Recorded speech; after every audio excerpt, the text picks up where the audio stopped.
Welcome to U3 Sports Talk. What's going on, everybody? Right now, I seem to be solo. Welcome to U3 Sports Talk. All things sports. Um, don't forget to like, share, subscribe if you're here for the first time. We appreciate you. Um, right now, it's me. Not sure if Cisco's coming on tonight. Um, hopefully, we'll have some guys in here to talk some real good stuff. We definitely appreciate all the support we've been getting. Some of y'all may not know, but we are officially past a year. We started this channel last January.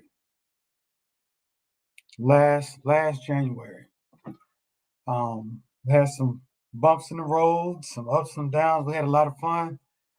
We still having a lot of fun. We still rolling. A lot of schedules have changed. We had one one of our hosts quit. Um, but through it all, we still rocking. And if y'all still rocking with us, we're gonna continue to rock on. This is a football stream today, early in part, but not the total stream. Definitely want to get into some basketball because things are starting to heat up now. We're going into the All-Star break. Also, um, since I'm feeling pretty good today, might be on a while tonight, so we're gonna do some U3 after dark. Or we're just gonna chop it up as humans. You know what I mean? Because it's a lot of topics out there, a lot of things to discuss that awareness needs to be brought to things that's going on in the world. Not to be, not to bring damper to the stream, but we had another killing of a young black male in Minneapolis. So um, we pay attention to stuff like that because uh, I've been around long enough to know that these things can not only affect uh, the people that you see, the areas that you see on TV, but they can affect your own backyard. Anything that you see that happens out in the world can happen right to you, your family. Um, so it's always good to be paying attention to those type of things. So um, we'll see what happens. But I will say this past year, uh, for our culture, for at least Black culture, and people of all cultures who like right instead of wrong, justice instead of uh, you know justice. People who stand for justice instead of corruption. We've seen a lot. We had some victories last year. So to say things are things are just the same, I don't completely agree. Now let's get down to some football. Again, football is not that popular right now because of what's going on in the news with the Brian Flores situation. Um, yeah, we understand that in my opinion, we need to really be paying attention to what's really going on. Are we going to see hires just because attention is being re-brought to this situation that's been a problem for a long time? Or are we going to pay attention because we want to see change? Or are we going to leave the game alone? Are we going to leave the game alone? You know, before the Colin Kaepernick situation, I never thought I would say I'm done watching football. But in the midst of his situation, I stopped watching football. Started back um, primarily because others had started to rewatch the game because there was momentum in Colin Kaepernick's situation as far as it getting better. Right? Salute Ty, salute David Green, salute Sports Debates Network podcast, salute Tiffany Ned. yeah, Flores is probably done, but why does he have to be? I have a serious problem with us falling on the sword when we don't have to. Um, just last week on this very stream, we were talking about it only takes one when when somebody brings awareness, somebody of stature brings awareness to a situation. And the very next day, all hell broke loose in the sports world because of it. But here on our panel, we were divided. We were divided. Some saying it didn't matter, some saying it does, some said it didn't care either way. But we're finding out that it does matter to some, and all it needs to matter is to the right some that can make some things happen, some changes can happen. So, um, yeah, it's crazy. Um, but we have a game to be played, and it is the Super Bowl. And I know a lot of y'all teens at home with me, at home on the couch, gonna be eating. Uh, if you're in Chicago, gonna be eating flavored popcorn. Um, if you're in Maryland, you're probably gonna be eating crabs. If you're in New Orleans, you're probably gonna be eating shrimp po' boys. Down here in Florida, we're gonna eat whatever the hell we want. Um, Probably some chicken wings or something like that. Not sure. But the moral of the story is a lot of our teams are at home. There's only two teams left: Cincinnati Bengals and LA Rams. I definitely didn't predict that in the beginning, but hey, that's why they play the game. Loudmouth people like us on YouTube and content creators and people who get on panels and people who type in chat. Uh, every now and then our teams start winning. We get that momentum. We start getting that courage to cap for our team. We become experts, only to be let down when the final score happens. Yep. But it's all good. You know, I want to see how y'all feel about Joe Burrow tonight. Do y'all think Joe Burrow can beat the mighty Rams? How is he going to fare against that defense, particularly that front seven, the defensive ends, Von Miller? Uh, you got Leonard Floyd on the line. You got Aaron Donald on the other end. You got Jalen Ramsey out there. Now, Cincinnati is high powered, and they have proven a lot of people wrong. Um, but I don't know if they're going to be able to get past this one. Not sure. Glad I'm not a bet man because if I was, I probably would take Cincinnati because I don't trust Matthew Stafford. I don't even know if I trust Joe Burrow yet because he hadn't been in that many situations where I can trust him or not. But I have seen Matthew Stafford, a lot of them, and I'm not sure I trust him. So, want to hear y'all thoughts on that. Also, I want to hear y'all thoughts on the salute, Darius. Salute, my man. Also, I want to hear y'all thoughts on the halftime show. What do y'all think about it?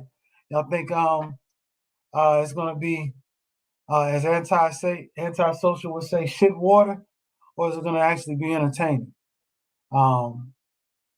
What do you think about the last few Super Bowls and the commercials? Do you think they're getting better or worse? Also, do you think COVID is a reason why the Super Bowl has not been getting as much attention? Because the Super Bowl used to be that one day in the sports world where you're gonna get with somebody. They said where two are gathered. But you're gonna get with somebody. So your friends, your family members, you're gonna cook, eat, laugh, drink, party. Or if you just like to watch it at home, you're glued to the TV and you're very interested in this game. And it's highly talked about for 2 weeks before the game actually played. Um, I don't know about y'all. It just seems a little different. Seems a little different. Now that's not going to stop me from watching the game because I'm going to be there watching. Not in LA, but I will be watching the game. We owe it. I owe it to myself. I've been following the NFL all year, and I would like to finish strong. Um, so because I can't wait to get to basketball talk because that seems to be the big thing right now. Basketball, NBA, people arguing, people debating. So-called experts think they know it all. You know, always be leery of the smartest people who think they're the smartest people in the room. They don't know shit. They don't. Anybody not open to any type of critique, criticism, pushback on their points, they don't know shit. And they like to hear they self-talk more than anybody else. And that's a fact. That is 1,000% fact. So I'm not capping tonight. Tiffany Ned, sorry. Can't get no cap out of me tonight. But if you've never been on the panel or if you've been on the panel before, y'all would have come chop it up with me. Dropping the link early tonight. Um, if you got questions in the chat, please post them. We're gonna get them answered. We're gonna have some fun tonight. We're gonna talk sports. We're gonna talk football. And whatever else, you never know what pops up over here. So again, salute. Link is in the chat. But I would like to start off, Sam. I think it's refreshing that we got Cincinnati and the LA Rams in the Super Bowl. Again, I like unanticipated matchups. Um, but I'm gonna tell you, I like how we got Taj in the building. What's up, my brother? What's up, J Mac? You got it, man. How you been doing, bro? I've been doing good, man. And you? I've been good, man. I've been good, man. It's been a lot of rain today, um, in Florida, especially in my town. Salute, Tiffany. Salute. What's Oh, up, Todd? The uh, East Coast kids in here. East Coast. Yeah, I'm not capping on the East Coast. What's the weather up there? It's cold. It's in the I heard, 30s. because I heard y'all got did y'all get part of that winter storm that came through? I didn't get no snow at all. Oh, you didn't? I think that might have been just the Midwest then. There's a bad storm coming through that came through the last few days. We got a lot of rain down here, and a cold front. It's freezing. Make you want to wear a coat in the house. You know, that's how cold Look it at is. them, Todd. They're over dramatic. They with Oh, in the trust house. me, we are over dramatic. Look, if it gets below 60, it could be 59. Hell, sometimes I wear a coat at 61. A coat, not no jacket, not no windbreaker, a coat. Mm-hmm. You know, so but that's just us. We cold nature. I mean, we warm nature down here. We don't like the cold. But I don't mind it because I've lived in cold areas. I've been an East Coast person before. In Virginia, you know,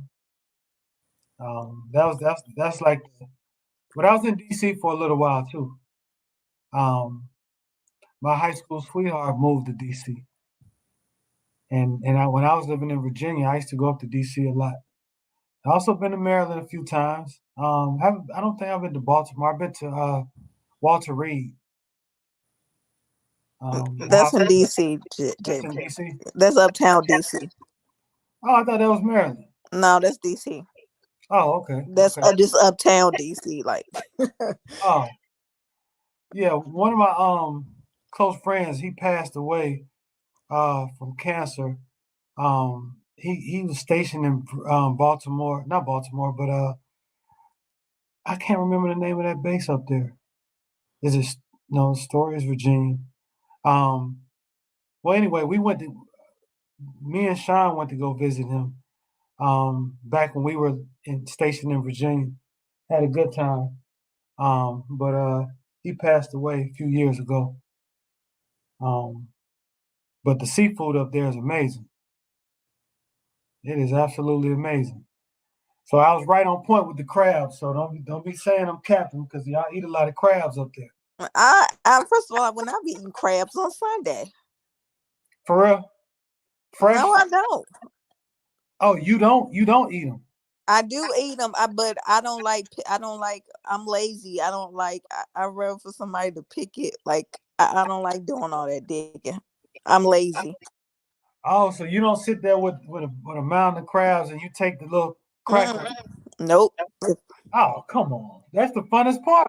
No, it's not. That's the funnest part, to get down and dirty.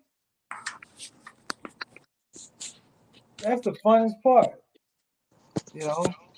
But anyway, what y'all think about this year's Super Bowl matchup? Yeah. Oh.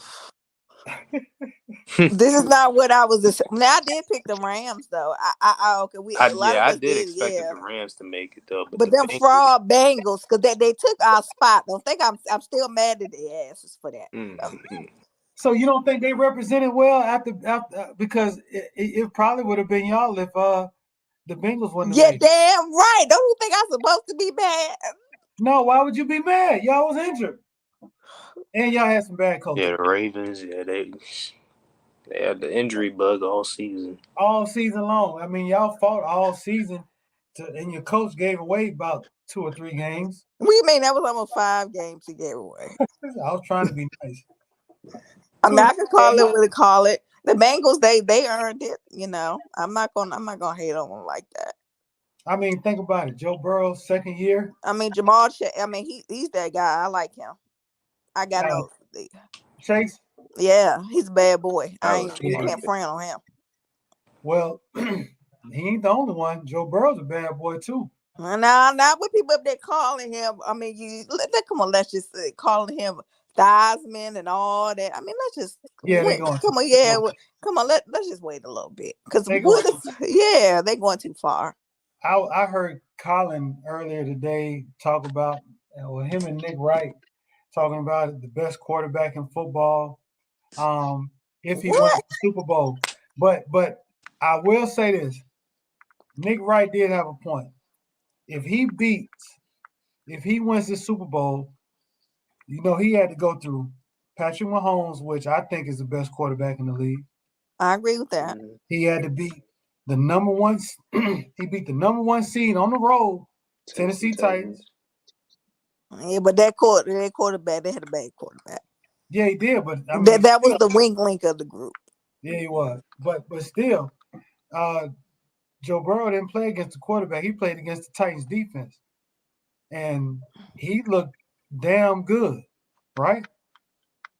So actually, that game he looked okay to me. He wasn't like I thought he did better with the Raiders game than the Titans. I mean, he just looked better to me in those games. He did. Yeah, with Cincinnati, especially in the second half, than that Titan. I mean, with the Chiefs, but that Titans game, I give it to some.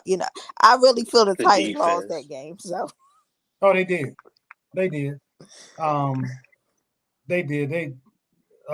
What's his name? Now, if he beat the Rams and their line and stuff, I got to give him credit for that. Absolutely. If Chase lights up Jalen Ramsey loud ass, I don't want nothing out his mouth ever again. Hey, if I'm telling you think it's bad now, let them win the Super Bowl. You're gonna have to. You will not want to even. You ain't want to support the Rams the way he talked. You remember he talked all that noise when he was in Jacksonville, and Tom Brady whooped that ass. Mm-hmm. But yeah, he has a loud mouth. But I think if Joe Burrow can get past that defense, it's gonna be amazing. The Rams got so much talent though on the offense, man. Cooper Kupp, man. I mean that's the dude. He a problem. I don't care what nobody say. Shoot him, OBJ. Now, I put Coop number one. Okay. Odell, all right. Okay, but he ain't him. So you think that Cooper Kupp is the number one receiver on that team? Yeah, he is. Yeah, he is. I mean, because they be doubling him a lot. I mean, then Odell would be the X factor. I'm going to have to respectfully agree. He's way I better. thought you was about to say, oh, the hell he is. he's way better than OBJ right now. Plus, OBJ should just be, he should really be fortunate, thankful that he's in that situation. A lot of times, real fortunate. I mean, how do you? I mean, come on, you from the Browns to going to the Super Bowl. Right. Because you can really, a lot of people can talk themselves right out of Salute True to King TV. I heard you working over there. Salute to you, my brother. A lot of receivers, especially those divas who like to run their mouth in the media all the time. They usually wind themselves talking themselves out of a job. But I think he been better like over the last couple weeks. I haven't heard a lot out his mouth. Really. Well, that's what I was getting ready to say. Yeah. He toned it down once he left New York. Yeah. Nothing but great things were said about him in Cleveland. We all know that. That's all Baker, man. Yeah, that's Lee's favorite quarterback. Acting all crazy like that. What's up, One Cool P? Always grateful to see your presence. If y'all don't follow One Cool P on Instagram, follow One Cool P on Instagram. She sends some of the best articles. She finds them. I don't know how she does it, but she finds some of the best reads in sports you can find. Not only sports, but just subscribe to One Cool P on Instagram. She stay on it, doggone it. But yeah, I think OBJ, this will resurrect his career. And he should be, if he does scores a touchdown or has some pretty positive yards, if he has some positive yards, he may be able to secure one more bag. Yeah, especially ball out. Oh, he gonna secure a bag. I don't know where, but he gonna secure. He got it. That's what it's about. It's about getting that bag and that chip. You can get a bag and chips. They say chips come in the bag. But in football, the bag come with the chips. You get them chips, you get the bag. So, I mean, this has a lot of potential big money days for a lot of guys. I mean, look at Jamar Chase. Jamar Chase, if he wins, him and Joe Burrow connect, and Higgins, and but they may not have their tight end. Oh yeah, he's hurt. They may not have a tight end because he has an MCL sprain, and he wants to play. He says he's going to try to play, but I'm going to tell you, any knee injury, I don't care if you shoot it up with any type of liquid, dope, whatever. Any knee injury, you're gonna be very limited. Very limited. We saw Henry limited for the Titans, and he had a foot injury. If it's a knee, talking to somebody from experience who's had ACL surgeries, torn meniscus, tore my ACL twice. I mean, those things seem to just never want to act right, even though today's medicine is good. But I don't see him playing. Not in no couple of weeks. Not. I just don't see it. But also, I don't know. Now, if we're talking offense for offense, who do you think has the better offense? I mean, when we're talking about not just the receiving core, but the complete offense from the line, the running game to the quarterback, who do you think is better? You think the Bengals or the Rams? All around. Because Nixon is nice for the Bengals. I'm still gonna. Oh no, I'm gonna give it to the Rams. Ain't by far though, because I've been impressed with Stafford. I've been impressed. Like people like any problems that they had, that was not on him. Anything that these close games or that was not on him. Those were other people. He didn't mess up the games. Now you mean the games that he lost? No, I was talking about like the play. I think he's done a good job in the playoffs. Stafford. Yeah, like he hasn't done that for Craig. You'd be like, come on, man. Nah, he's lost some games this year. I'm talking. Look, give him credit in the playoffs. I know about. Okay, in the playoffs, against Tampa Bay, yes. What we like that was like at least what was that 20 seconds to go, and he made that was I give that to him and Cooper Kupp. Yeah. You're right. I guess you're right. It can't kill him for what he did in the regular season, because the playoffs is a whole new season. What about okay? So let's go quarterback first. You taking Stafford over Burrow or Burrow over Stafford? I'll take Burrow over Stafford. I would too, Taj, but yeah, you taking Burrow? I'm taking even though that team ain't supposed to be there. I'm gonna take them. Why you keep saying they're not supposed to be there? First of all, they never supposed to weather the damn division. Oh, you salty about the Ravens, huh? You're damn right. I'm salty, and I'm salty that man went after his ankles. I believe that was on purpose. Nah, that was a freak accident. No. Okay. Well, okay, so, and I got Burrow as well. So, quarterback comparison, we're going with Burrow, right? Yeah. What about Hunt? We going with Joe Mixon or we going with Cam Akers? Ooh. I got Joe Mixon. Even with a bad offensive line in front of him. Because I think they run the ball better. Like I think the Bengals offensive line just like does better at their run blocking than their pass blocking. Yeah, I agree. Even though I think the Rams have a better offensive line. But what you mean? Yeah, hell, you never made way better offensive line. Yeah. Tip, what's up with the running back? I can't let you get away with it. I'm gonna go with Nixon. I mean, he had them fumbles in Tampa Bay. I ain't forget that.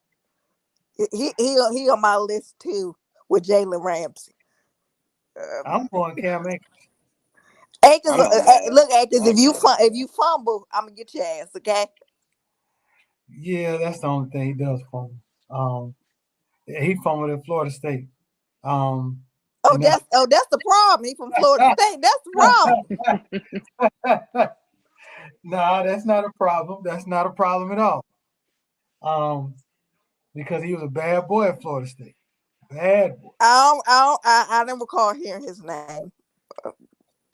Because you didn't follow Florida State. Why should I? Because I didn't follow them with Jameis Winston, but I heard about Jameis. Oh, you missed some great times. Jameis Winston was, especially the year they won the national championship. That's what I'm saying. I don't even have a team, but I heard that's how good I heard he was at Florida State. They kept saying his name, Jameis Winston. I was like, oh, this, yeah. Oh, he was bad. Man. Well, them days are long gone. You ain't getting no Jameis Winston. Okay. Yeah, we'll be back one day. We will have our day again. And I'm actually going to give me some. I saw some FSU gear in the mall the other day. I need to go back and get because we will rise again like the Phoenix, and that is for show. Okay, so you got 2 for the Bengals, 1 for the Rams. Let's go offensive line. We know the Bengals have a shitty offensive line. Mm-hmm. Yeah, we get Noel. He's got to go. Noel has got to go. But but it's all good. Um, Offensive line goes to the Rams, so that's two. Rams. Tight end. I got the Rams. Yeah, man. Let's be honest. Dude probably ain't playing. If he did, he ain't gonna be the same anyway. Yeah, Rams get the edge on that. Now to the big dogs, those wideouts. Oh no, don't forget. It's not just Jamar Chase. That's the other guy. I forgot. Mm-hmm. You got T. Higgins and Tyler Boyd. Yeah, Boyd and Higgins. Oof. Yep, Boyd and Higgins. Yeah, for the Rams, you got Odell, Cup. Jackson. How y'all doing? What up, Jackson? You actually, you still sound very depressed right now.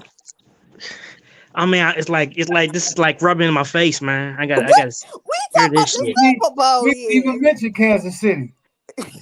I know. You go watch a TikTok man. video of Patrick and his family. That's what I can't get over this shit. That's crazy. Oh man. And then my boy didn't get hired. You know, that kind of that's depressing. Mm-hmm. Well, I was expecting him to get hired anyway. Yeah, I know, man, but come on, Dennis Allen over him. Dennis Allen. Yeah. It's been a couple of hires. Head scratchers. Texans guy Lovie Smith. Yeah.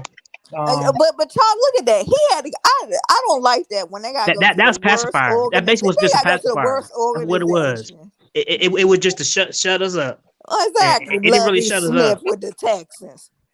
They just had a black head coach from our daggone team and fired the man. Do you ever realize Lovie Smith had been relevant since the Chicago Bears? Come on, Lovie Smith. I agree, Action. You'll know. This is how you'll know. If they don't win, if they don't ever win a season next year, look for Lovie to be gone very soon. I don't think he's gonna last the season. I know. I don't think he's gonna last be a hire and fire situation, in my opinion. I mean, that's just like a retread. It's a retread coach, man. That's basically what it was. Just like what they did with what's the dude's name? David Culley. Yep. The coach who they just got. Yeah. Then they fired him for 1 year. 1 year. He actually did a decent job for what he had. And then the Dolphin coach. Now they're saying he's not black. He's multi-culture. So what are you then? Your dad's black. I thought he black. He what is he? He's multi-culture. He's mixed. Who? Florida? No, the McDaniel guy. Yeah, for the Dolphins. You got it. Yeah, for the Niners. Oh, yeah. But they say he. Come on. Basically, hey, well, I tell you like this: if they win, then he's multicultural. If they lose, he's black. I mean, they got a Shanahan. So where are you, man? I'm sorry, man. If your daddy black, like black. What is they saying? Like what is they supposed to be saying? What is that? I don't know what he. I don't know what he. I've seen him, but I don't know what he is. I didn't realize. I looked it up. I didn't believe. I said okay. So you kind of tell. He probably, they probably lied, and he probably ain't nothing. No, he is. He is. His dad's black. Oh, it is. Yes. No, I think his dad's like half black or something. Hey, you black. Yeah. No matter how black, sure, you black. Yeah, what I don't want to see is all of a sudden now black coaches getting hired. Well, I don't know how I feel about it. Because at the end of the day, if they get hired, is it a win or is it just a cop out from all? It's a loss, man.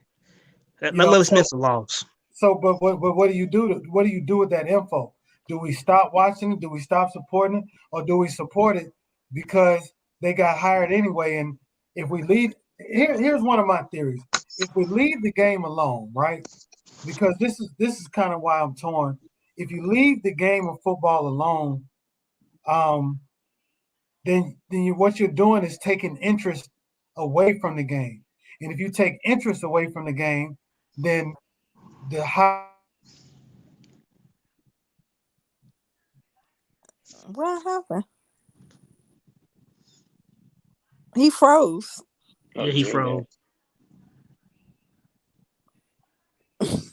support, if we continue to support, and push for our, I think we need a strong front, a strong front to represent what we want to see the organization do. But it is a tough organization to crack. They do things one way, and that's their way, and no other way. But I do like the fact that coaches are now coming out saying that, hey, they tried to do me like this as well. And but every time we get some momentum, we get a setback. And Taj, I'm sorry. Oh, I was about to go to Todd. I'm sorry to say, my brother. What? How do you feel about Tiki Barber's comments? Oh Lord. What did he do? Now Okay, to be honest with you, I ain't even see like I only saw the what Stephen A. Smith said, but I didn't hear what I heard Tiki the Barber soundbite. said. I heard the soundbite. He was for those who don't know, Tiki Barber running back for the Giants. Mm-hmm. And Tiki Barber is a former player, and now he's a radio person. Most Giants fans don't like him, but he's an analyst now, and apparently he must get perks with the Giants because he gets on the radio and just straight disrespects the whole movement. He gets up there and says, okay, how are you going to say that the owners are racist? I've known them for 20 years or 25 years or however long, and I know they're not racist. Just because they don't have any black coaches or any I'm not surprised by Tiki Barber. Or black. I know Jackson. He kept saying, and I'm saying it the same way he said it. Black this, black that. He was like, I'm so sick of this narrative. And I'm like, dude, shut the fuck up. You know what I'm saying? I was like, I didn't hear him not once say, you know what, this has been a problem in the NFL. He's not going to. People of color, of different colors other than Caucasian, are not being hired. They're not even getting a chance to be hired. How disrespectful is it for you to prepare for a job, prepare for an interview, get played at the interview, only to wait 8 hours, an 8-hour interview, 8 hours, yeah, only to find out that you was just a token. You was there to shuck and jive, and you didn't get paid for it. Are you surprised by him? I mean, they say he was like this. I mean, I when can't tell, man.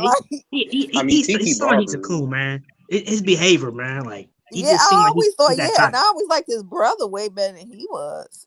But my point is, there's always somebody. If I'm on this, Tiffany, if I'm on this too. There's always somebody there to stop, impede progress. Right now, the attention can be focused on Tiki instead of the topic at hand. But I just don't get it. I don't get it. Maybe he didn't want his perks to stop. He want to try to get Hall of Fame. He want to try to get Hall of Fame. What the hell they would. I'm just saying. He was a decent running back. No lie. He was. Hey, I can name. If we start naming people off the list, better than his ass. Yeah, he got to go now. Yeah, he don't get my vote for nothing. And that's facts. Rob Parker was tearing his. I don't really listen to Rob Parker, but sometimes he was up there. He was going at Tiki. He was like, "What are you doing?" He should have. And guess what? We need to call this out more often. We need to call this behavior out. Absolutely, this needs to be said. Now, I will give, like you said, Tiffany, I will give Rob Parker his credit when the credit's due. Now, if he feels strong about something, he gonna let you have it. He don't give. It ain't about race or nothing. If he gonna call you out, he gonna call you out. I need to listen to that. Listen to what he said. Yeah, he was going in on him. He probably said something about why Tiki is trying to make it all about himself. Because that to me, that's what it sounds like. Tiki trying to. Well, they weren't racist to me. Newsflash. Newsflash. Just because somebody ain't racist to you don't mean they didn't use racist tactics for their hiring process. Where's Tiki Barber from? Oh shit, I forgot. Him and his brother. Ain't he from Virginia? He might be from VA. They might be from VA. His brother, he from Virginia. Rondé Barber, hell of a cornerback. He was on the Tampa Bay Buccaneers. He's on that Super Bowl team. Squad, Super Bowl team, yeah. Along with Hall of Famer Derek Brooks from Pensacola, Florida. Thank you very much. Oh, you see how some people just want to throw this in? We're gonna start throwing names in from. I'm gonna start doing that. I'm proud of my hometown partner. But you ain't had to say Derek about Derek, but you didn't have to go there. Yeah, I had to. But yeah, I just think that that it's horrible. It's straight up horrible. So how many jobs are left now? Did the Saints hire anybody? No more. That's it. Yes, the Saints. They're going to go with the Saints. The Saints got their last hire. Dennis Allen. Dennis Allen. Who got fired by the Raiders? Right. Oh God. Who was a crack coach? Yeah, I'm curious to see what Anti feels about that. He'll probably text me, saying that's some bullshit. This is bullshit, man. Hire the best guy for the job. Who was the guy that got hired from the Vikings? Who's that? I don't know him. The coordinator for the Rams. From the Rams. And guess what? You know what they say about my offense coordinator? That he don't call the plays. But the guy for the Rams, he don't call the plays either. So what's up with that? I mean, that's because he's under Sean McVay. He's probably there mostly for he's on Andy Reid. EB is. I mean, player development. That's a different situation. Yeah, if I was an offensive coordinator, I wouldn't want to coach for a coach. I mean, Doug Peterson, man. I can understand that hire. Yeah, we understood the piece because he's won at least. He's proven he's won a Super Bowl. He won a Super Bowl. Some I of get these that other hire, people, but I'm like, who? Dennis Allen. Right. Yeah, I mean, well, we'll see. Dennis Allen. We'll see how they do if we're supporting and watching them next year. But we'll see. But I'm interested to see how this investigation is going to play out with the trying to get the coach Flores to throw games. I know. I hope he got some real proof. Man. Because when you put 100, when you put a number on it, like I can say, Tiff, I'm gonna let you know. If you're the head of the NFL, and say, Tiffany, my organization, my owner tried to get me to throw the games, and you ask me, well, what do you mean? And I don't say nothing. I just like, well, he wanted me to throw the game, but when I say he came to me and had somebody come to me and pay me $100,000, that's a definitive number. You don't just make that up. So you have to do a thorough investigation, but I'm just afraid if that domino falls, how many other dominoes are going to be in place to fall? And who else is going to come out and also say that actually happened to them? Yeah, I hope they're not the only ones, him and Hugh Jackson. Yeah. But in Flores' situation, you got to think, he got fired because he won. Yeah. Who does that? That's like some movie shit. Like one of those movies where the mob or somebody wanted you, or the owner wanted you to throw the game or throw a fight, and you decide to go against them and win, and then they fire you, and then you wind up cussing them out and not caring and riding off into the sunset, kissing the girl, and all that other stuff. This don't make no sense. You get fired for winning in the NFL. You know how hard it is to win in the NFL?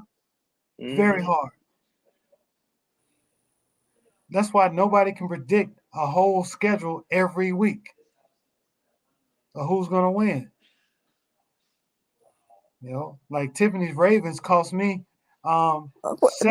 several wins this year. Did he throw a shot at me or something? Excuse me, we were injured. Oh, now I never told you to bet on them once Lamar Jackson went out. Okay. No, I didn't bet. I'm just saying with my picks against Cisco. I'm just saying, like once Lamar Jackson went out, and I felt that this was serious, I was like, well, we need to bet. Now that Packers and them Ram games, now that they should have beat them. Okay. Yeah, that's true. I wasn't impressed by the Rams in that game. I'll tell you that. So we're into the Super Bowl.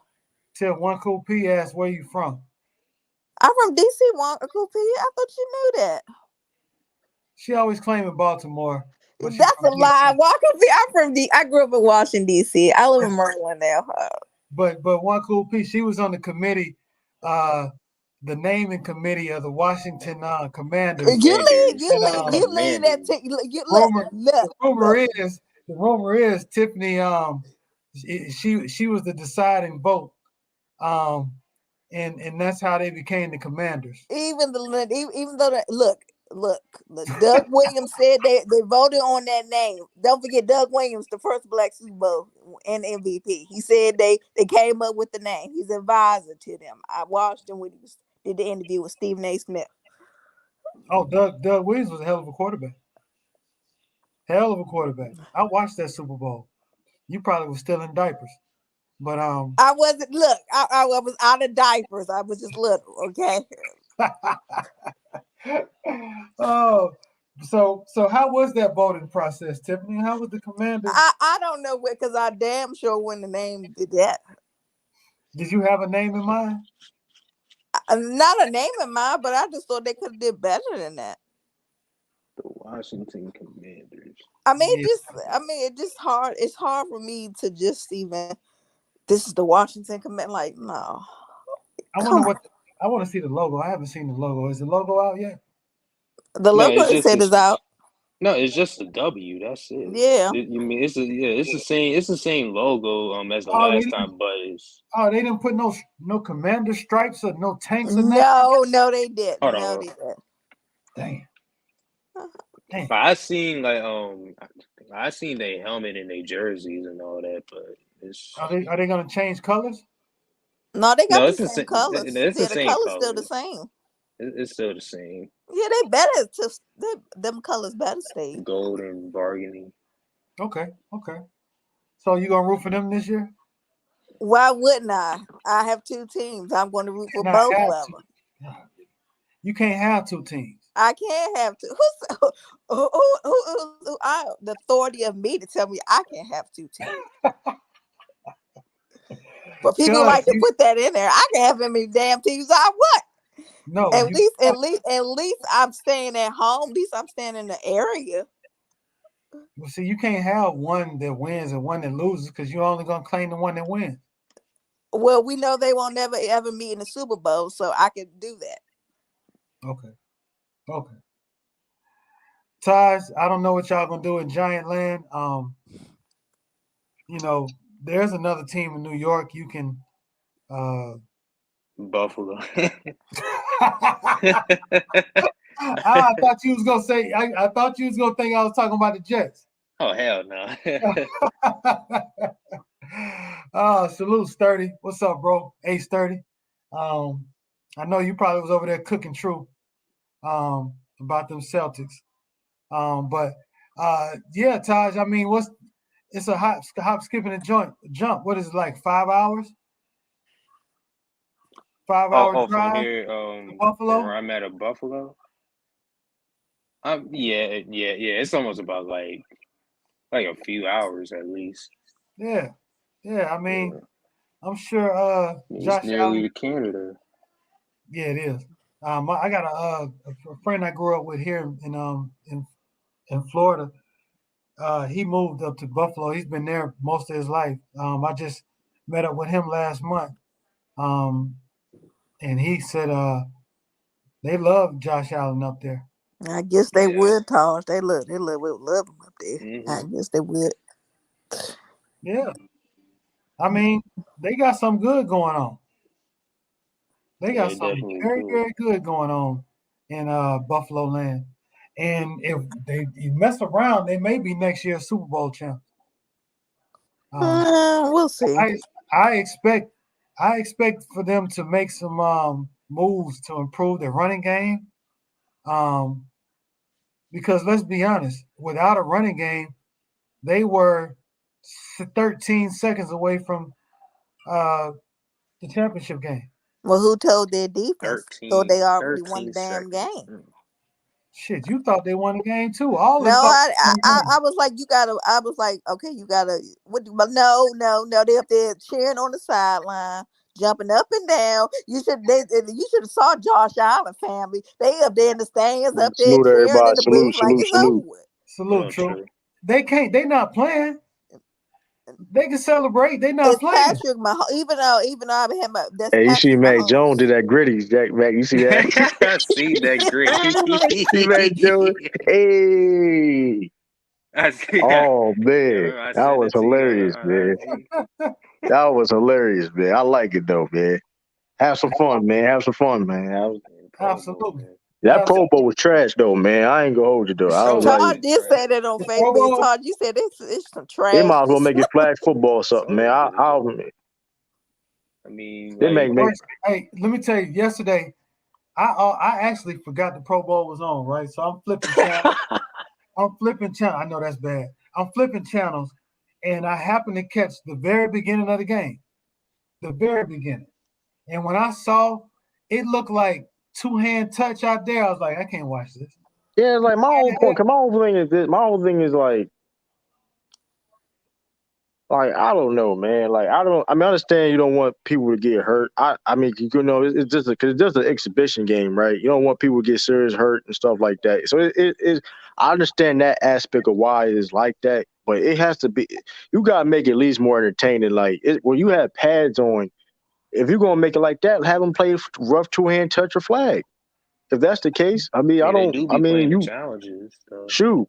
No, that shit was horrible. You know what I mean? You can't have pads on. If you want to play like that, don't have pads on, play flag or rough two-hand touch.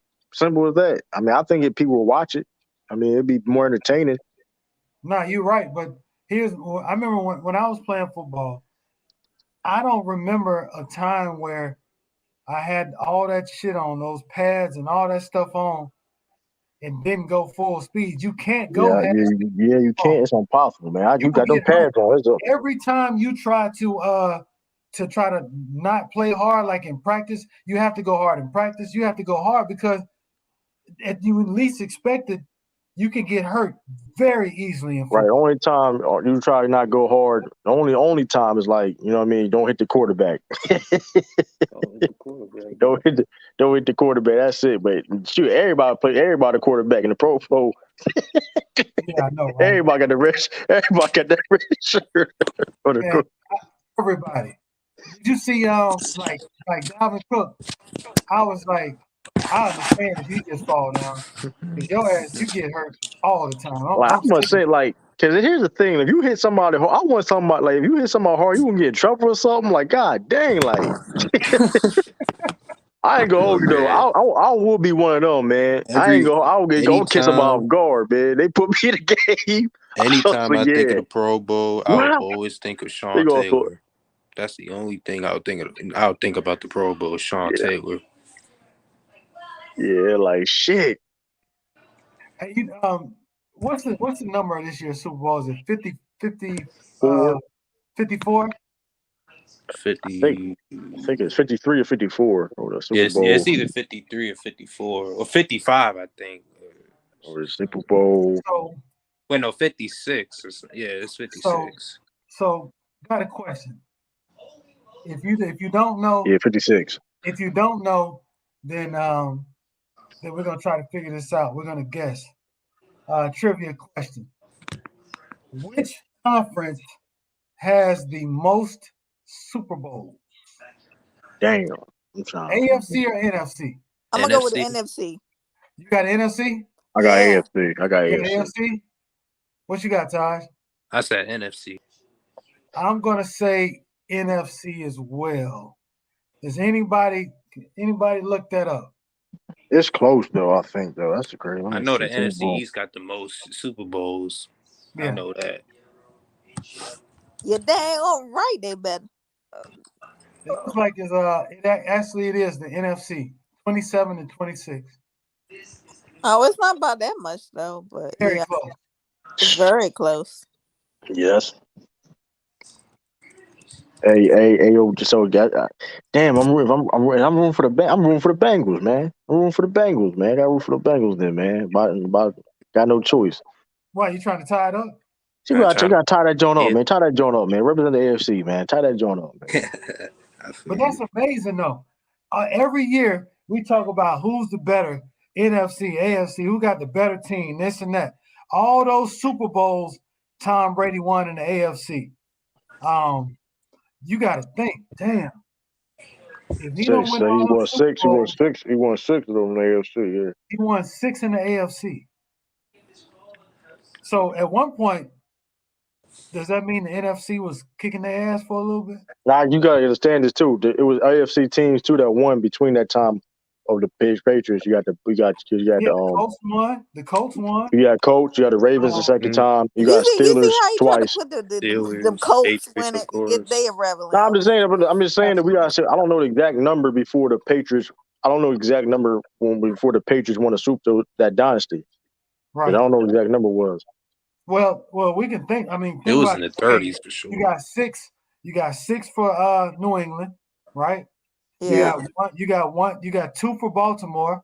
Yeah, I think NFC was kicking our ass. I think NFC at that point was kicking that AFC's ass though, because he had to be because that's 2 for Baltimore. The team of the '60s was the Green Bay Packers. They're 60. They're the NFC team. Mm-hmm. The Cowboys. They got the Steelers. Steelers was a Cowboy. The Steelers was the AFC. Steelers was AFC. But think about it, in the last 10, 15, 20 years, you might have to give it to the AFC. AFC been dominant, man. Them Ravens, some Steelers, them teams. You got the Patriots, you got the Colts. Man, I see some great AFC teams, man. That Denver team. The Broncos, man. That 2015. You don't like Burrow? Who don't like Burrow? Joe Burrow, man. That's Joe Burrow, man. His name. Look, you gonna stop this? He do look like. Hey, I ain't gonna lie. He do look like Macaulay Culkin. That's funny though. He do. He was looking corny as hell with them damn shades on last week. Oh man. I didn't know whether to call them Neo. Most of them dudes, most of them white quarterbacks, they are corny. I didn't know whether to call them Neo or I don't know. Justin Herbert corny too. I look at his look. They corny. They corny. They need to stop it. This be. Hey, that's crazy, man. It's corny. It's a lot of corny quarterbacks. Man, I ain't gonna say their names. Are you saying Patrick Mahomes corny too? Hey, man, you said it. Hey, I ain't say no. Hey, you said his name, man. I ain't putting on his jacket, man. Mac Jones. I don't know if he's corny. I don't know. That dance was funny as shit, though. Honestly, I don't know if he's corny though. Gritty. I don't know if he. I know that. Yo, right, man. Why Ryan Clark? Y'all seen that Ryan Clark? What he said about Russell Wilson? I heard about him. Oh man, hey, what up, Juan P? What's up? I'm trying to figure out why we giving Burrow all this love. You just hit us with a bomb. What's going on? I don't know. I don't like cocky, arrogant, boisterous, don't like the young ass people. Disrespectful young ass people. Now he's not disrespectful, but I just threw that in. Right. Nah, I get it. He got a sense of arrogance about him, and some people call it confidence or whatever, but you don't have to be all like that and act like that. Basically, wait a minute now. Great talent. I'm not gonna take that away from him. proud of him for the way he got hurt and came back like he did, this, that, and the other. But that cockiness, that arrogance, that cigar in the locker room that looks way too big for your face, letting on them pink ass big lips. He looked like he's 12 years old, acting like he's, 35, 40 years old. I don't like that age of folks acting like that. Yeah, I agree. I think it's Brandon. I don't know. Maybe that. I mean, he could be Eric. I mean, I don't know. Well, here's the deal. And that dance that he did y'all see that with the finger in the air thing? I'm like, oh yeah, dude, Joe Burrow. Come on, man. He did went to LSU, man. He did went to LSU. Yeah, he did. Okay, if you're gonna hang around, I was just about to say, if you're gonna hang around some Negroes, trying to act like you black, you need to learn a step or two. Or 3. Get them, 4 or 5. I don't care. Learn a little bit more. Okay. He got a lot of LSU teammates on the team too, though. I mean, yes, he does. So it's like, he just feels. I mean, it may be arrogance. You may be right. Cool people do arrogance, but he looks real comfortable, man. He looks real. I mean, like Patrick Mahomes. I got the same feeling about Patrick Mahomes. Humble thyself. Okay, I said that before when he started winning the Super Bowl and all that other stuff he was winning. And then he started showing up at the clubs, showing up at the concerts, and he walking in like, yeah, we here, and they give him this special way the entrance. Now, don't get me wrong, a whole lot of rich people have a special entrance to come into, and this, that, and the other. But I don't like the look, the performance you put on because motherfuckers, see me, come on, man. Humble thyself, because as hard as you work to get it, it ain't gonna be that. It's gonna be easier to come down. Right. Humble thyself. I 1,000% agree. Yeah. But one cool thing, you've seen many stunt people go out there stunting, but they don't always end that way. Okay. They always fall hard. And look at Patrick right now. Oh, he fell hard. God don't like ugly. Yeah, he was trying to show out in that Pro Bowl, man. Like, God damn, he was.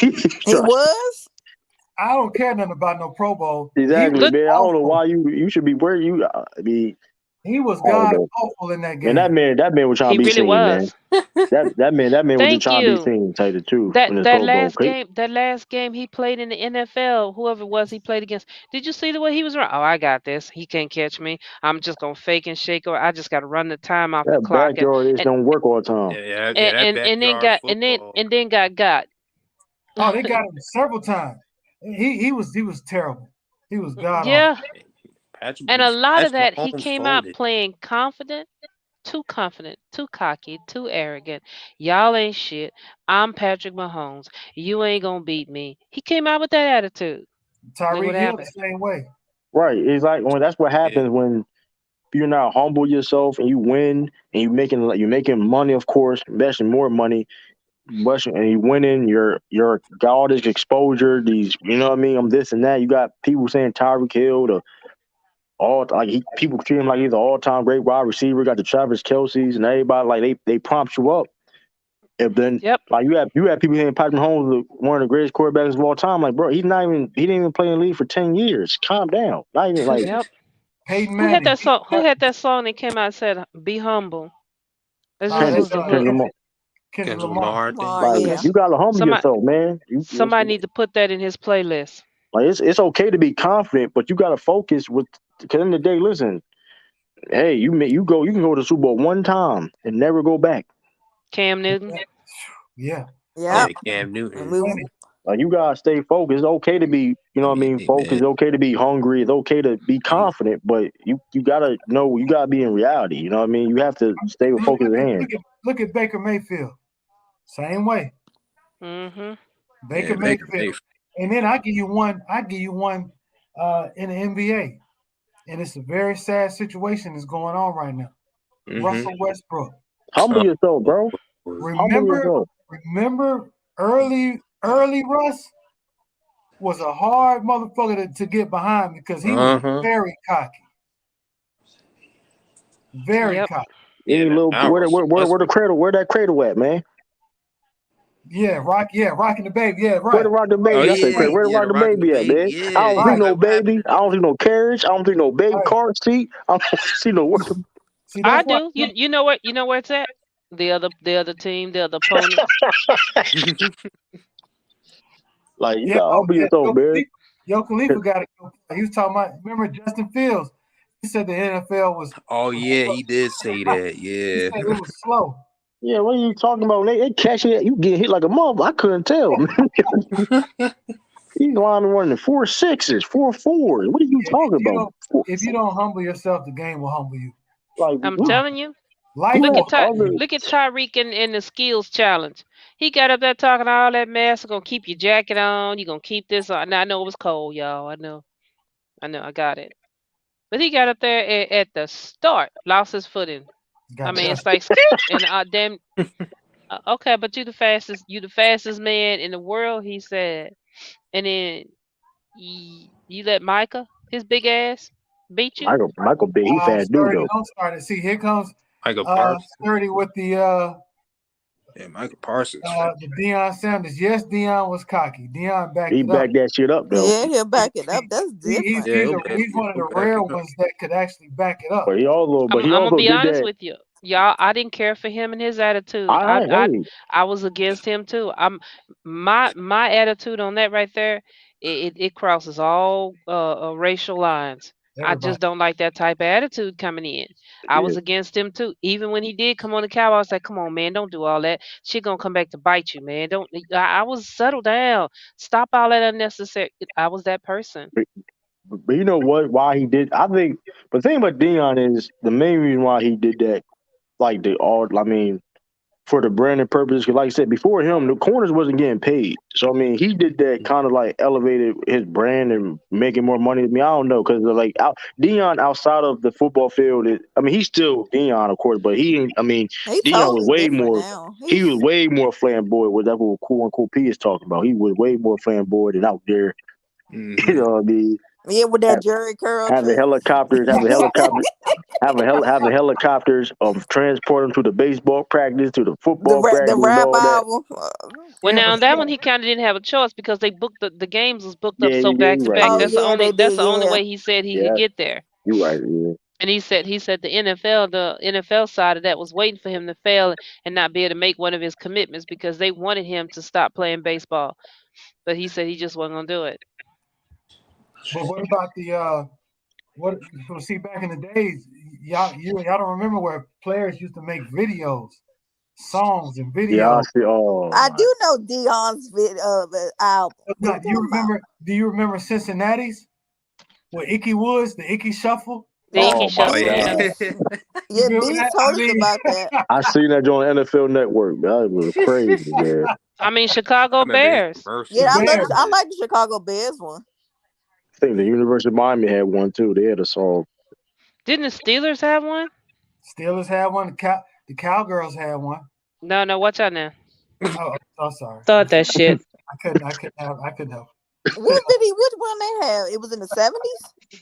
I'm gonna tell y'all like I told Bang about calling them cowgirls. You fuck with a cowgirl if you want to see what happened to you.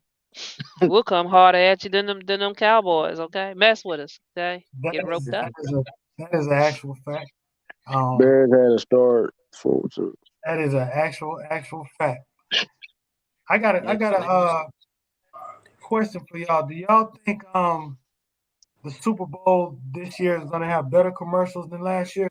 No. I can't. You can never predict that. I don't know. I don't know. I can tell you no. In my point of view, for my old butt, I don't care for all this stupidness. This stuff you gotta be high to enjoy, or you gotta be drunk to enjoy, or see the funny in it. That slapstick stuff ain't never rocked my world. Yeah, you just a junkie. You talking like a junkie saying that. Right, whichever, high, drunk, whatever. I just actually I don't know. I've never cared for that kind of funny. I mean, my big baby, he'll sit here and he'd be laughing at that mess. And these commercials are getting dumber and dumber and stupider and stupider. It'd be crazy. Like the only commercials I look forward to probably like the NFL players that evolve from commercials. I don't know. Yeah. Those commercials, the NFL players. I'm say like this: 30-second. The cost is absolutely ridiculous. I was looking at it the other day. In 2019, the average cost for a 30-second commercial was $5,300,000. Yeah. Now in 2022, it's up to $6,500,000. All So that budget I don't know and how the funny trash it's gonna be commercial. to us, but that mother better make some money somewhere. Yeah. You know, that is Look, I'm just gonna be looking forward to the halftime show. Okay, it's gonna be a good halftime show. Snoop Dogg, Dr. Dre, you better come out Snoop there. Dogg, You better Dr. sing Dre, my classics. Eminem. I'm not playing with you, Dr. Dre. Yo, damn. Well, they better do something. Who's gonna be Dr. Dre? Snoop Dogg, Eminem, and Mary J. Blige. Kendrick gonna be there. Oh yeah, Kendrick is gonna be there. I forgot. Oh, yeah. Straight out of Compton. So it's gonna be all West Coast. Besides Mary J. and Eminem. Oh well, you know Mary J. She's gonna be there to wear that Mary J. that dress she be wearing. She ain't wearing no dress on stage. Look at She's not gonna wear no dress on stage, but you can rest assured she gonna have some tight ass leather pants on. Yeah, she gonna. Yeah, I see her with that. Right. Ain't nothing wrong with it. Ain't nothing wrong. You got thighs and that ass can look like that. Your thighs, you sport that leather pants now, okay? I had a pair or two in my life, but when your thighs get to be thunder thighs, you got to leave the leather alone, and your ass is out there too. The two don't go together. I don't know. I saw Lizzo with some leather on. Oh, you gonna bring up Lizzo? He didn't get I ain't lying. I ain't clowning. You probably not lying. Hey, Lizzo is a highly confident woman. I ain't got nothing bad to say about it. No, but she be crying on Instagram. People talk. She said she be crying. Yeah, talking about me on my weight. Lizzo? Yeah. Yeah. Okay. Ain't nothing wrong being confident, but you can't just go back and start crying. Like that's weak. She be crying all the time. They talk about me. I don't be saying that. You know what I'm saying? I mean, she talking about that. She talking about that stuff all the time. Like she talks about it all the time. Like, bro, if you confident in yourself, you worry about people that do like you. Don't worry about people that don't like you. Exactly. Just let that go. Just be you, dress you. I can't do all that. But it's too forced. It's too forced. Yeah. Yeah. I think that fame hit Lizzo so fast, so quick. You know, who knows what kind of demons she battled. That's true too. Yeah, you're right. You know, but you know what? Just like y'all said about the other guys, that Brandon, that overconfident, cocky, whatever. Mm-hmm. Hey man, she had the same way about wanting to show her ass cheeks. Right. You know, but then when you start getting scathed reviews and people talking bad about you, like y'all already said, you can't go back later and whine about it. But that's what your butt cheeks sticking out like that is what made you famous. You branded that. Do you think? Hold on. Do you think that it was a situation where the labels told her this is how you're gonna make it without? And I just don't think she was ready for it. Now, her music though. I believe she was ready for it. I believe she was ready for it on a smaller scale.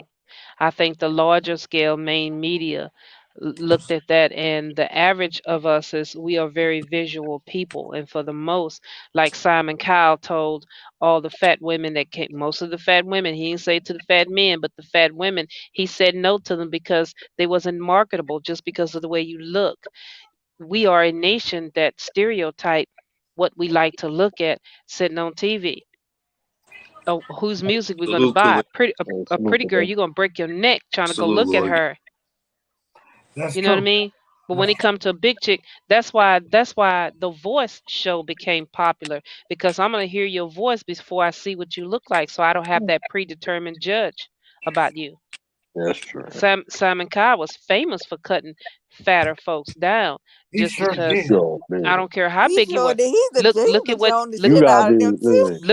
did to Adele. Yeah, look at what he did to Adele. Jennifer Hudson. Who's another big girl that came through there?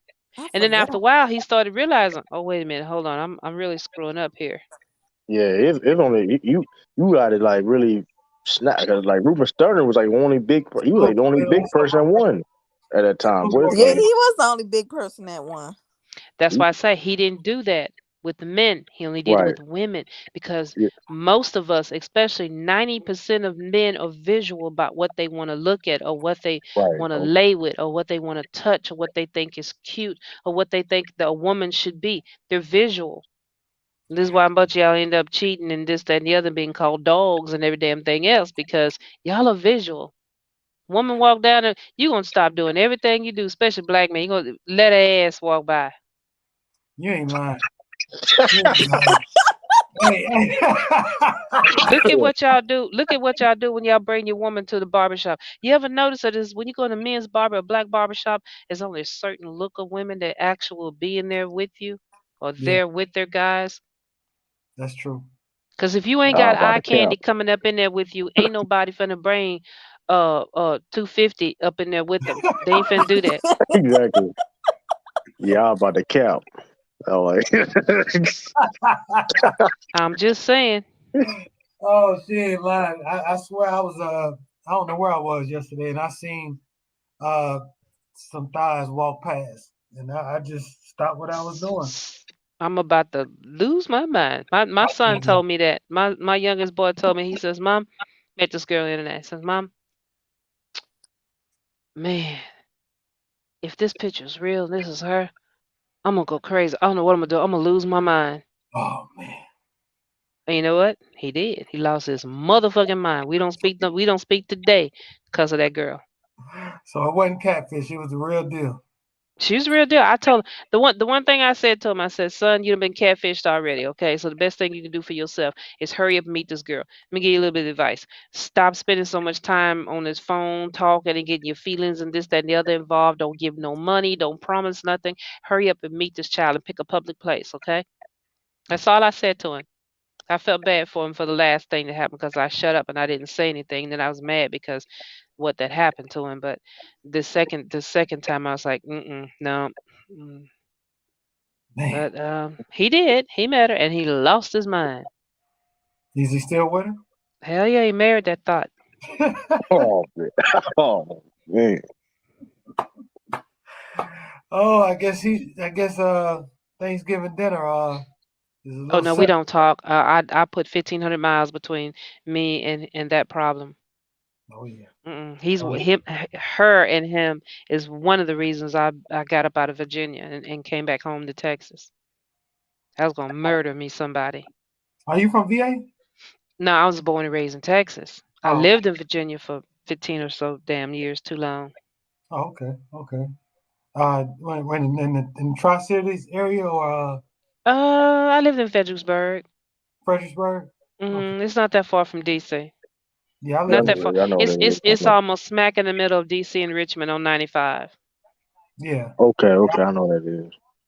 Mm-hmm. Yeah, I went to when I was in the military. I was stationed at Fort Lee in Petersburg. We used to go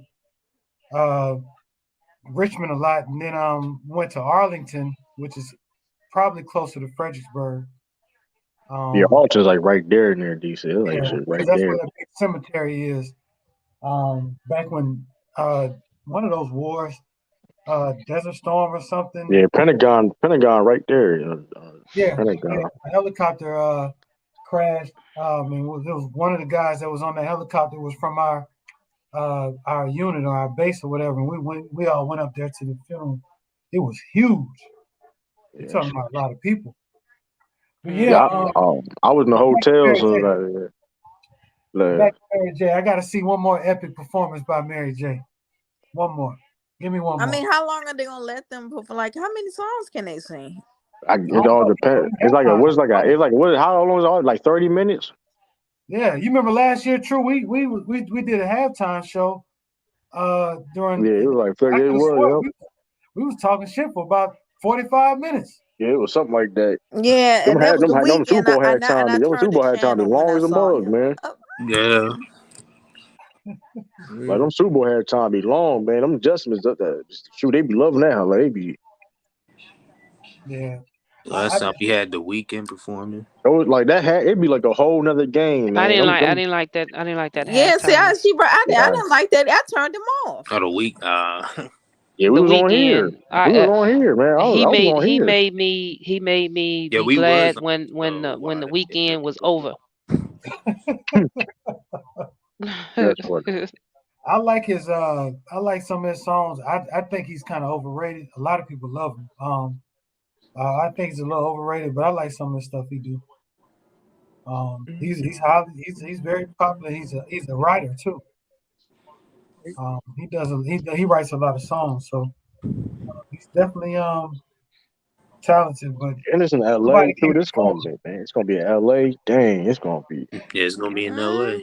That weather gonna be lovely, probably. Yeah, and what do y'all think of? What do y'all think about Kamari getting arrested after the Pro Bowl? Yeah, wild, man. Yeah, I was. Okay, that was at the club, right? And yeah, it was. He got arrested. They said he was wanted. They said he was wanted. He had wanted for his arrest during the Pro Bowl. Yeah. What? But I just don't know. I'm unclear. Was it a female or a male? Cincinnati. I don't know what it was. Yeah. Because the report I read, it didn't specify whether it was it said it was ongoing investigation. Ongoing, yeah.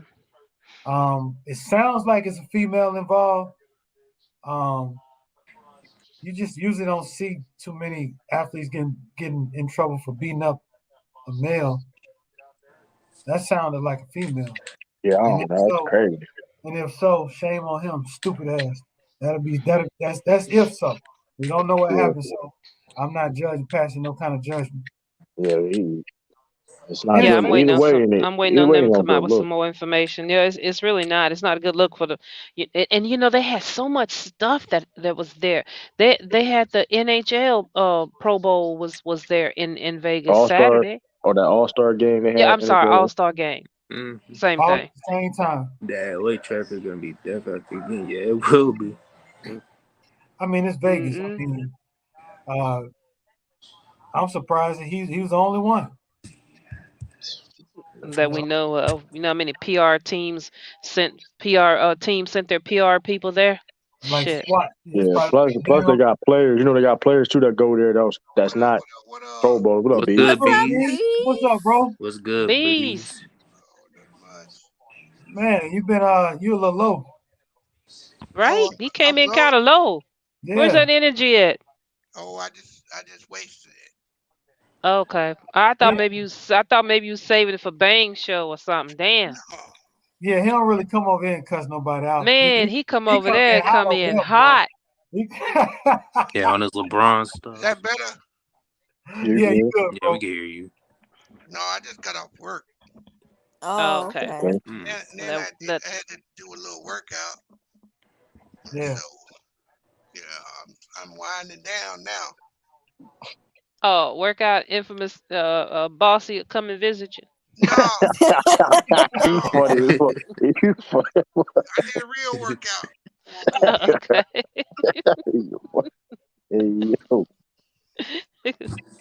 We already talked about some thighs, B. So I heard you. I was listening when I was on the elliptical. No, Kamara fuck, bro. Yeah. He hit that man 8 times, J-Mac. It was a man. Oh, 8 times. Oh, damn. Yeah, he hit that dude. He punched that dude 8 times, and then his partner kicked him 16 times. Oh my goodness! I'll kill that man.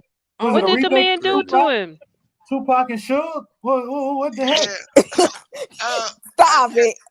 I think you're right, though. There was a woman he spoke to, right? And that may have been Camaro lady. And I think dude spoke to her. I don't know what he said, but he tried to get to the elevator, and Camaro pushed him hard, right?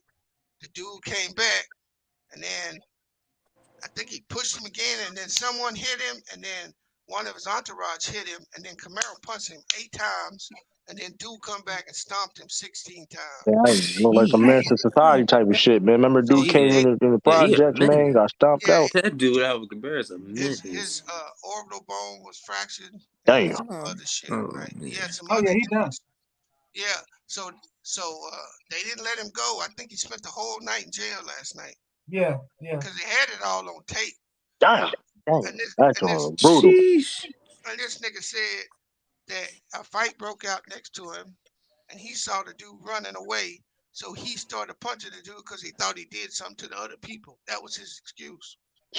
Oh, lame. Yeah, he may be. Yeah. He may be done, man. Cause like, bro, Hey, they arrested that nigga as he came off the field for the Pro Bowl. Let him get dressed, and they cuffed his ass. Damn. Wow. you try to kill someone. That's right, but attempted his murder. ass stupid and That's dumb. terrible. So this was the night before the Pro Bowl. Yeah, yeah. Yeah. And so the way they got him was because they just knew it was a brother, right? Right. But they was able to take the hotel surveillance because he used his credit card, and they was able to identify him.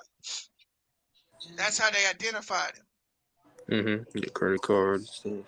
So they didn't know that was dark skinned black dread mug. Yeah, they did, but security kicked them out the hotel, but they didn't know who they was. Okay, gotcha.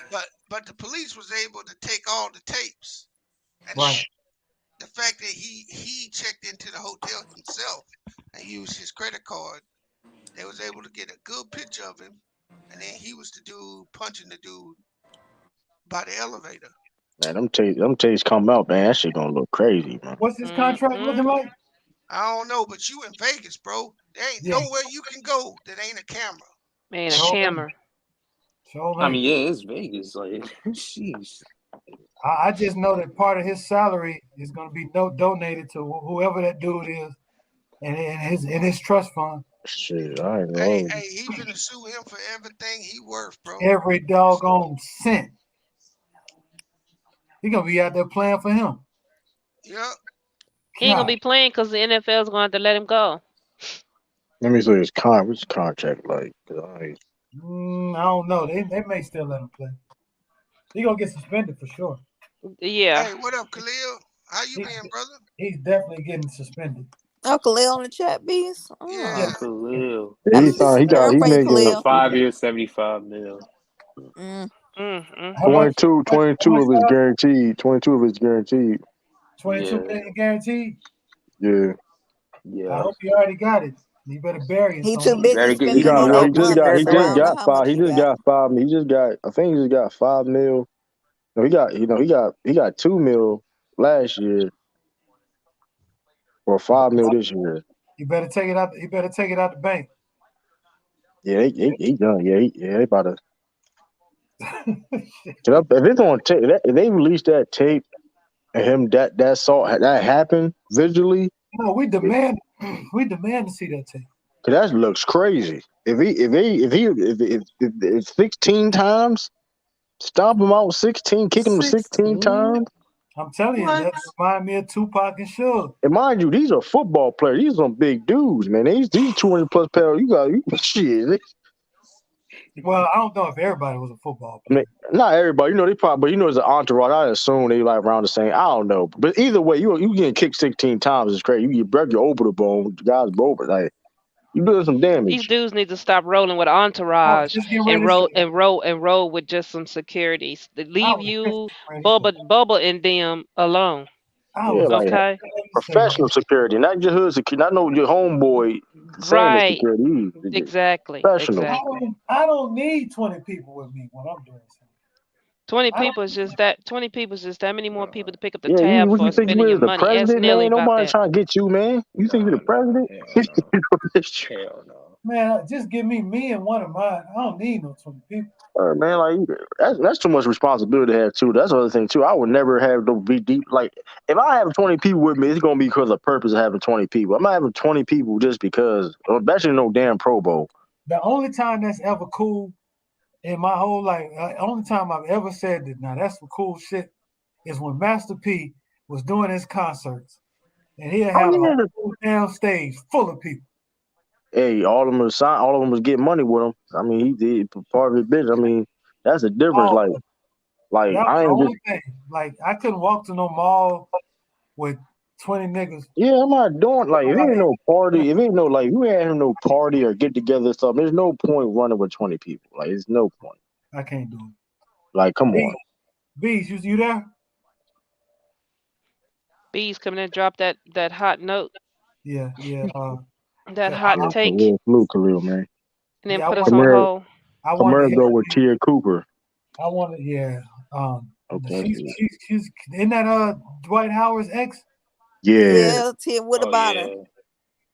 They say Kamara goes with her now. Yeah, that's true. That's true. Oh, really? Yeah. Oh, she done found her. Never, I'm leaving alone. Oh. Stop it. Yo, you ain't. That ain't right. That ain't right, man. That ain't right, man. I didn't say anything. I said I'm gonna stop. I don't know, man. Dwight, I mean, you can't even defend it though, because Dwight be putting us over them situations, man. It's like, God, what you mean? He didn't put himself in all them situations. True. Man. That's his life. That's his life. He that's his personal life. He do with his personal life. I mean, he ain't hurt. I mean, well, I tell you what, there is a difference between Dwight Howard and Kamara. When Dwight Howard was married to her, she had all kind of TikTok videos, all kind of videos. I haven't seen any new videos lately. Oh man! Damn. Hey, I'm just saying. She went with the bag. Hey, I'm just saying. Dwight. What you mean? Dwight probably still got more money than he do. He probably was occupied. Yeah, he probably do though. He probably do. But he do got them 5 kids, so I don't know how much that child support. Yeah, that's one thing. Hey, shoot, that's what. Who got 5 kids? Dwight Howard kids. Dwight got like 5 kids, bro. Dwight got 5. One of them was on Basketball Wives, Basketball like the first Wives. season. His baby mama Royce was on Basketball Wives when Hold on, time out. He got he got 5 kids, Jay back. Believe it or not, he got 5 kids. He got 5 kids. Why you don't believe it? True to King TV. True to King TV. I just heard something come out of your mouth. You watch Basketball Wives? No, I don't watch Basketball Wives. I used to watch VH1 though. I don't watch Basketball Wives. This is a long time ago. Okay, got it. I watch VH1, so when you see stuff on like commercials and advertising while you're on that channel, they advertising other shows. Right. You're gonna see see all that stuff. She was on there the first and second season when it first started. Okay, cool. That's why I knew Dwight. That's why I knew, because people talking about. That's why I knew Dwight had 5 kids. Cause it was like, well, he had 5 kids. Like, I didn't even know that. I was like, I think I watched the first 2 seasons of that. See, he talking about you. Well, see, you never know. No, I knew Antoine. I heard Antoine Walker was on. I didn't know, like, it was. Like, I was like, what? It was nobody knew what it was going. Like, people, it was like when you heard Basketball Wives, it was like, what's this? Like, like nobody. I mean, people know it's reality TV. Was married on the show too. That's the crazy. That what people call people all guard. Like, except for Jackie Christie. Yeah, that's how you know. That's how all of us know. Shawnee O'Neal. We know Jackie. We know the other one. Was Spanish? Was the Spanish? Antoine Walker. Evelyn Lazard. Right. Them the only ones that I know. I don't know anybody else after that. What's the Jew? It's the one the Drea. Kenny. What's this? Tammy. She's married to Kenny. Tammy and Drea. Those 5, I believe. Them the ones I think I know. But it's been years. I mean, I don't even know if they even still have Basketball Wives anymore. Do they? I don't even know. Too much other good stuff on now. I just watched the Power Tommy Force first episode. Hold on. I don't watch no Love and Hip Hop, bro. I know a lot of people that do watch Love and Hip Hop. Who say you watch Love and Hip Hop? Come on, we ain't doing that, man. I watch everybody. Listen, I watch VH1. I watch VH1, man. That's like saying I watch. That's like saying I watch Lifetime channel and I seen the R. Like, but I didn't like. Of course, I didn't really watch that R. Kelly stuff like that. I seen like a couple episodes, but I ain't watched the whole thing. Oh, I watched all that now. I watched a good amount of it. That was wild too, by the way. I want to see how the bullshit. That was wild. I wanted to see the bullshit in America first. And a lot of people need to get locked up in that documentary. I saw at least in every episode somebody else could have been locked up. I'm like, yo, this dude crazy. I'm like, man, that's what happens, man. That man money dried up, and then that's what happened, man. That's what happens, man. Yep. Lamont, I remember Lamont was saying that a long time ago. He's like, look, it's the money, man. And that's what it was. I'm like, it's like, That was wild. I'm like, they say all this stuff. I mean, shout out. Hey, speaking of that Pro Bowl, that was the most sickening thing I ever seen. Yeah, that was crazy. I watched 2 plays. I'm telling you, that's just a joke, man. I watched 2 plays. They need to play flag football, bro. They can take the pads off, bro. That shit. Bees, I can't believe you looked at it. I was at work. They need to play Madden. Oh, good. Something, man. Simulation just like we did. Something, man. I don't know. They need to do something. Like have more skills challenges or something, man, or more interesting skill. I don't know, bro. Like this. When I think about the Pro Bowl, I always think about Sean Taylor. That's all. Yeah. I think you get fined. You really hit somebody in Pro Bowl now, man. I really do. Yeah. I wouldn't dare. I wouldn't. I really do. You was gonna give that foolishness. I couldn't do it. Like that was wild. Like I'm like, come on, I wouldn't even like to be like. I mean, of course they get a lot of them players. Of course, you get probably paid playing the Pro Bowl too. So it's like, oh shit! Hey, you hear that dude, that Kyle Mullen? What? He played at Yale and Monmouth University. Hey, he made it through hell. He made it through Hell Week at the SEALs and died. Oh, the SEALs. Yeah, I think I saw oh shit. Was it today? Shit. He made some Hell Week on the SEALs and then they died. Yep, died. What he died from? They hadn't said yet. Shit. They said another dude in the hospital. So 2 of them end up going to Damn, hospital. what type of training they doing? What you mean, I mean, bro? medication. SEALs, bro. I'm saying this they don't do that army bullshit, bro. Man, this fuck out here, B. You act like you was a SEAL, man. hey, nigga, I went to marching party. What you talking about? Shit, you gotta give me more information on that. Oh, marching party. That's run by the SEALs. That's punishment, nigga. Oh, okay, nigga. Okay. You know when you get punished in boot camp? Oh yeah, I know about all that. Yeah, that's what that is. I told him more. Hey, you with the Denzel of the fucking Yeah, I'm like, hey, J-Mac, you know what the bad thing about that shit was? I volunteered to go. That's crazy. Shit. You out of pocket. Yeah, that's the case, then. You out. Hey, but I was in shape like a motherfucker, though, right? I believe. So, they wore my ass out, though. Oh yeah. I can't even imagine that Navy SEAL shit. Because I had a lot of friends in Special Forces, and they train hard, but that Navy SEAL shit, that's on a level you can't even fathom. Hey, just a little bit you gotta do to even get accepted. I was like, shit. Yeah. Because they make you do all your regular stuff, and then as soon as you're done, you gotta start to SEAL stuff. You don't even get no rest. Yeah, you don't. That shit crazy though, man. Yeah. I don't know. Your heart will bust out your damn chest. Yeah. That motherfucker's crazy. You don't have time to catch your breath. No. See, my brother, he was in the Marines. I remember he used to call me and talk shit, because they sent him out in the woods and shit. I said, you dumb. He said, what? He said, why you calling me dumb?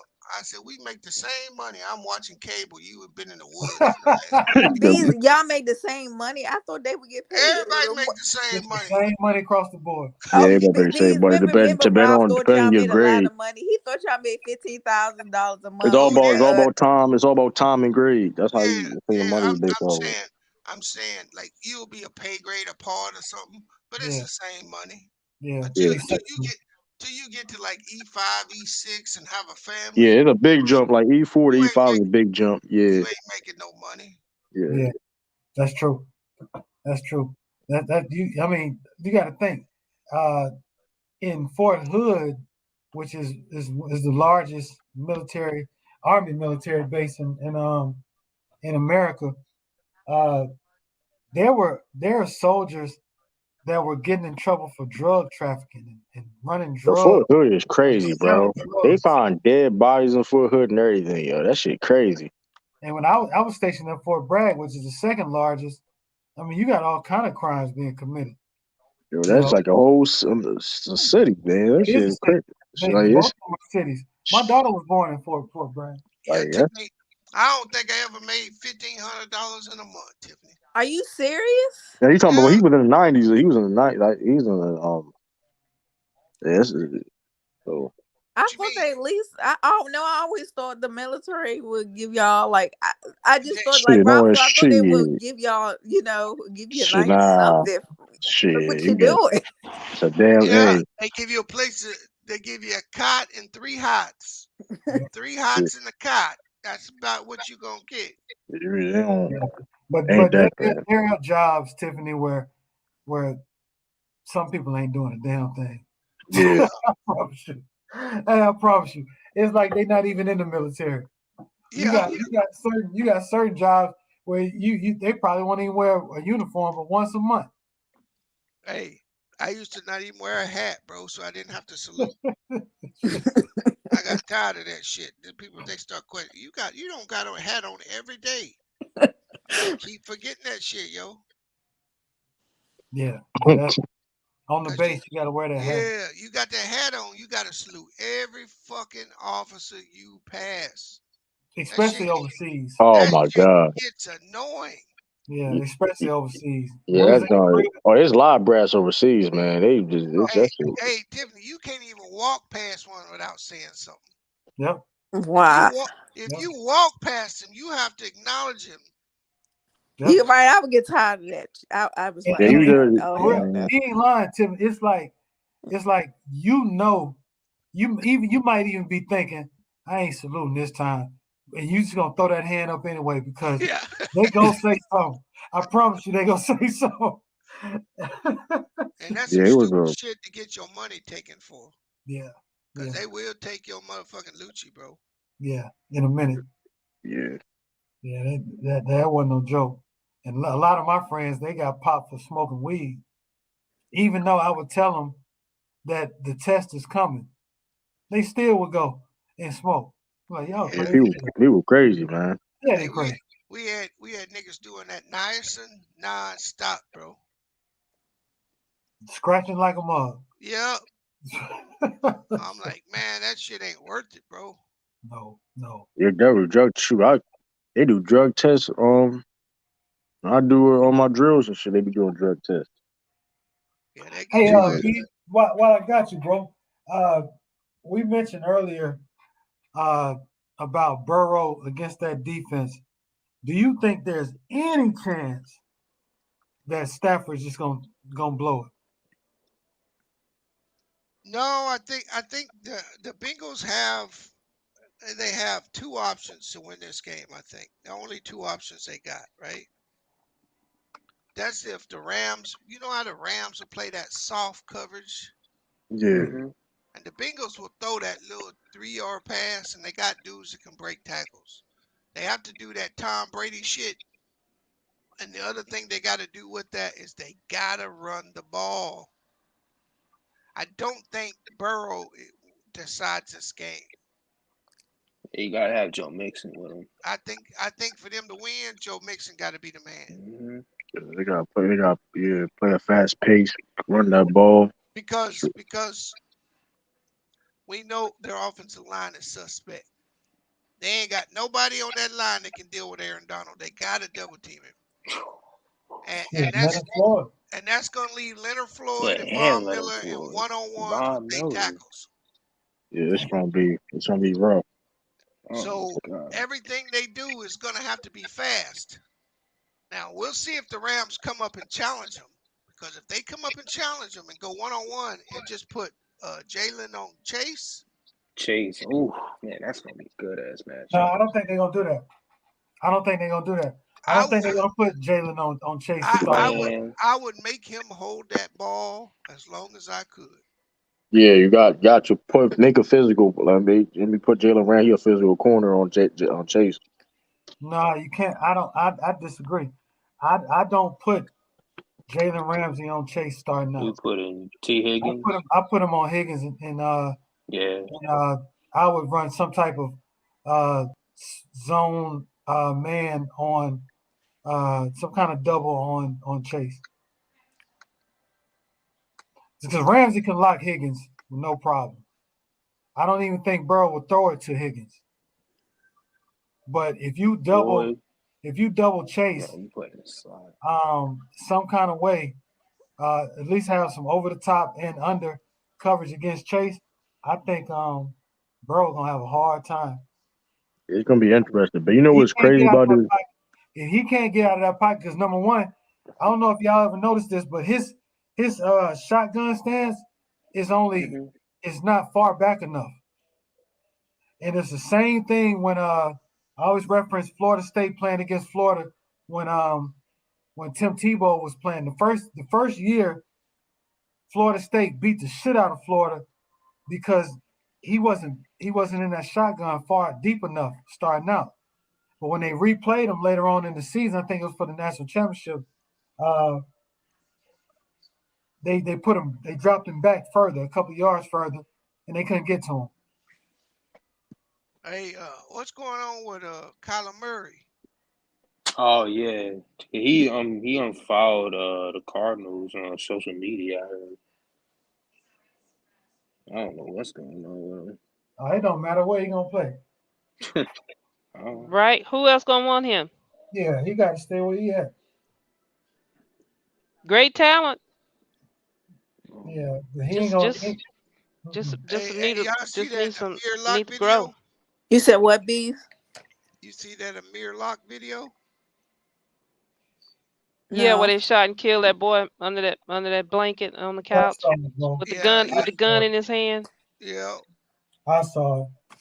I actually mentioned it in the beginning. They got to revisit these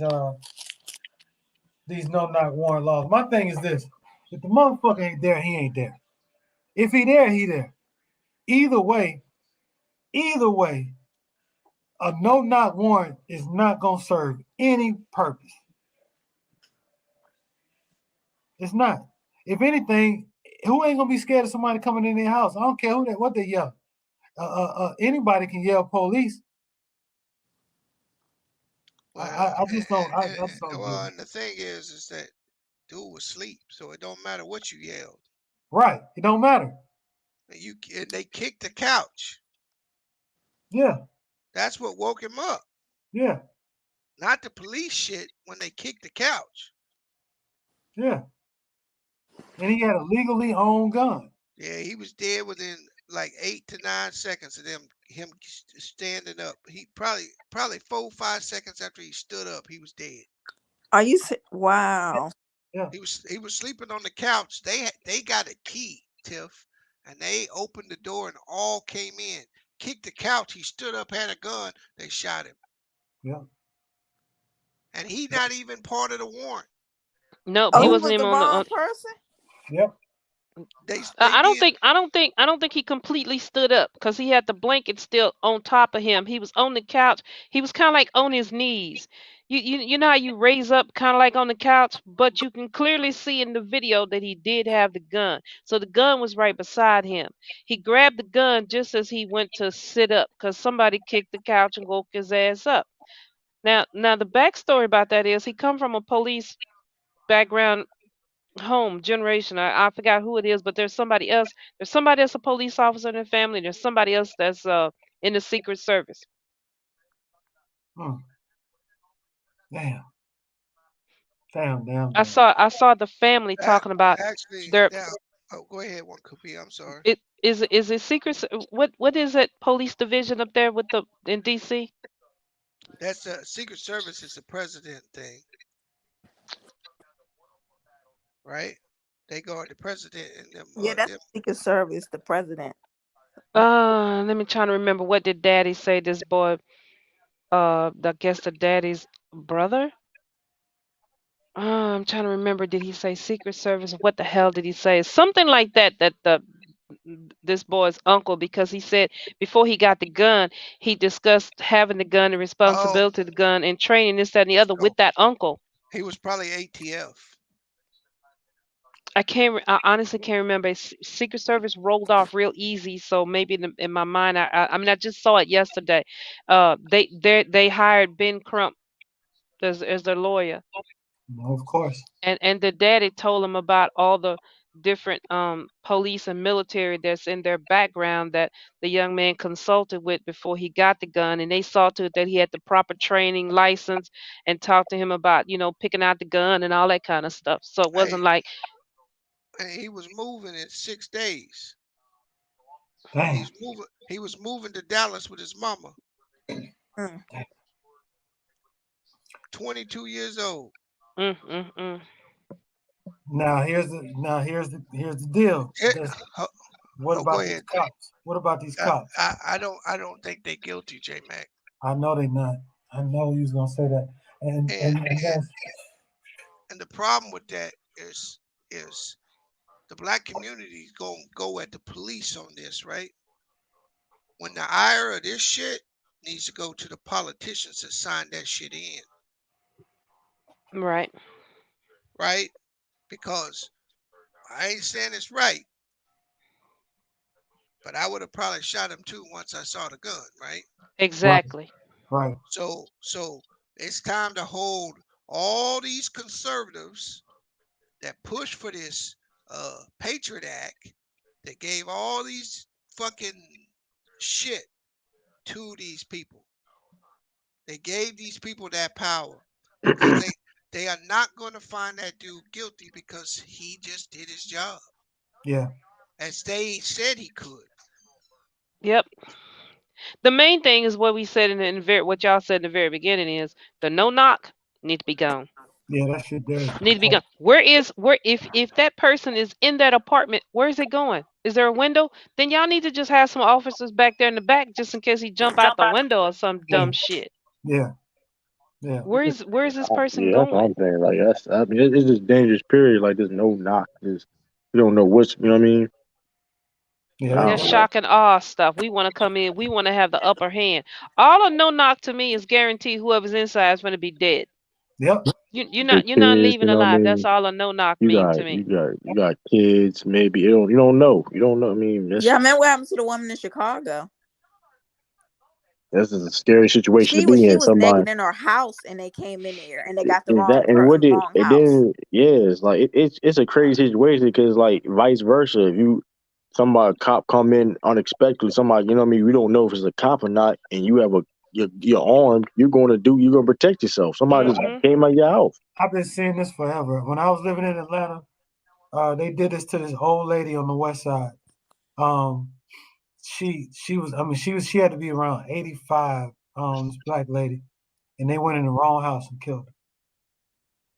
Like if you're gonna do that, and I'm saying if you're gonna do that, you gotta make sure for a fact. But if it's like you have to if you're gonna do that type of stuff, like it's like it's too many times you be seeing that stuff, man.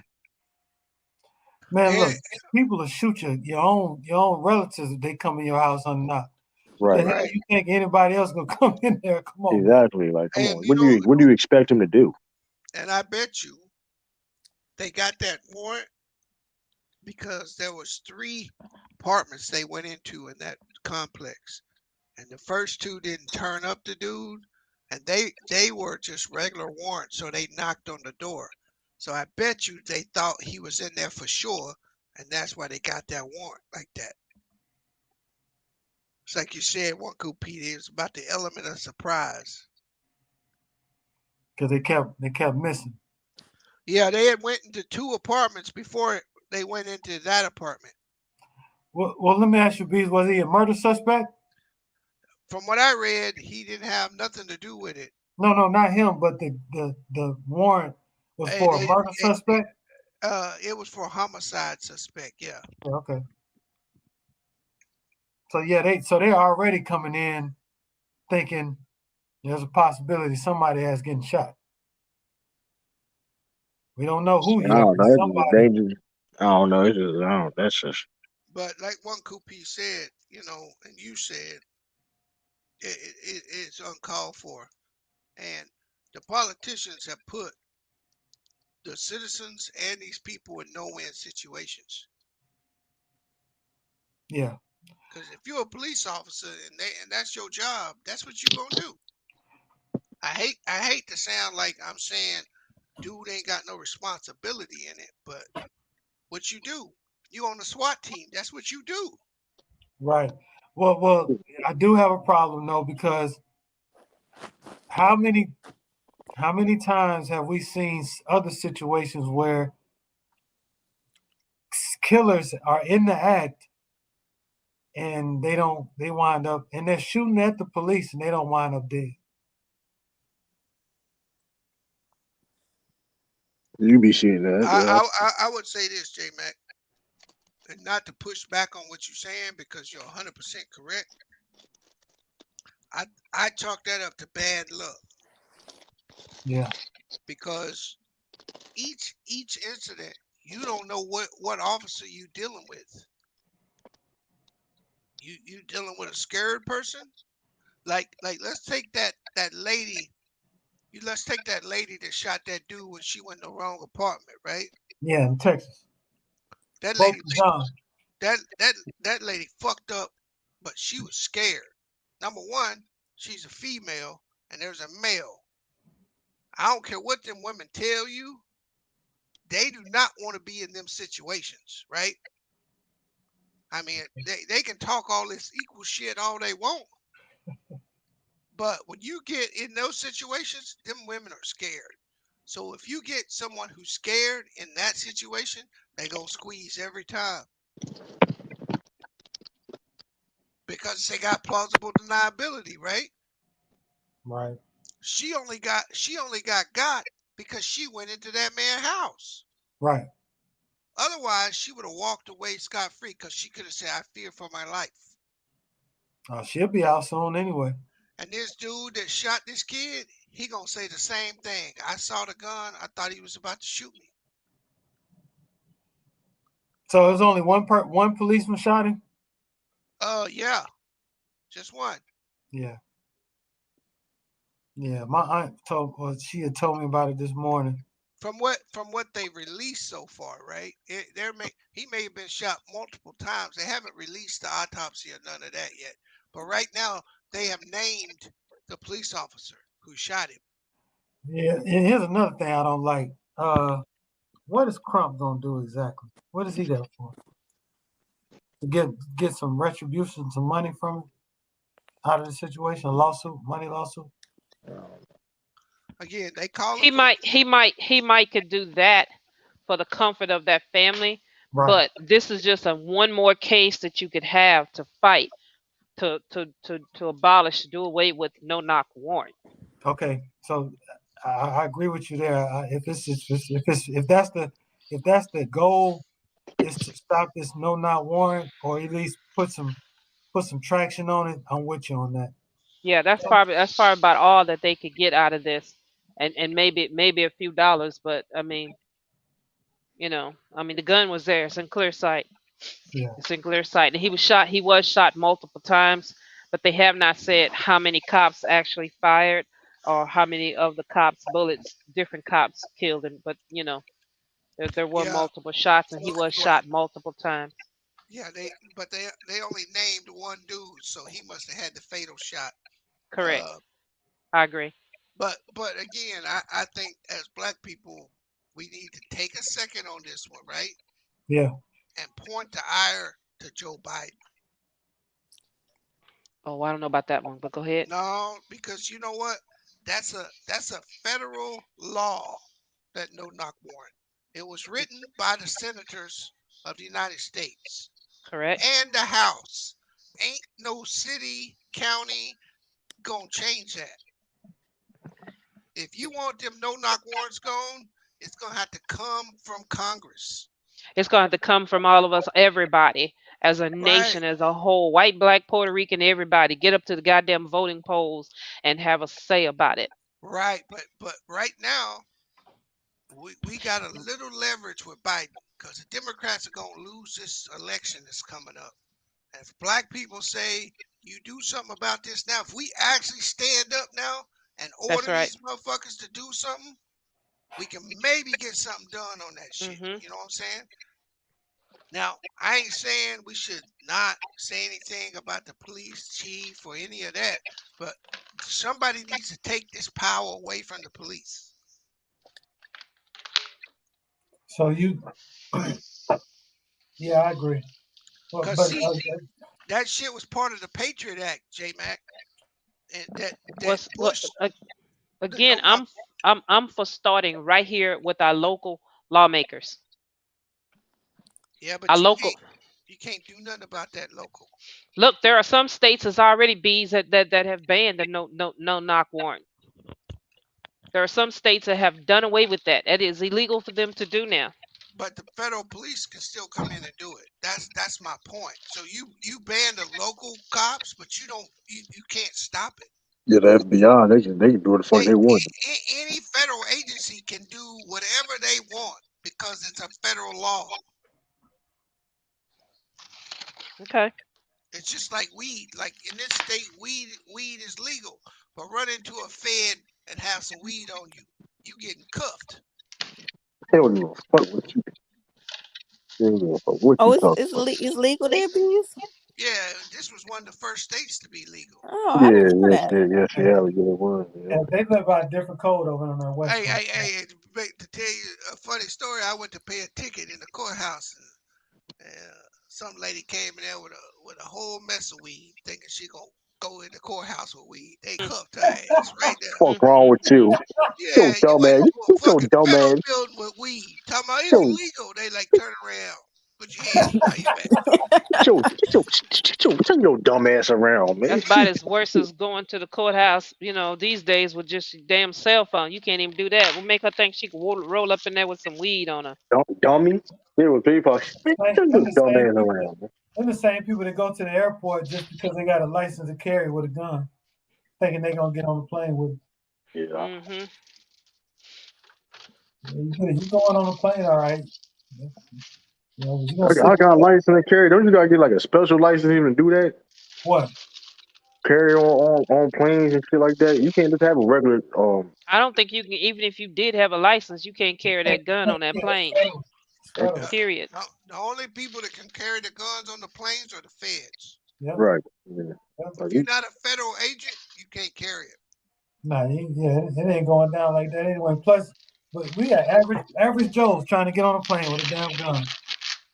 Like you trying to go to a place that gun laws are different. Like how that works? Like it's just dumb. Period. Like what are you trying to accomplish? See, here's the thing. Also true that like the marijuana laws, like they're legal here. Well, you can get it's not recreational here, but you can get it's medically cleared here. Right. But you take that shit outside of the state of Florida, medical or not, that's your ass.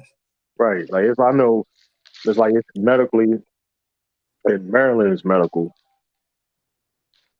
but like I think like Delaware, you can have like a certain amount on you in Delaware. You're not gonna get in trouble. Oh, not in Florida. You gotta have you ain't got no license to be able to have it. If you have it, you have a gram in your car. You get. I think they made it legal here for one reason. Their DUIs went up. They get more DUIs around this motherfucker than ever before, bro. Oh yeah, they do that. If you get DUI, if you too high. Yeah, they just say you under the influence, and that's it. Yeah, that's the. I smell marijuana in your car. Right? Yeah. TNG and some motherfucking AA meetings, nigga. That THC. Oh man. Damn. That DUI, that don't look good on you, man. The DUI with them 3 letters, man. I hate to keep bringing it back to Russ, but at least Russ is in a state where he can smoke weed to calm his nerves. Hey, right. Wow. He getting his ass roasted like a mug right now, boy. I hate it because that's my squad. And I still believe that he can. I still believe that in order for them to win, they need him. They won't win without him. They sure will not. Yeah, that's the thing too, though, man. But he said he wasn't mad about getting benched. That's what he say. No, because hey, that's what he say. you should have been on that stream.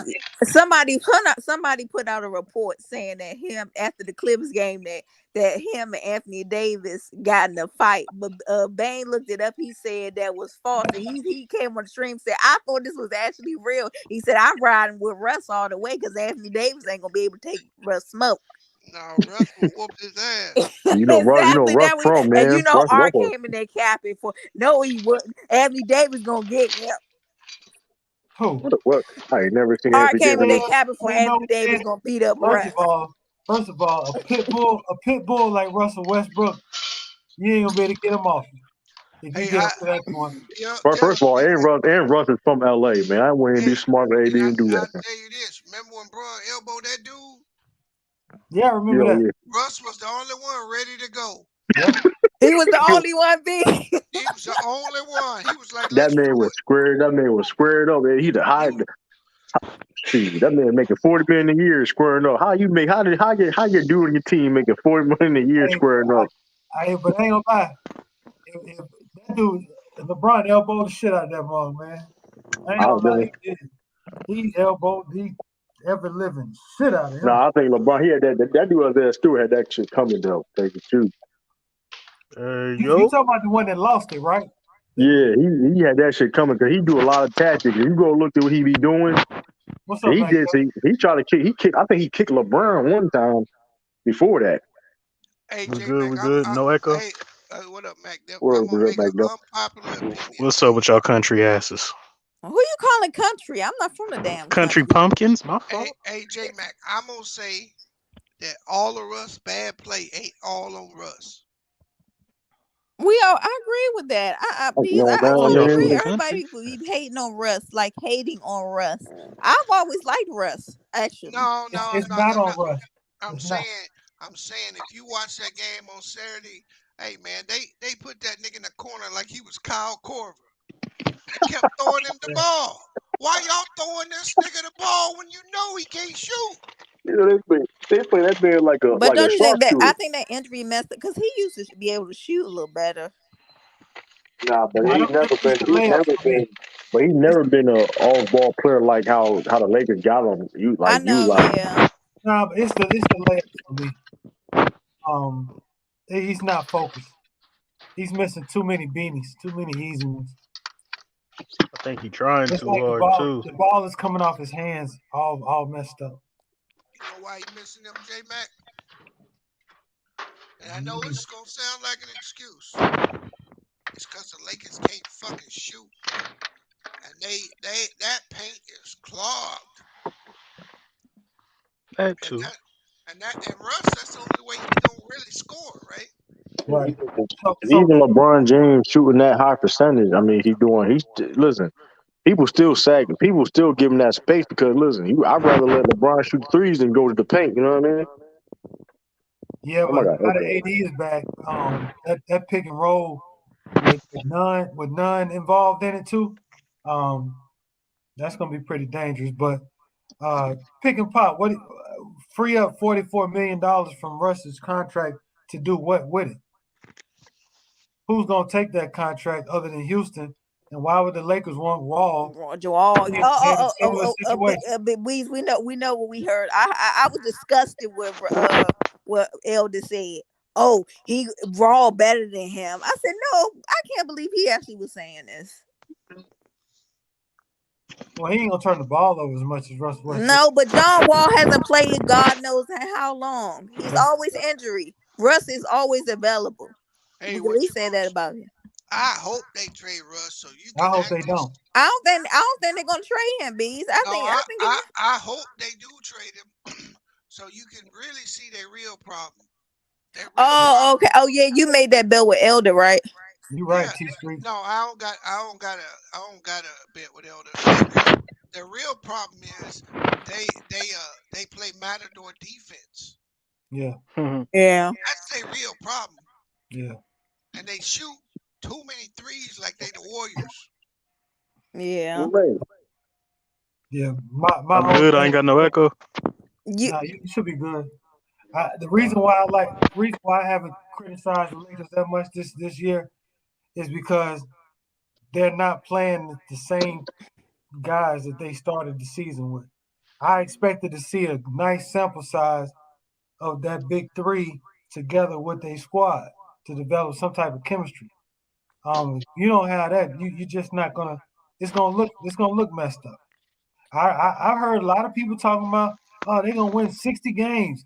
Oh, they might win 64 games. I'm like, hell no, this team built like the old Celtics. Just to get by into the playoffs. They ain't finna Y'all exert think they all still that. gonna make a run in the playoffs? You could use a different example, but I mean, I think They got a chance. Mm. If they can get to the playoffs healthy and playing some good ball by the time they get there, they got a chance. Nigga talking about Trevor Ariza, man. He played pretty good. True.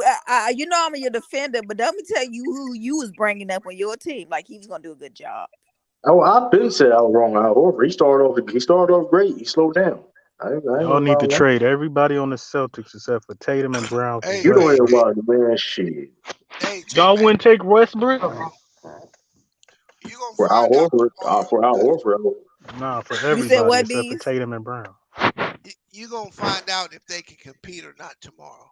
Yeah, I said that. But these, but we know Softy is going to make the 38-year-old play Giannis. We know it's not going to be Anthony Davis. No, they playing. They playing. They playing Milwaukee tomorrow. Oh shit! And that game's on TV, and they gonna play tomorrow. Tomorrow's game gonna be playoff intensity. I know, but you know that Anthony is not gonna play him. He's gonna make an excuse. I understand that. But what I'm saying is they gonna show you tomorrow. I ain't saying they gonna win, but they gonna show you if they can compete or not. It's in LA. It's in LA. It's gonna be playoff intensity tomorrow. I think they're gonna win. And this game right here is going to tell you whether they're going to be a problem. It ain't gonna be an easy win because Giannis coming for blood, bro. That nigga ain't gonna. But he gonna be coming for blood with who's true. AD is not gonna be on him. He want to smoke. LeBron usually plays Giannis pretty well. Giannis want to smoke. He shouldn't have to though. That's my point. He shouldn't have to. I think the Lakers will win. Let's not forget, LeBron likes those matchups too now. I know, but this is when the young man on the team, he's supposed to be the soup. This is supposed to be his team. This one he should be stepping up. He ain't quick enough to step. LeBron got a bad knee. I don't know if he's problems. Hey, LeBron with a bad knee might play better than AD tomorrow. AD might act like he fell out. That's messed up, Tiffany. Did you see the first behind the sun whatever around the world dunk he did that day? If that's a bad problem, I'm okay with it. Hey, I just wouldn't get too happy about this win that they'll get against Milwaukee. They got issues. I know this though. I think you're wrong, MacDell. You don't think they're gonna win? No, I'm saying I think they're gonna show you tomorrow whether they're gonna be a problem in the playoffs or not. If they don't compete tomorrow, you can write them off. Because the Bucks are going to try to blow them the fuck out. Because there's like 5 games a year where both teams play at playoff intensity. This gonna be one of them. And you got to remember, AD got embarrassed in Milwaukee. Wasn't that a winnable game, Bees, that they had? Yeah, they could have won that game. And this was that's what it was. Anthony Davis was the problem in that game. Everybody else, the Russ had a good game, I think. Hey, I'm gonna go ahead and put this out. AD's numbers, they ain't that good, bro. Yeah, I wouldn't count out. I don't think nobody's gonna count out the Lakers though. I just don't see them just getting through the Western Conference with all them good teams. But I wouldn't count them out though. Oh, what good teams? Hold on now. It's the Western Conference. That's kind of a vague statement. It's the Western Conference, J-Mac. No, I would argue that a lot of those teams ain't that damn good, matchup-wise in the playoffs. Wow. Okay. I mean, like, really one of the only teams that really scare me, besides the the teams that we know that's going to be there is Denver.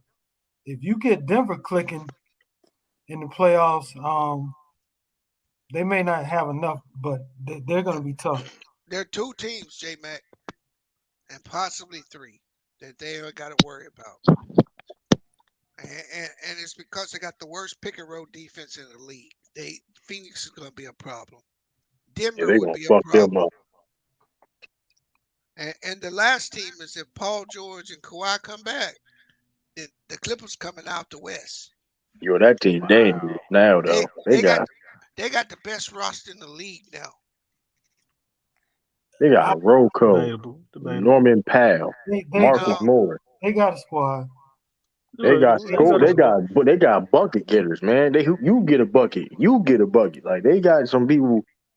That's a dangerous team. I give Tyronn Lewis his props and his flowers for keeping them afloat. I didn't think they was gonna be. And Tyronn Lewis is a great coach. He's a great coach. I thought they was gonna be worse than what they actually are. They above 500, right? Tyronn Lue one of the best coaches in the league, man. I don't think they could beat the Lakers 4 out of 7 without Paul George and of course.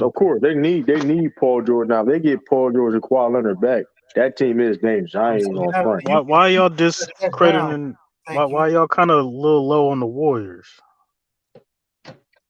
I mean that let's be real. If Kawhi and Paul George do come back, that Warriors team don't got no chance against that Clipper team, bro. I mean, you look at the type of lineup that the Clippers can do now is very scary, bro. They still don't have no size. Yeah, they don't. But just think, they can come out of there with Norman Powell, Paul George, Kawhi, Zubac, and Covington. They can switch that's nasty, bro. They don't even got to put because they gonna if you play against like the Warriors, they small ball anyway. You ain't got to put Zubac. They can put Marcus Morris and Rocco as your power forwards and center. Like that's nasty, man. That's not going. When I see Rocco can play. Rocco squad though. Robert Covington played a little center. Nobody, he was I on got the to be Rockets. the defender of the person not on the panel. What about Memphis? Oh, Memphis, nice. They a first round exit. They may be better than Warriors. I got them second round. So that's for T Streets. Second round exits for y'all Memphis Grizzlies. You understand? They gonna either face what? The Nuggets. They gonna face the Nuggets or the Clippers first round. Bees, check my name. Bees Anthony Davis is the MVP. Just you be putting names on there that can't even. They could help me cover up the whole thing. Oh well, I can see it. What's going on, Lee? Hey, we was talking about possible MVPs for next year. Damn sure wasn't talking about Baker Mayfield. Surprisingly, out of nowhere, I ain't gonna say who said it. Baker Mayfield's name was mentioned among the top. Lee, he lying. Nobody even mentioned that man's name. Okay, good. You get a vote. In the chat or on the panel said that. Bro. Well, if that's the case, then I'm going to report this channel. So, hey, yo, hey, that's your quarterback, man. You're my quarterback. I just support the team he happens to play for. Not my quarterback. We never asked you, Mac Duff, who you got? You got Bengals at I'm rooting for the Bengals, and I'm gonna play the point spread, the 7.5 points. I'm gonna take the 7.5 points. He rooting for the Bengals. He's still salty about Sunday. Fuck Rams. Who you got? We'll go with the Bengals. I have the Bengals. However, wait, there's an echo. There is an echo. Is it me? Say something. Okay. Is that better? I have the Bengals, but speaking of the Browns, it's a lose-lose situation for the Browns because the Bengals win, Baker's going to get this work. If the Rams win,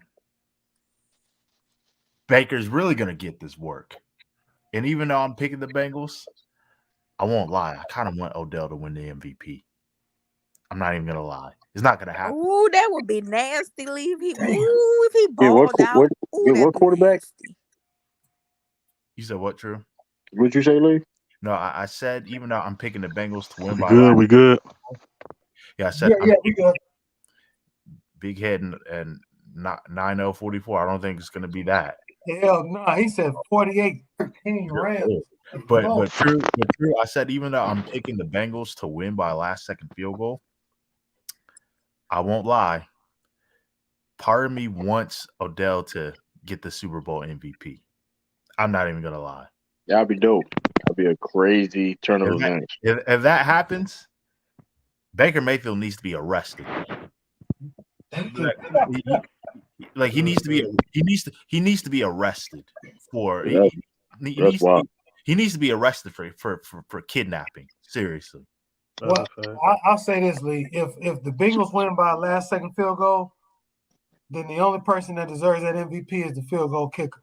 Probably. Because they wouldn't even be here without him. Hey, booming 50-yarders all through the playoffs. He Justin Tucker Jr. And That's what he is. We ain't doing that, Tiffany. We're not doing that. He Justin Tucker Tiffany, Jr. we're not doing that. We're not doing that. That's the craziest nickname I've ever heard so far. You know, True. Tiff may have a point because those kickers never miss. Never. Right. He Justin Tucker. He's the upcoming. See, the North had that. We talk our division. We got them kickers over there. Man, that's the best players on your teams, huh? Look, y'all saw what game was that? Was that the Raiders where he made up? No, that was the Titans. Tennessee. Yeah. Yeah, he's junior. He coming. Nah, I like the Bengals' chances because if the Rams don't get to Joe Burrow, it's over. Like they have to get to Joe Burrow. They can't. I think it's a guarantee they're gonna get to him though. That's not. I don't think it's a guarantee. I don't know why would you mean it's not a guarantee. Like, what are you saying? Like, I can't believe I'm saying Mac Def. I agree with you. I can't believe that came out of my mouth. But Mac Def, I do agree with you. But that's a big if. Because if the Titans were able to get to Joe Burrow 9 times, I can only imagine what the Rams are going to do. And Aaron Donald's rubbing his hands like Birdman right now. So this game is not going to be won by wide receivers. It's not going to be won by the trenches. It's not going to be won by running backs or tight ends. Trenches. If the Rams win in the trenches, they're winning this game. It ain't close. I'm telling you this. I'm telling you this, man. I mean, the one thing about the Bengals is this, though. That's just an interesting stat. They're the less penalized team in the NFL. I know. I saw that. So they do have a chance. The Bengals? Yes, they're the number one. It's crazy. It's crazy because wait, B, say that again. They ain't got no chance, bro. No, I ain't listening. B, you better get to Joe before he gets you. Wait, Bees, how come they have no chance? Listen, I got Rams winning though, B. I got the Rams winning, but I don't got them getting blown. I don't think they're gonna be blown out. Let's keep this a stack, bro. They got lucky when they beat the Raiders.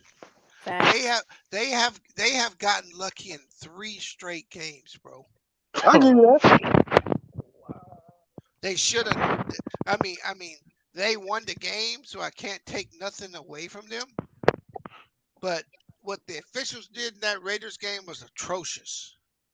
Yeah, the touchdown pass. Yeah, bro, that was atrocious. That play they shouldn't have blew the whistle. He wasn't even out of bounds, but yeah, they shouldn't have counted that.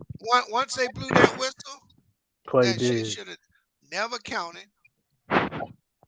There's no way you should get sacked 9 times and win a game. They really got sacked 11 times, but I think they was offsides twice. That just shows you that Tennessee shit themselves. And then we all saw the Chiefs shit themselves. Now I give them a lot of credit for staying the course, right? They're a good football team. That they're not gonna beat themselves. So you got to go out and beat them. And I think the Rams will. Yeah, you can't say they got to get to Joe Burrow that's like a challenge. Like that's disrespectful, bro. I'm telling you. I had to ask y'all who got the better quarterback. No, stop it. What's that supposed to mean? Okay, but what's that supposed to mean? Whatever you think it is. What are you talking about? Stafford's better than Burrow? Yeah. What are you talking about? You act like Burrow played this good the whole playoffs. Come on. Y'all gotta stop with the recency bias shit, bro. Like Joe, like it's not recent. It's not recency. It is recency bias, bro. Because Did what he play with? that good Hold against on, the hold on. Nobody, No, hold on. did not. Stafford's a great. He's a Hall of Famer.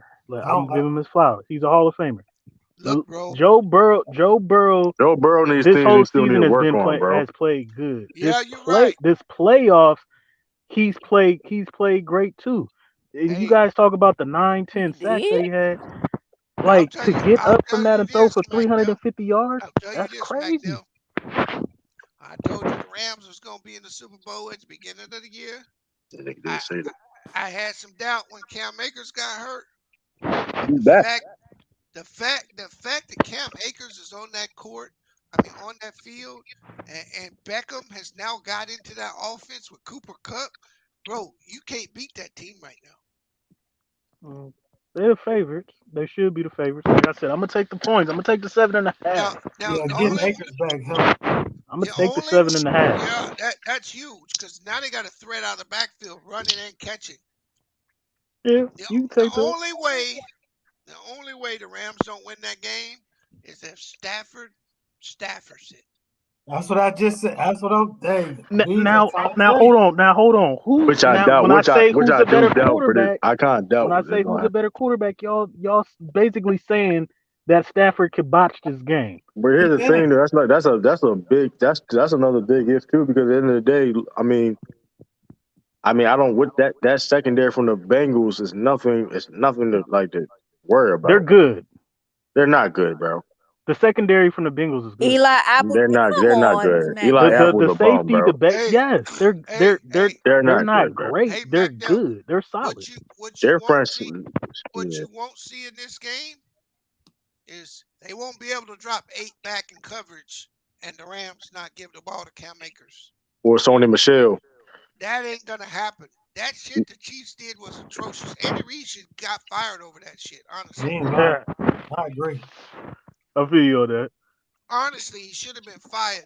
They were giving you 5 yards a carry if you would have took it. Yeah. The Rams are the favorites. You got to get the Joe Burrow. You talk about Stafford. You ain't worried about McVay. He be Joe Burrow so bad. Joe Burrow so dangerous passes too. Let's not act like he don't. Yeah, you know why I'm gonna give him the nod this time, Tiff? Why? Because he learned a lesson when he faced Belichick. He was trying to be too cute. The Rams in the Super Bowl, 2 years ago? Yeah, he focused. He focused now, man. They should have. I had my money. They should have won that game. Right? Sorry. No, they shouldn't. No, 3 years ago. It's taken 3 years ago. But I think he learned a lesson, right?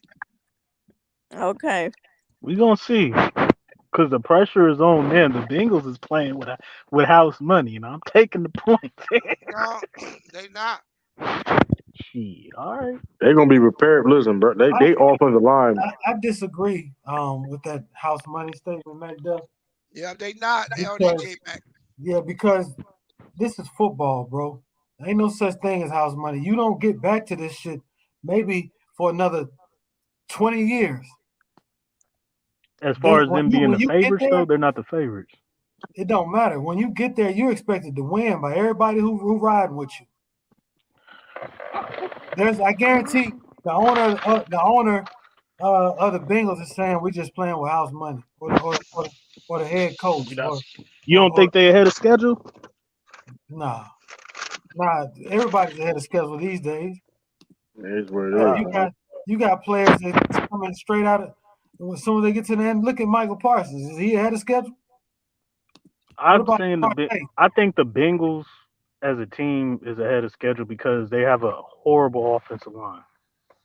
Yeah, but they just played against good matchup teams. I mean, they some lucky but let's be real let's though. call Like it what it is.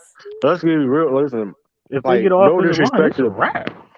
no disrespect to the Bengals, but let's keep it real. Like a lot of things this season wasn't their favor. I'm not saying they're not a bad Yeah, football they're team, going right, true. but a lot of things was in their favor. You won against. I mean, the Ravens. Let's be real. Are they better than a healthy Ravens team? We don't. I mean, I don't think so. They better than a healthy Ravens team. I don't. I be Hey, matchups makes any. I mean, it's all hey, about the Joe. matchups. I'm gonna ask you two questions. Did the Bengals beat the Titans or did the Titans lose the game? I think Titans lost that game. I mean, Hey, and you can't do that. And to give the Bengals a credit, you can't play. You can't do that against the Bengals because did the because Chiefs lose the game or give it away? I mean, They like the gave that play game. calling. Like I said, well, you said it yourself. The play calling was atrocious in the second half. Like, what the fuck? Why you not running the fucking ball? You up 18? What it was 18-3? What was it? 18-3 at one point. Yep. 18-3, and you lose that game like that. You supposed to be a championship. You've been to the Super Bowl. You were the Kansas City Chiefs. You supposed to be this and that. You have all the experience, and you let that shit go like that. That's unexcusable. I mean, so it's like the Bengals. Like I said, I don't think the Rams going. I mean, I don't think the Rams going to play, man. Hey, J Mac. What's up, bro? Eric Bieniemy would never get a coaching job in the league, bro. Yeah, I don't think so. I started to think, does he really want one? Well, I don't think he will because that right there, that game is that game right there that canceled it for him. I don't know, Bees. I think they I think that's got Andy Reid on all over it, bro. It does, but it's got him too, right? Because because he calls it. He gets a lot of credit. He's he calling the the plays. But this is the problem. It was obvious since right before halftime that Patrick Mahomes was flustered. Right. You didn't put him in a position to succeed once he got flustered. Agreed. And that's gonna fall on him. So when this dude needed you to coach him up, you didn't coach him up. Yeah, you got a good point there because you were supposed to take the ball out of his hands, like run the ball, man. Calm him down. Run the ball. Get some good. You know what I mean? You should have took the ball out of his hands, got him calmed down, and got him back into the game. But they didn't. He just kept spiraling, and he kept showing you he was spiraling. And they did a good job of film watching how he likes to scramble because he wasn't able to get outside of those DNs. I mean, you drop an 8 back. There ain't only so much you can do. Motherfucker drop an 8 back. Right. I mean, but the thing is they did it at the end when they had a chance to win. That's the only time I saw them start running quick plays. Yeah. They didn't. Yeah. They kept trying to take 15 and 18-yard chunks down the field. Well, shit, they was at the 3. Yeah. Hey, they shouldn't even have tied the game. The nigga fumbled. Yeah. Oh, yeah, it sure did. How do we even know that the coach didn't try to ring him in? I just think that cocky, arrogant, overconfident, I got this, I'm Patrick Mahomes, motherfucker.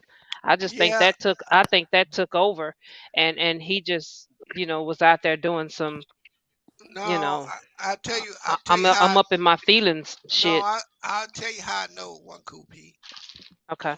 When you play football like that and your players get off scale, good coaches go to their bread and butters and they get you back in a rhythm. And that first half, he was in a rhythm. I mean, it didn't matter what they called, he was on. And that second half, whatever they were trying to do, they didn't make an adjustment to the Bengals. They kept trying to do what they had been doing. There was no adjustments made. Part of me also feel like, he just got out there playing around. I don't think he was playing around. Be honest Shit. with you, because he was obviously he was flustered. He didn't know where to go with the ball. He didn't know where to put the ball, and he was just sitting there holding the ball. That interception he threw, one of the worst passes I ever seen. I agree. Because even if the lineman, if you go back and watch that play, even if that lineman don't pick it off, the linebacker does. He looked right. I mean, that was absolutely horrible. Right, and that should have told you, as the coach right there, that his mental state, he was jacked up. You can see on the replay, he was looking dead at wherever he was going, and he just barely tried to soft touched it like that. And J Mac, you can go back and look at every one of them sacks they got in the third and fourth quarter. He had 6 to 8 seconds on most of those balls. Yeah, he running around. He could have just thrown the ball out of bounds. Right. Well, he scrambles in the pocket too much. He wasn't scrambling outside that pocket. That's why I say he playing like, I can just do whatever I want to out here because I'm Patrick Mahomes, y'all. And I think when that game started getting away from him, he couldn't reel it back in. Yeah, but that falls on the coach, though, one P. Okay. Because the coach has got to reel you back in. Coach might have told his butt to go out there and don't throw it no more. Pass it. No, that's not how you do it. They'd have whooped his ass. Yeah, you got to call that game to get your offense back in the rhythm. You know what may have helped them? They could have went to the hurry up. They could have done something different than what they were doing. They had to get out of that funk, and they never did. They never changed anything. That's bad coaching. Yeah, so. Yeah, you got to run the ball. I know that was probably screaming. Yeah, I didn't watch the whole game. When I saw it being a blowout, I was kind of done. I came back when the scores was coming back, and what I saw looked like a dude that thought that I can't be beat, and now he's out here scruffling. He made a bad play at halftime, one P, and they decided they could have kicked the field goal that went up 24-3 at halftime, and they decided not to do it. And he made a bad play, and every play from then on was bad. It got in his head. Yep, everyone. He was done. And then the overtime, it was just obvious. Whether they got the ball or not, they weren't going to move that ball. It didn't look like the Buffalo game. The confidence was shot. Yeah, confidence was gone. And that's why I say the coach, one P, you got to get his confidence back. You got to run some plays that he's going to start to feel good about. No matter how good you are, you got to remember that dude is like a third or fourth year starter. He ain't no veteran like that. Salute everybody. Salute, Ralph. What up, Ralph? Tiff. Huh? I listened to that Lou's stream last night. Holy cow! The bees. I never heard a super fan of somebody of Kevin Samuels. That dude was tripping. Yeah, I gotta watch that. Yeah, we had fun this morning, right, Tiff? Ralph. I just couldn't believe it. I heard it too, bees. I laughed my ass off. I never heard somebody defend him so much in my life. Look, there was two streams this weekend that had me rolling. The one this morning, and there was one I think on Bang's channel. But today, Bang went at it with a dude who was going for Jordan. That's some funny shit too. Hey, they got real emotion. That Sir Ism came in there and lit his ass up. That dude is funny, bro. Oh, gee, funny. Oh yeah, when he's the one that talking about, you can keep your 48 laws of power and all that. Yeah. Hey, you gotta watch this. I texted some dude and said, this shit is hilarious. He remind me of you, Bees, with the quick comebacks. Yo. Y'all got the quickest comebacks I ever see. Yo. Wait, what happened on Citizen Lou's channel? The topic was, I think the topic was, why do black men have to be either educated lame or Pookie Another Ray. no, hold on. This is the title. This is the title. Another Civil War. Another Pookie versus educated lame debate. Yeah. It's really about the manosphere and stuff. And Yeah. somehow it turned into Kevin Samuels. And we been wanting to get off that topic. That dude he defended the hell out of Kevin Samuels. Well, it might be the way you guys might think it is, but he doesn't dress like that. We said nothing wrong wearing suits. We said his man. We said the other stuff he do. Yeah, y'all said his mannerism. Yeah. Wait, you guys were talking about Kevin Samuel? Yes. Well, he just interviewed Nicki Minaj. We was talking about that too on there. Which was that shit didn't even look right. What's your name? Wait, what's your name? No, it wasn't even what's like your that. dress size? He was in awe. He was in awe of her. He was catering to her. Hey, but the thing is, Lou, is that Citizen Lou and them had receipts that nigga wasn't no engineer, right? Like he claimed, no He worked at Home Depot. Image consultant. Yo, that shit. And that nigga was making $600 a month at Home Depot. Yeah. And that's what Lou was putting out, right? He's like he's a fake it till he made it. Yep, like Cash Money. Oh, but that shit was funny, J-Man. Yeah, I gotta watch that shit. Bro. I was rolling this morning. I was listening to it. But I'm telling you, that debate, LeBron versus Jordan debate on Bang Channel was funny, man. Yeah, so that Bang told me that dude was trying to get him to come over. He started a channel, and he was trying to get Bang to come to his channel. Ah. A dude, I think it's Kevin's World or something. Is his yeah, channel? Kevin. That's his name, Kevin. Yeah, Bang said he tried. That's what he was trying to do. Wait, this LeBron versus Jordan once again. Was it today? Yeah, but it was pretty decent. Was this today? Yeah, Bang gonna have to. Bang gonna sooner or later he gonna have to upgrade his stat sheet. Because that shit funny as shit, bro. You got there are numbers and stats to go against some of that. But I like how he come back. You really it's hard to cook Bang because he got the numbers, he got the stats, plus he got the stage presence. J-Mac, was this today? Yeah, Bees, you would have liked. Y'all would like the show today. They did a good show. Bang, they was talking about the top 10 small forwards all time. He got the stage presence. Hey, long as they didn't put Kawhi. No, B, and you know what? And you know what? Bang said that somebody was arguing in the chat. He said, "Hell no, Kiwi ain't going in there." We had that debate on because somebody Friday was up there shit, capping man. for Kiwi, but was hating on Kevin Durant. And Bang had to put up the stats. Hey, J-Mac. Yeah. Los Angeles Rams cornerback Jalen Ramsey lobbies to shadow Jamar Chase. Oh my goodness. They ain't gonna let him do it. They don't let him do it for a few plays, not the whole game. I guarantee you. Jalen Big Mouth Ramsey. They trying to win a chip. They ain't trying to please this Negro.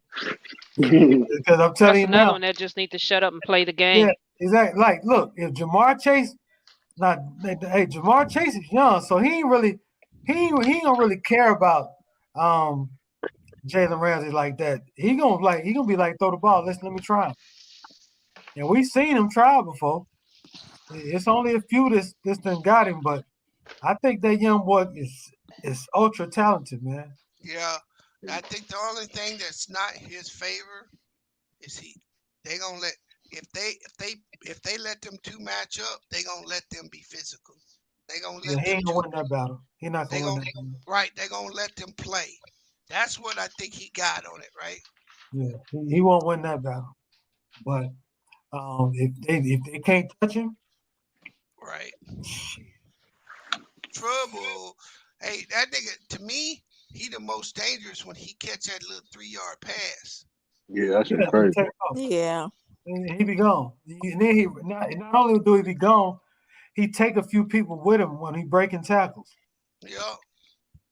So, I mean, but then Higgins, you got to do something with him. But they're not gonna have no tight end. MCL sprain. That was a big loss. I forgot about that. I don't see him being. He out. 70. Yeah. Well, he's trying. He out right now, but he's trying to play. I don't think he gonna play. Well, not an MCL sprain. What about Higbee? Is he out? Or is he coming or Blanton playing? Let me see.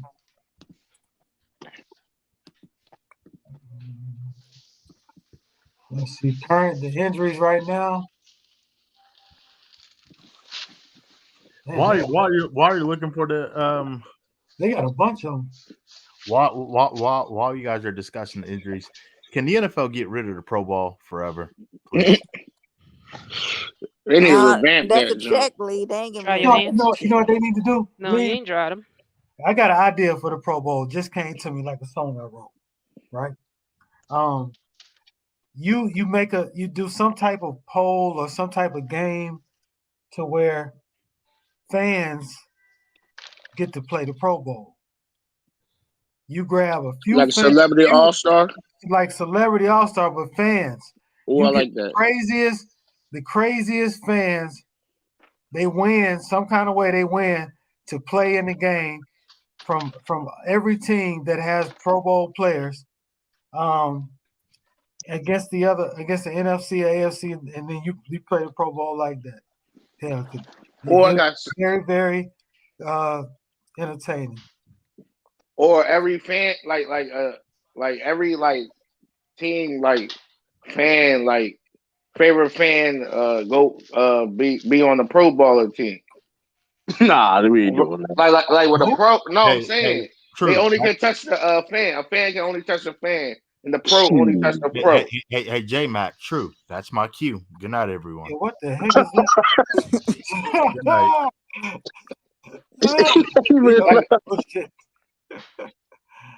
Oh man. Oh man. I'm saying like fan base versus fan base. Like I ain't going. No, you're not getting it. I understand what you're saying, but that still ain't gonna work. Yeah, they ain't gonna make me watch. That ain't gonna make me watch it. NYC young boy, we don't debate Jordan and LeBron over here. We just don't do it. Yeah, I don't think we really had Jordan LeBron. Yeah, we don't need, and that's so old. No, we did. No, we did. No, we did. Debate, let's do a better one. No, we did a Jordan LeBron debate before. I think it was a while ago. Yeah, it's been a long time ago. I mean, we don't typically get into these. Now usually the debates, see, that's why I like to hear it too. Like you will see debates you don't even really see. Yeah, like you say like it was Paul Pierce at top small forward or something like that. It's like something different. Yeah, you'll see like what was it? It was one debate that was crazy. Like depends on who it was. It was crazy. Like it's like unique stuff over here. Like out of the box shit. That's what I like to do too, though. Like I'm not sick and tired of LeBron during debates. It gets old, man. It's like really cross eras are getting old anyway. It's not even necessarily that. It's just like that topic specifically is like try something else, man. Like they're not the only two great basketball players. Yeah, name some other people in the top 10. I actually got one. I had a topic for next week. We finna go hard on NBA. But I can go ahead and share this one because I got several of them. Who is the most impressive young up and coming young star? And when I mean young, I mean within the last 4 years. Oh, that's a good one. Impressive. True. No, Jason Tatum is not in the discussion. Hold on. The key word was impressive. Mm-hmm. Not about talent. You might have to put Jason in there. Yeah, impressive. So what that means is it doesn't have we don't have to knock anybody to put somebody in that class. It don't gotta be about the team. It could be the individual. Like that's what it is. Who's impressive? So like if anybody ever asks me about how I feel about LeBron and Jordan, right? I always say, to me, LeBron is the best basketball player I ever seen play. An all-around basketball player. but he's not the greatest. There's a difference. There's a big difference with that. Greatness. Now he is great. Don't get me wrong. If whoever has him as they GOAT, fine. But for me, he's the best basketball player I've ever seen. You know, he's not the most talented though. So like when I mean these young players, like who is really standing out to you right now? You know, Jamal Murray, John Morant. It's a lot of young great talent. I mean, there's a lot of young great talent, but that key word impressive. I mean, you put impressive. Not being biased, like I've seen somebody like Jaylen Brown when he first came in the league and what he's doing now. That's impressive. He's impressive. Absolutely. That's impressive. Like, cause like what he's doing, the skill wise, what he's doing then and now is amazing. Like he barely, like he came in the league as a guy that couldn't shoot, didn't have a handle, just athletic raw talent.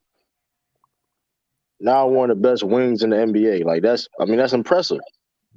I tell you, is he the most talented or he the best? No, but that's impressive. Where he came in and where he is now as a young player, that's impressive. I want y'all to think outside the box too. Not always these players that we talk about. I mean, like a Halliburton. Yeah, he's impressive. Like some of these role players. There's a lot of those, man. Like I'm gonna tell you, RJ Barrett, if he can be consistent with a J, and he get a left hand, he gonna be man. Yeah, that's asking a lot, sir. No, he did improve much. He did improve a lot. Deontay Murray, he's impressive. You give RJ a few summers, he'll be good. Right. He'll be very good. Look at Dion coming in here. Or what's his name from Memphis that played beside John Morant? Desmond Bain. I think Kyle Anderson. Yeah. Well, you want to Kyle Anderson's not young. Yeah, I'm talking about young guys. Young Desmond, he's not even the fifth best player on this team. You talking about Desmond Bain and Jared Jackson Jr.? What he did last season was impressive. He's a good player, but he's not. I want to say, impressive. It's impressive how slow he is and still can get a bucket. But that's impressive. Damn true. That's what he is. That's his nickname. His nickname is Slow Mo. That's his nickname. Like what Jordan Poole was doing was impressive. Honestly, Tyler Hero, that's impressive. Yeah, that's impressive. Strus, I like Strus has been playing pretty well. Fred VanVleet, that's impressive.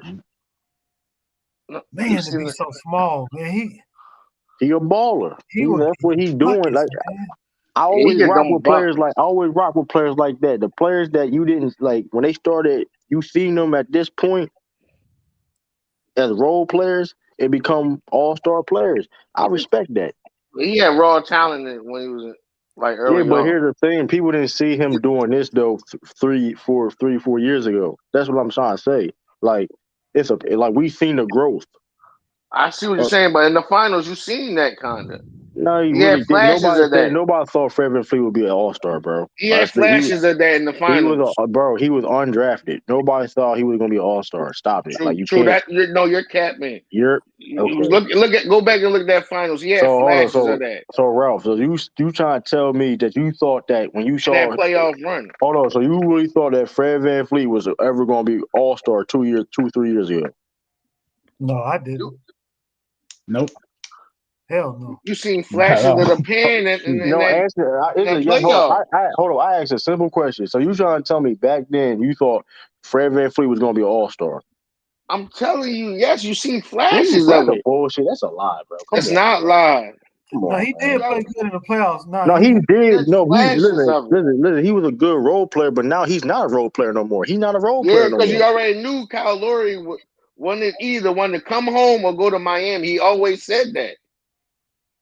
Right, but I'm just talking. But Fred VanVleet is playing at an all-star level. Nobody thought Fred. No, I'm not saying Fred VanVleet wasn't good before this, but nobody thought he was going to be playing this level. You saw him and Pascal combo. You know his valuable replacement. He had like top 5 in valuable replacement this season. Some crazy shit. Like he's really that combo was dangerous. We already seen that in the playoffs. What it could be. But he's gotten, bro. Fred VanVleet is playing the best ball in his career, bro. It's not the same. He's not the same Fred VanVleet that played with Kyle Lowry. That's what I'm trying to tell you. Like this is not. I'm saying you already know he's not the same. I'm saying with them little flashes and instances of him, how him and Pascal mash and the chemistry they had, you already knew they was the future of a team or that team. Man, shit. Like Isaiah Thomas, when he was in Sacramento, ain't nobody knew what he was going to do, but he had a couple of games. Yeah, but nobody said. But hold on, but you. So you trying to tell me that you thought Isaiah Thomas was going to be a top 5 MVP candidate? No, not MVP. That's what I'm trying to say. Listen, not MVP, but you knew he was going to be something nice, something special. Nobody said. That's 2 different things. But like. That's what like impressed me with I just knew he was gonna be a bucket getter. Look what Lou Will did on the Clippers.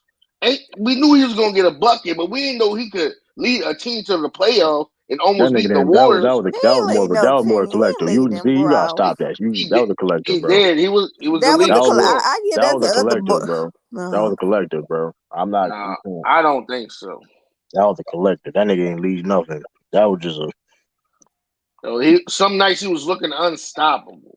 May couldn't defend, but some nights he was just going off. You like, what the hell is this? I couldn't tell in the playoffs because that motherfucker didn't do shit. And he did do something in the playoffs. Hey, I found something, J-Mac. What's up, bro? Put it in the private chat. Finally, somebody in the media said what needed to be said. About what, Beast? Check it out. Oh yeah, I seen that shit, Breeze. I seen that shit. I talked about it a little earlier. I seen that shit. Right, Clark, funny. He not. He ain't lying. He really not. He. Nah, but then they trying to call him out. Now they trying to call Ryan Clark out because he had He had different comments like a couple years before, or something like that, praising Russ. So like they killing him right now on Twitter. Right. Okay, I got you. I also believe he's not an all-time great, but I don't fuck with Ryan Clark, man. Why? Why don't you fuck? Why? Wait a minute. Why? I don't like Ryan Clark either. Why y'all like him? Hey, I ain't like him the moment he told his story about Antonio Brown and brought the feud out of the locker room onto the TV. Yeah, he was wrong for that. You talking about the personal stuff with him? Okay. Yeah, I was done with him at that point. Nah, he shouldn't have did that. J-Mac, that's your reason that you don't. It's that and plus other stuff he said. I just don't rock with him. I don't rock with him. I also don't rock with old boy that used to be the wide receiver for Green Bay. Greg Jennings. You don't like Jennings even? Yeah, that nigga trash, bro. That nigga trash on Fox Sports. He's still on there? I don't know if he's still on there. I want y'all to look at this. They doing a tournament? Oh shit! Team rosters. What happens? You got Isaiah Thomas, Gary Payton, James Worthy, and what Barry that is that Rick Barry or John? Rick Barry. Is it Rick? I don't know. Might be Rick. It was a 14. I like this talk. You know what? Shout out to the NBA for this. This is something different. John Barry. It's John. John Barry. Okay. Yep. Yeah. It's some like you got Cole Anthony on the spot. You got. I like this too. Halliburton, Bang, Anthony Edwards, which is my personal favorite. That dude there, man, he ain't got no conscience. Plus, Anthony Edwards for NBA spokesperson of the year. Because every time he gets behind a microphone, it is that shit. Yeah, you're funny as hell. Hey, Team Isaiah is the best team. That's what I said. Yep. Yeah, who let that nigga get that team like that? Hey, I don't know, bro, but they probably did a pull. They got Edwards, Halliburton, and Bane. Yep. The most talented, sure, but the best team. Hey, yo, watch your beat. Yeah, that team Peyton though solid too though. LaMelo. Oh yeah. Yeah, I was saying he's you hating. got Ayo, the dude Chris Durante, Durante. Fuck Durante. Durante, my fault, man. My fault, man. Say, hey, you Nigga, Team got Isaiah got Sadiq Bey, nigga. And Team Precious. Worthy. That don't look kind of too much firepower. Now, listen. But no defense. Team Isaiah do got the best team. I just said Team Pink got squad too. Yeah. Kudos. Team Worthy. What Team Worthy got? It's too much offense. It's a tournament. It's a tournament. The formatting, yeah. The format: 28 players, 12 rookies, 12 sophomores, and 4 members of the G League. So each game we played for final targets ending with a made basket or a free throw instead of with the clock running out. It's a race to 75 to celebrate the 75th anniversary season. This is dope right here. I ain't gonna hold. But there's this game 1 and 2 will be played until a team reaches 50. Game 3 reaches 25. It's dope. I ain't gonna hold you. It's kind of dope. And then game 3 is the final game. So they're gonna play it. They're gonna play the 2 games back to back, and then the 3rd game. Yeah. From what I understand, it's different. That's fun. I like it. I like this. I'm actually gonna watch this.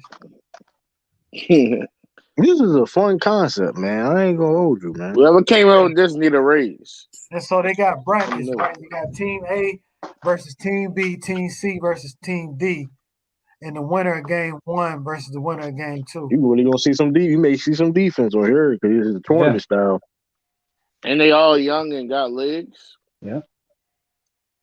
Y'all ain't gonna hold. Who let Isaiah get this team though? Because I'm really trying to this is gonna get back to a problem. They probably did a poll like a lottery type shit. I know Anthony Edwards gonna dunk on somebody, 1 or 2 people. Hey, and not only do they got the athletic dude, I think they got the best 3 shooters out of the group too. They got Isaiah Stewart. That man, You said the best shooter, Bees? I thought. Yeah, bro. They got Halliburton. Okay. Desmond Bain, Sadiq, you're right. man, Sadiq Bey can shoot, bro. Isaiah Stewart solid. He a solid. They Precious Choi. He was part of that Nigeria team that beat Team USA in the trials. You know what I mean? But Team Payton look like it's based on defense. They got a squad. David Elementary, we played defense. But then you got ain't nobody been talking about Cade Cunningham. He been solid, man. Yeah, he been solid. He might get rookie of the year. I'm on Mobley. I give it to Mobley though. Mobley, yeah. And then look what his team is doing also. Yeah, they just got better. Whoever thought that? Hey, that man Franz Wagner a problem too though. Franz Wagner, he better than Jalen Suggs. They just got LeVert. I can't talk about Dan Gilbert no more. I can't talk about him no more. That's gonna be, boy. I'm telling you, Dan Gilbert. He's gonna be hard to beat, boy. We ain't doing that. We're not doing that. We ain't doing that with Dan Gilbert. We're not doing that. We got saluting. We got a young timer in the building, Mr. Khalil. What's happening, bro? Shit, man. Chilling, man. What's going on? What up, Khalil? What's up, Khalil? How are you? Salute. What's happening, brother? I'm good. How y'all doing? It's been a long time. Man. Ain't nothing, man. Can y'all hear me? Yeah. Yeah, man. Oh, okay. Yeah, I've been listening to y'all, man. I just been busy as shit, man. We got this All-Star shit coming up, so I had to get a bunch of cops and all this type of stuff for that shit, man. It's a lot of fucking work and emails and all that shit. So situated though. When it gets started? Yeah, it's a lot of budgeting, man, because they've been coming in. I mean, see, like when you're dealing with the NBA execs, they send out groups of people that come and inspect the building, they inspect different parts of the city, inspect the departments, they get amenities and all these different types of things that they would want when they up on arrival. Because this year my hotel got the legends. I think Scottie Pippen pulled out, but the rest of the legends will be in there. So just getting what they need, making sure that their security is on point, making sure our security is on point, getting police. Like, it's a lot that go into it, man. But they've been coming in for like the past couple of weeks, now. We've been having like nonstop meetings with them. But they officially start to come in on the 17th all the way, and then they depart on the 20th. So the police was the biggest obstacle as far as they moonlight. I pay them around $60 an hour to moonlight on a regular. I normally just use them on the weekends, but they want to double of that. They wanted 120 an hour to moonlight for the 3-day weekend. So it was kind of hard to get that in the budget, but we finally worked it all out. We settled for $95 an hour, which is a tad under 100. So, but we got a whole bunch of them though. I think I got like 30. What did I get? 32 cops along with it done. So I'm just ready for this shit to be over with. I'll tell you that. Hey, did you see the Thurman fight? This shit is a headache, man. Yeah, I saw it. I saw it. Thurman, he was rusty. He had a 2-year layoff. Both of the guys was coming off losses. So I expected for Thurman to close the deal because I didn't like the fact that a smaller Gervonta Davis can stop Barrios, but a bigger Keith Thurman, who's already acclimated at that weight, couldn't. He couldn't even drop this guy. One time. But I mean, I noticed that about Keith Thurman. He was knocking out a lot of guys, like lower level guys. But once he started to fight the upper echelon guys at the division, those knockouts kind of dissipated. So to me, he had too many breaks in between fights for him to be considered elite. To me, he still has a couple of more fights because had that been Errol Spence or somebody in there, Errol Spence would have stopped him in less than 6 rounds, easy. Hey, word is that they got a July or August showdown with Crawford. Crawford gonna stop him because he's susceptible to the body, and that Barrios dude was hurting him to the body a lot in that fight. That's what his main weakness is his body. Yeah, Thurman was getting hurt a lot to the body in that fight. Did he say Thurman is going to fight? Thurman and Crawford. Yeah, Crawford. Yeah. I mean, that'd be a good notch on Crawford's belt, but he won't get that same level of credit he would have got like 4 or 5 years ago. This ain't the same Keith Thurman. And when he lost to Manny Pacquiao, he had been calling out Floyd and Pacquiao for years. Lost to old ass. He lost to Pacquiao, and this is an advanced age version, old age version of Pacquiao. So you lose that fight. That to me showed me that he wasn't elite at that weight. He wasn't elite at all. Like he was just a really good puncher who was fighting lower level guys and beating them up. His knowledge of the boxing is really good. You hear him talk; he's real knowledgeable of the sport. But when you get him in that ring, it's a different Keith Thurman. So. He ain't up there with Crawford and Spence. I wouldn't even put him up there with Udonis Ugas. I think Ugas can beat him. So we'll see, man. But Ugas say he gonna get Spence. That's gonna be a good fight. He might because that fight is a lot closer than people believe because Ugas is an elite fighter. I thought Ugas is a tough dude, bro. Ugas beat Porter. I thought he did too. I thought he beat him clear. But of course, Porter had the bigger name, so they went with Porter because they was trying to really set up the Spence fight and all that, which was a really good fight. He fought Spence tooth and nail. Spence actually needed that knockdown to win that fight because I had a Porter up by a point, and that's not me being Cleveland biased either. I thought he was winning the fight until that knockdown, but it was a lot more politics than that. What up, Lee? How you feeling, bro? Good, how are you? Oh man, I'm chilling, man. Just a little exhausted. I wanted to jump on with y'all, man. I ain't chopped it up with y'all. It seems like this whole millennium. But I've been listening in on y'all though, checking y'all out. I checked out True's stream a little earlier when you was on. So I've been peeking in, man. I just been busy. You know what I'm saying? I forgot. Yeah, I forgot. It was All-Star was in Cleveland. That's how I figured. I was thinking about that the other day.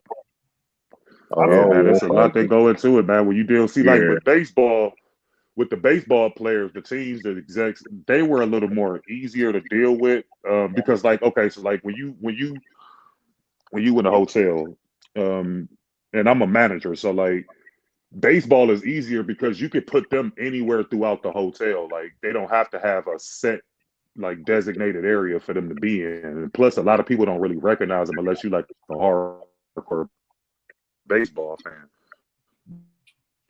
But with the basketball and the football, they have on the same floors, like 3 or 4 floors. They have curfews, no female housekeepers. Like it's a whole lot that go into that shit.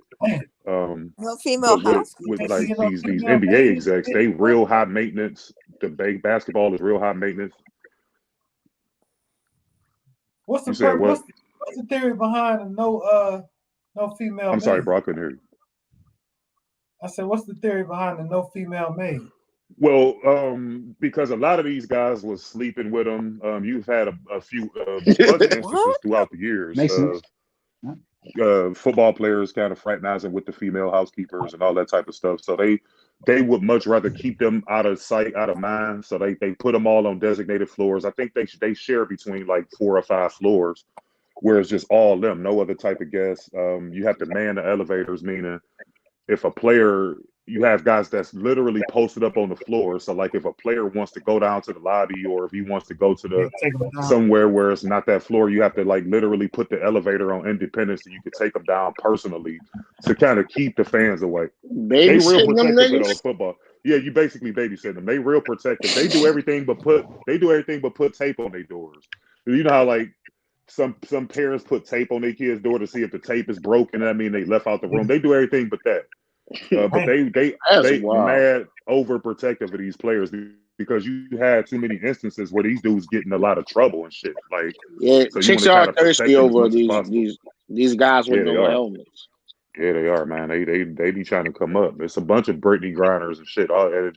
See, with this NBA shit, you gonna get so many different types of women and people coming to this city. Right. Like you have to be aware. So like I just ran a class on human trafficking, and I ran a class on active shooter. And my classes had at least over 150 people per class. That's a huge class. That was half the staff. It was more like managers and directors and stuff. And I conducted 5 classes per session. So because all that type of stuff is important. So it's a part of a see something, say something campaign. So I wanted for everybody to be apprised on what was taking place, because a lot of people had never seen All-Star games. We got a lot of young people on my staff, and just young people in general. I was around when they had the first All-Star game back in 97. So I can visually remember how it was.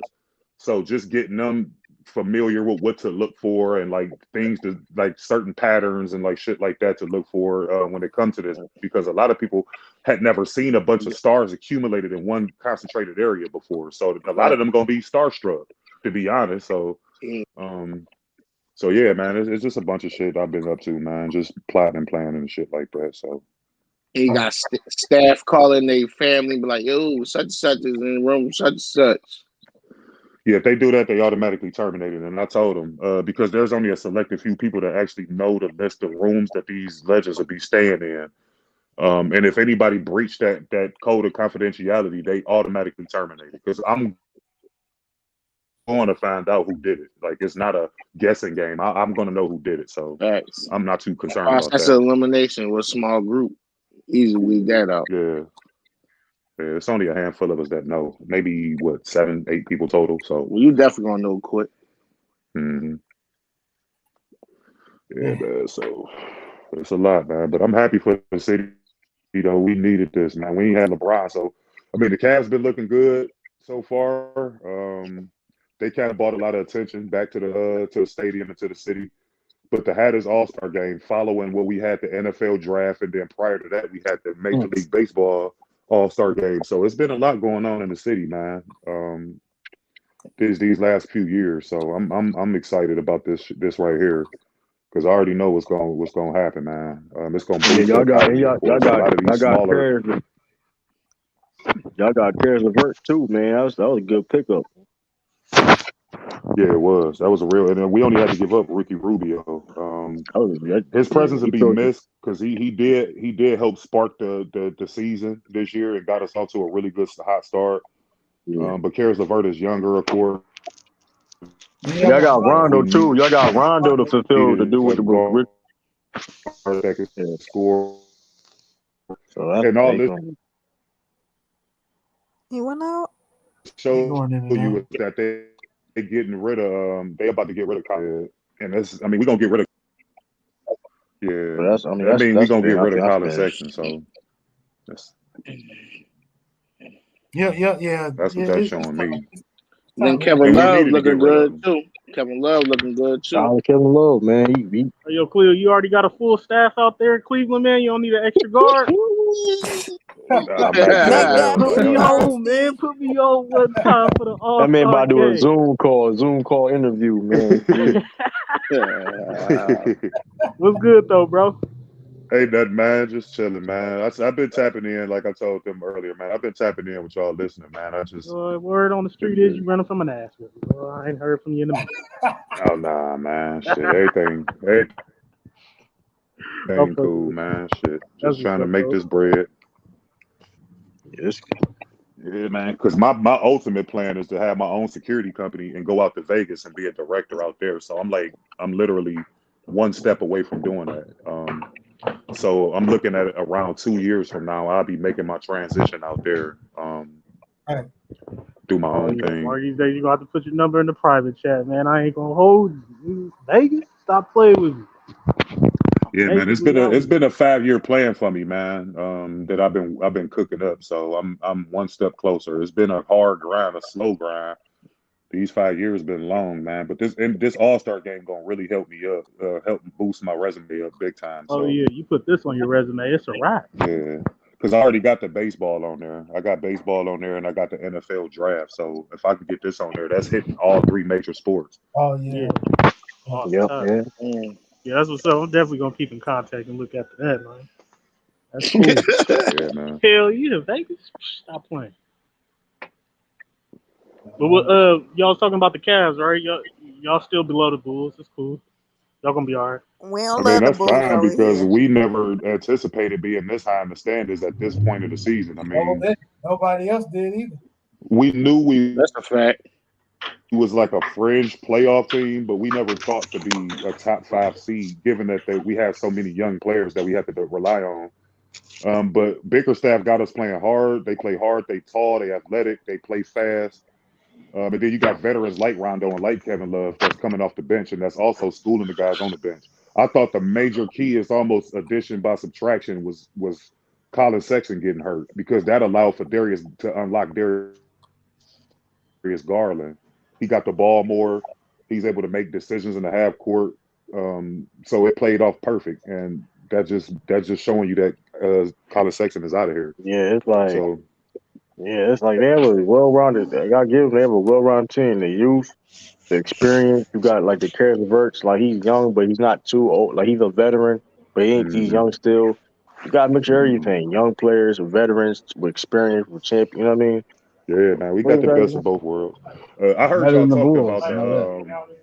heard y'all was talking about that Jordan and LeBron comparison. Honestly, it's a dead debate. It's okay to like both. Like I was born in '81, so from '89 all the way up until Michael Jordan retired, I saw his whole career. Like he was great, like beyond belief. Like this dude was like a superhero. And then for LeBron to be from my hometown and being drafted by my home team and to do what he did was next to impossible. And I don't really watch too many sports debate shows anymore. Like all my shit is relegated on YouTube. I watch y'all and a few other channels. But I'm just sick of the debate because it's okay to like both. Like I grew up watching Kobe. The first All-Star game was in '97. I went to that All-Star game and met Kobe Bryant. So like I remember him as a kid, you know what I'm saying? So like I liked Kobe growing up as well. So like it's okay to like all 3 guys and give all 3 guys their flowers. I hate when we get off into tearing down one to build up another one and tearing this one down to build up this one. Like it's okay to like them all. Like I grew up watching all 3 of these guys from Jordan's '89 all the way up until he retired, LeBron's whole entire career, and Kobe Bryant's whole entire career. So I had the privilege to see all of these guys, and they all had up and downs. They all had high moments. They were all totally different players. Kobe was more like Jordan, but he had his own different style too and his own different flair. So it's okay to like them all. Like it ain't nothing wrong with that. I like Kevin Durant too. I like Stephen Curry too. He was born in Akron, same hospital as LeBron. I like Giannis Antetokounmpo. Like, I mean, it's okay to like all these guys. Like, I got players that I don't like as much, but for people to argue for LeBron James, let's take LeBron, for example. If you arguing that LeBron James the GOAT it go against the grain when you dismiss the players of his generation, because that's how you propel him as the GOAT. You look at the level of competition that he played. The majority of these guys that LeBron went up against are going into the Hall of Fame. The Kevin Durant's, the Giannis's, the Lucas, like all of these different guys, like they going into the Hall of Fame. So you can't disparage Kawhi Leonard and all these different dudes, but yet propel LeBron as the greatest. It's impossible to do that. It's stupid to do.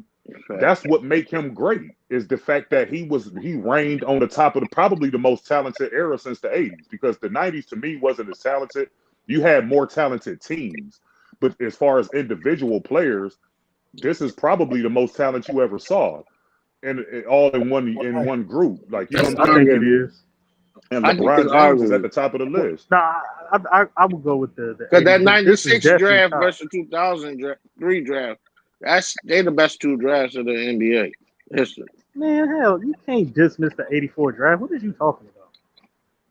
Yeah, I mean, look at all the players that came out in the 80s and that was already active in the 80s. I mean, you take a guy like Moses Malone, for example.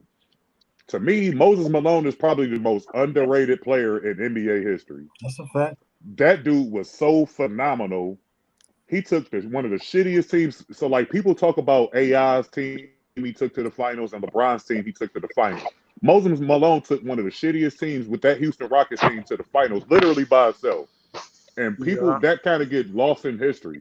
And then he went over to the Sixers, and they had a loaded up team, but he was the driving force to that team. I mean, you had guys like Bobby Jones coming off the bench winning Defensive Player of the Year. So it was a stacked team, but at the same time, they needed Moses Malone, because prior to that, Dr. J was winning championships in the ABA, but once he merged over to the NBA, he didn't have that success because it was so many great teams in the 80s. I mean, you look at the Milwaukee Bucks, another great team who Jordan lost to, by the way. Jordan didn't win all his MVPs in the 80s. He won a lot of people don't know the Milwaukee. He won all his championships in the 90s. Yeah. A lot of people don't know Milwaukee Bucks was one of the 84 draft only had like 4 players. You tripping? So much parity in the league during that period. Now, the four best players is better than the '96. Yeah. No, they're not. No, they're not. I'm not going to argue. The 80s was loaded up. The 80s had. No, I'm talking about the 84 Hakeem Olajuwon and Jordan. It's a wrap after that. No, it's not. What? You got Charles Barkley and John Stockton. They got Kobe. They got the 84 draft, the 96 draft, and the 03 draft is like the 3 best drafts. You can go with either or. I personally think the 96 draft is the best, but you can't. I'm not gonna debate who's the best because it's like either or. Yeah. But the 80s to me had not only a lot of individual great players, but great teams as well. So it was hard. So like for the Jordan, rivalries of the 80s, not the cut. Yeah, the rivalries too. The rivalries is what got me that like in the 80s, because I think the Celtics and the 76ers to me was the best. Everybody talk about the Celtics and the Lakers. To me, the Celtics and the Sixers was killing each other. Broad daylight. Hold up. What you mean got you? You weren't even alive, nigga. I still watch it on YouTube, nigga. That's what got ESPN Classic. I had Hey, yo, Mac Dev known for doing that shit, man. He be saying shit like he was there, man. That nigga like 27 years old. I had to do. That nigga Mac Dev. Yeah, I would go with the 80s because, like I said, when you break it down, they had great teams and great individual players. In this era, you don't have too many great teams. I mean, the only team that will come to mind is the Golden State Warriors. So you don't have the team to go along with the great players. The 80s had the Lakers. I get you saying, but we're talking about the single draft, like class, like 84. No, I know what y'all saying, but I'm just saying. I'm saying from 1980 to 9 players, you point guards, you had the power forwards, you had guys like Jordan coming in who filled the 2 guards. You had a prime Clyde Drexler. Like, you had so much going on in the 80s. That's the most but the same teams was winning though. Minus like two different teams. Right, you got the Sixers in there. There was a lot of great individual teams. Yeah, the Eastern Conference was. In the 2000s, you had multiple champions. Yeah, but you got to say that too. Like even for example, like the Milwaukee Bucks. Milwaukee Bucks didn't win no championship, but they were still great. Okay, no. You had the Lakers, the Spurs, the Heat. You talking about the 2000s? Yeah, the 2000s. I'm talking about that era had multiple champions. It was the Lakers and the Spurs era. 80s did too. No, it didn't. It was mainly the fucking Celtics and the Lakers and what? You got Detroit and you got the Sixers. Two different. The 80s had better teams than the. That Milwaukee Bucks team. That Milwaukee Bucks team was one of the best teams in the 80s. True. Stop adding. You said great teams, period, bro. No, I'm talking about championship parity. Nigga, 4 teams won the 80s. The thing about the 80s, though, the West would have dominated the 80s if it hadn't been for Boston and Detroit. Yeah. And the Sixers. But the Sixers only won 1 year, Drew. That's what I'm saying, Drew. You're not listening. The Sixers got mainly one. Yeah, but they were Who a great got a dog in the background? I'm saying, like, shut that dog. That's a small dog too. That's that little bitty ass dog. They trying to mark Bro, that's you with that small dog. Nah, that was me. I got a golden doodle. That's me. I'm outside. I got a golden doodle standard. Like you always outside. You either always outside eating some Fruit Loops or something, man. What's going on? Or in the drive. I'm outside. The drive do too.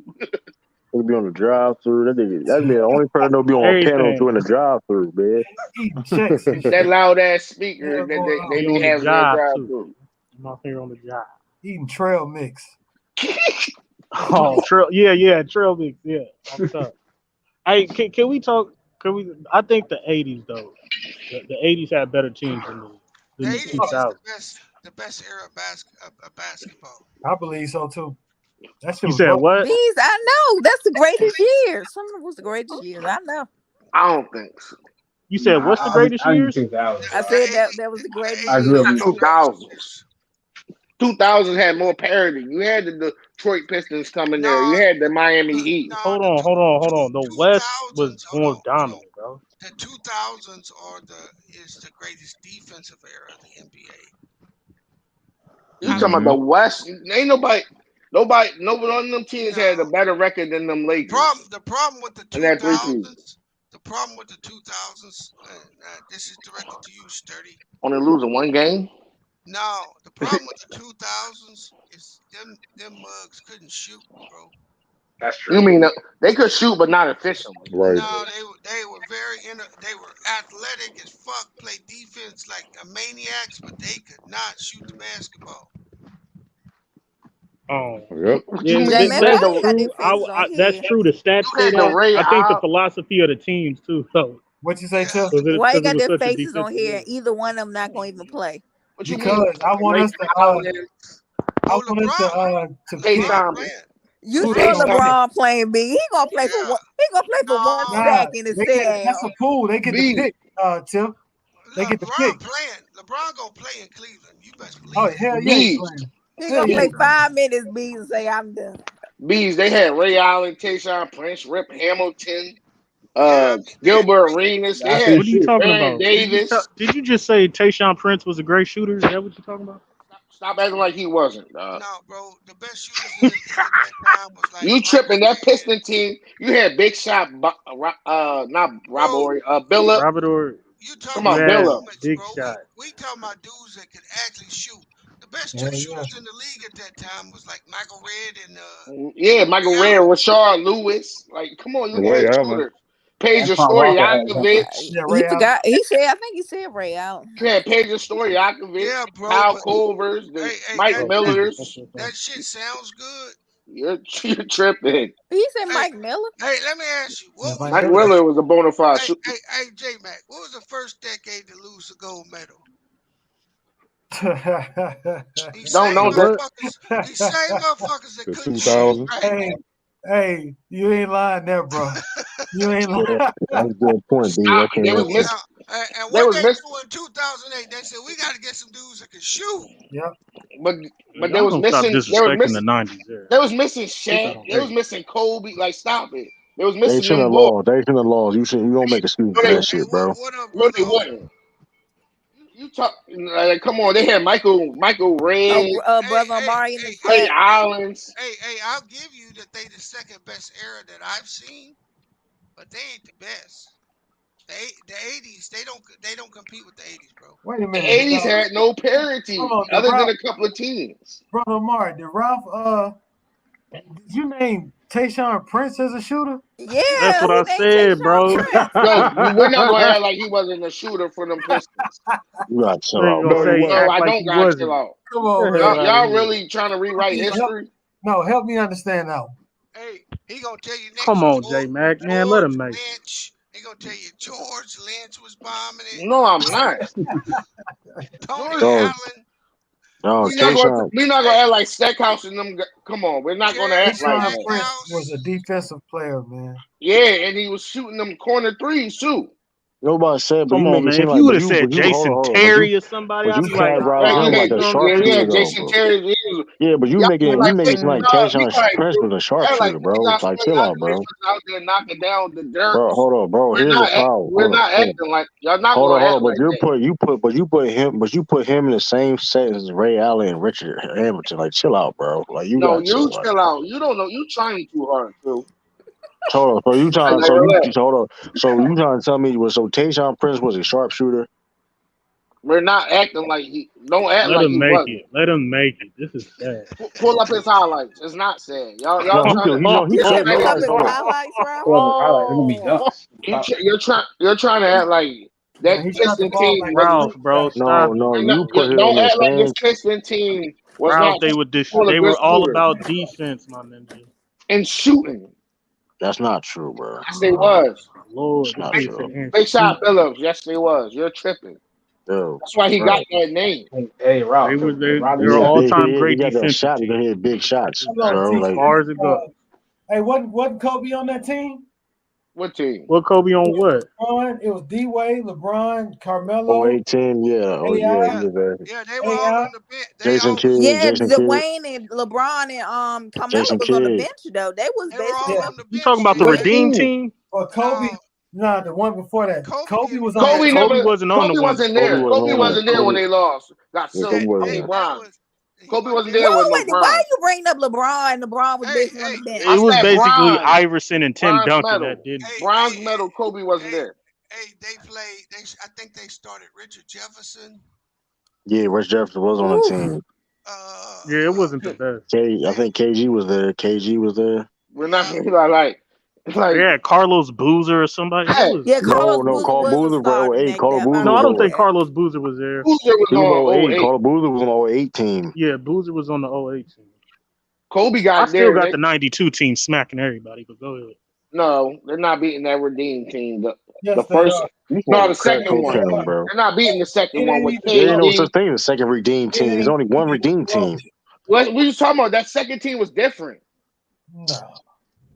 What you talking about? The What's one with that, Durant and 2011 Anthony or Davis, whatever? Kyrie Irving, and all that It shit? ain't even close, bro. Kyrie wasn't on that team. It ain't even close. You gotta I chill don't out, even know bro. why you can The say 96, chill the out. 90, hold on, the 96 Dream Team was hold on. smack. USA team was smack the Here's the Redeem roster. team. It was Richard Jefferson, Lamar Odom, Tim Duncan, Amari Stoudemire, Sean Marion, Emeka Okafor, LeBron, That shit garbage, bro. Carmelo I ain't gonna hold you. Anthony, Carlos Dwayne Boozer, Wade. Dwayne Wade, Steph Marbury, and Allen Iverson. That shit was ass. Good God, bro. That don't mix. Don't even mix No right. shooting at all on that team. Zero shooting. No defense, really. No, it's some defense. It just Yeah, ain't he no got some damn defense. shooting. Richard Jefferson played some D. He played a little bit of defense. He played. Man, y'all need to stop, bro. Come on, man. That team was ass. You had Tim Duncan. You had LeBron. It was some defense. You just ain't. I understand it's USA. Y'all want to give him a little bit of props. He ain't had no defense. Hey, check Yeah, this He out. wasn't even making the playoffs. Hey, they lost to Puerto Rico. That was horrible. Hold on, 73-92. Where's Carlos Rule on that team? Hold on, Bees. Carlos Rule. That's when Carlos Rule. That's when I think Carlos Rule made his name over that team. They lost to Lithuania 1994, and then in the semifinals they lost to Argentina 81-89. Don't Yeah, act I like think Argentina Ginobili used to won be the gold smacking that niggas. year. Argentina used to be smacking the shit out of niggas. Ginobili won that for us. Yeah, Carlos Royal. That's why I think Carlos Royal got a name. That's how he got in the NBA, beat that USA Oh team. yeah, when he was on Detroit. No, he was on Puerto Rico. That's how he got in the No, I'm NBA. talking about when Hey, he got to Detroit. Hey, check this out. The leading scorer was Allen Iverson with 13.8 a game. That's what I'm saying. That he had. Tim No, Duncan that's how led. USA. I mean, it's a lot of people on the team. That's how it is, though. Tim Duncan led and rebounded at 9.1, and Stephon Marbury was the assist leader at 3.4. Let me Right, I wouldn't even pick that team on a video game, bro. I know other channels they'll probably tell you to go in timeout. But here you don't have to go in timeout, but you just got to rethink things before you say it over here. There's no way those 2000 squads could compete. They weren't. They couldn't shoot. That 2008 team could. Yeah. And nobody said 2000 was good. I'm talking about that one. That team couldn't compete with no Olympic team ever. Nah, they couldn't. Hold on. Not at I got a all. trick. Hold on. What about last Olympic team? Last year. Yeah, last year's. That's a good one. That's a good one right there. Last year was kind of trash too. Last year's was garbage. But they still won though. They had killed it in. Hey, now here's the roster for 2008: Kobe Bryant, Jason Kidd, Chris Paul, Michael Redd, Dwayne Wade, Deron Williams, Carmelo, Carlos Boozer, Chris Bosh, LeBron James, Tayshaun Prince, and Dwight Howard. That's a good team. I'm still taking 92 and 96 over there. 30, you in here? Yeah. Do the 2012 team. What am I looking at? Bees is right. The field goal percentage was down 2% in the 2000s comparison to the 80s, but everything else is either even or favor the 2000 when it comes to shooting percentage. Told you. Yeah, they got a lot more layups, all them dunks and shit. Nah, Bees, it's because the reason why the field goal percentage went down in the league around that time is because the implementation of the zone. So, hey, I disagree, bro, and I'll tell you why I disagree. Right? Where I gotta give Jordan his credit is Jordan changed the way the league saw athletic players. So what they started doing is putting the most athletic guys on the court and thought they could teach them how to shoot, but that shit didn't work out. And who's their example of that? I disagree with that one, Beast. Yes, I do agree Jordan influenced the game in terms of like scouting and choosing who to make your star player and whatnot. But like I said, the implementation of the zone really slowed a lot of things down. Hey,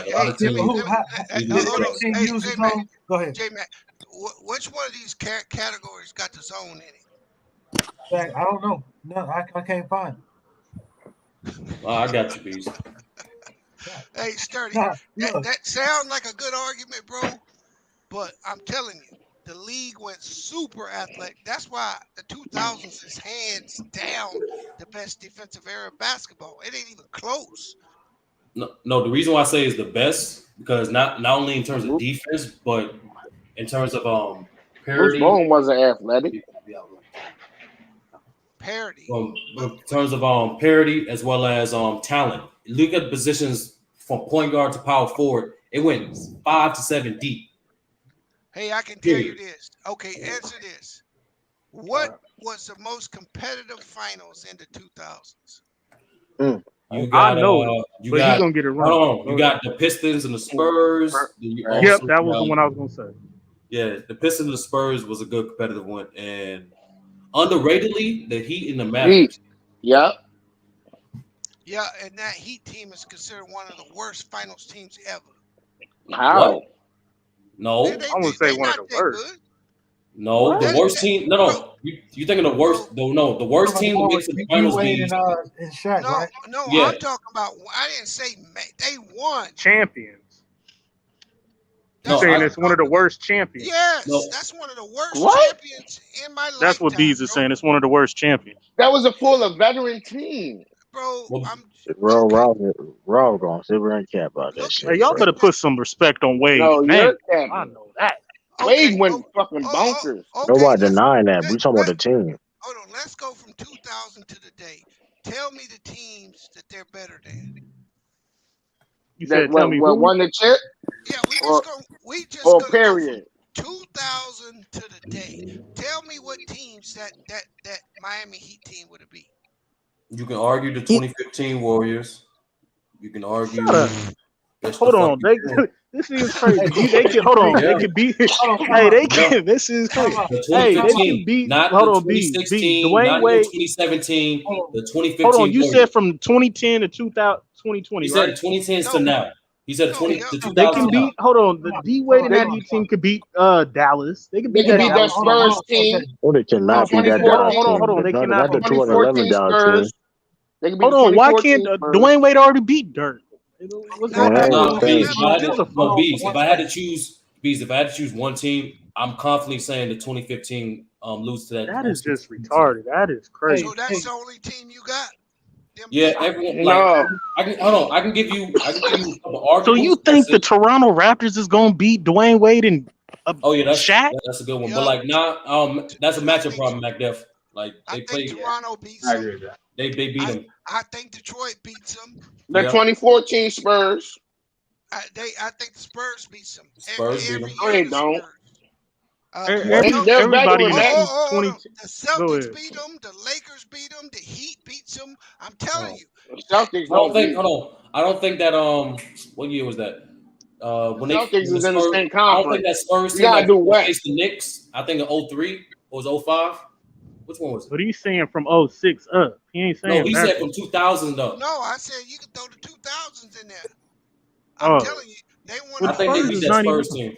That Spurs team that met the Knicks in the finals. I think they beat that team. That was 99 though. But you know why though? Oh no, you're right. That was 99. I'm looking at this chart still. You notice the 3-point attempts from the 80s to the 2020s. What about it? Went from 3.5 to 34.6. Yeah. Attempts. That's crazy. Yeah, each J-Mac, because the 3-point line wasn't implemented to the league till 1980. So each decade has their own reasons for their faults. I didn't say that was a fault. I didn't say that was a fault. He's saying that's a huge number jump. I'm looking at the number jump from attempts. Because you had some guys in the 70s, 60s, and 80s. Right. They didn't need no fucking line. They could just shoot. That's why I look at the scoring averages from them days, and if you averaging 27 points per game with no 3-point line, you a bad motherfucker. And then they got a high like 125 all these games and shit. Now that line is so dependent. Right. The whole game is surrounded by it. Every strategy is surrounded by a 3-point line. 1 through 5 can shoot the 3 now. Yeah. I like the 80s, 90s had more strategy. In addition to that, Sturdy, Bees. I put them second, bro. I don't put them over. No, the style of play was more diverse in that decade too. Like every team that won a different way. Yeah, but that don't make you better. You giving me ancillary bullshit. No, who was gonna stop Kobe and Shaq? Bees, I gave you talent. I gave you style of play and parity. Look, Jordan would got ate up by them Spurs. Look, bro, you tell me what? You tell me. Hold on, I'll just do it like this. All we'll do, Sturdy. All we'll do is we'll take the top teams, right? We're gonna take 4 teams. We're gonna take the Pistons, Lakers, Celtics, and the Sixers. Now you give me your 4 teams in the 2000s. You just gave me all the 4 teams that won, B. It don't fucking matter. You give me 4 teams in the 2000 that could beat those 4 teams. All right, I got you. You can't. Well, no, I'm no one. Honestly, there's no team in 2000s that's touching the Celtics or the Lakers team. But I got some for that. Yo, you're tripping. You're tripping. Hold on. Ain't nobody touching that 84, 83 Sixers team, bro. Hold on. Them Lakers is beating them. Let's them 3 Lakers are beating I think the 80s had greater teams, but Shaq and Kobe can get with anybody. That's a fact. That's a fact. Anybody. I tell you this. That's a fact.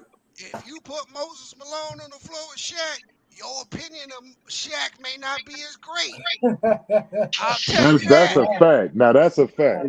I'll That's a tell you fact. Hey, that. Moses That's a cat. Moses That's a Malone cat. is great, but he never beat the Celtics. I Hey, don't bro, know. I don't give a fuck about no Celtics. Don't Nah, tell me Shaq objectively, and Bees. Kobe is gonna run through Moses Malone like that. Ain't happening, bro. No, Mo I get Cheeks. you. Who Hold on, he Bees, gonna guard? Kobe? Bees, Mo Bees. Cheeks? Be Doug say Collins? we just cut Nah, Bobby like Jones hold guard. on, say we cut it even, And he right? getting cooked. Between Nobody Shaq's can guard impact, Kobe. no, between Shaq's Getting impact and cooked. Moses' impact, right? Who's stopping Kobe at that time You ain't gotta, bro. Nobody. in that system? Kobe, who's stopping Kobe? Kobe couldn't score but 15 points a game then, nigga. You I'm can't talking take about Kobe. 2001, you tripping? 2001, He scored 30. 2001 team. That's the best playoff Lakers He team they ever scored had. 30. They went 15-1, Bees. Because what they got to do mean they're the best. Them niggas Meaning played they the were New Jersey dominant. They're Nets. one of 3 teams to do that. We're talking about the whole playoffs. The They got 80s, the one 80s loss. had That more was greater they lost teams, to- but That was the year Shaq when and Kobe Allen fuck with Iverson anybody. won that. But that's what I'm saying, Bees. The 80s had more greater order for teams you to- because the order for you Celtics, to the win in the Celtics by 80s. themselves is smacking everybody. Hey, That's But that's just what I'm fact. saying, No, they're Bees. not. Hey, let me ask you this question, Sturdy. In 2017, didn't the Cavs go 15-1? No, They lost one game before they met the Warriors, didn't they? no, it's No. actually the Warriors. The Cavs No. lost 2 games before they met the Warriors. No, they didn't. They lost one. No, they didn't. They Yeah, didn't they run did. through the Yeah, conference I'm like that. telling you, 17. Go back and check. Yeah, No, 2017. I think the Cavs lost one game. I thought they was One undefeated, game to the Hold but up. I finals. Let me think they I'll only check lost it. I'll check it. one or 2 games. Yeah, they lost one game, and the Warriors lost one game. 17. Nah, the Warriors walked into the finals undefeated. Yeah, that's what. Yeah, you're right. Yeah, but they only lost one game when they won. Yeah, because we swept through Toronto. What team you said, Beast? You talking about the 15 Cavs? The 2017, they sweep the Toronto Raptors every damn year. Oh yeah, the Celtics beat them once. Hey. No, Toronto actually beat us the year we won the finals twice. That's true. They beat us twice that year. Hold on. Oh, they did. Both of their home games. No, you're right. So Bees. So yeah. Bees, you're right. The Cavs only lost one game prior to that, but the Warriors didn't lose any. Yeah. Right. So that's no, why I'm talking about the That's 2016. why I don't put much stock in that 16-1 or whatever the Lakers win. Because when they got to the finals, who they play? They played the best East team. No. They rolled to the finals. Come on. Hold on, Bees. We're not gonna shit on that. Hold on, bro. We're not gonna shit on that team. Bro, They played Allen Iverson. Yeah. Okay, I rest my case. No, but that's hey, look, they beat the Sixers. Point. Hold on. I hate the narrative for that 2001 Sixers team. Name another team that won Coach of the Year, MVP, Defensive Player of the Year. I don't care what happened. They was garbage. Allen Iverson carried that team offensively. Hold on, MacDev. How they garbage and they the only team to they get were a like, defensive team and Allen Iverson carried them offensively. That was their MO. How they garbage? They were top 2 in the East. They weren't that good, Sturdy. They weren't. Yeah, why?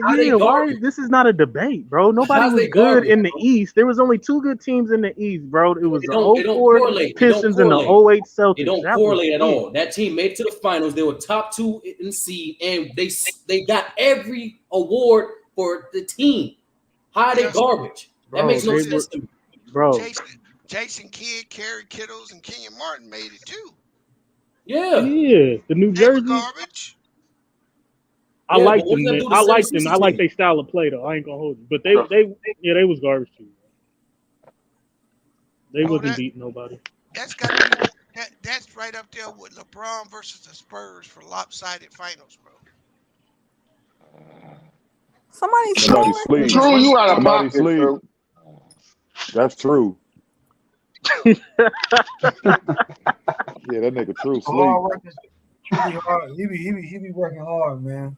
Yeah, he do. Sure, but it's early for him to be going to sleep. Sure, come on. Sleep apnea, like you said, B. That shit. Man, narcoleptic. hey, that Sixers team had Andrew Toney too, didn't they? Yeah, they had Andrew Toney. Yes, they did. Yeah, bro, get out of here with that shit. That squad there, that squad was serious. They are a top got 10 in my team. top 5. I know who they are. They're a top 10 team. Then let's be honest, like this, like that Top Lakers 10. team You was got one of the 16 best. But what you talking about? 2016, 2017? Like that. You got 16s better than them? Who? The Sixers, the 76ers? Yeah. I think the Celtics was good, bro. You got to walk down there and go inside, and it's on the wall to the right. Yeah. Hey, Mac, you working back there? Yeah, you working this. I'm hardly working, man. You know what I'm talking about? I'm And out you here. talking on the phone. I'm outside. On the panel. You still in time, boy. I That tell nigga you. outside smoking a Bees, you was wrong. cigarette. Hey, Cleo, don't 12-1. put this on. This ain't how I really, you know, I'm talking about. I'm a good security guy. Man. I'll be He on see how point. you working. Can you hit him with the phone? Ralph, I said This is not an audition right now. They lost one game all the way up to the finals, bro. But the Lakers went 15-1. Well, they won this chip, and the Warriors came in undefeated. So you had two teams that was 24-1 going into the finals. That was my point. No, you got to give the Sixers. They a top 10 team. They played more games. They could never leave the top 10, bro. That's a fact. You got to respect that 83 Sixers. Man, Moses Malone said 4-4-4. Nigga, he was dropping that album before. Exactly. Andrew Toney, Bobby Jones, Dr. J. I think they had Caldwell. They was stacked, bro. Mo Cheeks. That wasn't the Dr. J from the ABA. You know that, right? So we what? know that, Ralph. We know that. Yeah, but Moses Malone was still that nigga. You had like that Dr. J was washed up. Remember, he played with Charles Barkley as well. Oh, and I typed this in the chat. Since we talking about trash, then let's talk about that first half of the 80s in the West. That shit was trash. Hey, I ain't gonna disagree with you, but I will tell you this, Sturdy. You can't say nothing about trash because the East in the 2000s was straight garbage. They still trash till this day. Like what, the first half? No, they not. The East been trash shit, bro. Like the 99, 2000. Don't act like the New Jersey Net teams wasn't fire. They was trash. They was good. Their style of play was dope, bro. But they wasn't no championship team. Bro, they was if they ain't running the Kobe and Shaq. Yes, they was. They ran into the Spurs too. They ran into Tim Duncan. You had teams that was exciting to watch, like the Raptors with T-Mac and Vince. You had Allen Iverson putting on the show. Like the East had a bunch of individual talented players on the teams. You had T-Mac with the Orlando Magic. But let's be real, those teams weren't good teams. They were bad they weren't teams. Championship teams, bro. They wasn't fucking with They Kobe were just and good Tim to Duncan. watch teams. Kenyon Martin and all them with the Nets, Jason Kidd with that high flying throw the alley oops with Richard Jefferson. Them Mavericks, they had an exciting team. Them Steve Nash Mavericks, that was an exciting team. Yeah, for as long as it lasted, because Steve Nash went to the Suns immediately. I know, so and then they made the Suns exciting. Yeah, like you never knew if they was gonna make it or not. Don't forget them Canes was top two. The West had to load it up. It was so unmatched. Like even teams like Denver with Melo and all them, like it was so many teams over there in the Western Conference. The Indiana Pacers was good too, but they wasn't no. They could have did no, they weren't. No, they were good. They were good before the Malice in the Palace. Like, what you say, B? Brother O said you got to be stopped. The Nets was good. He from the nation, man. You better watch out. What about the Nets? You said they was fire. Ralph is retarded. If they didn't run the Kobe and Shaq or Duncan, they could have won. Man, LeBron James was beating them niggas with Ira Newborn and them. Like, get the fuck out of here. Yeah, LeBron beat him. Yeah, I think Jason Kidd, Jefferson Kittles, and Vince Carter. Didn't make the playoff his first 2 years. Let's not act like that.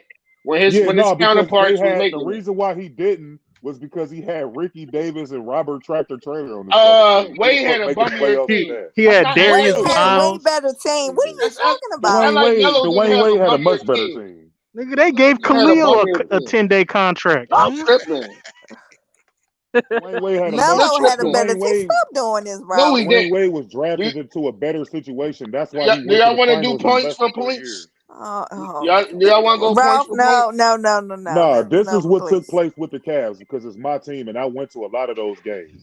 The Cavs was once we started to build through the draft, we had a really sound defensive team. We was like top 3, top 4 every year in defense. But we couldn't score. We relied heavily on LeBron James, and we had no all-stars on the team. They crowbarred Mo Williams into the all-star game as a reserve. LeBron was, I mean, keep it real. The East wasn't that strong. All you had to worry about was the Pistons for a few years, and then once the Boston Celtics built up that team, like LeBron just had to get through those two paths. Like it wasn't a whole lot. Like when Michael Jordan was in the 90s, you had the Knicks, you had the Pacers, like you had teams over there. Like in the 2000s, you didn't have that over there. Like it was only like 2 teams. I'm be honest with you, Khalil. I never saw the Knicks as contenders. Well, I'm just going off what Jordan said. He said he said the Pacers was the hardest team that he went up against. And then when you look at the Knicks, the Knicks was one of the few teams that actually pushed them to 7 games. The Western Conference couldn't even do that. When you look at Jordan, all of Jordan's finals, he went 6 games. We're not going to act like Larry Hughes wasn't a bucket getter. Fuck out of here, man. He led the league in steals 1 time. And y'all niggas want to put this nigga he was a top dude. Like, come on, man. No, y'all trying to rewrite history like we didn't see him was a bucket getter. Well, I'm saying, Khalil, like Jordan owned the Knicks. Like they literally never beat Jordan in the playoffs ever. Nigga signed a $70 million. But they took him to 7 though. That's what I'm saying. It was more competitive. No, I'm saying, but Khalil, they took him 7 once. Yeah, that one out of the time. 5 times they played, it took them 7 once. I'm just going off of what Jordan. Oh, the first team in 2005. We're not going to catch like that. You know why Pacers was the hardest team that he faced. Period. And then the Knicks. He never said Utah. He never said the Sonics. He never said the Blazers. He never said none of those other teams. He said the Pacers. You need to put some respect on Jordan's competition, bro. Hey, Sturdy, you know why they? I know Jordan competition. No, you know why they couldn't beat Mike? Because they offense, they dumbasses. They had a whole bunch of role players. They traded away. No, they fucked up when they traded away Mark Jackson. Bees. No, even with Mark Jackson, they would have lost. The reason why is they did not have a guy that could get a bucket at the end of the game. Right. That's why they always lost to them. Because you saw Patrick Ewing give it to 3 for 18. John Starks go to the hole in game 7. Layup. You know you like John Starks, McDev. You hated to Jersey. Hold up, Khalil. Hold up. Khalil, you said right? Tiff, what they did, the Knicks trade Mark Jackson to let John Starks develop, which was stupid as fuck. Mark Jackson is good, but he wasn't I don't know if he was a needle mover versus those Bulls teams. Don't even bring up Big Z. Don't even. You talking about Mark Jackson? Hold on, McDepp. You talking about me disrespecting Jordan, but you don't know how instrumental Mark Jackson was to those playoff teams. Case in point, that team that Jordan said was the hardest team he ever faced in playoffs, the Pacers. Who was their starting point guard? Who was the guy that Phil Jackson said? Hold on, Sturdy. Hold on. Watch your tone. Hey, Manny. Don't bring up Big Z. Don't bring Big Z up. Yeah, don't act like he wasn't an all-star, though. Man, get the fuck out of here. Hold on, Manny. You look young. No, he was, though. Hey, Manny, you look young on my grandson. What you know about the Sixers team? Yeah. He don't know. Like he wasn't an all-star, though. But Mark Jackson was the starting. Mark Jackson was a starting point guard, but at the end of games, Jalen Rose and Travis Best got more. You and this fan, those are just facts. You and this fan nostalgia shit in terms of end of games is this simple. That series turned around when Phil Jackson said, "Pick up Mark Jackson, 94 feet, Pippen." Exactly. We can't let these teams get in their offense. It's too efficient. That's when the whole series swung. He did the same shit against Magic Johnson. This man is crazy. That was game 1 and 2. But I'm not gonna say anything. The Pacers was there, the Knicks was there. They were all good teams. We can't forget about Orlando. They only had a 3-year run, but Shaq and Penny was them dudes. Those are facts. Yeah, they was them young dudes. Yeah, they were too young. It was them young dudes, not them dudes. They made it to the finals, bro. Yes, but they were too Without young to Jordan, win. They man. was still there. Finals, Mac. What was the main reason, What you Mac Def? talking What was about? the main reason they went to the fight? No Jordan. Well, No, actually, they beat Jordan. Jordan played. Jordan played It like was 13. Yeah, they Horace Grant. made It it. was They Horace beat Grant, veteran. Jordan and they beat Reggie Miller and the Pacers. And They deserve to go to the Horace finals. Grant. This for Ralph and Ralph. This for you They too. didn't beat full strength The Jordan. Bulls. Hold on, Like, stop. Ralph. I don't care. Jordan was averaging 31 in was that full series, strength. bro. Exactly. The Jordan Bulls was was that How favored many to nigga. games win he that Jordan, played that season? And there was a No, whole Ralph, different team. Ralph. The Bulls was favored This to is win what that happened. series. Jordan Chemistry wasn't don't matter. clutch in that series. He lost 2 games because he wasn't clutch in that series. That's just the fact, bro. Like, chemistry don't I'm not matter. How many gonna games he played sit that here and season? say he only played It was 17 that games. and the I fact. don't care. It was That nigga that was and the averaging fact that they 31. didn't have an interior defender and a rebounder. Jordan Thank even said it out his own mouth. We Yeah. one Horace Grant away from getting back to the finals. And what they do, they went out and got Dennis Rodman. Keep it all the It was way a 100, wrap. man. It was a rap city. Hey, hold on. Could I? I'm gonna answer. I want to raise my hand on this because Sturdy said something about a big three was supposed to win multiple championships and everything. When I look at the '90s Rockets, what was their problem?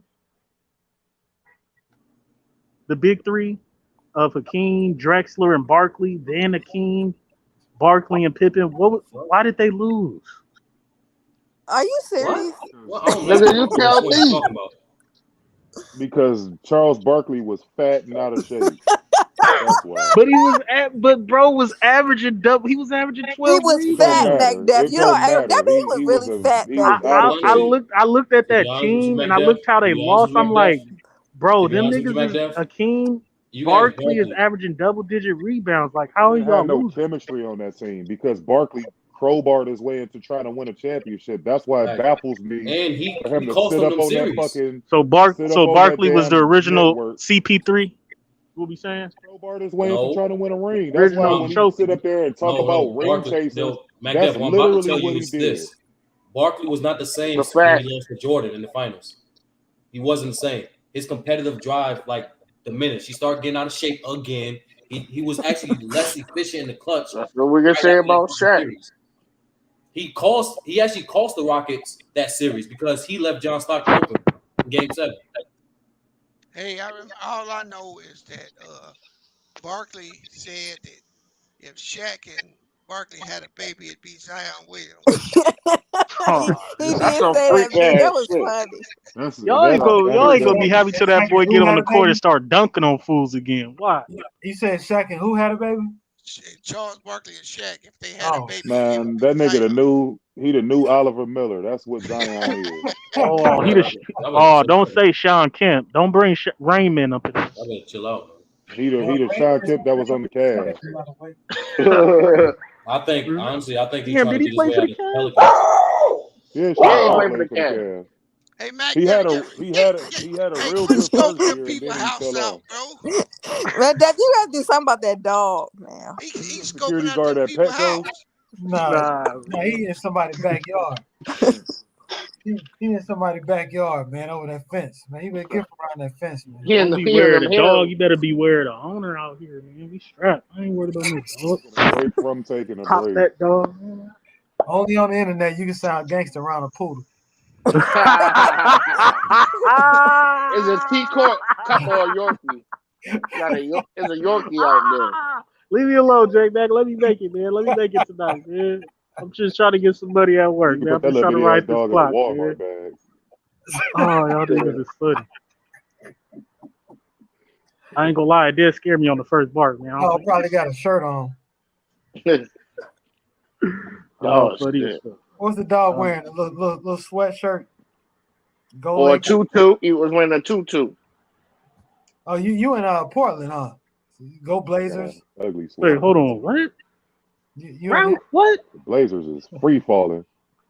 Ralph, I know you ain't What talking happened to about the what Blazers? your 1987 slick back ponytail, They so nigga. bad. They so bad. They making. Who you talking about? You look like Man. Morgan Freeman, and you look like Morgan Freeman from 1981, bro. Don't It start. would have been funny if you sound like Al Sharpton when he was fat, like some shit like that. Like, I sound like Al Sharpton.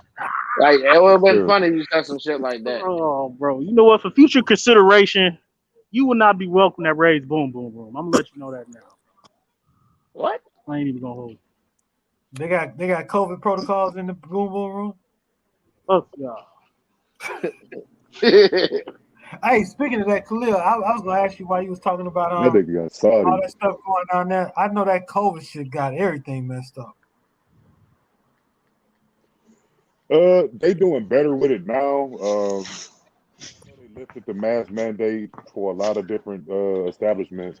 Now you still got some, like, I mean, if you catch Uber or Lyft, you still will have to wear. They require masks. That's public I think that's transportation. everywhere, Khalil. That's nice. Like public transportation require masks. Like you still have some Mask, areas where you would have to wear that mask, but for the most part, it's opened up. Can y'all share rides now? Like share Lyft rides and stuff? I don't know. I drive, so I don't know. Because before they shut that down.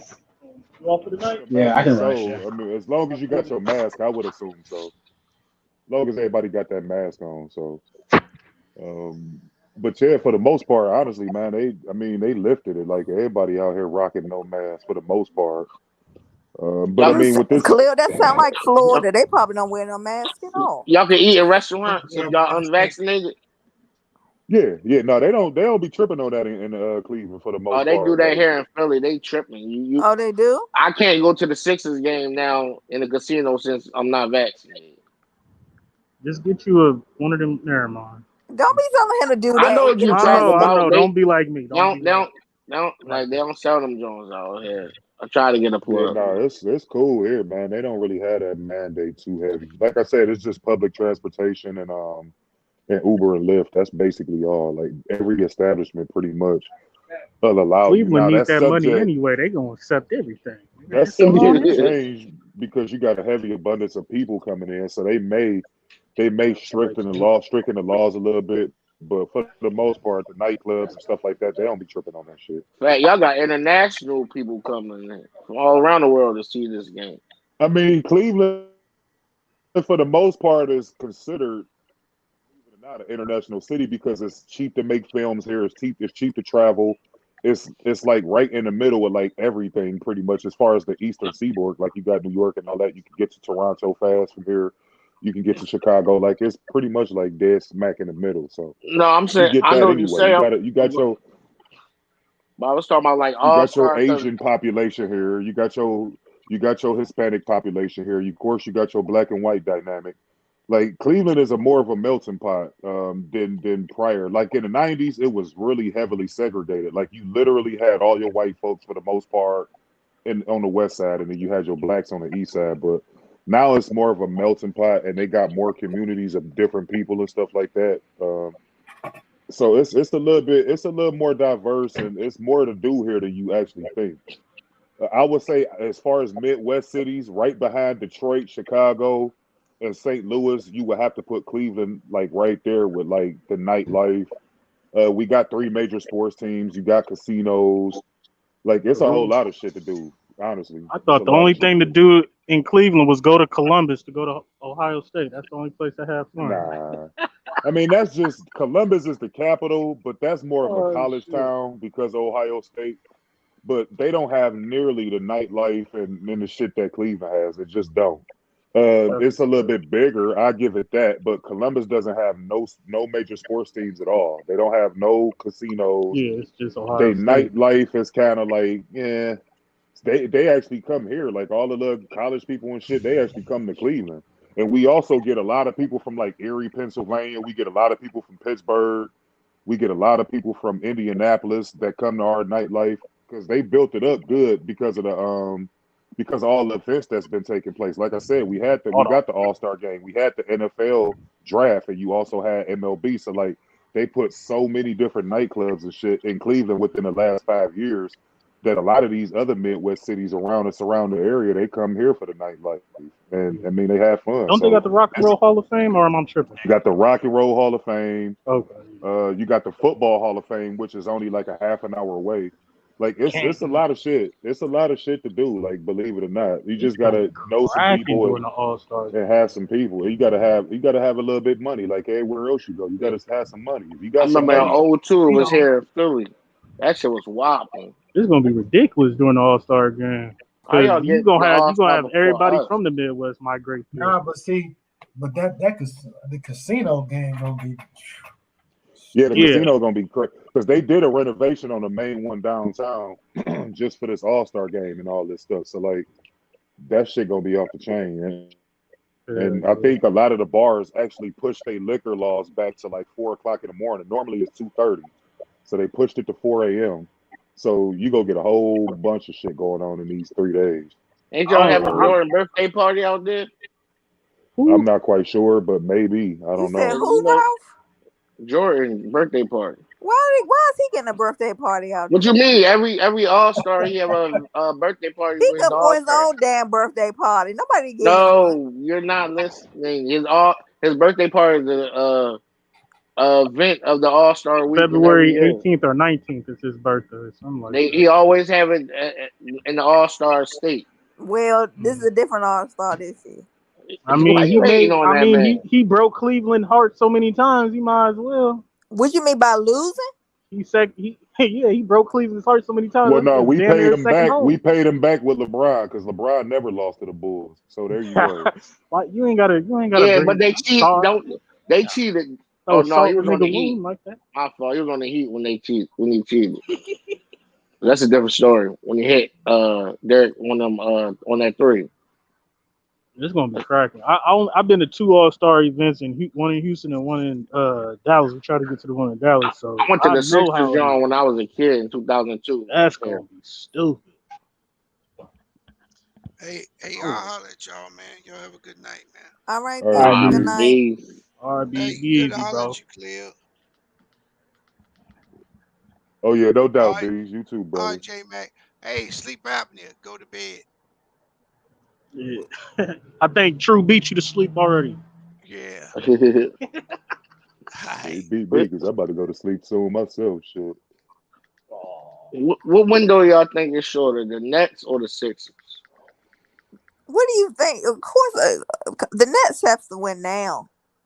But them Sixers was tanking for all these years just to get these guys. The Nets were the favorite right out the gate, especially when they got James Harden. I'm gonna say the Lakers. Are you really? Come on. Well, I mean, you would have to say the Nets because I don't see James Harden being there past this season. He may not even finish season with that jersey on.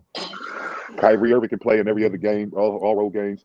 And Durant may not be the same when he come back. He may not be 100% healthy. It's just all try to salvage this season. So it would have to be the Nets. Embiid ain't nothing but like what 25 years old. Yeah, but he can't stay on that court. Put somebody around him. He been healthy this year.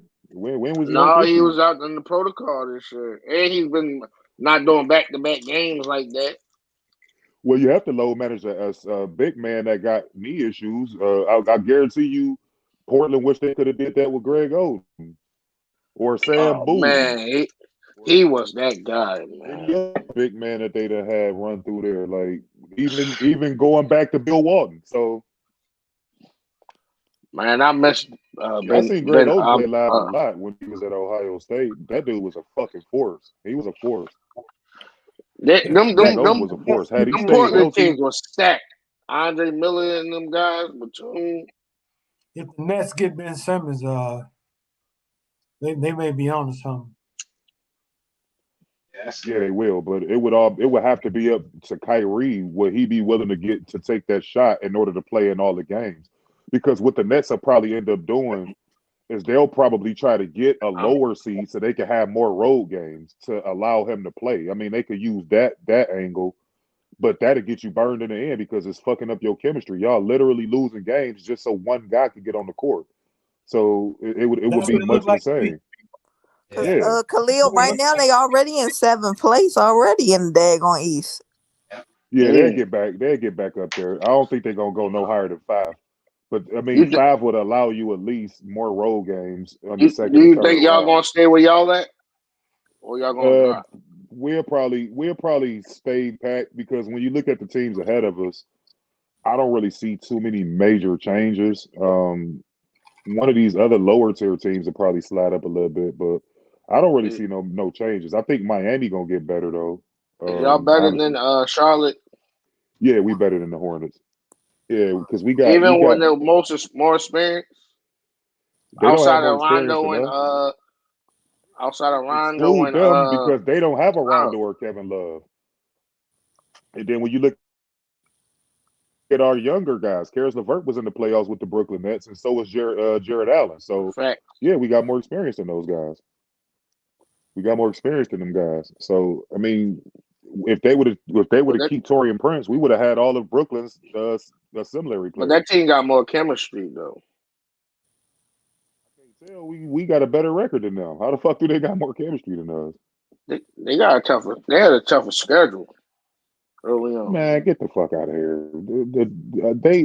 They got a better youthful player with LaMelo Ball, but I don't think Garland that far behind him as far as like talent. He more flashier than Garland is, but Garland is a really good half court offensive player. Like he can set up the offense, he can dribble. At one point, I remember when he first came in, they was comparing him to Kyrie Irving as far as his ball handling skills. I wouldn't go that far. I wouldn't go that far, but his ball handling skills and his ability to play in the half court, his ability to play in the half court is upper echelon. And then when you put somebody like a Rajon Rondo in there that can groom him even more, like all we need is some playoff experience. It's shooting a liability. I mean, but that's not his job on the team. His job is to facilitate the offense in the half court and play with a lot of energy. Like he still got a minimal role. He just getting more responsibility as the season go on. So he basically learning on the job. But I mean, he got us where we at right now. He a big part of that. And I'm talking about Rondo sacrificing his game to come off the bench. Oh, Rondo I'm talking about Rondo shooting. He don't be on the court all like that. He there for. Is he a mentor? No, that's not what we don't. Yeah, that's all he is. That's what we got him for because now they see the potential in Garland. Now that Sexton ain't on the court, they use Rondo as sort of a liaison to Bickerstaff to get through to him because you need more voices than one when you got a young team like that. So fucking arrogant. He just want to do shit his way. Do y'all think the Heat can beat the Warriors in the finals? That's what True and Sturdy was saying. If they make it, I don't know. Maybe they match up well against them. They got guys that can guard Stephen Curry and Klay Thompson. Warriors and Draymond. I mean, will Draymond be able to do anything with Bam? I mean, I don't think they score enough. Yeah, that's true. But they play better defense to me than this version of Golden State. Yeah, they do. Clay. You got Jimmy Butler, who was probably the most clutch player on the floor, because contrary to popular belief, Stephen Curry ain't no clutch player. He just ain't. No, he not. But then Jimmy Butler get hurt. You got to always worry about him getting hurt. Yeah. You say Steph ain't clutch? No, he's not. Dude, I've seen 4 NBA finals with my team involving Stephen Curry, and I didn't see clutch in all 4 of those finals. I didn't see it. If you saw it, you saw a couple of little moments, especially in 2015. We had him on milk cartons out here in Cleveland. Dellavedova did a number on that dude. I mean, people want to give him the MVP. He ain't do enough number when he was averaging 26. Yeah, but that was a low efficiency. What was his shooting average in that series? That with that 26 is points? Overrated. Yo. No, it's not. Because if you scoring 26 points, but you shooting 23 times to get those 26 points, then that's good defense. You're not gonna stop somebody like Stephen Curry. But if you can change a lot of his looks and force him to take a lot of bad shots, which really is impossible because ain't no shots bad for him. But get him up in like the 20, 25 shooting as far as his shot selection, it is bad. Like he didn't look like Stephen Curry, like the regular season version of himself. He took a lot of shots, a lot of ill-advised shots. He turned the ball over a lot. And when you look at impact, that's why they gave it to Iguodala, because you have to measure the impact on what the series is. I watched this thing on YouTube. It's this guy named Basketball Examine, where he showed literally every game step by step of the 1996 NBA Finals when the Bulls played the Seattle Supersonics. And if you go back and look at that series, it's on YouTube. You look at every game. Dennis Rodman's impact on that series was far greater than Michael Jordan's was, because for one, Michael Jordan, Scottie Pippen, Steve Kerr all shot the lowest they ever shot in the whole finals run. Jordan only had one game in that series where he looked like Michael Jordan, where he shot over 50%.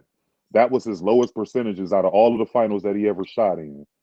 But when you look at Dennis Rodman's impact, he had 2 games back-to-back where he had 11 offensive rebounds.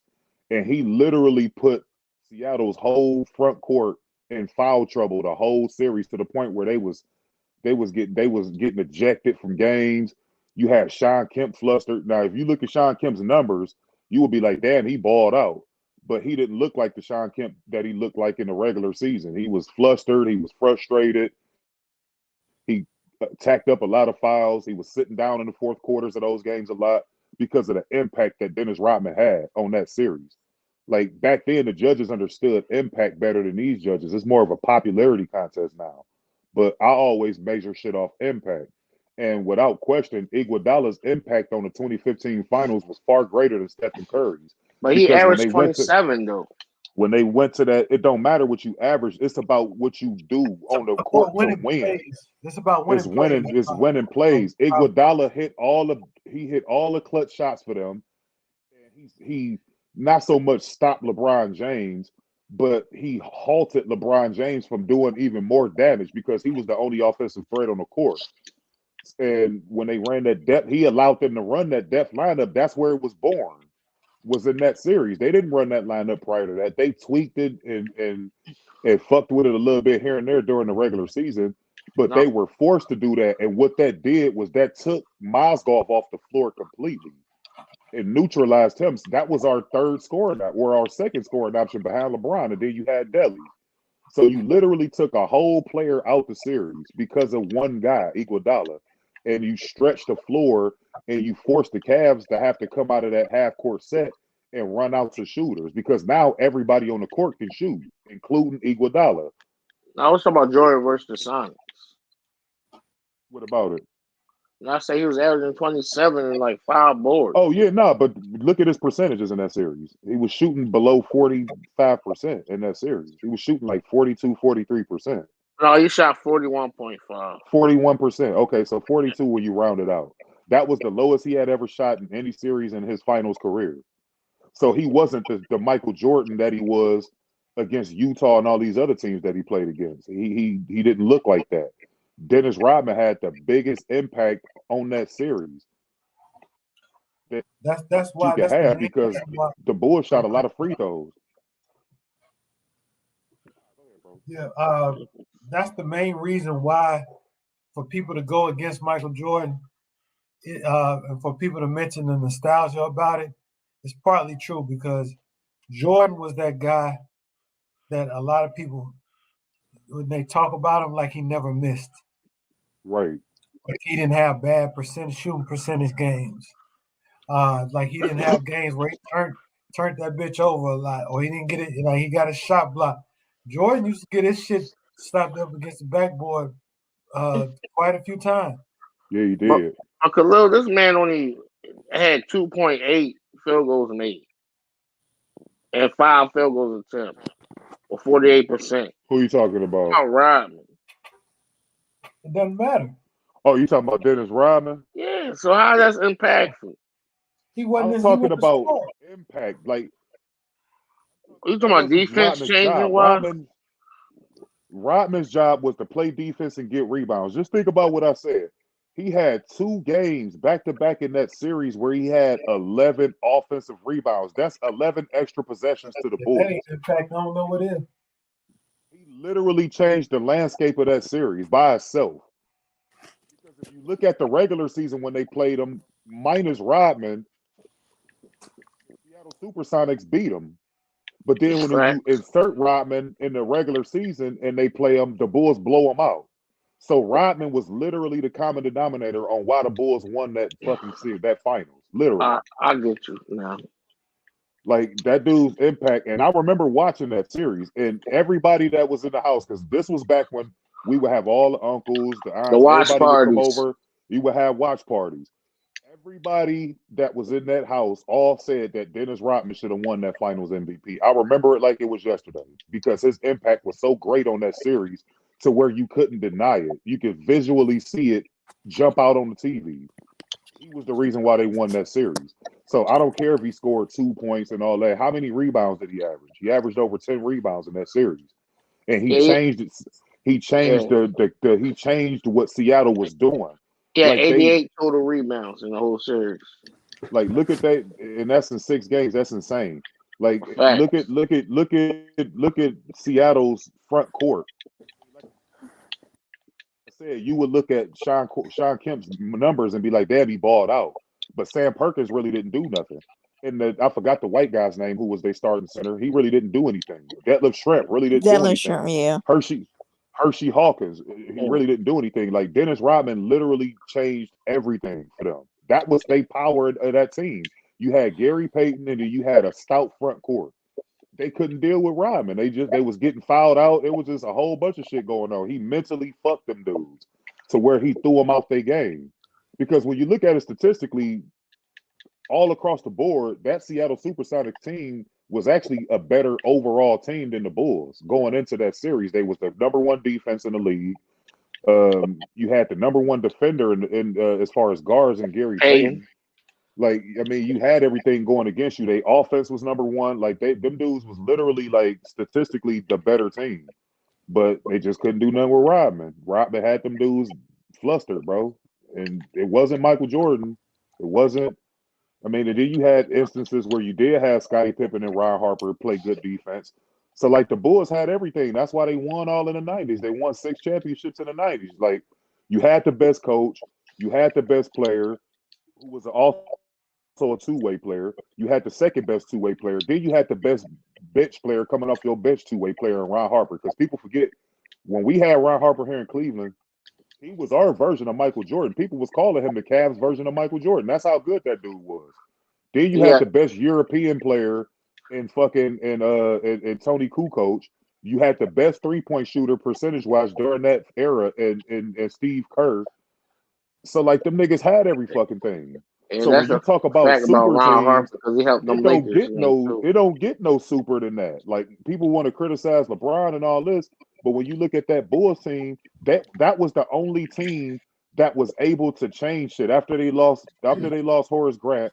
They went and got Steve Kerr, Dennis Rodman, and Ron Harper. No other team during that time frame changed their team. Like the Knicks was the same team they was the year prior, and the year prior to that. The Indiana Pacers. Like none of these other teams changed any of their players. The Bulls was the only one that changed the players, and that's the why Lakers with Riley Divac instead of that's the Western Conference. I'm talking about just strictly in the Eastern Conference. And when you look at this era, teams gear up to stop LeBron James. The Golden State Warriors got so afraid they went and got the second best player in the fucking league. Just imagine if you Utah, you lose to Jordan. That's like them going to go get Hakeem Olajuwon or some shit to go up against Jordan next year. That's what that's equivalent to. Jordan never had to go up against that. That Utah team he played the year prior was the same Utah team he played the year after he won and beat them. The same exact team. But they got Howard Isley, Howard Isley to Antoine Carr, to Stockton and Malone, Byron Russell. It was literally the same team. But that's what I'm just giving you an example. It would be like them going to get Hakeem Olajuwon and then going to play Jordan again. But remember they said Byron Russell was the Jordan stop. When LeBron James. He used to get smoked. But that's what that was equivalent to. So when people compare the two eras, that's why I don't like comparing LeBron and them. For one, they two totally different players. They play two totally different styles of basketball. They play two totally different positions. It's two totally different eras. So in order for this to work, you would literally have to take them and swap them out. Let's see J what Mac, Michael can you drop Jordan. the link for Action Jackson? And Let's see. totally different systems I too. dropped 2 systems, everything. So it would the only way you can really compare them is if you was to take Michael Jordan and put and put him with those Cavs teams that LeBron played, and put LeBron on the Bulls teams and see how he do. That's the only way we can compare them. Other than that, I don't understand the comparison. Like they're nothing alike. If you want to compare LeBron to somebody, that's why I like comparing. I compare the positions. To me, LeBron is the best small forward ever. Michael Jordan is the best shooting guard ever. To me, Magic Johnson is the best point guard ever. I got Kareem Abdul-Jabbar as my best center ever. And I got Tim Duncan as my best power forward ever. That's my top 5. I don't like because you exclude so many different players that did so much. And like I said, guys like Moses Malone, who was, in my opinion, the most underrated player ever. When you break down all these players, people never bring this man up. So, let me ask you a question. When you're done. Oh, go ahead, brother. So you say your top 5 position, who's the second under them guys? All position. So my second, believe it or not, my second greatest point guard ever. Curry got a lot to say, but his career ain't done. So I would put Isaiah Thomas right there because I remember Isaiah. Isaiah was a fucking killer. People just don't give him his credit because him and Jordan had that beat. Them politics bullshit. But I would put Isaiah right there, or even Oscar Robertson. I mean, either one. Who's your first point guard you got? I just came in. I had Magic Johnson. As far as my shooting guards, I would put Kobe Bryant right there. My small forwards. No, that's his second list. Yeah, I'm saying his second. My second shooting guard. I mean, second shooting guard would be Kobe, and then third would be Dwayne Wade, obviously. That's a fact. With my small forwards, I would put Larry Bird right there. But my power forwards, I would probably have to say Karl Malone, or if Giannis is considered a power forward, I don't know. No KG. KG was good, it's but hard for power forwards, man. It's hard. It is. I mean, you can go either or. I do like KG because he played both sides of the ball. Hell, you can go with Charles Barkley. You can go with Barkley. I mean, it's a lot of guys. Power forward is one of the most stacked positions. With my center, I would have to go either. I would say I got Kareem number 1. I wouldn't put Wilt there. I would say Shaquille O'Neal would be my second greatest. Oh, well, Wilt is still. Yeah, over Wilt. Either Shaquille O'Neal or I would put Hakeem. I would put Bill Russell behind him probably. No Hakeem. Yeah, I like Hakeem. I would put Shaq over Hakeem slightly. How he does that nigga? But yeah, he housed him, but Shaq was a baby when he played against him. When Shaq was in his prime, see, Shaq was in the 90s, but Shaq didn't become Shaq until the 2000s when he was winning championships. We can say that about Baby KD. We can say that about Baby KD. Baby KD with what? I know you're not talking about the finals. Yes. Oh hell! Even though he scored 30, average 30, we can say that about Baby KD. You know they won the game. We're not doing this. We can do that. That team was babies. So, Khalil, how good was Moses Malone back in the day? I never got a chance to see him play. How good was he? Moses Malone was incredible. I mean, like I said earlier when I jumped on, he took a terrible Houston Rockets team to the finals by himself. You ain't lying. He was a legend here. That dude, I mean, as far as a scorer, a pure scorer, like he did everything. He was a leader of men. People respected him. Everywhere he went, he won for the most part. He had that. So why? 20 years, 22 years, 21 years, 20 years. They love. So why don't talk about him? Why do they not talk about him? Honestly, Jackson, I don't know. I don't know why. Is it because he passed away, Khalil, or something? Maybe. I'm not sure. No, because even when he was alive, people really didn't give him his just due. I think the '90s fans, like my dad loved him. Like my dad would always talk about him, but like I don't know what it was like. Because he was a likable dude, like he wasn't like an asshole. So was he like He just quiet? was Was he like a quiet guy, or he had like he just somebody he was quiet? He's somebody he could be like a I mean, quiet he had a person. personality about him. He had a personality about him, but he just was a typical hard hat lunch pail dude. Like he would come in there and bust you up. Like he didn't play no games. He would come in there and work you. He would outwork That's the way I everybody. feel about like Mike Conley, like a quiet guy that don't get no love, been consistent his whole career. Wait a minute, Mike Yeah, but Conley you had can't put Mike injuries, so we're Conley not as gonna one No, of I'm the not putting him greatest on the players same ever. stratosphere. I'm talking about like don't get no love type, like quiet. I mean, you were really a fan of Mike They do Conley. their You talk about business. him off a lot, Ralph Lauren. You talk about him a lot. I mean, I like He Mike don't get Conley no because love. Mike Conley went to Ohio State, so I always root for Mike Conley. Yeah, I But think he was solid. He was I solid. would I like him. never put him on the level of Moses Malone. No, I'm Even not putting him and on a level. I You know know what I'm what you're saying? Like saying. quiet. Even just Don't get, comparing the personalities, I would much rather you say like Kawhi Leonard or somebody than Michael Conley. I would never like put that dude up there. I'm talking about like don't get no love, like quiet guys. I mean, Michael Conley is what he is. He's an embodiment of a '90s point guard. Like he's a floor general who can shoot a little bit. Is inconsistent at times, but could get the job done for the most part. Like he was basically what the '90s guards were. The Vernon Maxwells, the Bimbo Coles, like them type of guys. Like Yeah. he Like was Zach kind of like Randolph how don't them get no guys. love either. Like he was a monster at one time. Yeah, he was.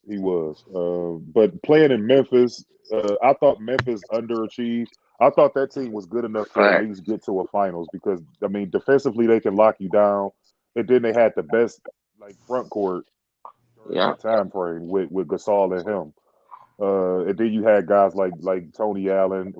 I mean, it was a defensively Shane loaded Battier. team. Like Tony Allen had that defense. He had that defense. Like he Yeah, would like just beat you they up. underachieved. They should have at least got to a finals or threatened to get to a finals. I don't even think they made a Western Conference Finals, did they? I don't think so. I think they beat the Spurs. Yeah, I think they Oh, they did. did?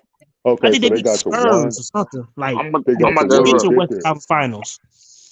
But to me, that team should have did a little more with what they had because they was one of the few teams in the Western Conference that actually played defense. I don't think Tim Duncan get enough love either. I don't think Tim Duncan get enough love. Oh, he do. quiet. He do. Yeah, because he's quiet. He's It out of was sight, out of mind. 2013 they made the Western Conference Finals. Okay, so yeah, they did make one. But Tim Like Duncan, he's like one of my favorite power forwards. He's like one of my favorite players back then. I think he's the greatest I power was a Tim forward Duncan ever. fan. Because during that era that Bees brought up earlier, the 2000s, where it was the hardest defensive era, he was a part of the reason why. And Spurs swept he them. managed to win 4 championships. I know he won one in '99 in the lockout, but he won 4 championships in that era. The only other guy that surpassed him in that era was Kobe Bryant with 5. They tied with 5. Well, I know that, but I'm saying Duncan won in '99 lockout season. That was David Robinson's last year. He retired after that. He retired on top, and then Duncan won 4 in the 2000s. Could you imagine when the Lakers went to the conference finals in '97, them matching up with I think Duncan retired. Did he retire 2003? Wouldn't that been crazy? What you say? Duncan played way past that, bro. Yeah, he played. No, I'm talking about David Robinson. I'm talking about David Robinson. Hold on, Rob. What you saying, Rob? I thought he retired. Yeah, David Robinson retired 03 with a championship. When the Lakers went to the conference finals in '97. Oh no, you right. I'm saying, wouldn't that been crazy? They played Jordan in the finals. Oh yeah, that would have been good. I do want to see that. They would have got smoked. I don't know who was going to answer for Shaq. I'm not riding. They would have got smoked. That would have been good though. We could have probably really seen Kobe versus Jordan. I'll tell you a matchup I would like to see. If the Harris could meet the Pistons, the Isaiah Thomas when they went back to back. I want to see that squad against the Spurs of the 03 Spurs. Woo! That'd be nice. I'll take the Pistons. Mike Finley and them. Tim Duncan is that dude, bro. They had Steven Jackson, Mike Finley, Nobody. No, they had Michael Finley. They had. Hey, J-Man, can I ask you a question? They did have Steven Jackson though. What's up, bro? Who's your top small forwards of all time? Top 10 small forwards. I can't give you 10 of them. It's too late. Can't give me 10 of them? Go 3 or 5, man. Yeah, I give you a few. He should be giving you 10 if you think about it. I could He said power forwards or small forwards? Small forwards. Small forwards. I could give you 50, but I only mess with a few. But, you know, Larry Bird, you know, I like T Mac. I like Dr. J. But was T-Mac more like a shooting guard? No, he's a 3. He was a 6'9" 3. DeMar DeRozan.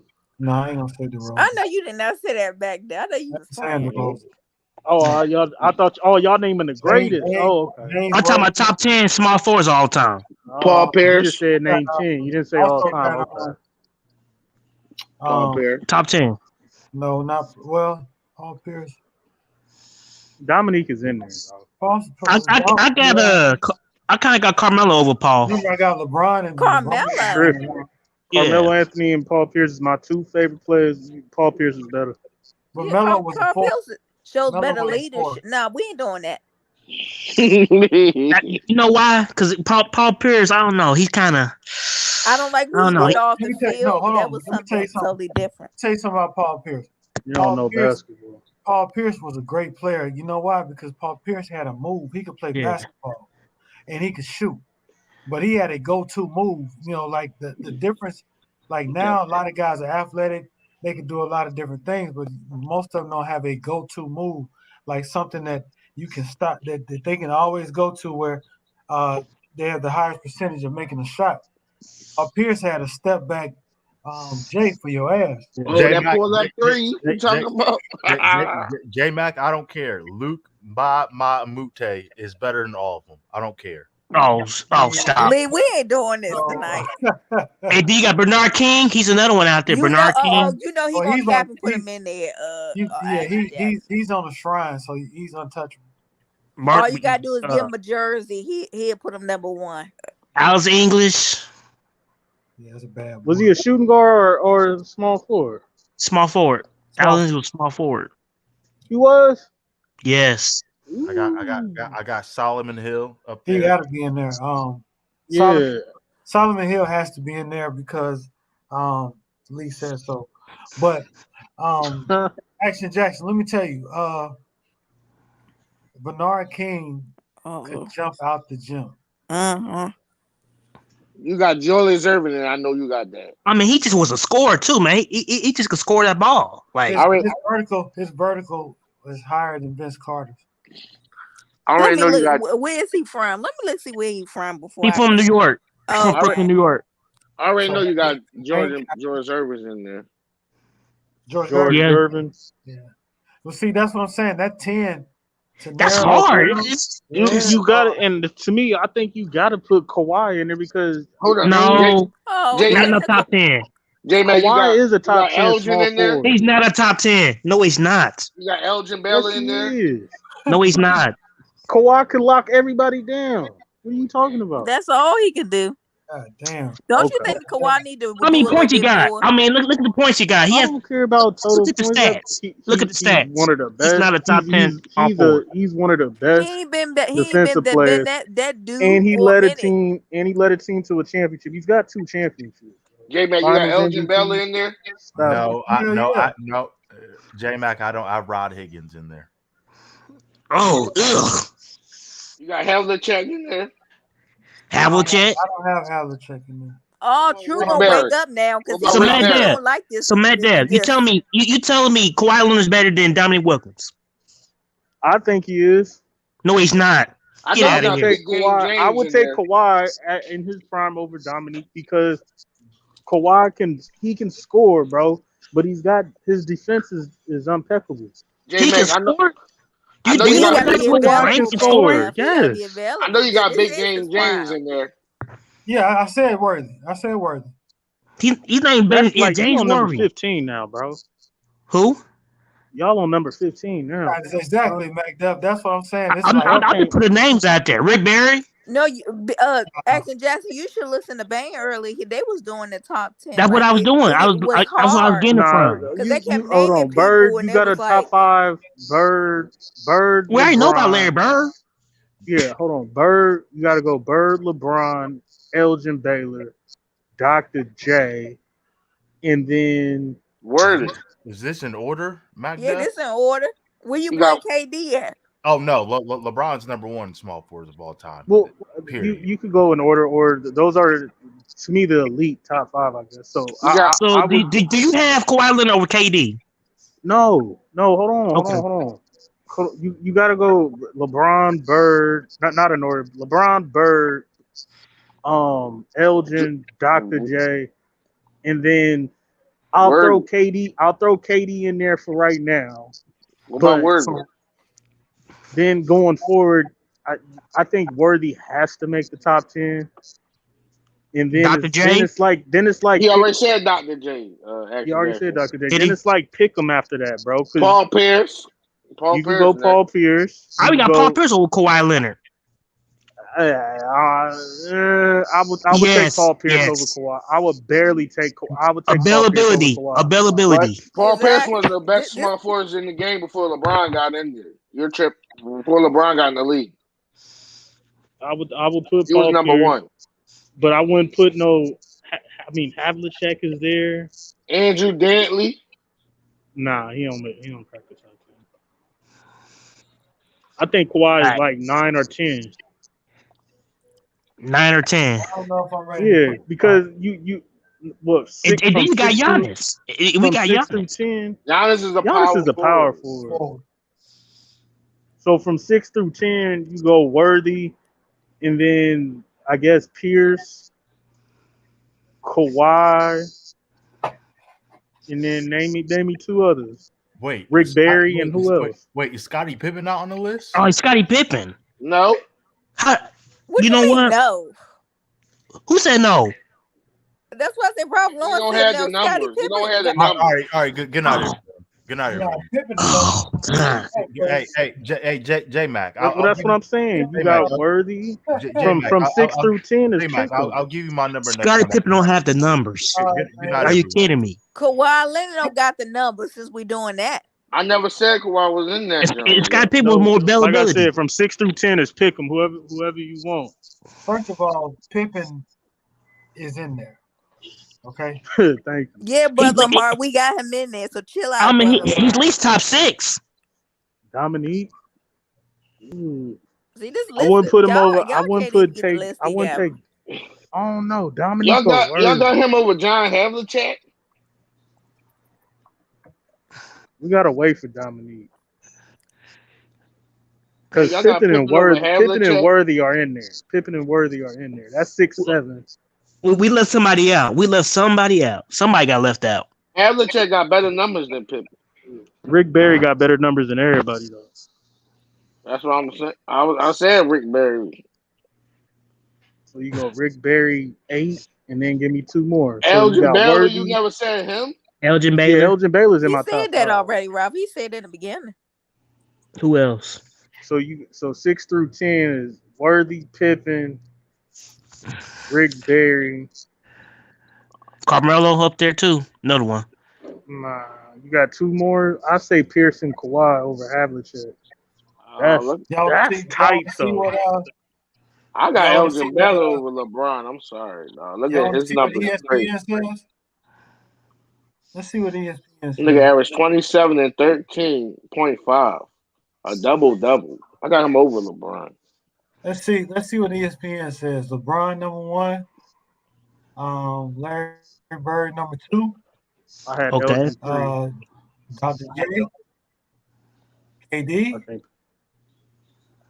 Elgin Baylor. I got my top 5 was right different order. Scottie Pippen. Hell no. Havlicek. Hell. Well, look at him. Fast break. Well, look at they was moving, wasn't it? Rick Barry. J Mac, you probably can't even move like that now. Want to try? James Worthy. Dr. J better be in that bitch.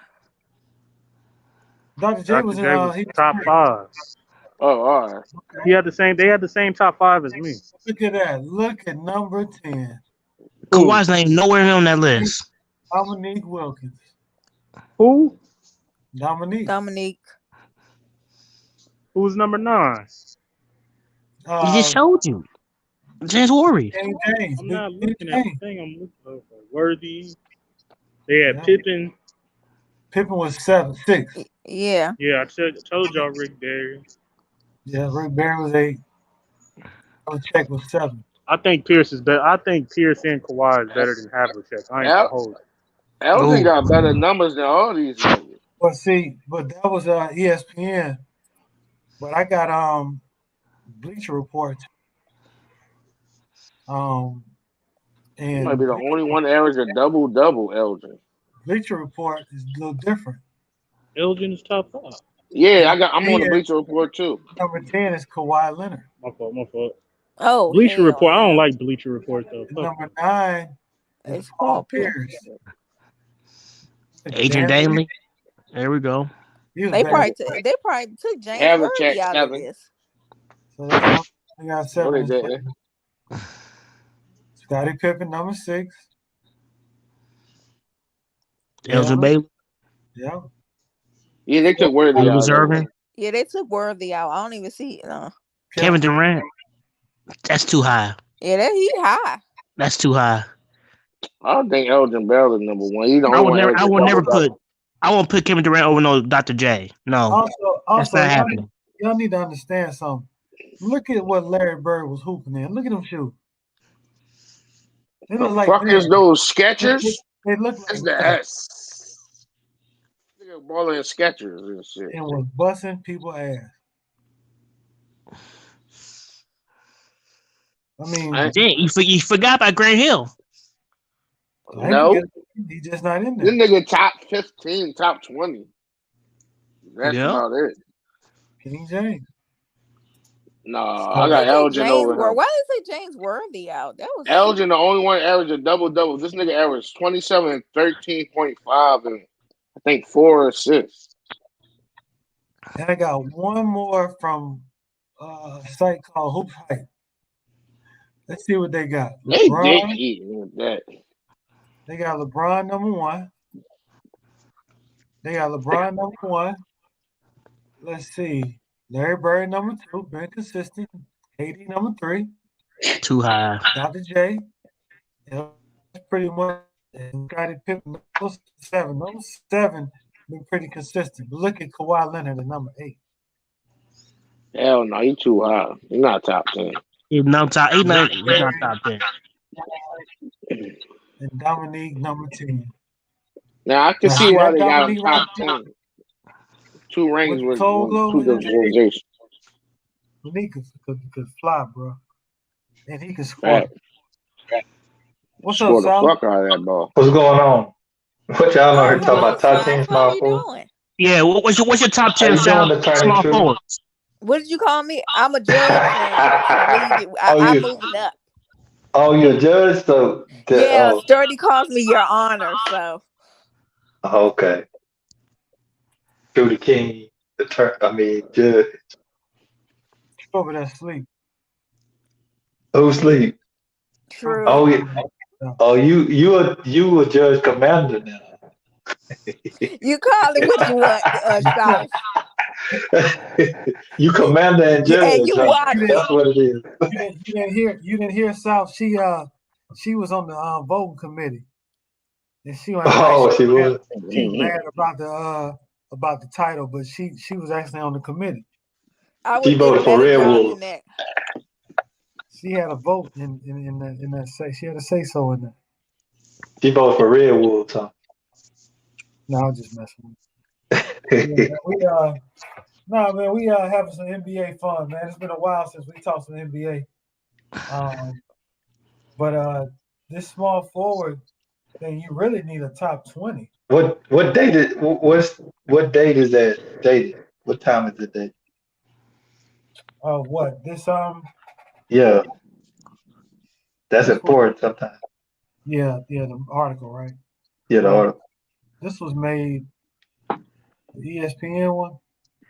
January 14, 2016. Yeah, so yeah, Kawhi might be actually a little bit higher now. Yeah, he is in the other ones. Yeah. Yeah, he is in the You other. got him top 10 small forward, Sal? Yeah, he's in the top 10. Where this He's in the great top. T-Mac at? Everybody used to be talking about. He's like a hybrid for me. He's like a hybrid. He can play small forward and shooting guard. No, they say he one of the coldest small forwards ever. Y'all still here, Echo? Yeah. Is that me? Yeah, ain't coming to Hold you. on one second. He won the coldest small forwards ever. Well, he somewhat was now. He was cold. Injuries got him. He did have some injuries now. He one of the best scorers of all time. Like he one of the best scorers. Who is the biggest what if ball. y'all got? The biggest who? What if? Like, what if this guy was healthy? All right, I got Penny Hardaway as my number one. If you want to know that off top. Number one and what? Like what if he's saying what if the injuries didn't take over for that person? Yeah. Grant Hill more of a one what if than Penny. Over I think Brandon Roy. Yeah, Brandon Roy, yep. He was cold. Strictly for people who got injured? It could be injury or like if they was drafted somewhere in their career and go the I right think way. Amari Stoudemire could be a little bit more better than what he was. I don't think you could say by injury though. It ain't by injury though. So I agree with South with that one. So Who, him? Amari was injured a lot. Stoudemire? Yeah. Yeah, he was. Grant Hill, he's another one. Grant Hill. They call that man Jordan. he did have a good career when he was good when he first Yeah, I'm just saying, you know, after that, them 5 years. Yeah, he was good on the Suns and the Clippers for some odd reason. I mean, yeah, he was a good role player, like a good, He wasn't the same. This ain't the dude from Detroit. I know. I'm saying like he had little flashes. Like, damn, if he would have stayed healthy. Who else? Who's another Grant name? Hill was a poor man LeBron before LeBron. They call that. You know what? I agree with that. I definitely do agree with that. Because he could be a walking triple double. He only thing different is he had a pull up jumper and then he had a ridiculous quick first step. Grant Hill early in his career he didn't shoot no threes though. That's one thing he didn't do. He didn't shoot no threes. But he was actually outside of Jordan, probably my favorite player of the night. Was Grant Hill? Yeah. What is y'all team of like? Damn, if they run into this team, they'll be champions right now. The only what ifs is what if KD and Rush would have beaten Golden State the year before KD joined Golden State. What if we could have got to see Grant Hill McGrady, a healthy Grant Hill McGrady and Duncan meet up in Orlando in 2001? Oh man, that was a possibility too. That was a big. Or Melo going to the Pistons. That was the worst thing Detroit did, man. That's what hindered them. Just not getting Carmelo on the squad. That was the stupidest draft moves ever. You can't say that because they won a chip. I know, but you had Carmelo right there. You took Darko Milicic. They could have won more chips. You could have won more. Oh no, they underachieved. Oh no, I don't know. I mean, he was second best player in the draft. I don't know about Carmelo, man. Well, he was at the time. Now Wade is. I like Melo. No, at that time. He was. Melo. I just think people put a lot of stock in the Melo because he can score, but he was a stats. Yeah. But I don't see nothing. I mean, y'all might push back on this. I don't see a lot that Melo do outside of scoring his whole career. Too much of nothing else. You're right. I ain't Nope. gonna hold you. You right about that. I used to say the same thing when I was a kid back in that era. I'm like, damn, we can score, but don't play no fucking I defense. mean, they might win 2 or 3. They might beat that Spurs team that win after they beat the Lakers. They might beat them with Melo in the finals. Or with No, Chauncey, yeah, because they went back to back. They beat the Lakers in '04. Then they went back and played the Spurs and lost to them in '05. I mean, but Melo, man. I mean, when he was a killer in college, man. That boy just But college basketball is a big difference from the pros. he was killing my Kansas Jayhawks, man. He broke my heart when he beat them, man. Like, damn. beat any of them teams the Lakers won against, except for the Sixers. I know they could beat the Sixers. When did Chris Any Paul other go to team? the Lakers with Kobe? We probably I'm would gonna have hit y'all 4 with more this. chips. What 3 if core what if chips. that '96 Bulls team don't win? Do you think Jordan retire again because they lose? Like, man, forget this. Because he was already turmoil when he came back. I think that nigga with a team hop somewhere on the West. You hear that, J Mac? What you think You about said that? What if they lose to the Supersonic? You think Jordan retire?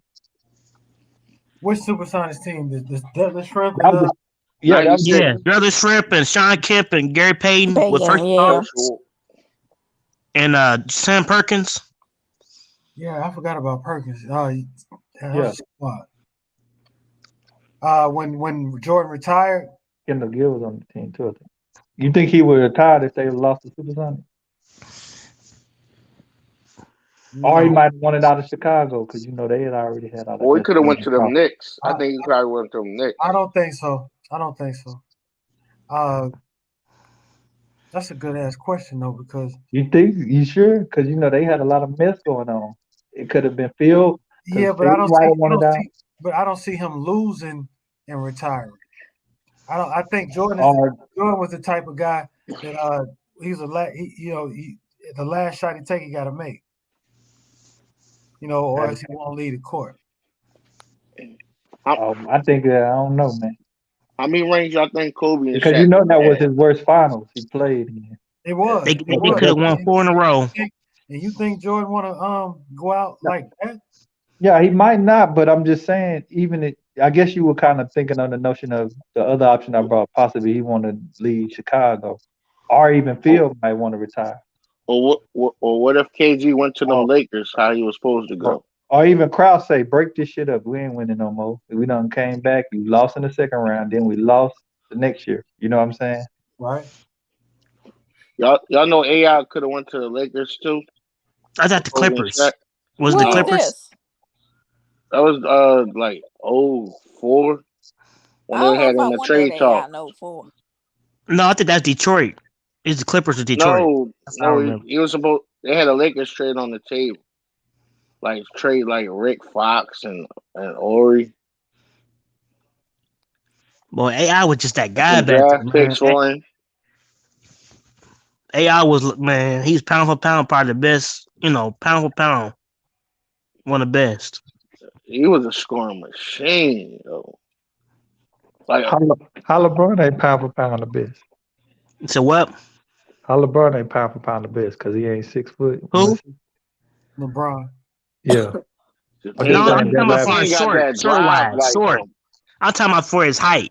I'm talking about short. had that drive. Like how did that not apply to LeBron? Nah, well, see, you would say that because you're a Philly.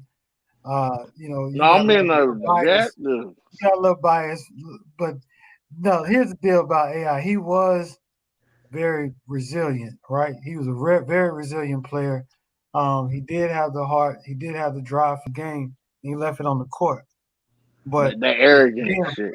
If you're being realistic about scoring, I don't think nobody wants to put the ball in the hole as much as LeBron.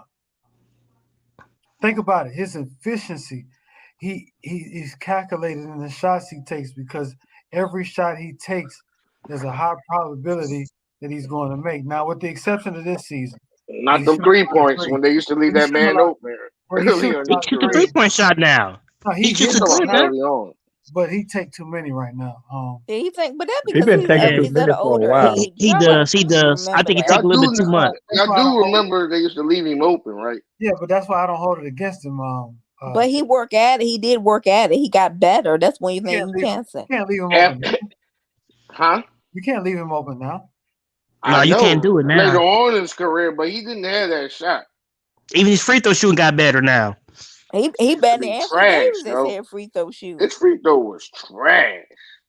Oh, we talking about LeBron. It was trash, but he has gotten better. I'm like, how the fuck you a superstar and your shit was trash like that? Nah, he was just been average. He wasn't the only one, Ralph. Nah, he just been. Name of that superstar shit was trash.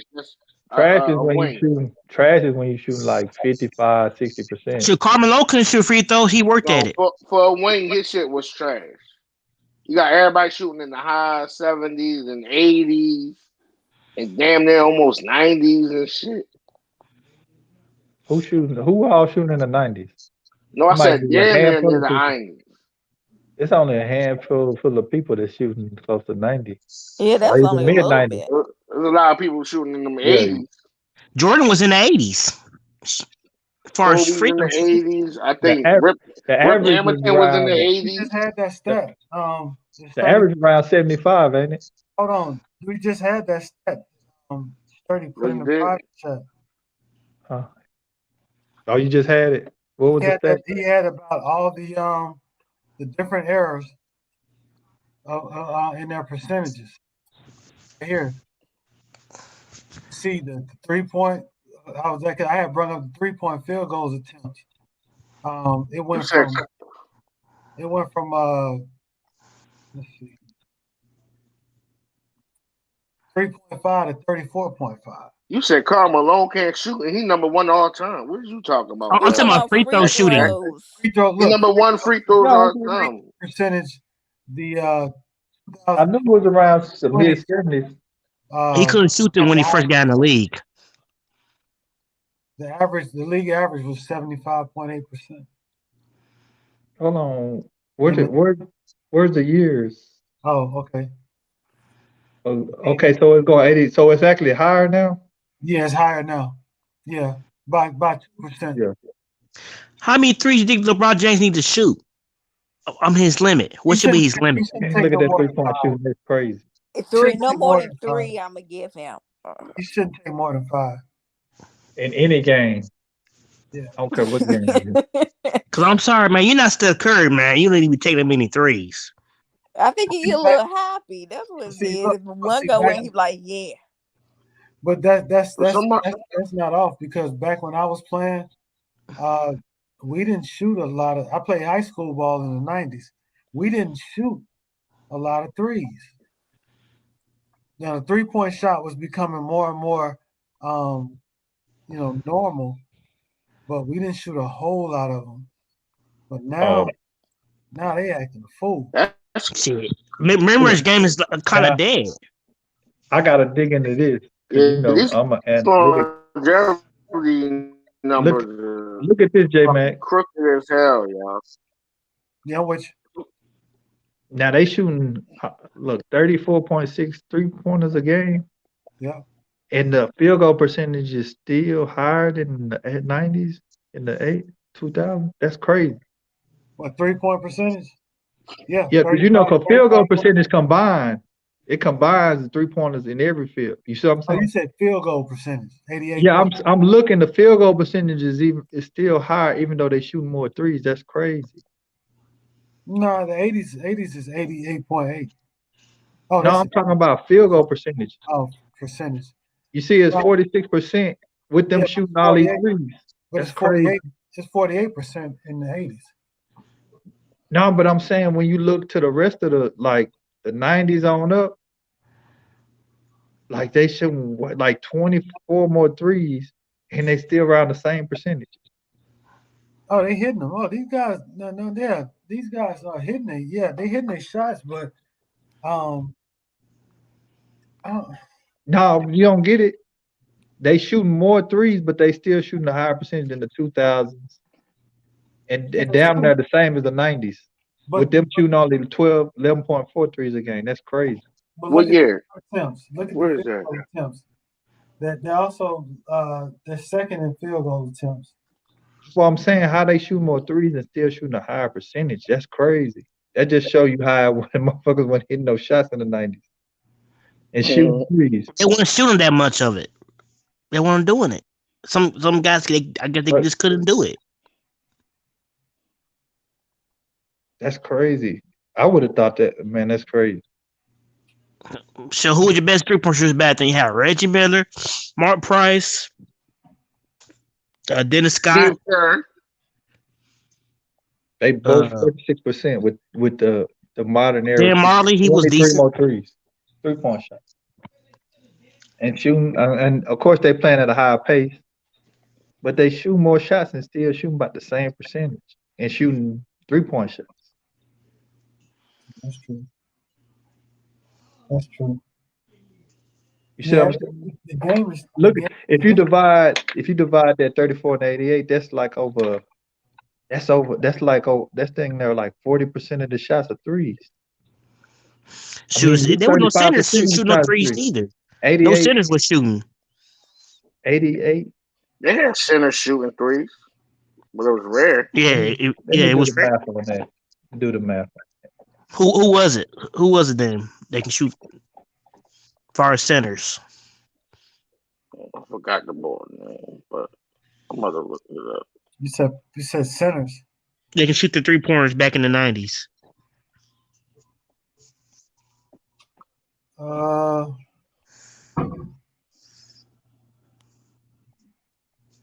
Damn. That's 39. Maybe Manu Bowl, maybe. Yeah, he can shoot. That's 39% of the field goals are threes. Right under 40%. Oh, okay.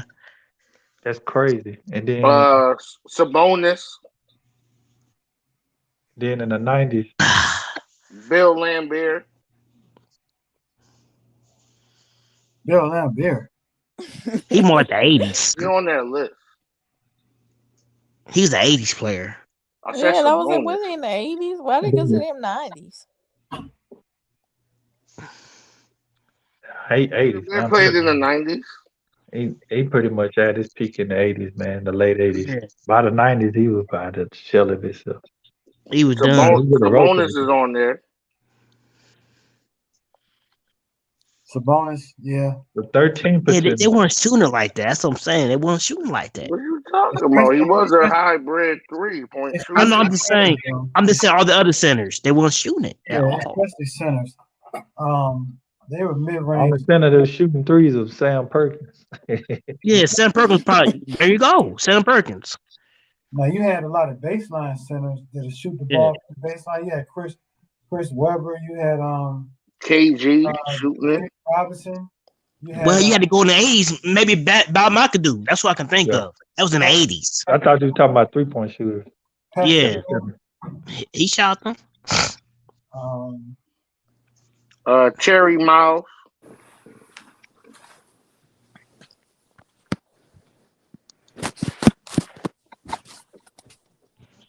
Yeah, you're right, Sam Perkins. That's a name nobody never really talk about. Anthony Mason. Sam Perkins? Yes. Anthony Mason was shooting threes. No, he wasn't. No, he wasn't doing that. He shot that little ugly left hand shit. That shit was ugly, man. Oh, that was just nasty. No, that was horrible. Absolutely horrible. Matter of fact, I had to name somebody that could shoot better before I have a flashback in the nightmare. Oof. Sean Merlin he wasn't good either, as far as how the way he shot the ball. That was just disgusting. Oh, Sean Marion? Yes. Man, that was an ugly shot, but he hit that shit, though. Yeah, I don't know how he hit that shit, but that shit was ugly. That was an ugly shot. He would hit it, though. These they got Clifford Robinson over here. He shot 383 3-pointers, making 30. I forgot about him. Who, Cliff? The one with Portland? There was two different type of Cliff Robinson. They got Cliff as number one.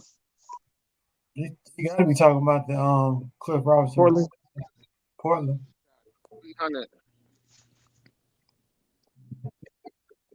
383 3-pointers, making 37.1% of. Who else? Who's another one? Cool coach. I ain't say him. He's small forward. I'd say a good power forward that could shoot the Rasheed Wallace. Tom Gugliotta used to shoot a little bit here. Another name. That's another name. That's another name we haven't heard from a long time. Who, Rasheed? Tom Gugliotta. Tom Gugliotta. Oh yeah. Oh boy. So y'all made the Super Bowl picks. Yeah, what you think, man? I'm scared to say, man. It's just not you. Why are you scared to say it? It's weird because, man, the Bengals done messed up everybody pick tree. Nobody expected Bengals to just every time you pick against them, they win. You know what I'm saying? Yeah. Yeah, that's why. Do I pick against them again and be wrong? Oh, man. I don't know what to do. He said something about the Chiefs tampering. What? Well, I picked them against Tennessee. I didn't pick them against the Chiefs. Oh, don't remind me. Please don't remind me of that. Isaac Jackson, what are you talking about? Fuck. I don't know, man. We had that shit too, man. Well, you ain't gotta make it. You could just stay neutral, South. I'm going with the Rams, man. I don't want the Bengals to win. I'm not trying to be safe like this. We know why you hating Action Jackson, okay? Why are you hating on the Rams?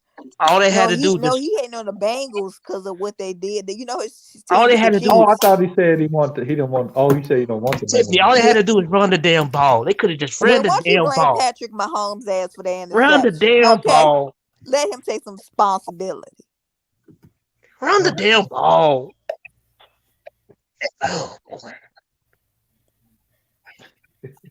I know it better not be no blowout. I tell you that. I want the Rams to kick their ass for real. I want the Rams to blow them out. It ain't gonna be no blowout, Action Jackson. Blow that shit out. Make it bad. You really are hating. I'm hating, man. I'm gonna pick the Rams. I want Odell Beckham to be the MVP. That's what I want. Why you choose Odell? Why you could pick nobody else? Anybody from the Rams. So, South, you don't think that in theory, Joe Burrow should have a difficult time throwing the ball to next week? I thought he would have a difficult time throwing against the Chiefs, and he did have against the Titans, and they were still able to overcome it. And I was cheering for the motherfuckers too, man. You must have heard my pick. I said I was gonna go with the Rams. Okay. Yeah. I'm going with the Rams because they got Aaron Donald and Von Miller up front. I don't know if the Bengals have any answer for that. And Leonard Floyd coming up the middle. Somebody trying to talk, okay? Yeah, I think that line is gonna be rough. But like you, if they start making mistakes, somebody trying to topping you up, J-Man. Yeah, I got an echo. What's going on with that? Well, it's not us. No, it's Ralph Lauren. He got some stuff going on. All you had to do is run the damn ball. That's all they had to fucking do. Get over it. I can't get over that shit, man. That shit fucking hurt, man. Like a motherfucker. You got all off season to think about it. But I was thinking to see if I was still echoing Ralph Lauren. Shit.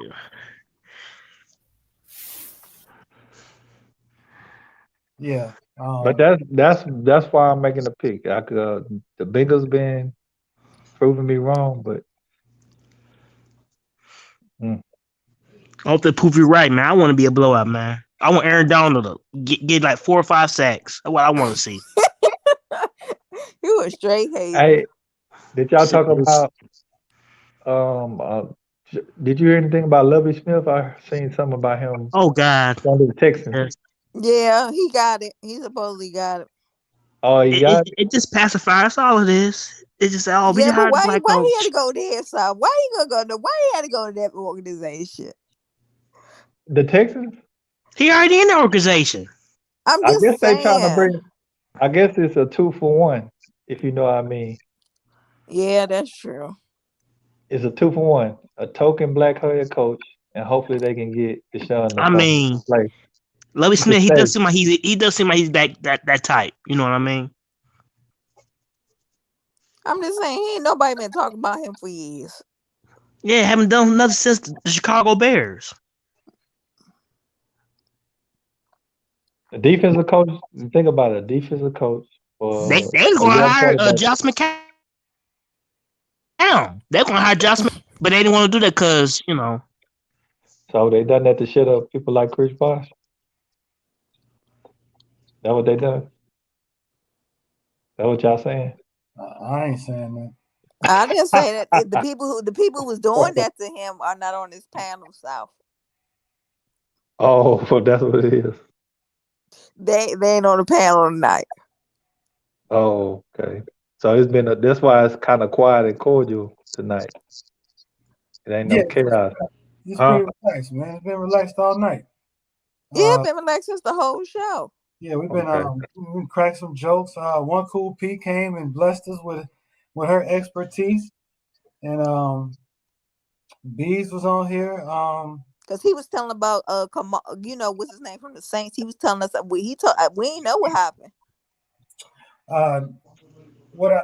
Speaking of which, I'm glad you brought that up because let me put this banner up. Now he putting up banners. Okay. Gotta let me exit out of here. I want to address the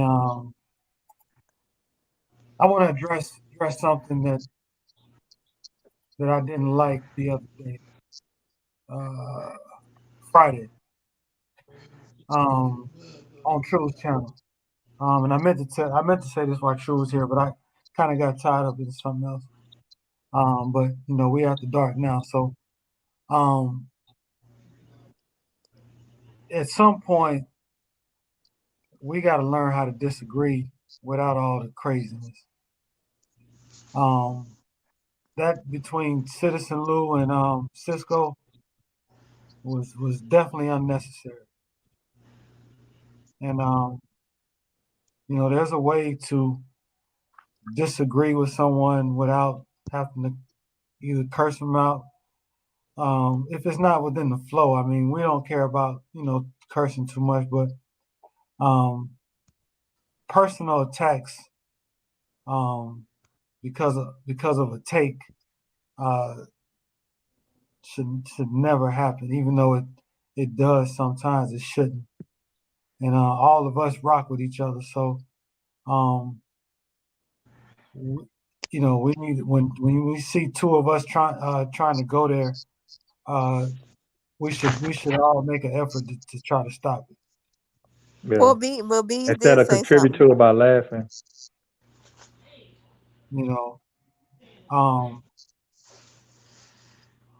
I didn't have Citizen Lou's number. I was going to call him, but I did call Cisco right after that night, while I was at work, and I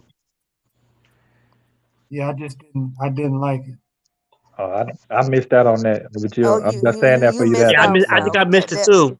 Yeah, when they got like that, I just was like, "Oh my goodness, how did this turn left like that?"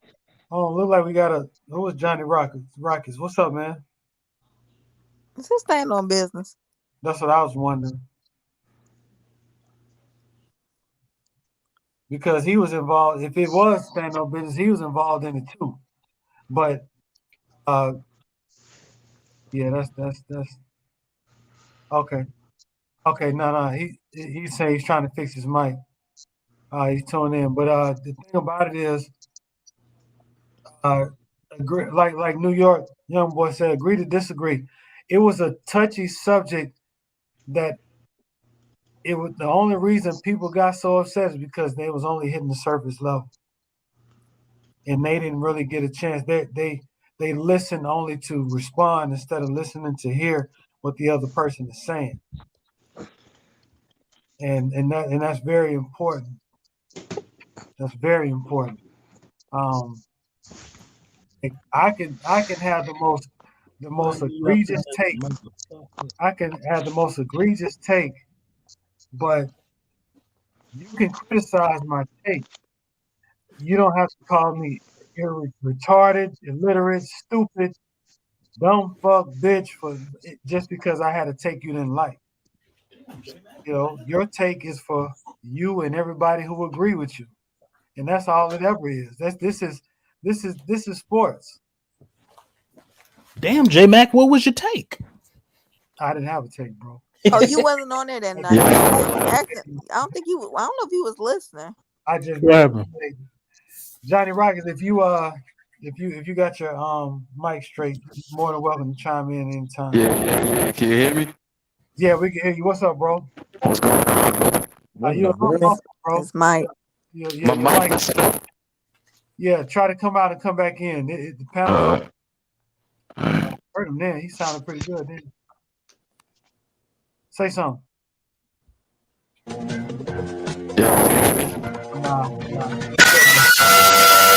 Oh. What is that? Yeah, he got to come back in. But no, we was talking about the thing that happened on Friday, between Citizen Lou and Cisco. Somebody called somebody a dumb fuck. I don't know what they called each other. It just was stupid. But anyway, I was just saying that we gotta, we all ride in the same circles, man. So we gotta make sure we're holding each other accountable for not messing up each other's streams and stuff like that. You know what I'm saying? Yeah, I remember that. They was talking about weeds and shit. Yeah. You was listening. All over some weeds. All over where? Yeah, I told the women in my family about this argument. They couldn't believe it even that you were obviously arguing over this. Well, that's what. See, the thing what got me was you were on the panel, Tiff. And what do they want me to say? I'm not a person. I'm not an expert to tell a woman because as people know, I wear my hair natural. I'm not the person to tell someone. What I told them basically was I said, I believe you need to actually treat if you are going to wear weave, don't forget about your real hair. That's what I said. Mm-hmm. I said, you still have to grease and nurture your real hair. Even if you wear a wig or a weave, you still got to take care of your real hair. Yeah. And I brought up an example of my friend, what happened to her hair. Yeah, there was a couple of takes that just didn't. They got crazy over weeds. Yeah. Okay, Some on the panel don't. It didn't even have nothing to do with men, and it got crazy. I was in the chat. Yeah, we gotta be better than this. We definitely do. Yeah, I mean, things gonna happen. I mean, I've gotten pissed off, in here before. We all remember Sean's going off before, and Cisco. That's a regular for him, but that's just his personality. So he don't really mean nothing by it. But at the same time, he's fiery. But I did call him and talk to him. And Lou's been fine since then. I seen him on different streams, so he's straight. Plus, he's been streaming himself, so he's straight. One thing we need to do as men is just not take that shit to bed with us. We can work out anything. Okay, Michael Jones. Michael Jones, you on? What's going on, bro?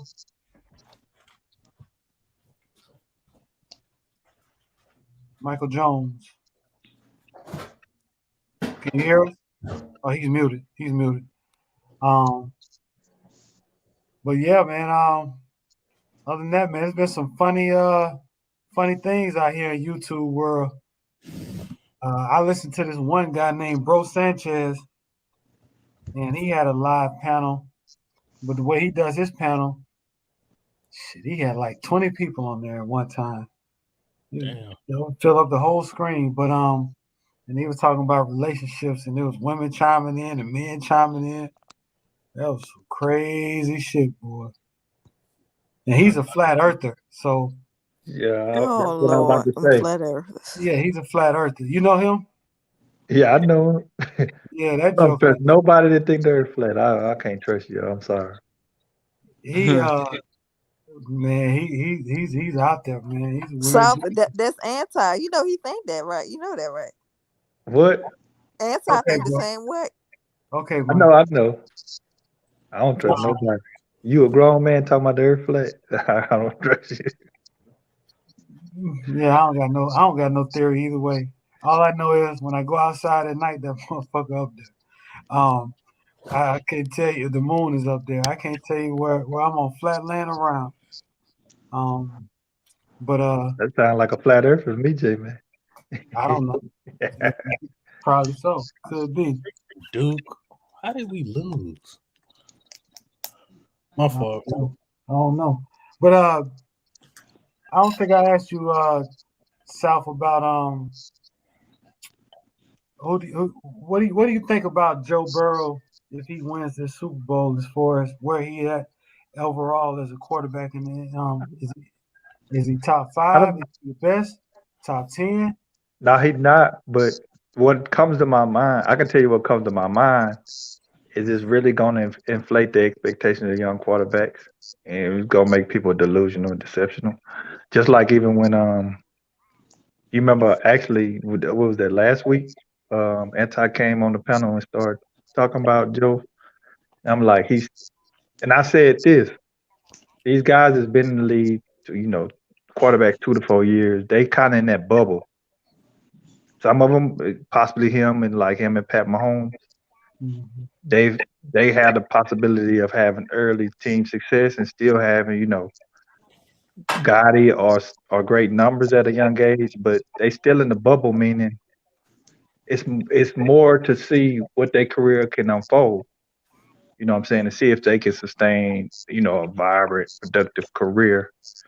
I mean, we assume that will happen. You know what I'm saying? But they still in the bubble. You know what I'm saying? Now, Pat has definitely accomplished more, a little bit more than him. But Joe Burrow is just his second. This his first full year? Like, he's not a top 5 quarterback. We can't say that he did. Man. Top 10? You know what I'm saying? He But he's top definitely 10. he definitely top 10. But Yeah. it's just it's other guys that's pretty much been a little bit more consistent and put in more work than him. You know what I'm saying? Right. Yeah, his team is in a position to play for the ultimate goal, but that's just not because of him. Facts. But he plays definitely a big part in it. Shit, they ain't gonna win it. They ain't gonna win it. Stop hating, Action Jack.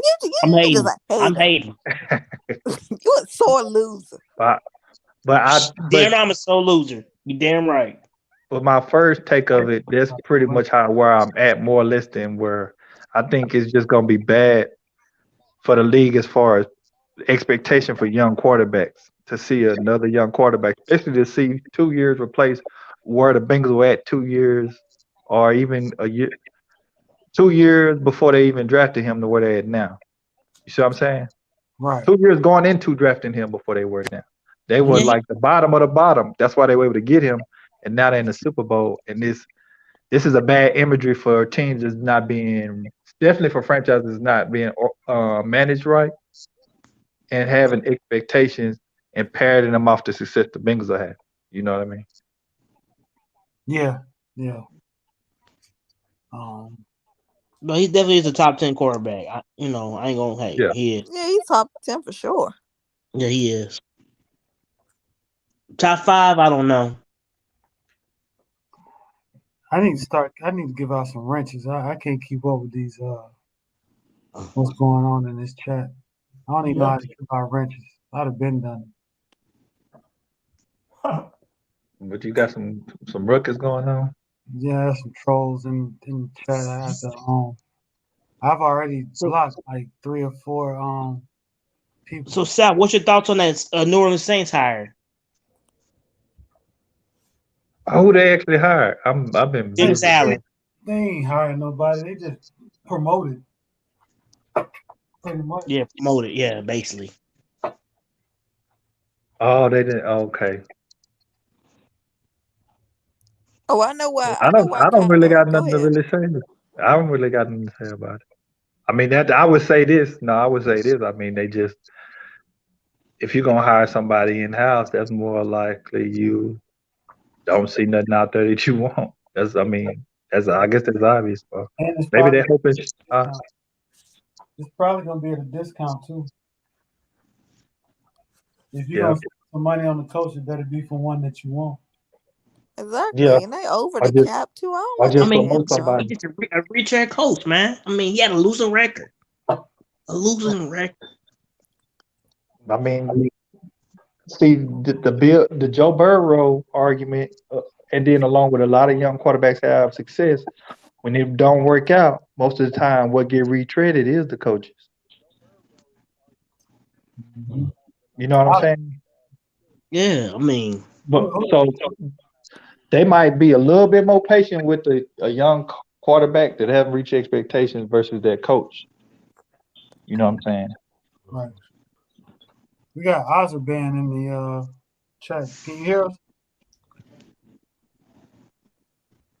This could be a troll. It's a trollathon tonight, huh? Yeah, I'm just.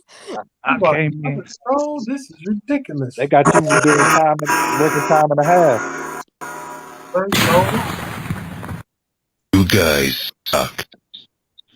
You suck.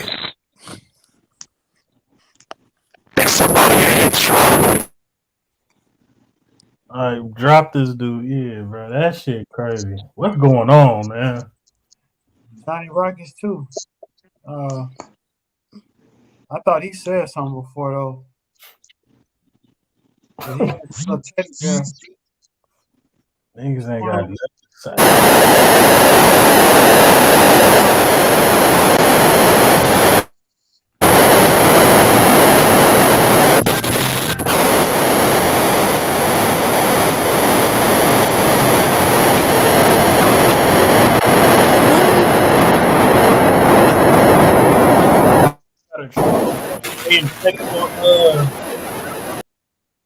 They might have infected your J-Mac, you know what that made me think about? We finna see how old folks is.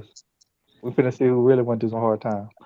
You remember when you were young and you were up at night, you didn't have cable? Oh, you up too late at night to where the TV goes dead, and then you know what I'm talking about, J-Mac? Poltergeist looking Like the last episode go off and then your TV just static the rest of the night. A MASH? TV off. Mm-hmm. You remember the national anthem. As soon as the national anthem come on, it's time to go to bed. That's when you didn't have no cable. So as soon as MASH go off, it was time to go to bed. Back in my, when I was younger. He's still back. This guy back again. I'm gonna have to do some real. You can ban him, can't you? Yeah, you can block him. You might as well. Is he changing his profile name and stuff? No, it says require all guests to authenticate. But I don't want to do that. Oh no, you might still stream, bro. I don't trust niggas like that. Just ban that fool, bro. I can't just ban it. It won't let me. Yeah, he infected your stream, bro. We got something. McDuff, you eating again? That's the third time Yeah, tonight. what are you eating now? Y'all ain't hear me eat earlier. Y'all lying. You eat some Chinese food again? No. You eating a burrito? It's smacking too. Not tonight. Yeah, it's a burrito. Don't. You just know my recipes and my food. Stop. You gonna be all up in the toilet.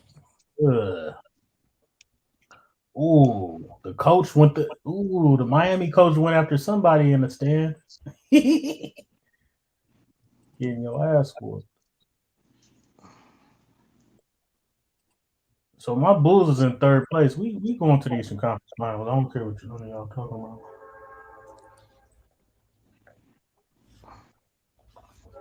Well, Matt Day, you trying to cook Truth on the channel, was he? You trying to cook his ass? Here we go. Let's see.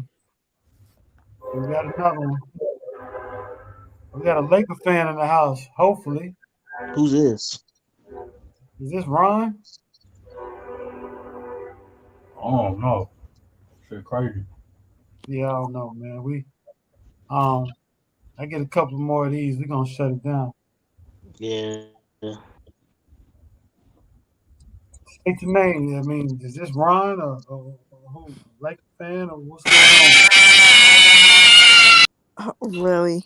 Yeah. Hey man, it's been real. All right. Yeah. Good night. Shit. All right. Good night, everybody. Yeah, we're gonna shut it down, man. Appreciate everybody. Immature people, man. It's immature, man. It just. Yeah, I got some people to ban. Somebody needs to get with me and show me how to do these wrenches too. And I'll Who you?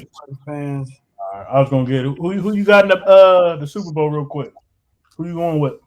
I'm going with the Rams. Rams. Who you got? Action Jackson. You know who I got? Why you ask a question like that, Matt Dad? You know who I got? Still Chiefs lost. I don't know who you got. Shit, you know who I got? You never go for the Bengals? What the Bengals do to you? I thought you would go against the Bengals since they beat your Chiefs. That's what I'm doing. I'm going against the Rams because they beat my Niners. That's what he said. I'm just like you. Shit.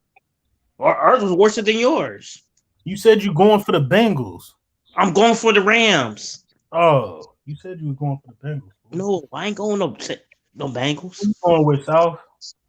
I'm picking the Rams, man, but the Bengals. I'm not confident. Come on, Sal, get confident. Nah, I'm not confident. I'm taking the Bengals. If they don't get the Joe Burrow, it's a wrap. You taking the Bengals? Yeah, I'm taking the Bengals. Taking the points. I think the points, but I want the Bengals for the Bengals. I'm looking for the Bengals to win. Yeah, I mean, that's your rivals. You want your rivals to win. I mean, at this too. You remember what was that? Doing the AFC Championship a week ago. I mean, the NFC Championship a week ago. When y'all trying to make a run back, Aaron Donald rallied them boys. He got them on the sideline like, look, he's trying to win the Super Bowl. He done win and lost one. I think he's serious about getting them a Super Bowl. Mm-hmm. Well, he got a shot. And that's what I like because all you need is a shot. It's on Aaron Donald. It's on that D line. If they don't get the Burrow, it's a wrap. Yeah. Joe gonna carve them up. That's why I said I don't agree with the just happy to be here theory. Nah, when you get a shot, you don't want to waste this shot. Everybody, I already done tasted the defeat in 2019 Super Bowl. Right. Everybody should be locked in. Everybody don't get a second chance after they go on. He got opportunity to never get there again. Yeah. Let alone get there once. Buffalo blew 4 chances in a row. Mm-hmm. Yeah. I don't know. The Bengals, to me, they got that Aaron Rodgers Packers vibe when they won it, how they ran through the NFC and went to the Super Bowl and won. That's kind of how the Bengals give me those type of vibes. And I had the Steelers in that Super Bowl too. But we gonna see. It's gonna be a good one though, man. I'll holler at you if you shut it down, folks. Looks like I figured out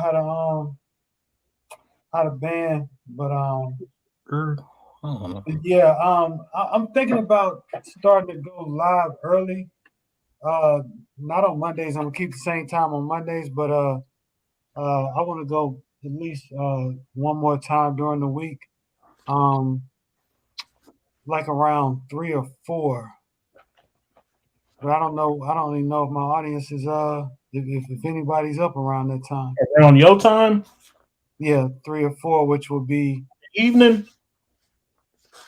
Well, 3 or 4. Let's see. I'm Central Time, so you talking about in the morning? No, afternoon. Afternoon. Yeah, it'd be around 12 o'clock West Coast if you East Coast time. If you Yeah, Central, that'd be like 1 o'clock. Yeah. Niggas I'm is gonna flirt with it. I'm gonna flirt with it different times. Maybe one on Saturday. Saturdays as well. Oh, real quick, who cooking for the Super Bowl? Nah, party wings for me. I can't even say. It just depends on what I got going on. You going to buy them yourself, MacDuff, or you gonna buy them from the restaurant? That's probably buying from the restaurant. Okay. Restaurants be stupid on Super Bowl Sunday now.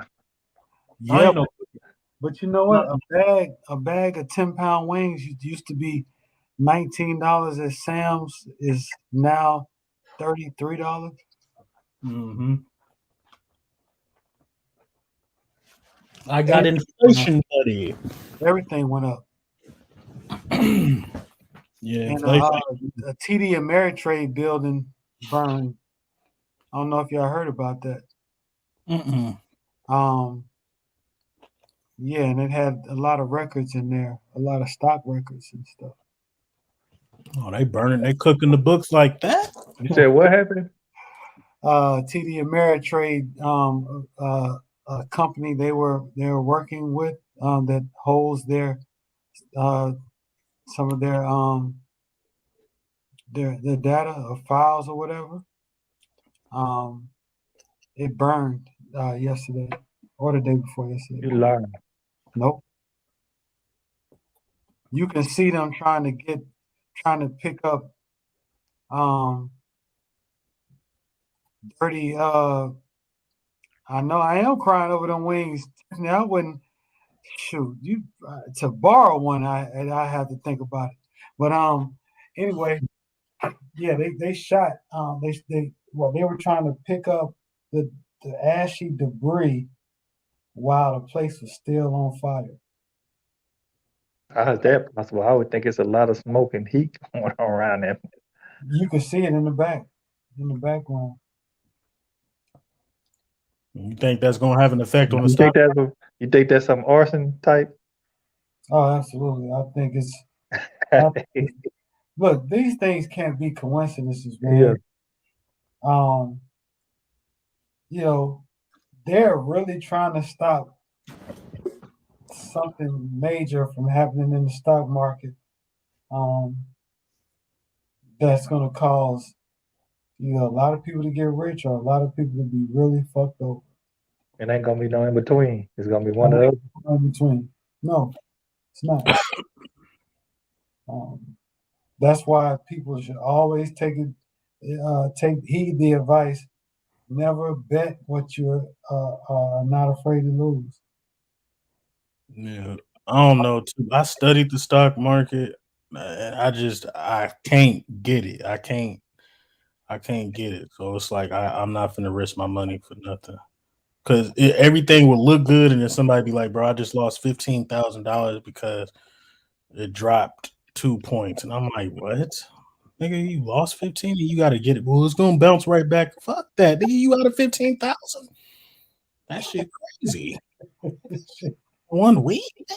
Nah, you would be out of 15,000 in a couple of hours. Yeah, that's what I'm saying. Like that shit.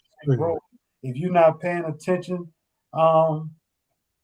if you're not paying attention to what's going on with one of your stocks that ran up and you thinking you good, and before you know it, it's then dipped all the way down plus more.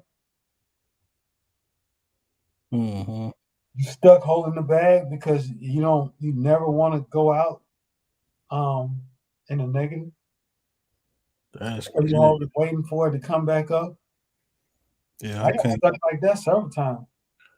Yeah, and I gotta read it too because I was about to invest into this one stock market that holds a lot of fashion, Gucci, Louis Vuitton, a whole bunch of. Talking about the dude that own all that. I can't think of his name. I forget his name. A lot of people think Rihanna owned her stuff. That dude owned it.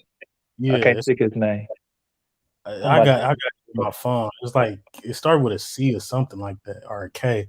But he owes like 16, 15 different companies. He's the top 20 most wealthiest people. He on that formula. And the point, the shares was at $71. And I was like, shit, for all this, nigga, this is a steal. So I was like, I was getting my money together. And then all of a sudden I looked at last year and 2 years ago, the price of it, and the price of it 2 years ago, a year ago, was 23. So it went up, and it don't plan to go up any further. So I was catching it at its peak, and it's probably going to go down. You know what I'm saying? From that 71, because it started at $23 a share. So I was like, bro, I'm catching it. I was about to buy a whole bunch of shares, and I'm catching it at its peak and only gonna lose money. You feel me? So you got to do your research on shit, bro. That stock market ain't no joke. No, it's not. It's not. You definitely have to.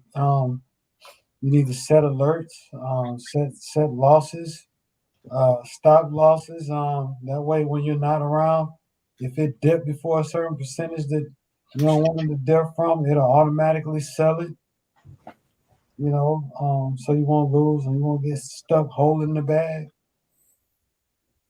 You said you don't lose money until you sell your stock. Oh no, fuck that. You can lose money quick on that stock market, boy. I tell you what, the stock market will go crazy if Joe Burrow do it again. Yeah, I'm taking the points. That 7.5 is sweet. I can't.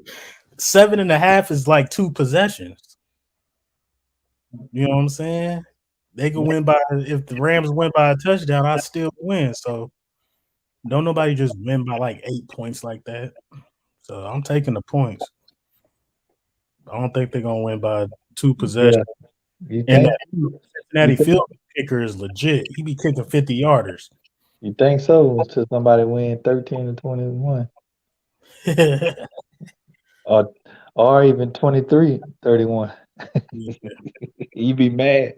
Yeah. That's a realistic scope too. Yeah, exactly. It is. But I think the Bengals is gonna win. That, to tell you the truth, I think the Bengals is really gonna win though. Joe Burrow, I don't know. So he got some magic going on with him, man. For real. We'll see. We will see. I think Stafford gonna choke. That's what's gonna happen. Stafford? Yep, he gonna choke because I don't think Cincinnati gonna drop them interceptions that we drop. Yeah, but the thing about it is Burrow gonna make it through that game. You know who coming at him all night long? Yeah. And it ain't really the ends. They're gonna force him to get those middle sacks by like Leonard Floyd and the other guy. It's gonna be. Yeah. If you the Bengals, I mean, that's your only Achilles heel is your offensive line. I think you still gotta attack them. So I would stay in that shotgun and hope that you can accumulate drives to wear out the pass rush. That's really the only hope, and I think that's what they're gonna do. So if they drop, it sounds dangerous and it sounds suicidal. I ain't gonna lie, but if Joe Burrow stay in that shotgun and drop back the pass 40 plus times, then hopefully he can tire out that pass rush. I think that's the only hope because they ain't gonna be able to run. That's just out of the question. I wouldn't even attempt it. I'm not gonna disguise it. Look, bro, we finna come out in shotgun. We finna try to dink and dunk this ball down the field. Quick, short passing game. And hopefully that be the remedy, but we'll see. Man, I just don't know. Bengals defense got in the playoffs and just stepped it up. They done played balls out. Yeah. Off the wall every game. Made key stops in overtime, key stops on 4th down against the Titans. I mean, a lot of people ain't talking about their defense. They go out there. That's one of the main things that scare me. picking the Rams. If Matthew Stafford go out there and be the bad Matthew Stafford, it could be a different game, huh? Said the lights might be too bright for him. You never know. He start throwing pick sixes. I don't know. That'd be interesting. Yeah. That's why I gotta take the points, man. That 7.5 looks sweet. Do you bet Sal? No, I don't bet. Sports bet? No, I don't do none of that. No. Yeah, me He's neither. a smart man. He don't want to lose no money. No, I bet every once in a while. I bet somebody on a game, but I don't sit there and be betting every week. Here, so once in a while, I might bet somebody on a game, but not every week. Sitting here looking at the spread, the money line, and all that. No. I want to make that my career. I ain't gonna hold you. What's that? Just be a professional bettor. End up having a nickname and all that, so niggas can't follow me. I want to be a professional bettor. You ain't got to do shit but bet on games all day. Is that a profession? Yeah. Some people do it, but it's a small few make it a career though. Yeah, if you can make it. There's a person that I forget his name, and it's a fake name. You know what I'm saying? But he bet $4.5 million on the Bengals to win. 4.5 million. What does he do? He's a professional bettor. He had a fake name. Yeah, he's some billionaire under some shell name. Yeah, I think it's fake. I think it's a fake gambler. Bro, fake gamblers be making bread, bro. They in the hundreds and thousands. If you can make this a career, you in the hundreds and 100,000 range. You in six figures making this a career. If you can. I'm barely up. I can't do it. I don't even think I made 5 G's yet. So people be probably washing money betting too. Oh yeah. This is bleeding money.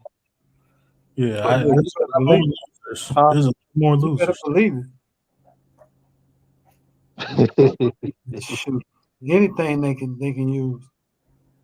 Yeah, but I just don't see how a professional bettor. See, you have to really like hit it big one time to become a professional bettor, right? Like you need to hit like a $500,000 or $1 million to even have the money to play. Yeah, it's almost like poker. You just can't. It could be somebody who already got some wealth and they just started playing and then got them a little strategy. Yeah, I mean, you can't just start with rent money and try to work your way up from that. You gotta hit on a parlay and then. But I mean, I would say, Gordon Hayward fucked up his knee again. Damn. Not return, sprained left ankle. Okay, it's his ankle, but it looked like he fucking broke his leg again. Well, he broke his ankle the first time. Oh, I thought he broke his leg the first time. He broke his ankle when he was at Boston. Yeah, it was his ankle. Oh, his ankle. Okay, I thought he was his leg. It was nasty either way. But yeah, he hurt his ankle. They said he didn't return. I thought he broke his leg. I thought he broke his leg. That's got to be the unluckiest nigga.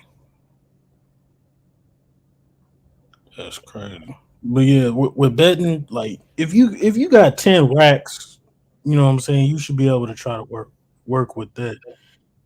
I only started with like 300 or 400, and then tried to move up from that, and I just been up and down the whole season. Right.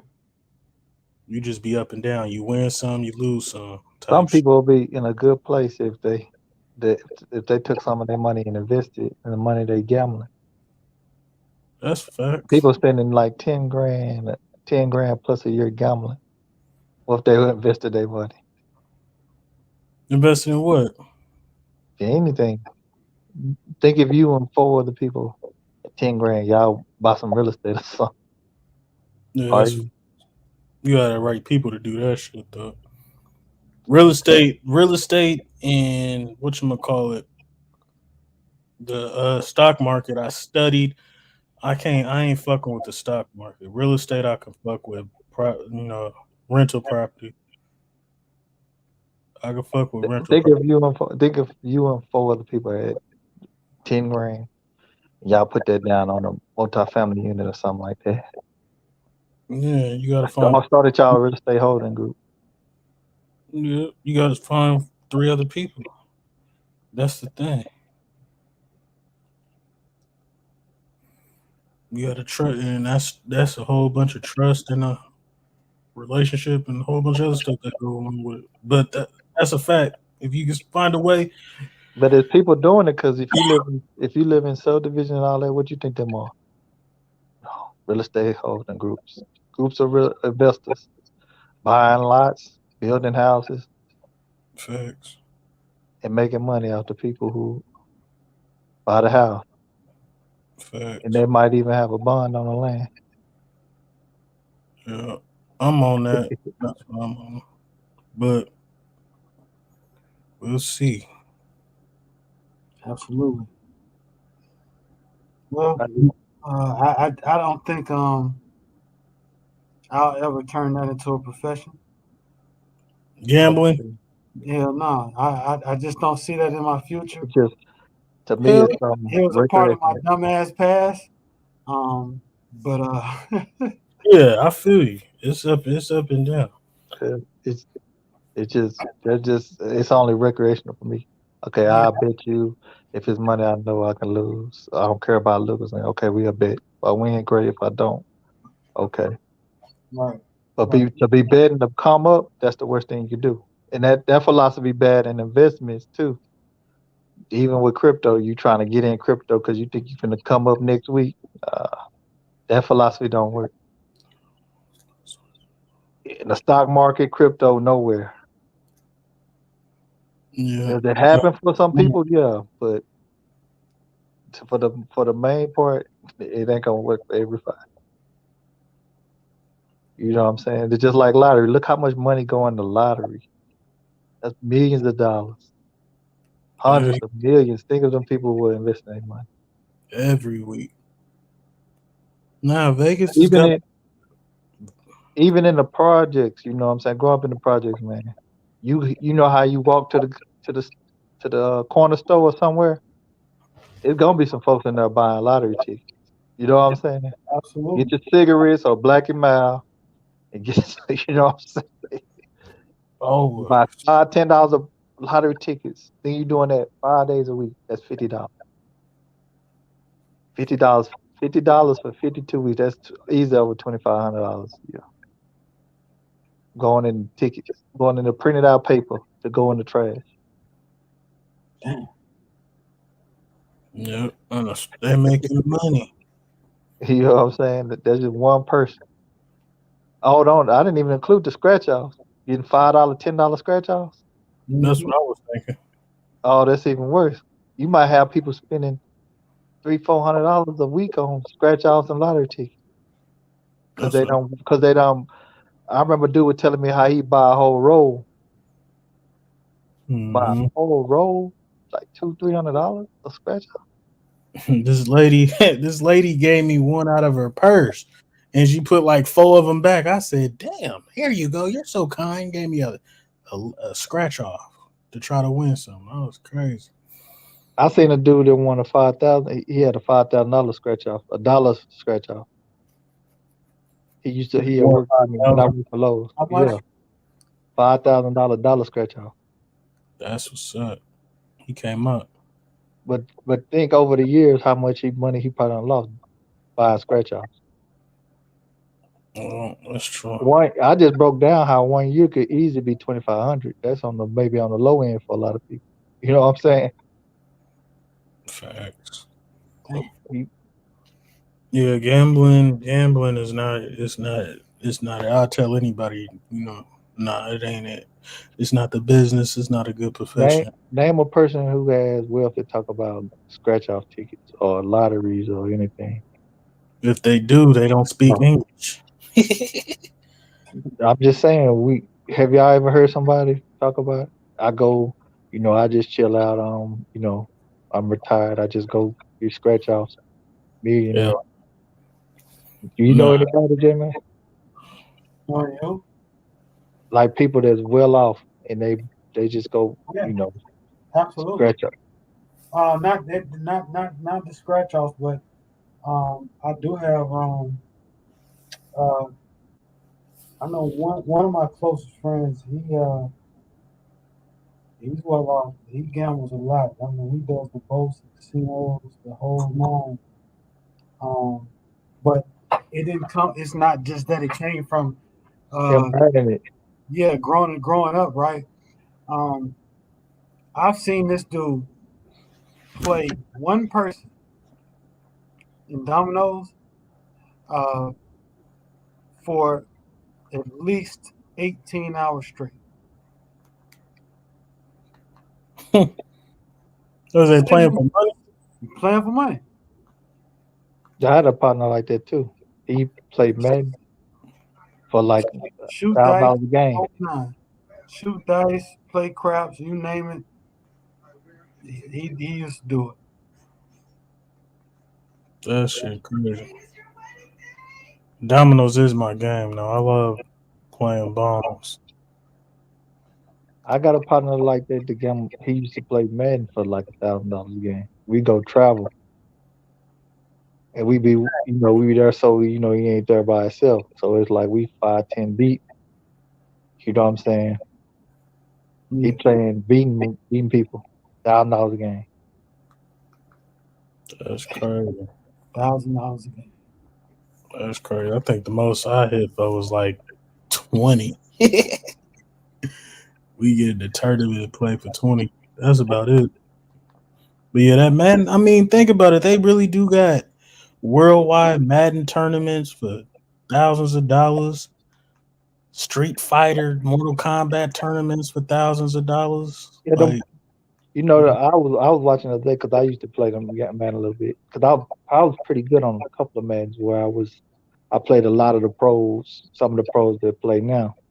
But I stopped playing it 3 years ago because I focus on business. But I was just up one night just watching the other night, and it's this young dude. He done made up over almost $500,000 playing in them tournaments, the Madden tournaments. That's how popular stuff is. Shoot, yeah, because In 3-4 years. How much? He done made almost $500,000, and he been playing in tournaments about 3-4 years. Little young black dude named Henry or something like that. Yeah. If we'd have known that was gonna be big business, we used to gamble. We used to play Tecmo Bowl for money. Sit in front of the TV all day long. I still play Tecmo Bowl. Hey, Mac Def, it was all $5 hands, bro. Huh? Tecmo Bowls. Hey, J-Mac, I graduated around 2003. We were playing Tecmo Bowl like it was new in 2001, 2002, like when I was a sophomore, junior in school. Yeah. I go over our partner house across the street, and it'd be like it'd be like 5 of us in that room. Cause it was actually at his grandma's house. When he came to his grandma's house, they had Tecmo Bowl. We'd go over there and play. And that's the only thing we playing. Ain't nothing else. It's like 2000 when you got PlayStation 2 out. Right. We playing Tecmo Bowl. Well, see, we were playing Super Tecmo Bowl because the first Tecmo Bowl, it's all right, but Super Tecmo Bowl, you got Bo. You got I don't know if Bo on the first Tecmo Bowl. Yeah, he on it. He actually. No, wait a minute. I just never played it because that one came out like '88. You got Walter Payton. You got Reagan's. Hershey Walker with the Hershey Walker with the Cowboys on that one. Walker. Because Emmett was in his second year. Yeah. I used to play with the Niners and the Buffalo Bills on Tecmo Bowl. That's it. People running in the back of the end zone for about 5 minutes, then throw the ball all the way to the other end zone to Jerry Rice. You know what I'm talking about? Who was it? Elway? A couple quarterbacks. You just be running. You know how people be running in the back of the end zone because there wasn't no out of bounds? I ain't played that shit in so long. And then just throw it all the way to the other end zone for a I touchdown. only had two plays. Right. I remember that. I only had 2 plays, nigga. A sweep, and I had a pass play. It was a not a comeback, but a curl route. If I hit Andre Reed or motherfucking Jerry Rice and they catch it, it's a wrap. Only had 2 plays. I eat on them 2 plays. I used to have 1 play. Get a ball to ball. Get everybody get out the way. Yeah, because he was the fastest player on that game. I didn't learn till later because I was only a kid. I'm like, what the fuck? I hate the Raiders. See, that's why I used to argue. I always argue that New England, figuring out the plays and shit, because it always reminds me of Tecmo Bowl. Because if you pick the right play, I don't give a damn who you got at running back. You ain't getting around that shit unless you Barry Sanders. On both. Bo was the man on that Super Bowl. You couldn't tackle that one. Nah, but if you call the play. Everybody bust through. Everybody bust through. Yeah, I ain't played it so long. I barely remember that game like that. I remember. So if I guessed there was a running play and you was running the ball, McDuff, and I guessed the right way or whatever, by the time you say Hut, we in the backfield. Hut. Hey, the dope. Y'all remember Game Day? Have y'all ever played Game Day? Yeah. I had real on that, boy. I remember. Hey, Game Day, you could hit niggas. It was like no pass interference type shit. And you could just blast niggas and they fall backwards 5 yards. Game Day hitting used to be crazy. But Barry Sanders, that lightning, you hit somebody in that lightning strike. Yeah. In the rain. Yeah, you know what it is. Yeah. Dope, bro. The first you too young for that, man. How old were you? The Game Day of '98. That shit was like before the 2000s. Yeah, that's 97 off top. Damn, I forgot about the lightning strike when you hit some. Back then, you were 5 years old, ain't you? I used to love. I was like 9, 10, 97, 9 to 10. Bro, the Game Day, I didn't even like playing offense on Game Day. I just wanted to play defense, to hit niggas and slide your ass 5 yards, dude. Especially in the snow. Oh, it was a wrap. You see offensive linemen sliding. He'd be like, damn, nigga got fucked up. You don't even know what happened. You got to go back to the replay. Nigga just sliding in the snow on his back. Yeah, I forgot about that. Lightning, you right, bro. You know about it. I used to play, I think my best friend here got that Game Breaker, the college one. I used to play mess like that. Game Breaker. Game Breaker, yeah, I remember that one. That was the college version. I didn't play no college game until NCAA came out in 2000. I think I played Game Breaker maybe one time, but that was about it. I'm gonna tell you, hey, J-Mac, did you ever play the baseball games? I played the show. No, I'm talking about back in the day. I'm gonna tell you one of the games. I sent it to my best friend. We used to play all the time. I'm telling you, this is the baddest baseball game outside of the show. Sports Talk Baseball. Man, that game was so damn fun. No, I don't think I played that one. Bro, that game is still. I would play that game now. I had the MLB. It came out in '91, so it had them old Blue Jay teams, the Oakland A's with Ricky Henderson. I didn't have that. I'm telling you, that game was so fun. You keep up with baseball, don't you, J-Mac? Yeah, Then they had the Kirby Puckett. That's when they had what? Big Twins had Kirby Puckett. I think they had Paul Molitor with the Blue Jays. The Twins had Kirby Puckett. Kirby Puckett was a Minnesota Twins. Yeah, the Twins. But Paul Molitor with the Blue Jays. He didn't ever play with y'all. You had Joe Carter with the Blue Jays. Brian, yeah. That Blue Jay team was. out of control. Roberto Alomar, Joe Carter, Dave Winfield. Who else? Fuck the I they think beat the Braves. John Maru. I got a bag on that baseball. I know that baseball. But that game right there was funny as hell, man. We used to play the hell out that game. The sports talk. What was the first year y'all played Madden? What year was it? It was 90, 91, I want to say. Whenever it first came out back there, that's all I can tell you. I see. The first one I played was 90. Was 94. I had it on the Nintendo.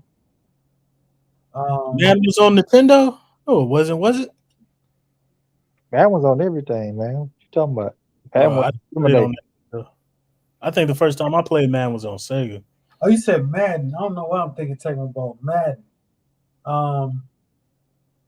Mine was, I think, 94, but it might have been a 93, 92 that came out. I don't know. It was in the 90s, but it was at somebody's house because I didn't.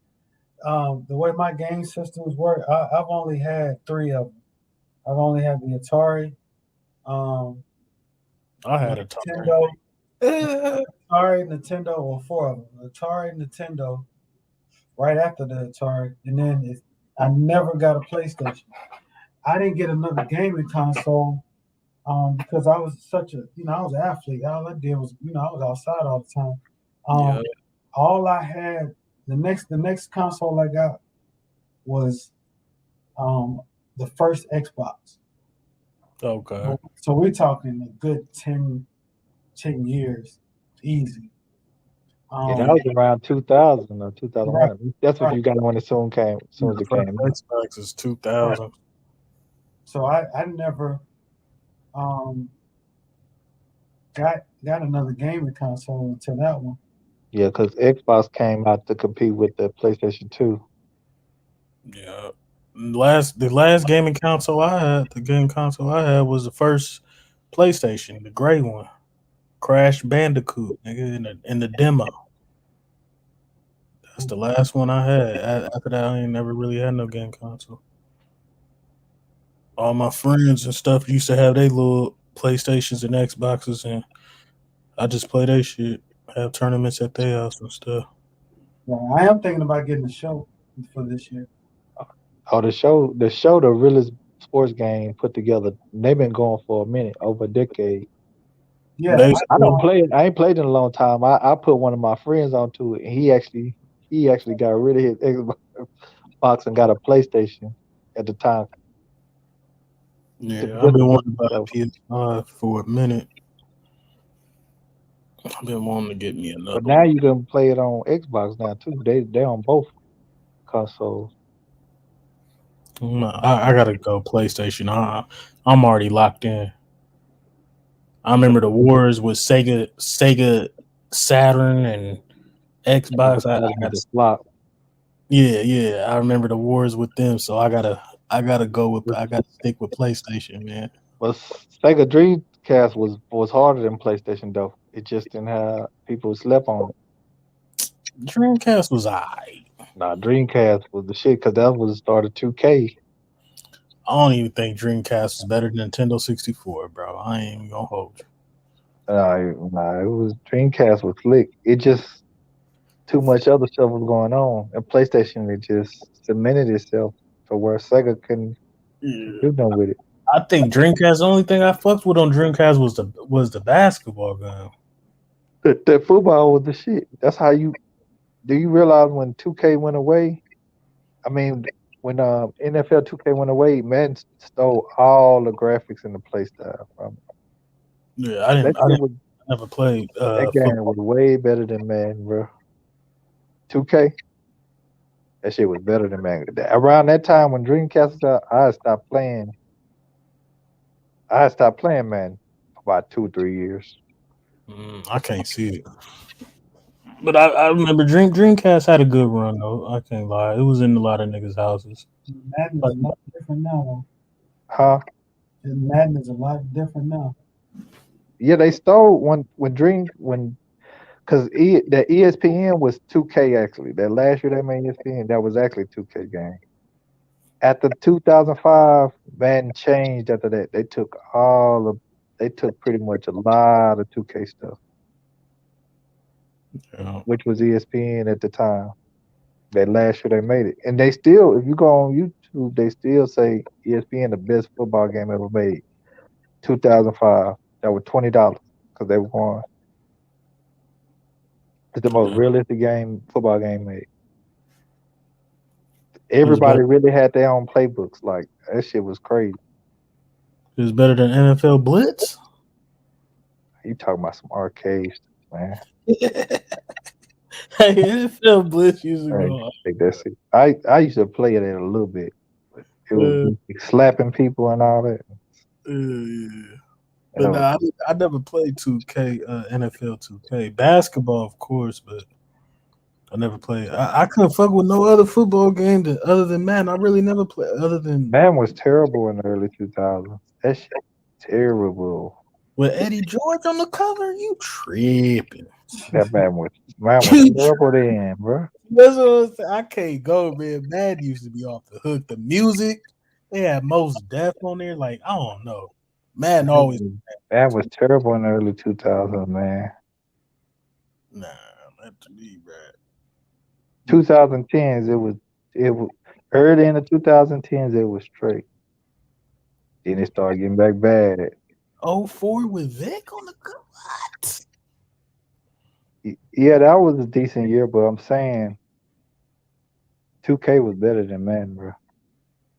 I don't know. I never played 2K to make that judgment, so I'll take your word for it. If you go search on YouTube best football game ever, watch this. I bet you're gonna see 2K, ESPN 2K5, and it was sold for $20. That was their last year. And then you go look at footage of the playbooks. Everybody's playbook is different. You know how you think Madden playbook would be different? No. They playbook different. The Patriots playbook was something like nobody else. Defense, plays, offense.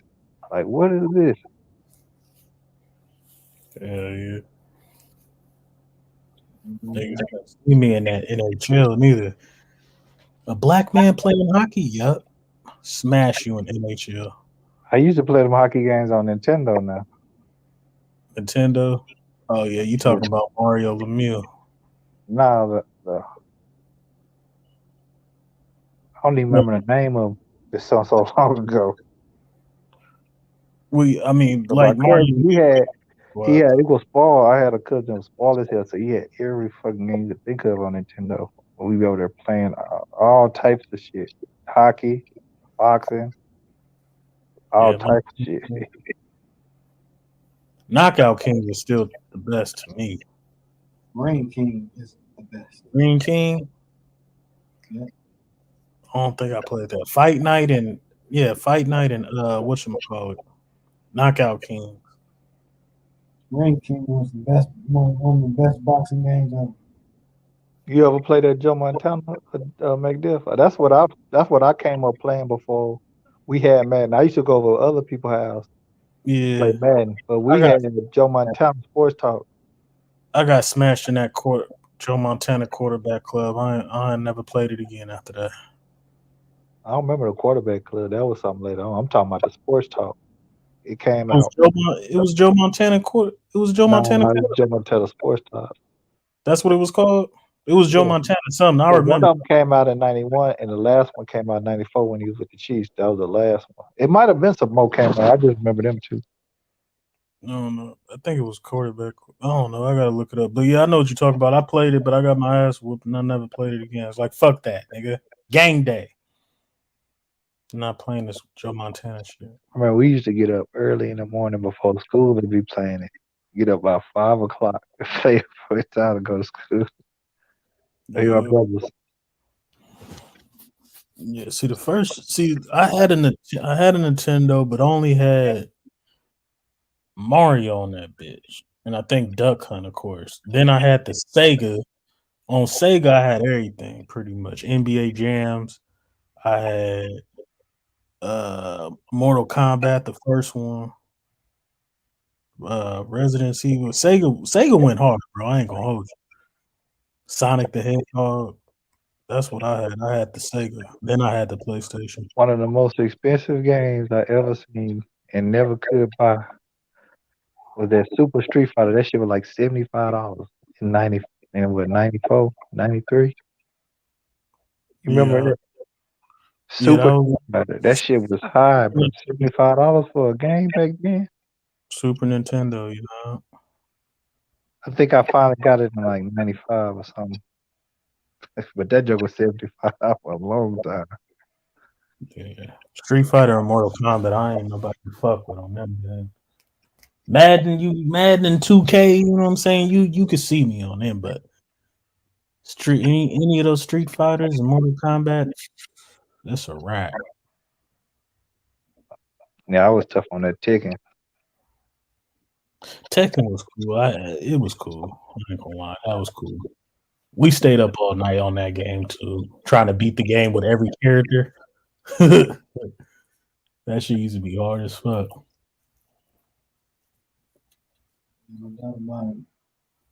Law was that's who I always picked.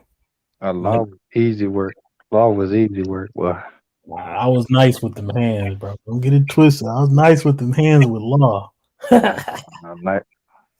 Who you used to roll with King, didn't you? Nah, that cop. Label long look like Jackie Chan. Lee. That joker. Hey, I'm gonna tell you how I ended up starting fighting with him because I used to fight with Law, and my brother was tying me up with him, and he doing all this shit with him. Then I started using him, and then I got a hold to him, and couldn't nobody beat me when I started fighting with him. You didn't like that too much, huh? I remember Lee. Because I used to have it came on the whatchamacallit thing. The PlayStation demo, where the demo had like 5 different games. So I had the Tekken demo and it had Lee and it had that girl. That one girl with the short hair, the Chinese girl. So yeah, I know what you're talking about. Lee was cool.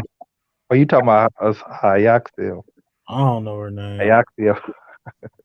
I forget that shit. But yeah, I used to play the demo with them too, so I know how dope Lee was. But I smack you with Law off top.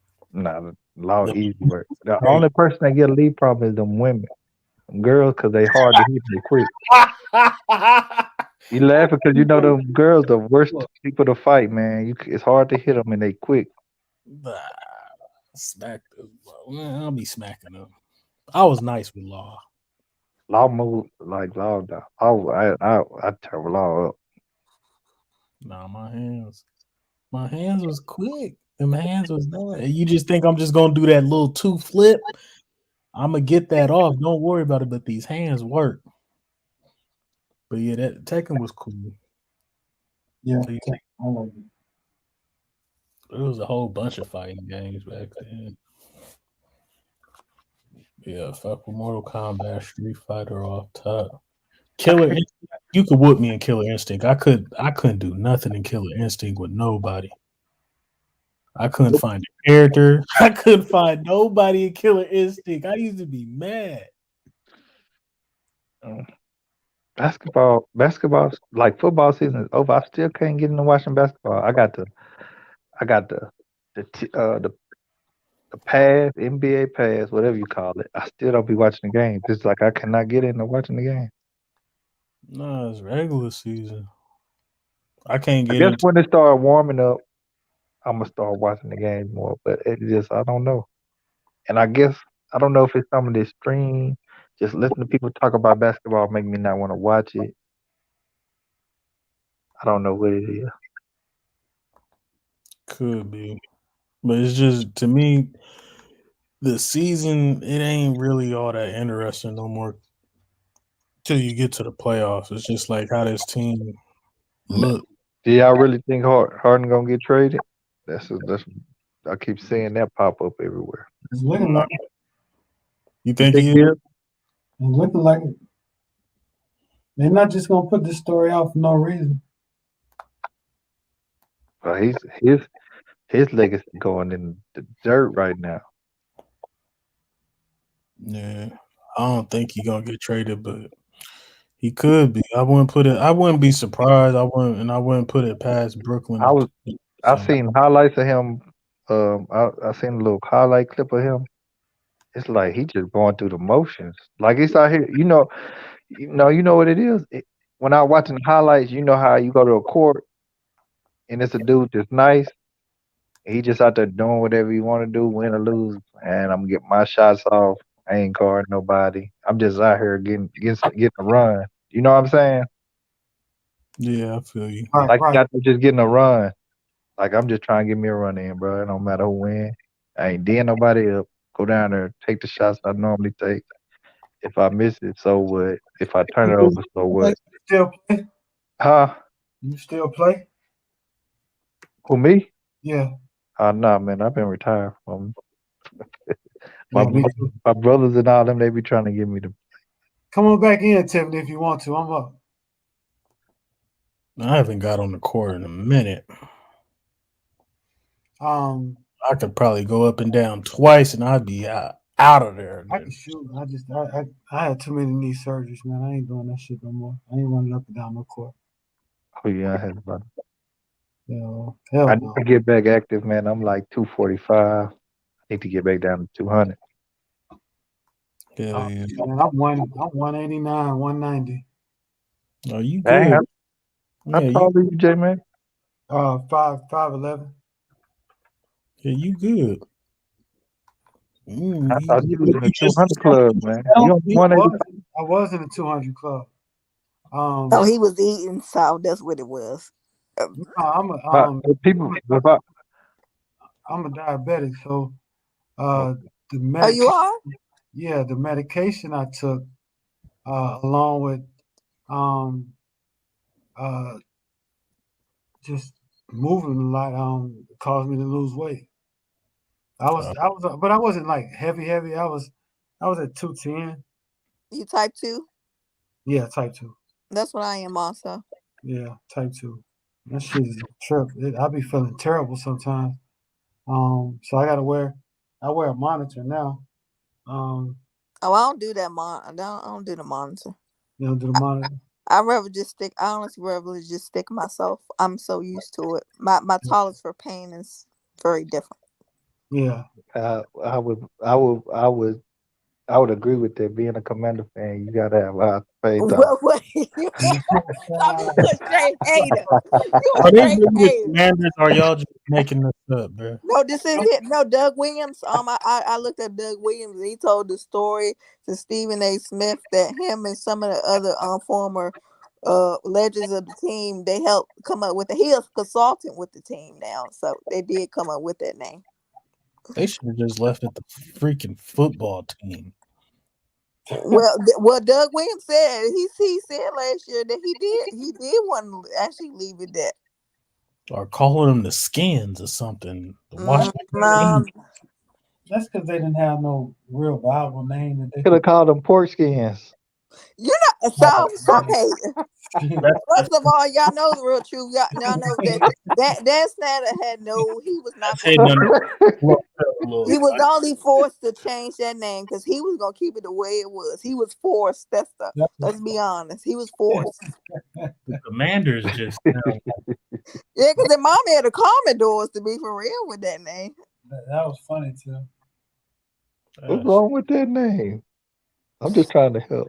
What kind of mascot? Like, what kind of logo? I don't know what the mascot. They still got the same W, colors. You're just about to have a nigga. It's a big ass hand on the helmet with a. Like, y'all might as well have Tupac hand throwing up the W like West Side. Sam, you need to watch it, okay? The Washington. Ooh, he getting whooped. Ooh, block, nigga. I mean, y'all got some clean jerseys. Yeah, you gonna buy one of them? I think about it. See, I couldn't think about it. You heard it. I'm gonna wear it in the house. I ain't gonna let nobody see it. Dang. Was y'all still yellow? That sound like some pride, don't it, J-Mac? Team pride, right? don't know what that's all about. But South, I'm closer to Baltimore, so the only other people up here wear Ravens jersey, so I would be looking like crazy. You be So looking like crazy. no, because up here where I'm at, where I live closer to Baltimore. Everybody up here is a Ravens fan. If I was to get a Washington jersey, they'd be looking at me like I was crazy. So, but you're a Washington man. I am, but I'm a Ravens fan also. The Ravens colors look better anyway if I decide to get one. I could play every sport. Go ahead. If the Washington would win a Super Bowl in the imaginary world, you have their Commanders jersey. You dang right I would. You know what I'm saying? That's and I'm gonna go down to I'm gonna go to DC just for the parade. See, what you gonna say, McDill? This nigga might win. I'm watching UFC and this nigga just almost got knocked out. He bleeding and everything. Then he almost submission. I was about to say I could do every sport, but boxing and UFC, you can't pay me enough to get in the ring. Hell no. I'm not getting my ass whooped for nobody. No amount of money. Y'all could get in the ring in UFC and boxing?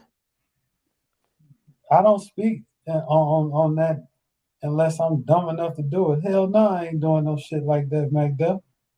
I would get in the ring if I was part of the team. I'm just saying I ain't trying out. that's what I'm saying. Like, part of the team, I'm not trying out. Like you could try out football. That's really dangerous, man. Somebody gonna mess around and die in there. I'd be an advisor. Like, look, if I bring your ass on up out of that cage, and we're go and try it again another day. Taking them flying knees to the face, that shit dangerous. These niggas is not playing out here, bro. I respect these niggas. Taking that's what's his name? Sega from Street Fighter, Tiger D. Tiger Knee, you remember? Yeah, Dawson. Okay. Oh no, Sagat. You talk about Sagat. Yeah. Big ass. Tiger Knee. I want to switch the subject. Uppercut. Oh, we finna submission this nigga. I've been thinking about this for a while since we be in these sports debates. What is the actual criteria for sports debating? What's more important? Is it the stats or is the eye test? Is it the combination of both?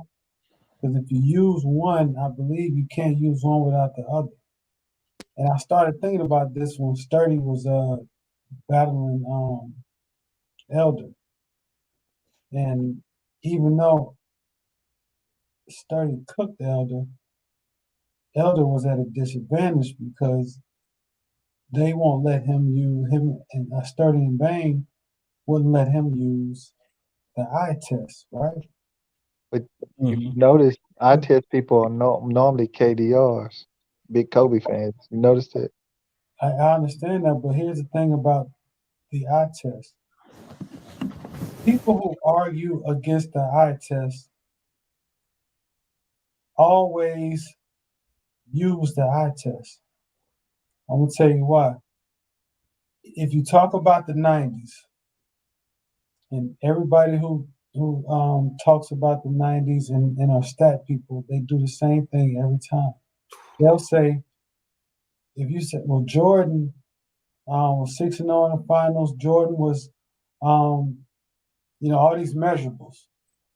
And LeBron has measurables as well. But as soon as you start talking about Jordan, guess what somebody's going to say? Look who he played against. What's the irony in that?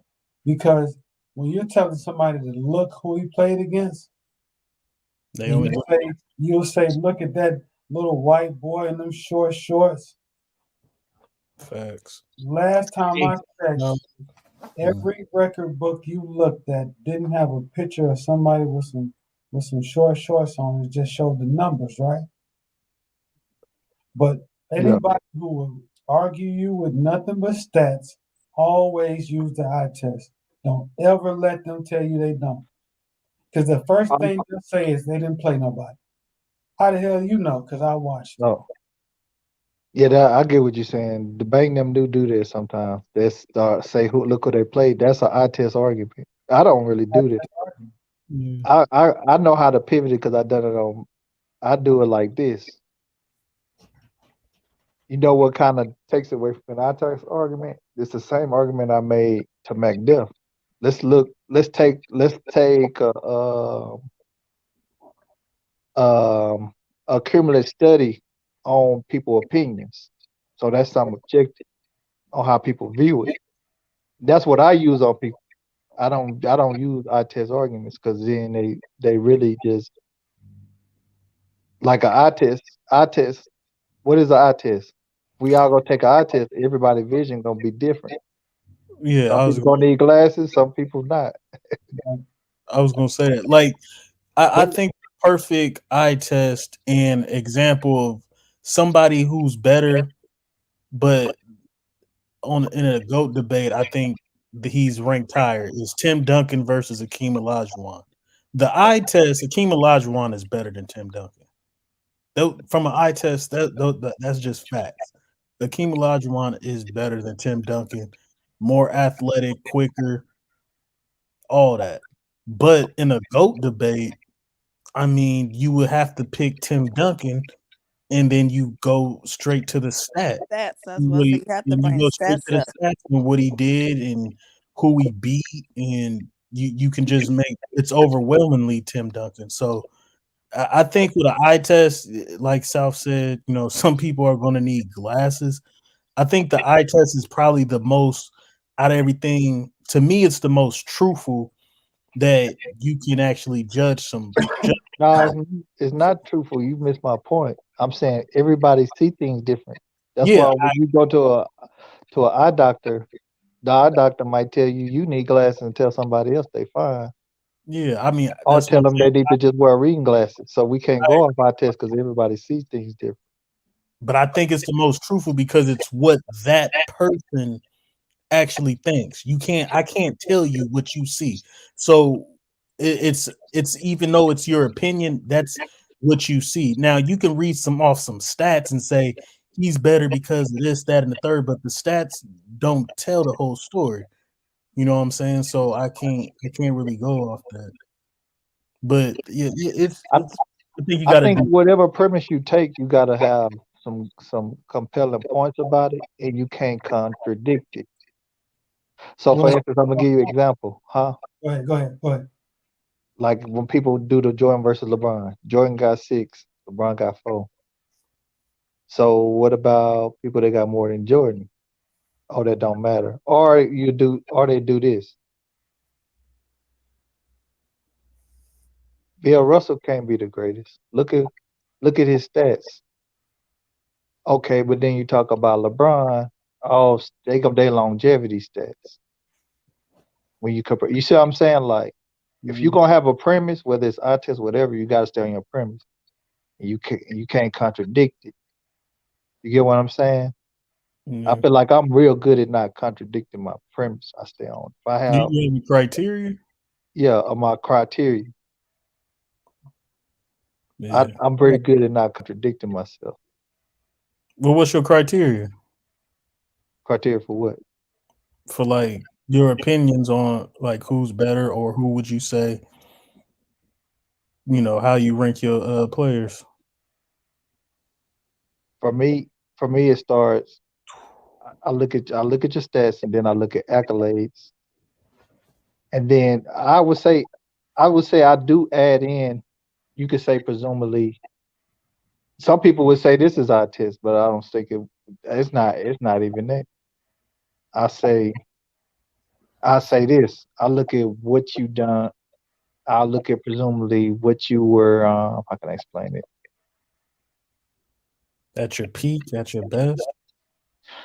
What you pretty much done. I guess you can do. That's what Luther eye test too. I look at what you done at your peak, and then we look at what you done with the surrounding circumstances around you. I feel you. Because that becomes eye tested, but But you also got to keep in mind everybody's. See, I think a lot of arguments are made as if every athlete is in the same circumstance, or all the variables are equal with all athletes. It's not that. Some are in better situations than others. Some some have more sustainable careers than others. Do we penalize them for that? That's an eye to behold. I think with any view I make, with any view you make, you got to have points behind it. That's what I say. What's your criteria, J-Mac? Time to do some shit. Yeah, I'm gonna shut down in a minute, but I like to take a little bit of everything, man. Because if I just close it to just like one thing, like let's say if it was just the eye test, well, if I'm arguing straight off the eye test, then I have the ability to stretch it, and I will always get caught with the numbers, in some way, shape, or form. But if I take what I seen and saw, along with numbers to back it up and showing video footage, let's say I have all that, ready, then I feel confident. But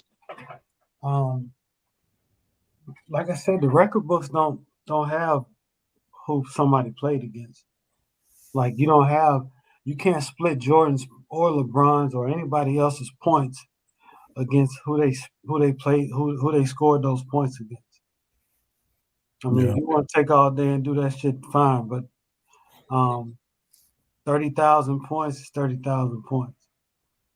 No matter how you look at it. But the reason why I like GOAT debates and great player debates is because we tend to forget about a lot of players that didn't get a lot of shine, but were hell of a basketball player. There's some guys that stepped on that court and could nobody do none with them. It didn't have to be for a whole season or a whole career, but it was just guys that could hoop. Yeah. See, to me, my criteria is I try to stick to the same as the championships, who you played against, like who did you beat, you know what I'm saying, your competition, and who was on your team. Did you have a super team with, how many all-stars, how many Hall of Famers? Did you overachieve, underachieve with the team you had? I don't mean to cut you off, but why does that matter? The Hall of Famers. The Hall of Famers. The reason I look at the team and who you played with, because it's a team game and nobody really did it on their own. Let me ask you this, McDuff. If you playing with Hall of Famers and you still putting out record breaking production with that team, how's that a detriment to you?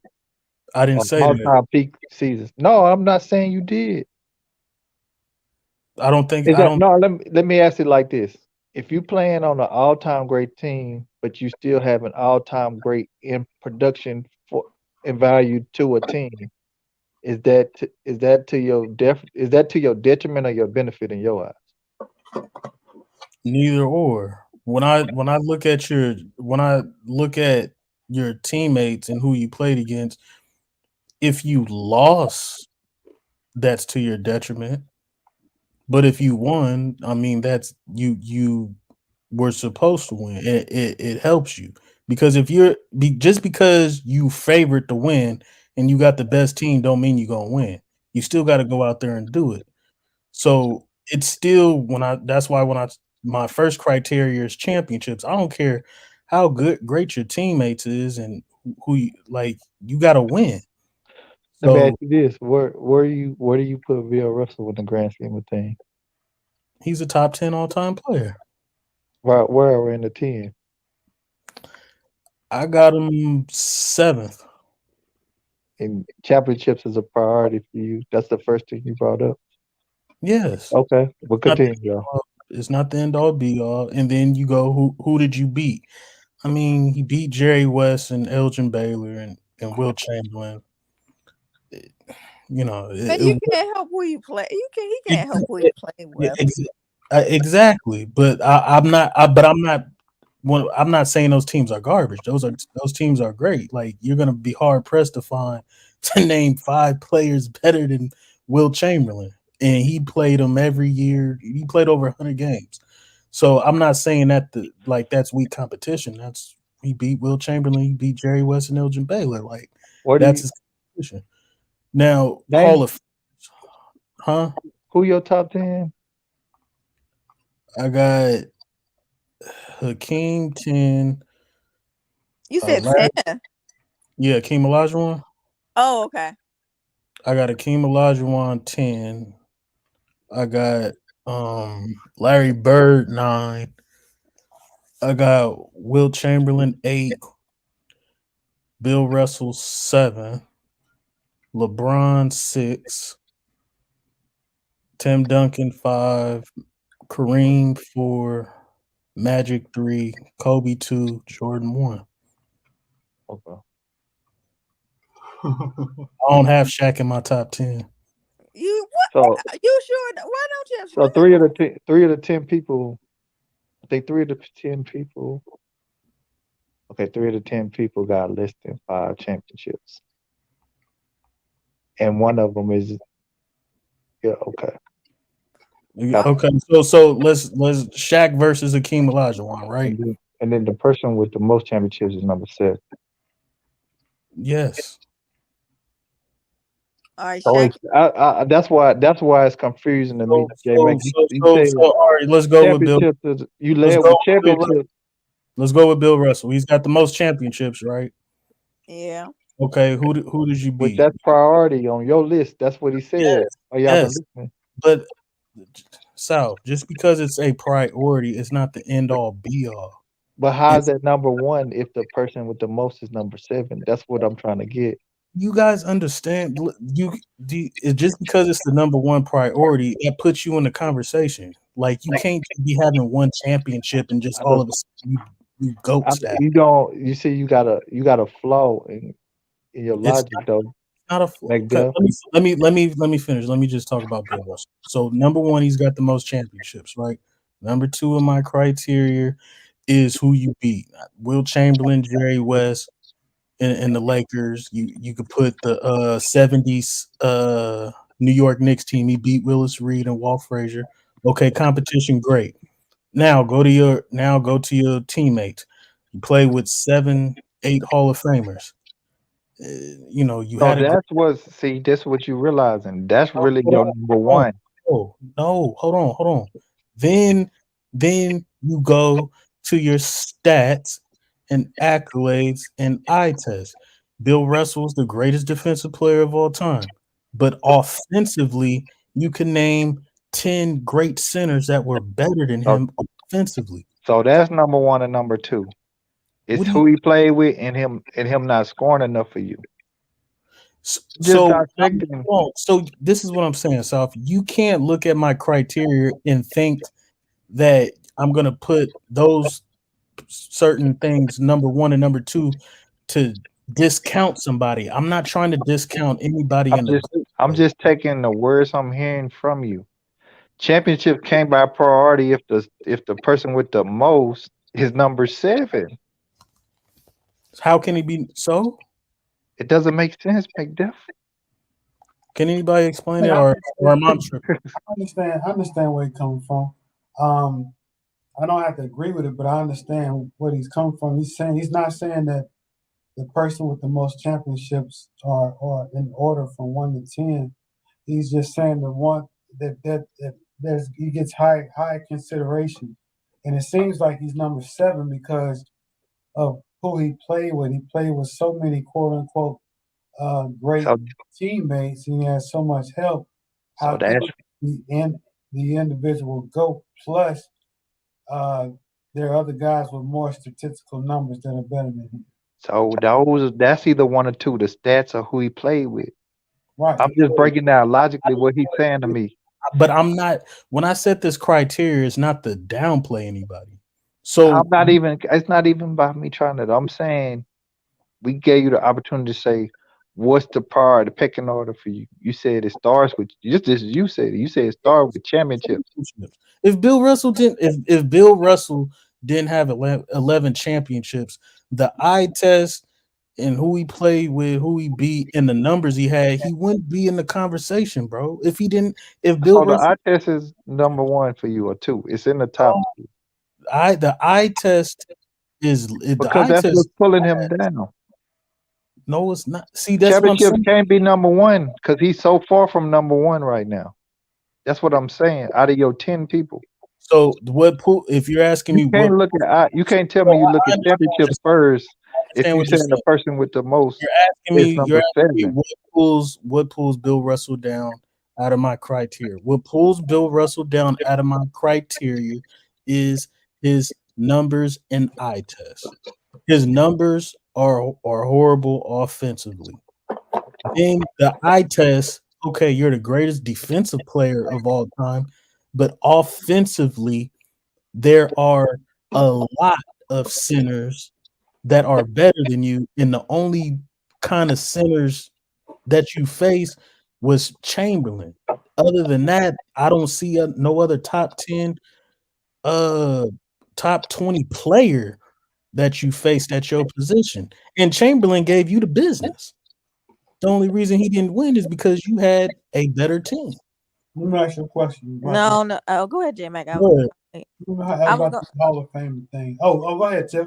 Oh, I was gonna say you like, and first of all, let's keep it real with Will Chamberlain. I think which club was it? Bill Russell was a better leader. Will Chamberlain, what I heard, was a bad teammate. That plays a part in stuff. I agree. That's why he didn't win till later. A lot of his peers said that he was better than Will.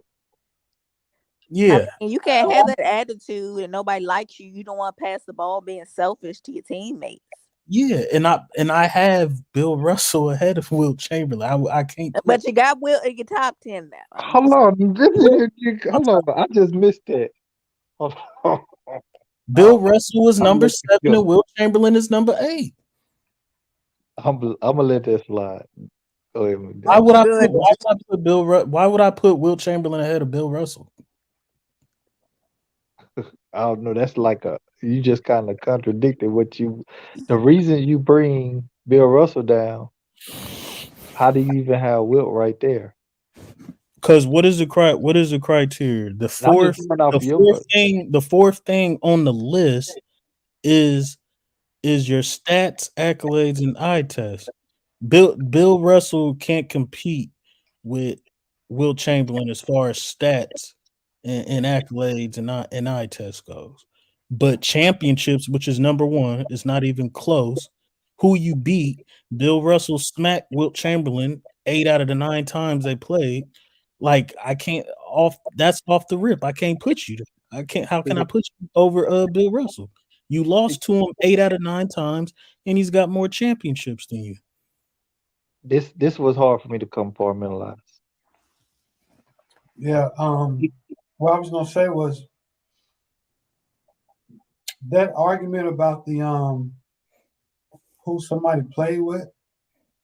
I'm so sick of it because you can call them Hall of Famers now, but when they was on that court together, there wasn't no Hall of Famers. It's the ultimate goalpost mover, J Mac. Because what's gonna happen? What's gonna happen 30 years from now? What they're gonna say about this generation of people? Oh, look who they were. You see what I'm saying? I think it's a team game. So you have to look at the circumstances. You have to look at his teammates. You have to look and see who he played with and how much individually he had to do. And you have to look and see, okay, what was his role on the squad? Like Bill Russell, he wasn't no number 1 or number 2 option on his squad, bro. He was Bill Russell was a role player. Let's just be real. Okay, that's fine. We're gonna take that in, but He trying to make it seem like he was Robert Horry or something. How was he winning? He was a role player, but he was winning. I'm MVPs. saying how he played. He had 5 MVPs. What role player win 5 MVPs? South. I'm talking about how he played. What role player win 5 MVPs during their era? How he, hold on. This is what I'm saying. How he played. Because you don't like how he played. That's what you saying. No. Stop cutting me off. I'm saying how he played. He played like a role player. Well, how did he play like a role player? Because he wasn't the number 1, 2, or 3 option offensively on his team. All he did. That's JD no, it's not. Yes, it is. The carbon. Hold on. The carbon game wasn't played like that then. I'm raising the carbon copy of Bill Russell is Dennis Rodman. That's the carbon copy of Bill Russell. What? Dennis Rodman is the carbon copy of Bill Russell. Bill Russell can guard all 5 positions. He's 6'8", 6'9". Dennis Rodman can guard all 5. Rim protector. Dennis Rodman is one of the greatest defensive players of all time. How many league MVPs did Dennis Rodman won? My whole point. Is Dennis Rodman a number 1, 2, or 3 option on his team? Stop looking at the accolades. That determines if you don't look at the accolades. Look at how I ain't said nothing about no accolades. You kept on saying MVPs. Just look at how they played the game. That's all I'm saying. Dennis Rodman is grabbing rebounds and he's playing defense and he's guarding all 5 positions. Bill Russell grabbed all the rebounds. He guarded all 5 positions, but on offensively, Dennis Rodman, he wasn't the number 1, 2, or 3 option. Neither was Bill Russell. The numbers support that. So, why you won't answer my question? What's the question? How you a role player winning 5 MVPs, and you might have won more if they started giving the award out the first couple of years of your career. Was he the best? He the MVP of the league. I'm answering your question. He had the best team. He was the best player on his team.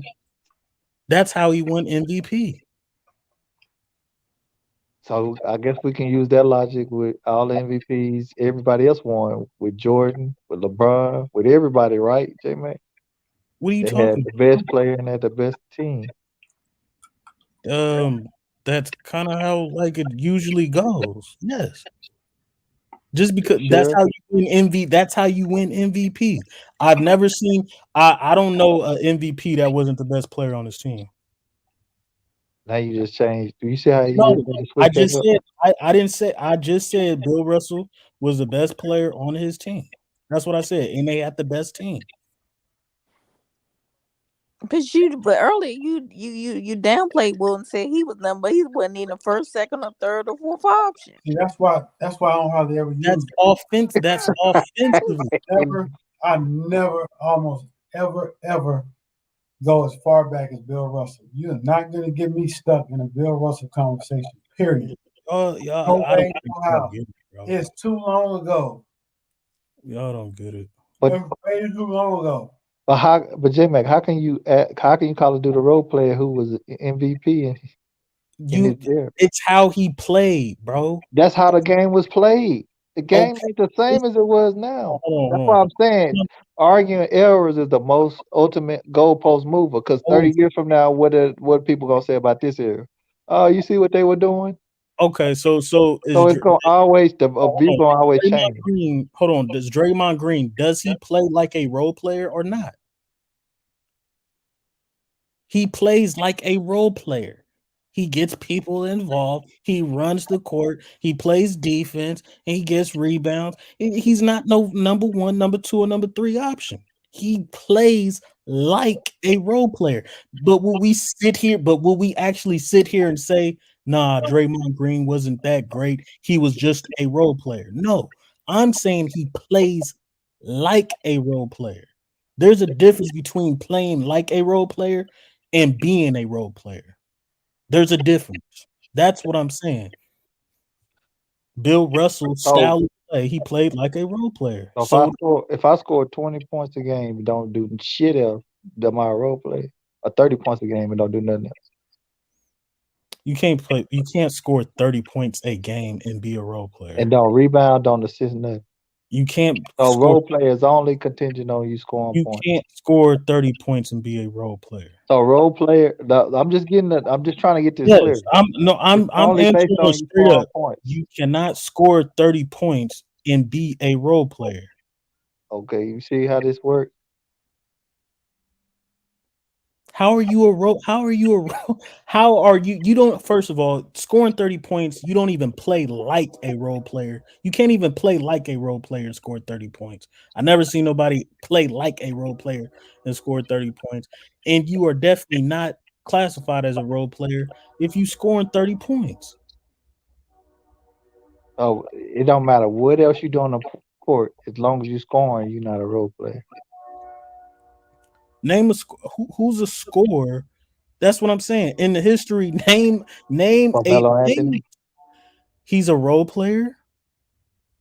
No, I'm asking you this question. I said No, the only way you're not a role player is if you scoring points, a lot of points. That's what you saying. I'm saying it's impossible to be a role Jason player. Jason Kidd a role player? I don't think he averaged more than 15 Jason Kidd never averaged 30 points a game. He never averaged even 20. Was he a role player? No, he was a fucking point guard. He was ahead of the How? He only averaged South, you trying to South, bro. Yo arguments, bro. I swear. You were saying this. Tiffany, are you listening to this? You're trying to pigeonhole a role player and saying if he scores 30 points, he's not a role player. Use the words you're saying. Anybody who doesn't score 30 points. You brought this on yourself by I'm not. Play like No, a I'm role not. player. Let's hold on. Time out.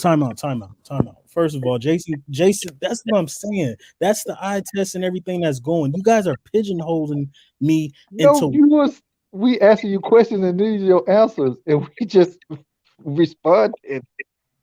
And I'm saying you name, and I told you now. Name a role player.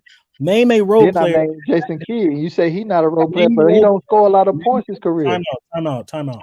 Name a role player that averaged 25 points a game. Carmelo. This not my narrative. I'm not pushing a role player is only based on how much. This is the narrative you pushing. You asking. My whole point is you can't name a role player that averaged 25 points. No, this is your narrative. I understand that, and it's right. You can't name anybody who averaged 25 points and that's a role player or even played like a role player. Really, the logic really don't make sense. It does. When you start to dig deep into it, because if a role player is only based on how many points you score, that's not what I said. Yes, you did. I said style of play. Do you understand that? Style of play. You can have 20, you can have freaking 15, 20 rebounds. You can still style of play be a role player. Hold on, you can say that again. You can have 15 or 20. Time out. Dennis Rodman is a rebounding champion. He's playing style is a role player. Now, Tim Duncan also averaged 14, 15 rebounds. Tim Duncan ain't no role player. So what? I'm gonna ask now the question again. The difference between Dennis Rodman and Tim Duncan is night and day on offense, which everybody can see. How many points you gotta average to not be considered a role player? There's no mark. Why would you set a mark? Stop pigeonholing. I don't know what a role player is now. I don't know.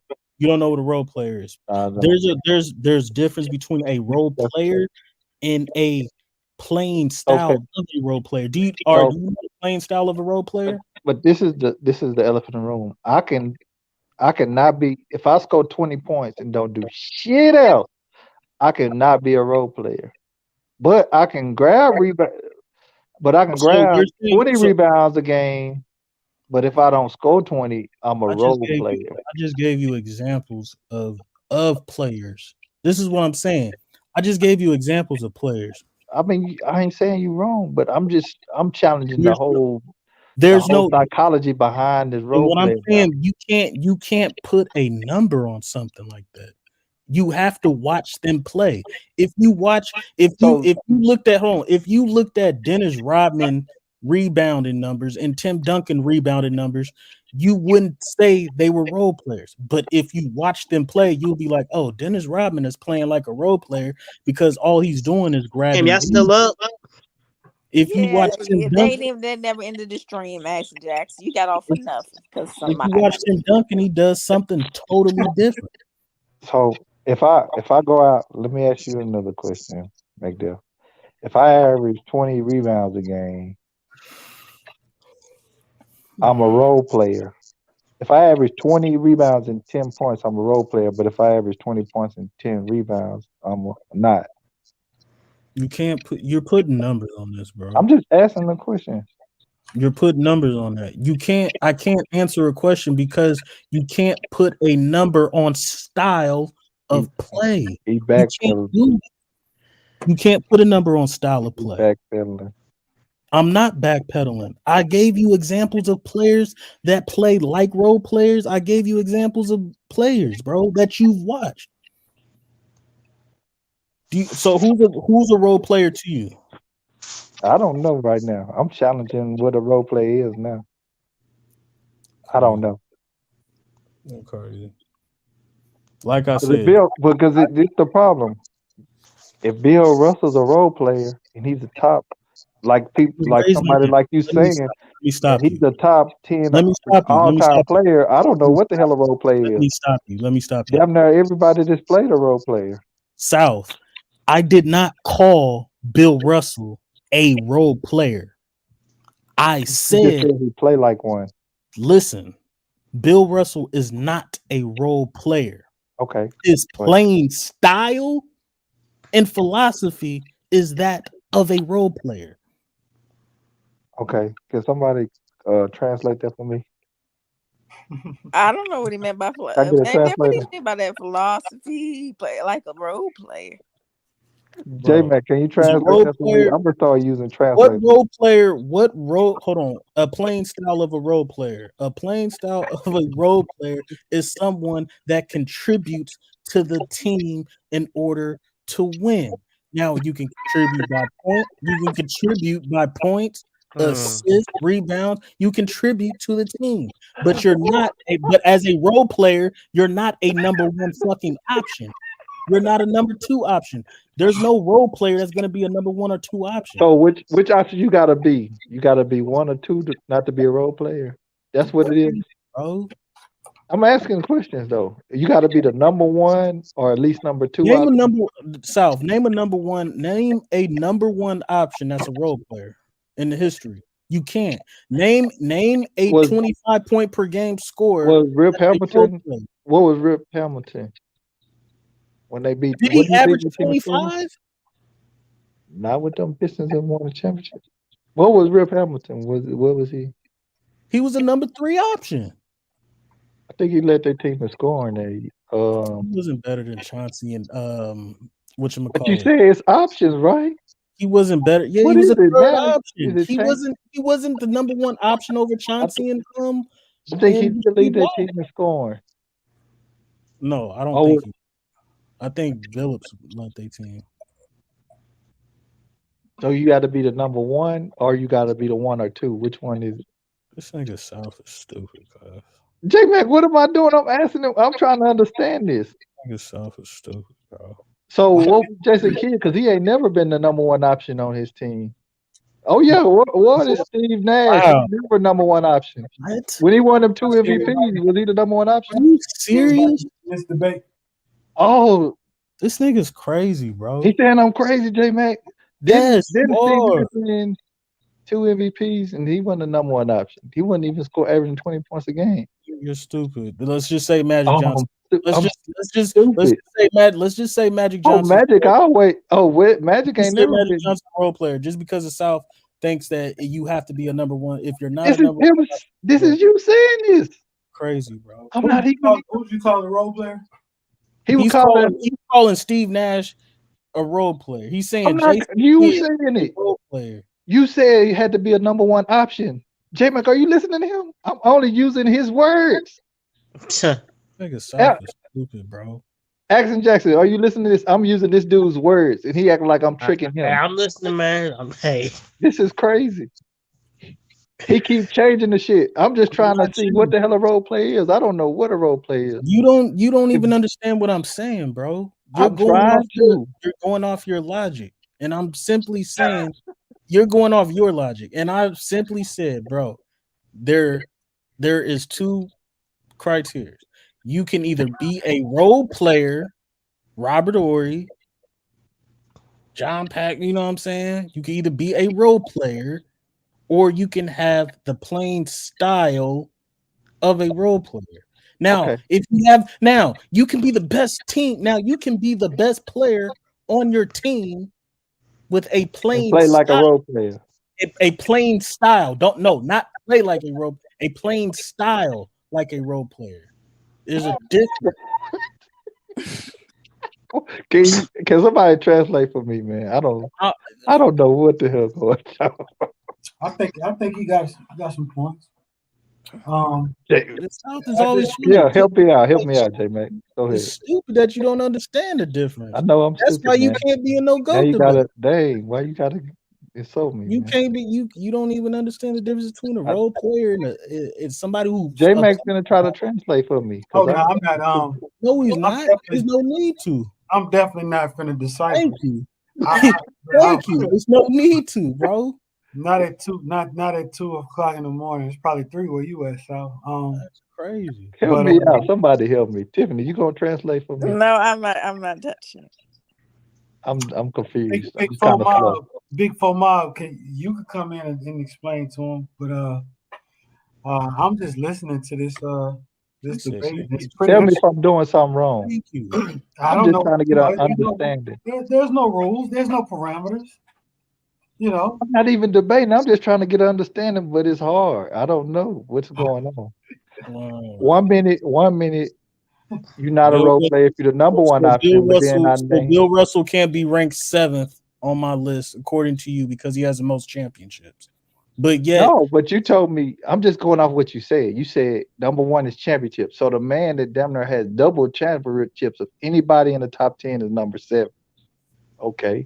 So we get past that. You tell me he's number 7 because he plays like a role player, but he's not one. Oh my Lord, dog. No.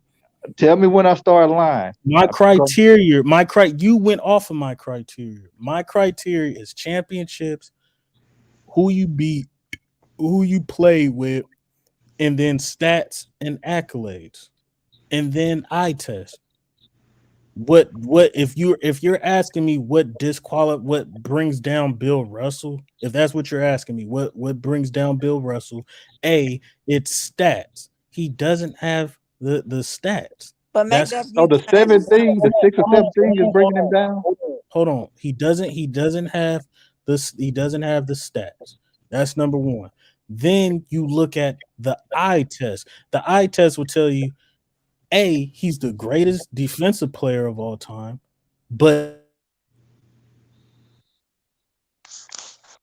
the cap locks activated on him. Damn. The cap locks got him.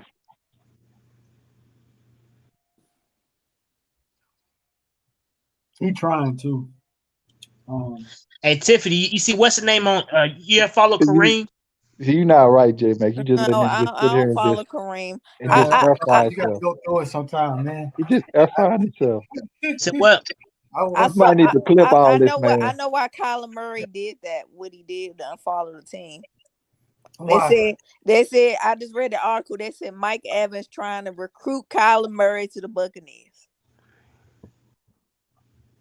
What? The cap lock saved McDuff. I don't know what he was talking about. Saved by the cap. Not saved by the bell, saved by the cap. This is crazy as hell. We were supposed to end this stream 2 hours ago. It's your fault. Yeah. I checked that out, man. I checked out what you was talking about. I forgot about that. I'm glad you brought that back up, Tiffany, because I did see that on IG. I Yeah, want to say, I just rung up the article and was reading. Why? Yeah, I was like, they said Mike Evans and him, like, yeah, and he followed like really. both of them from Texas. I don't know if they're from the same city. Oh, they are. Yeah, I didn't know. they I from Yeah, didn't know both of them that. they from went See, to I Texas. didn't college know that. together. No, I guess they went to Texas Mike A&M. Evans went to A&M. College Oh, Yep. don't know A&M. yeah, Yes, he did. he did. Mike Collins didn't play for A&M. Who he play for? He did. He did play for A&M for a minute. He Oh, transferred. he played for a minute. Yeah, he transferred to Oh, Oklahoma. okay. He must have. Oh, he must have. He didn't. He didn't play. He just transferred. I don't Yeah, remember he that. Unless I don't. transferred. I think he played a little bit and then he lost his job. I don't know. Something happened. Hey, man, you Oh, wrong he for got beat losing. by what's his name? That quarterback from last year, the black quarterback, Kellen Mold.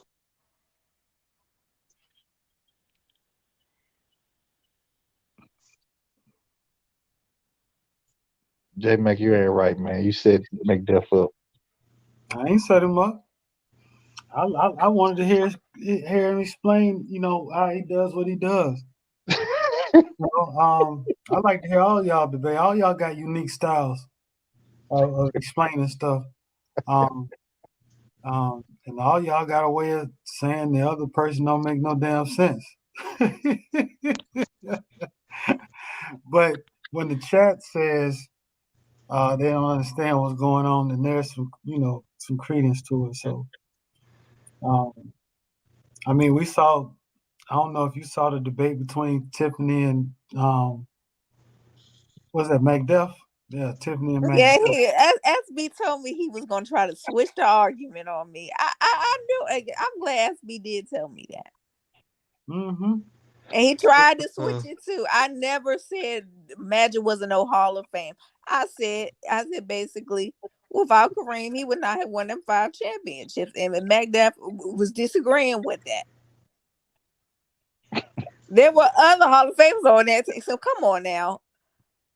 And Magic James Johnson, Worthy. Yeah, he bad went to mouth to a do. perfect. Lamar said he went to a perfect. If he would have went to the Washington Bullets, I don't. I mean, Magic, would I really have heard you? You went to a perfect situation.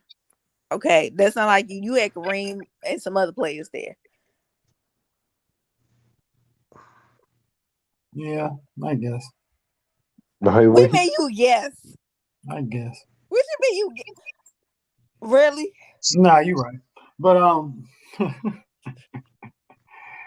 yeah, you can't do anything about where you are drafted to or traded. And then I don't like when he said, "Oh, Bill with Bill." Why he got to call his Hall of Famers? They wasn't Hall of Famers when they played together. They weren't thinking about that when they was playing. That's my thing. They are not Hall of Famers when they're on that court together. Nobody's thinking on the other end, "Oh, well, we're playing against 3 Hall of Famers." No, you're playing the game, and the results of the game makes you a Hall of Famer. The results. Like, I hate when they do that with LeBron, bringing up, "Oh, look at him. He playing with Rondo and Dwight Howard." Dwight Howard? Really? Oh, Dwight Howard? This is what I want He y'all. passed his prime. He done. This is what I was trying to get y'all to see. He said championships is priority, right? So even if we would visualize a point system, right? Let's say he had a point system for every criteria he had. We would presume the higher the tier of the criteria, the more points they count for. So you got the guy with the almost double the championships of anybody.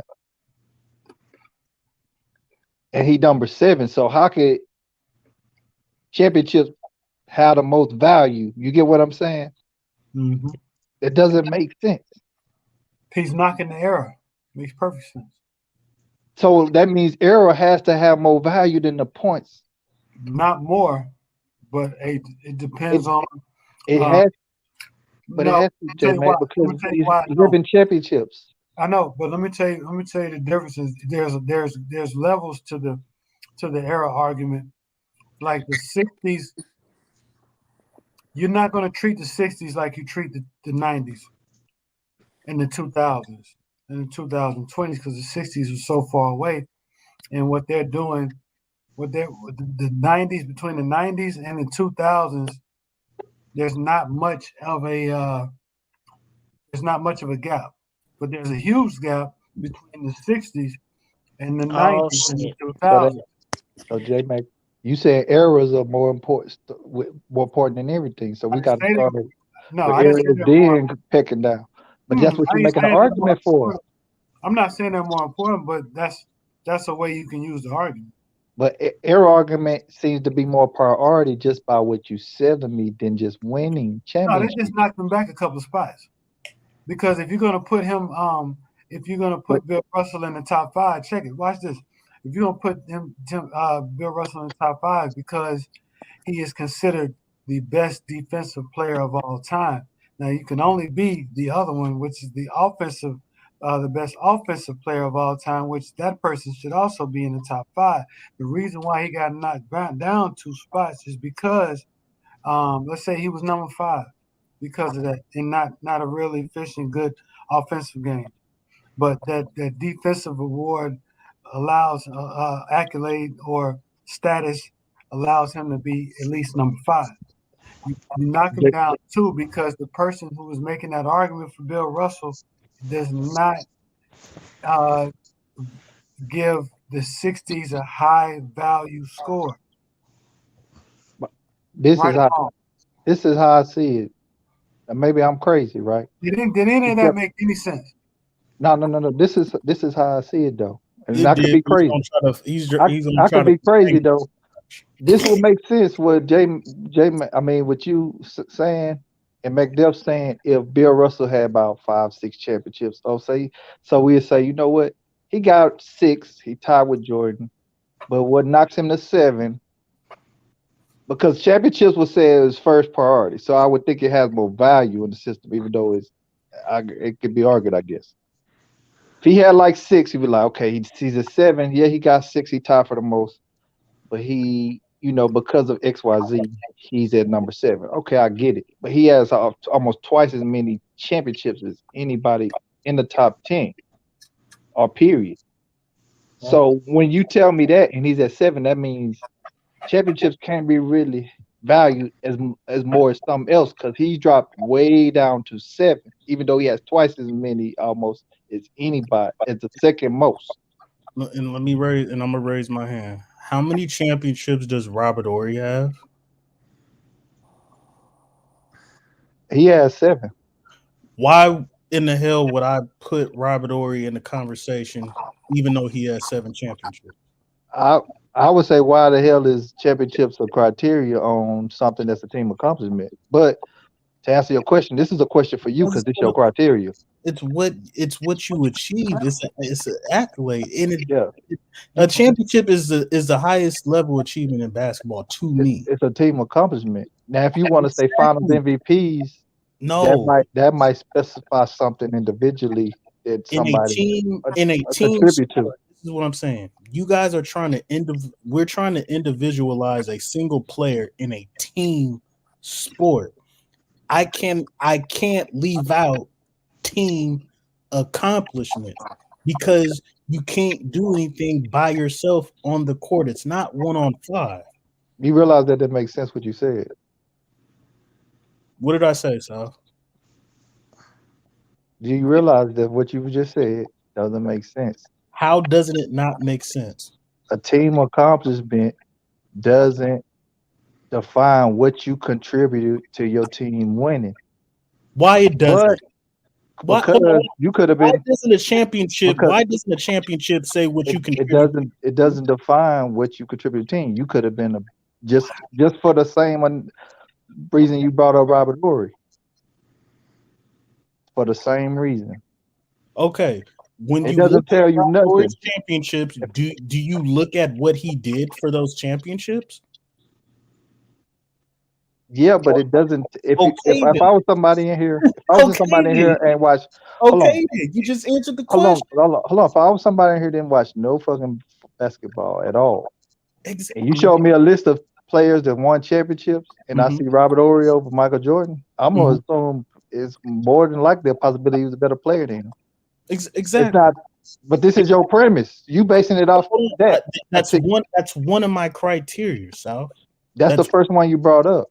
Yes, but if you're gonna just look at championships, then you could just go ahead off of that premise. But that wasn't the end of my criteria. And if you look at stats, but you said that's what you look at first. But it's not the end all be all, bro. I'm just saying this is what you said. You look at it first. That's what I'm saying. Just because Bill Russell has 11 championships, we automatically, based on what you're thinking, my premise is, just because championships is number one, because Bill Russell has 11 more than everybody, he should automatically be number one. That's what you're saying. I mean, logic would say perhaps so, but I would assume since he's not even remotely close to number one out of 10, he's not even top five. It's more than likely it's something else that's more important than championships. Based on championships, if that was the end all be all, he would be number one. But there's other things to that criteria that goes into it. That's fine. I would agree with you if you agree that championships has to be lower down on the pecking order, being that he has almost twice as many as anybody. No. This where the guy get lost right here. It makes no sense. No, I wouldn't. Did he get in the fight? No, championships not on my criteria. No, you gotta win championships, bro. This is crazy, man. This is crazy. You gotta win championships to be in the conversation. But if championships, I'll put it to you like this. Is Oscar Robertson in your top 10? No, Oscar's Why? not. Why? Oscar's not in the top 10. Why not? But I mean, Oscar is not. Why? J-Max? That's my top. It's 10 other people. I mean, I think he was a better player. J-Max, sleep. That's action. That's not me. That's action. That's action. Come on. Nigga crazy. So the not in my top 10 is other players that's more accomplished than him. They won, I know, MVPs.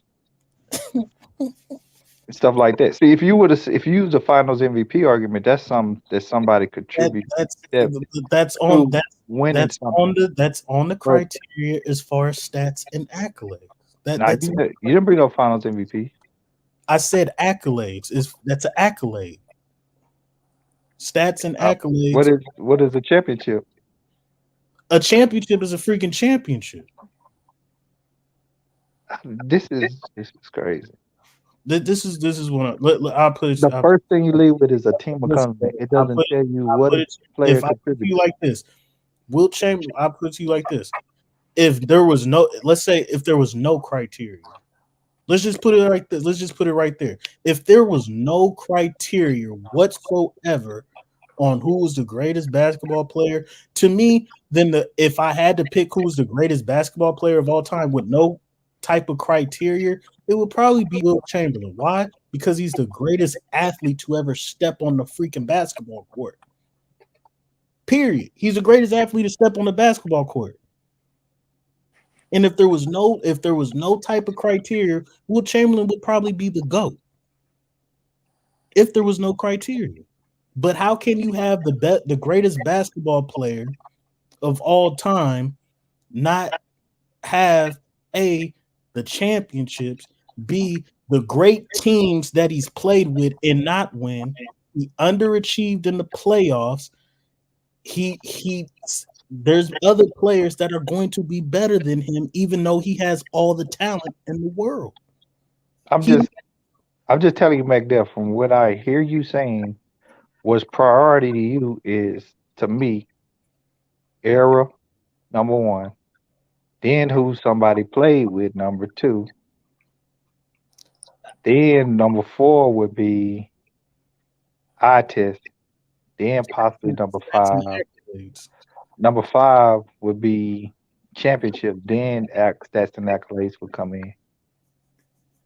Okay. I don't think.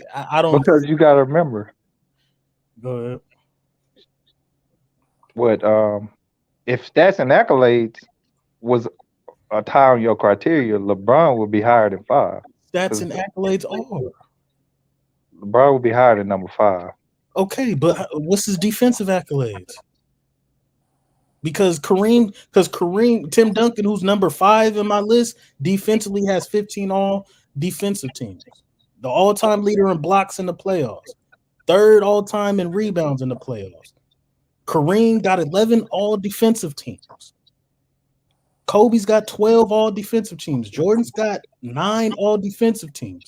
So if we're talking accolades and numbers, it's a two-way street.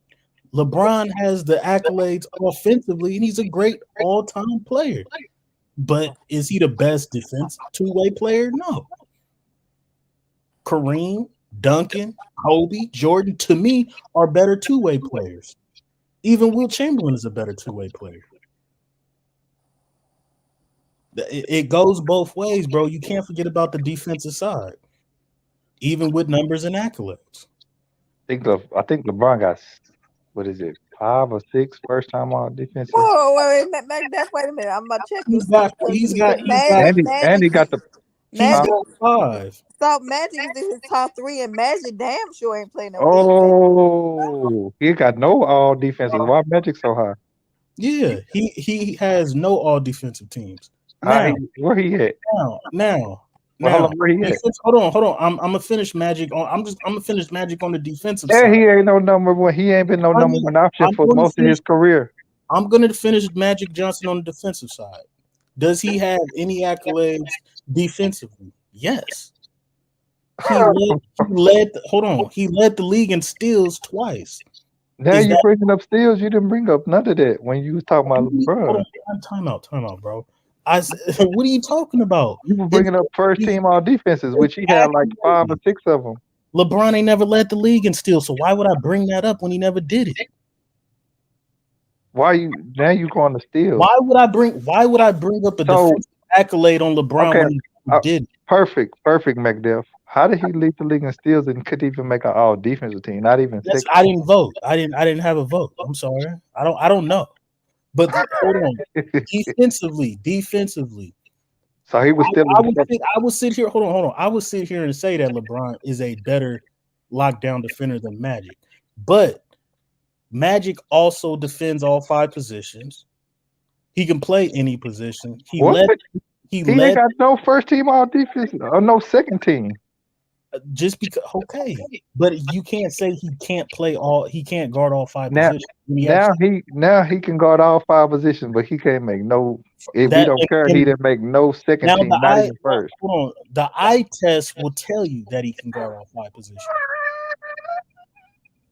So how is that funny? How am I lying when he did it? So you moving the goalpost with Magic now. Goalpost. Hold on, I'm not moving the goalpost because we're going off stats and accolades now. Number 1, defense. You got Magic higher than LeBron. Defensively, he led the league in steals twice. Now and I would say all defensive team. Hold on. Exactly. He only led the league. Let's say LeBron has 6 accolades. LeBron has finished up second defensive player of the year 3 times. Let's just say LeBron has 6 accolades on the defensive side because he finished 6-time all defense teams, 5 first team, 1 second team. Magic only has 2 accolades on the defensive side. He led the league in steals twice. Is that fair to say? He got 2 accolades on defense. Okay, then. Stealing the ball, don't come on. What are you talking about? Why would they give an award for Iverson led the league in steals, and he went. I don't care. They gave an award out for it. Oh, now I don't care. We're talking. So Iverson was a great defensive player. We're talking accolades. We're talking accolades. We're not talking about an eye test because I just told you. No, steals leader is a stat. Hold on. This where here go another problem. Accolades are what people voted for. Stats are stats. That's the difference. So when you win MVP, first team, those are voted. Those are accolades. So why does Finals MVP matter to you then? It's an accolade. I mean, it has some specificity, meaning you were the most valuable player You were in the voted. Is championship. it a vote? Is it a vote to Yeah, find MVP? yeah, it's voted by a collective. Okay, so if voting That's what make it an accolade. if voting doesn't matter to you on who won the steals title, Steals is not a vote; it's a stat. Nobody votes on that. If you got the most steals, you got the most steals. What are you talking about? So it's still an accolade. You won the title. No, accolades are what people vote to give you awards. No, Stats are that's stats. not the only accolade. That's a lie.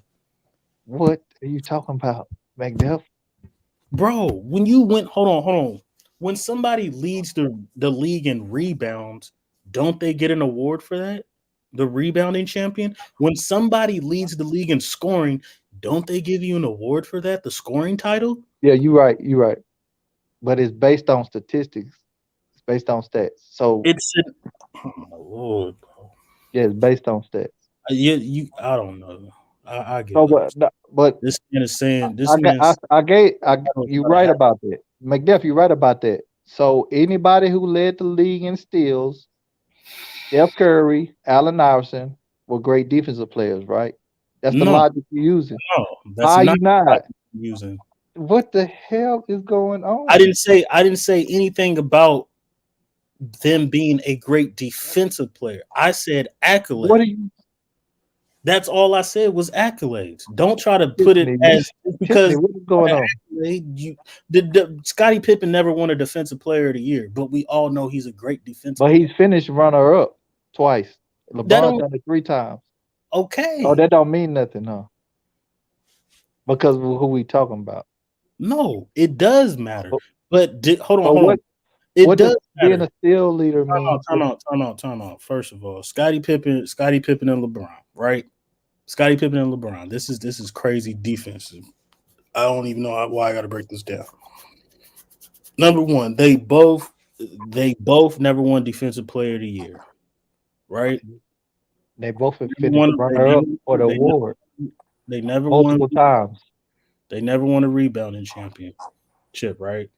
Pippen led the league in steals once, but Scottie Pippen has 10 all defensive teams to LeBron's 6. And they finished in the top voting for defense player of the year. And they've been first team all defense. Now you using a dude that don't have no first team all defense, and you want to talk about his steals when some of the worst defenders in the league of all time have led the league in steals. So where are you going with that? Did I say Magic Johnson was an all-time great defender? Why did J-Mac start talking to you and you start doing all this?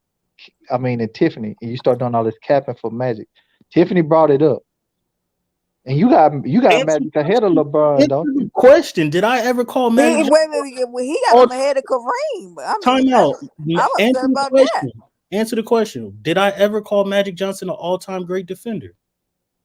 Yeah, but you were talking about LeBron. But you were diminishing LeBron, who you got lower than him. LeBron got more accolades on both sides of the ball. And I would sit here and tell you that LeBron is a better defender than Magic. I would sit here and tell you he got more accolades on both sides of the ball. I will sit here and tell you that he's a better defender. Now, offensively, assist is not even close. We can stop with that. Rebounding, Magic. Hold on. LeBron blow Kobe in every stat. Hold on. Let's stick the Magic and LeBron. Let's stick. No. So we're done with. Done with. No, let's do this. Why are you comparing? Like, why you have Magic 3, but then you put Kareem lower than him? And I mean, I had a debate with you about this, but. The reason I put Magic number 3 is because offensively, to me, he was better than Kareem. Number one, offensively, he was better. Hold on, number one, his passing. I think you guys are underrating Magic's passing and assists. We never. He's the greatest. Hold on. Did Magic Johnson dominated like actually dominated the game with his passing better than a lot of people dominated scoring. If a man is averaging, if a man is averaging 15 assists, that's 30 points. He's contributing 30 points to his team just off assists. He done laid a trap for himself. I ain't laid no trap. So how was Bill Russell dominating with rebounding, being the second time all-time leader in rebounds and the best defensive player all time, but he's considered a role player. Guys don't But even Magic Hold is on. not considered a role player. Allow me to finish Magic. That's what I'm saying. Number one, he dominated the game. He dominated the game with his passing ability and assists. No other player has dominated the game on that level with his passing and assists for an entire career. I appreciate it, MacDuff. We forgot you, the oldest person in here. Hold on. Now we didn't see Magic. You only one. What do you mean? You talking like we younger than you. We seen Magic. We know who Magic is. Okay then. So why is there any debate then on Magic? I'm just saying, bro. You sound like a mess. Because now you trying to compare. You try to cherry pick a stat with. I'm not picking. Look, you trying to cherry pick stats when you know you got Kobe at number 2 and LeBron blows him the fuck away in stats. Okay. Across the board. Hold on. Okay, across the board. Number 1, defensively, does he blow Kobe Bryant off the? You're talking about first team all defense. That's it.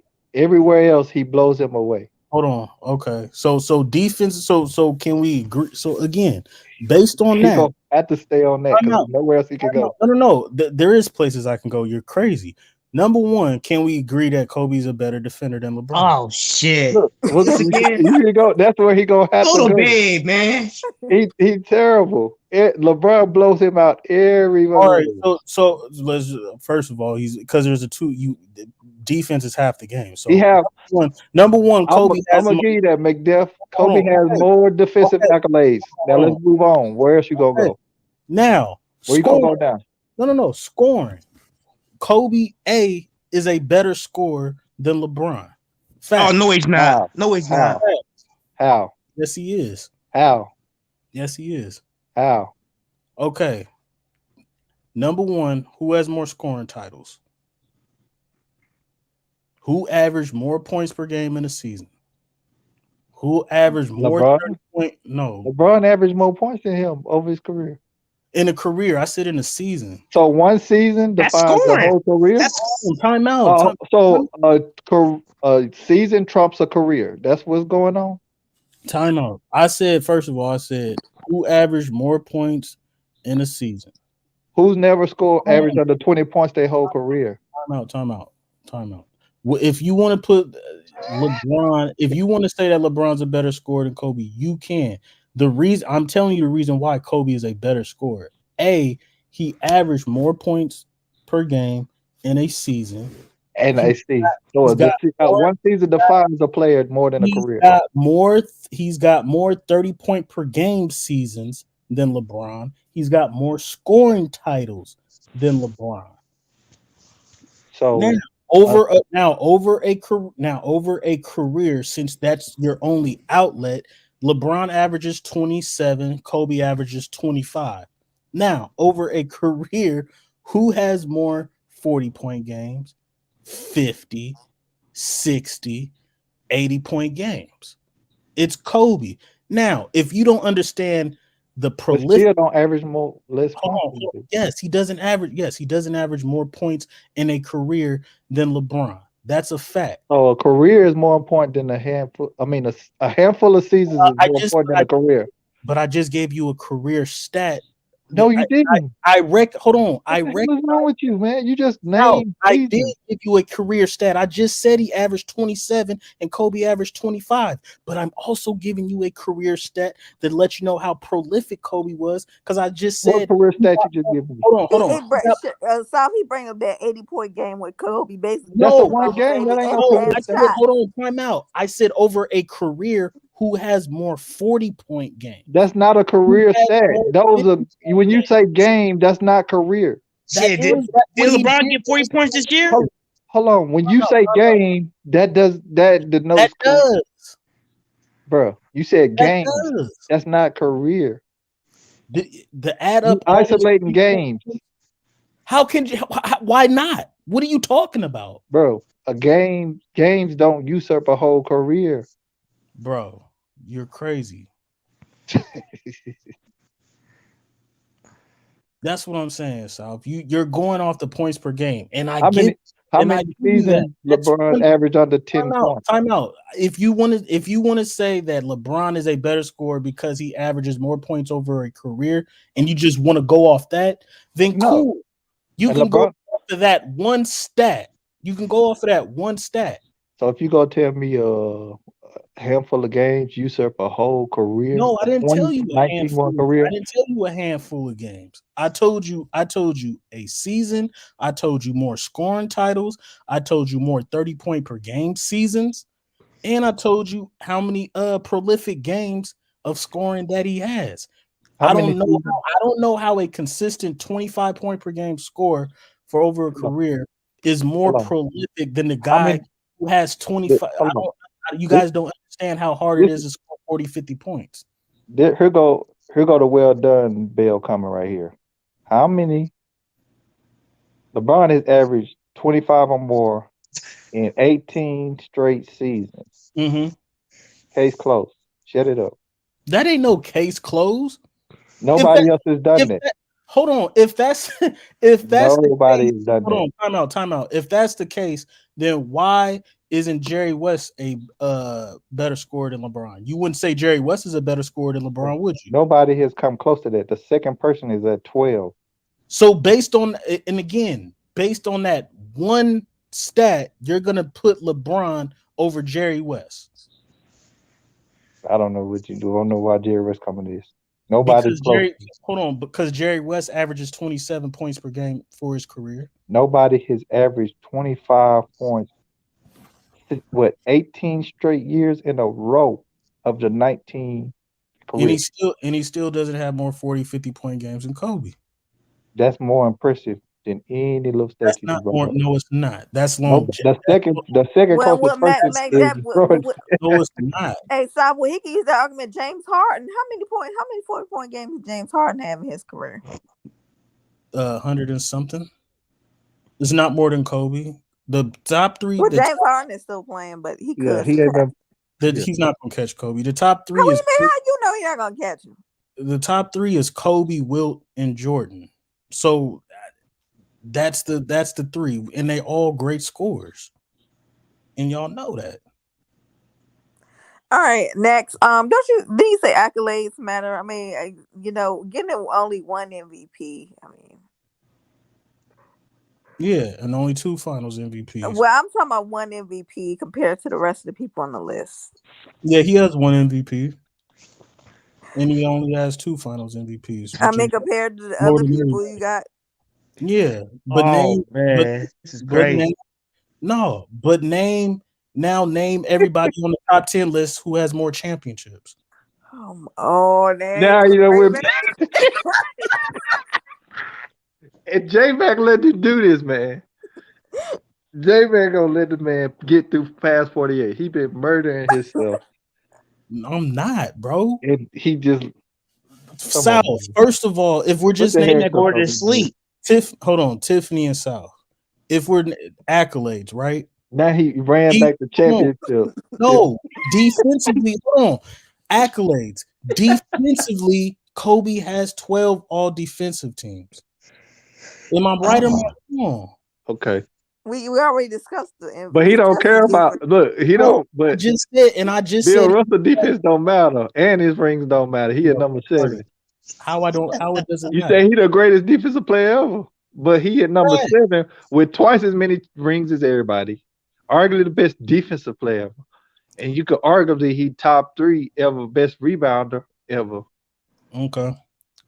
Name 3 players on that top 10 list that Bill Russell is better offensively than. Name 3 out of 10. I rest my case, bro. What You you can't talking about be. scoring? Offense only scoring? That's what I'm saying. We going back. You just keep moving the goalposts. No, I'm not moving the goalposts. I just asked a question. You done ran the championship. Now every time we bring up something else, you run somewhere else. Because you can't name 3 players that Bill Russell is better than offense. Okay.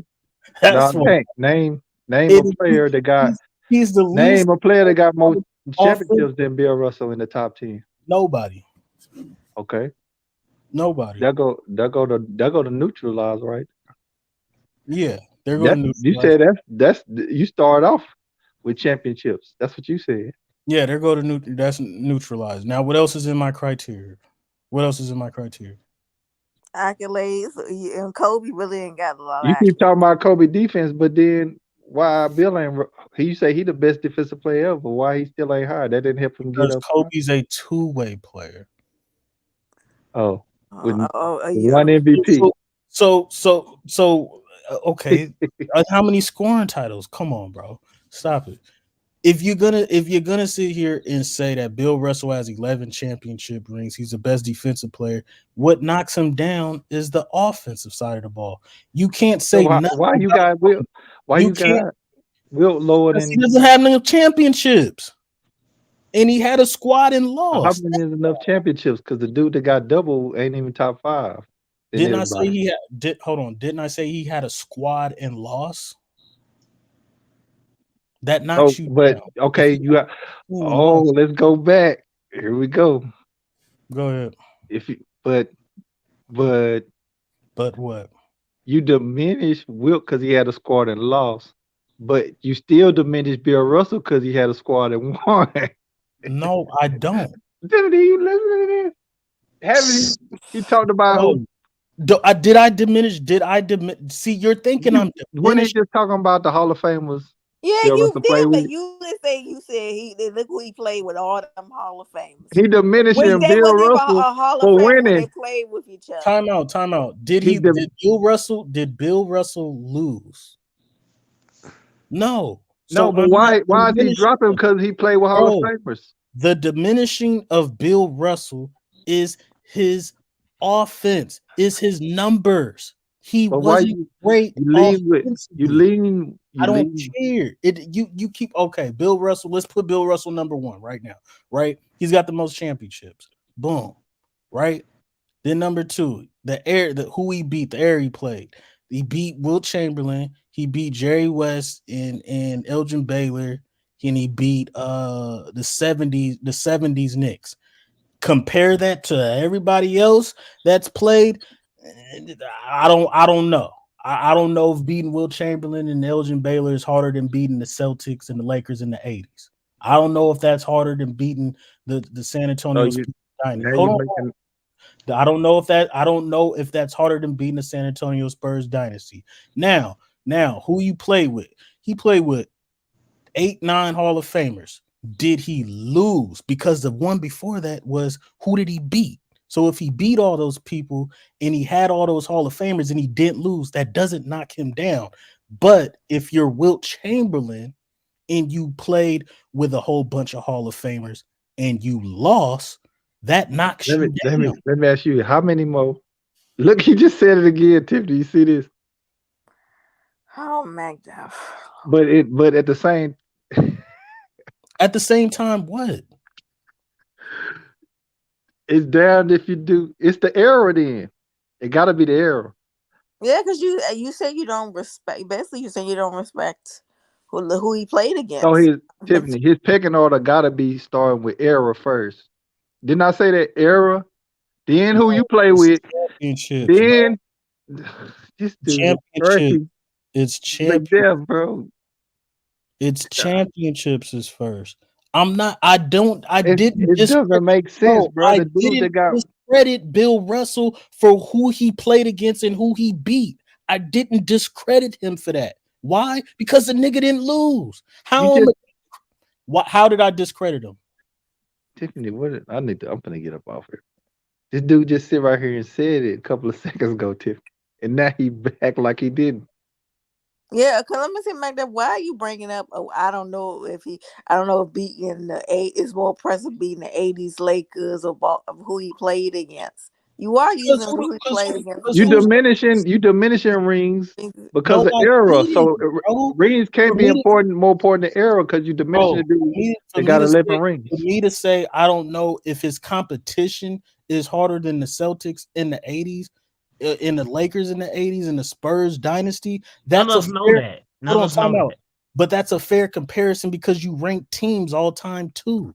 So what is we talking about? So with that being said, I also said, who did he beat?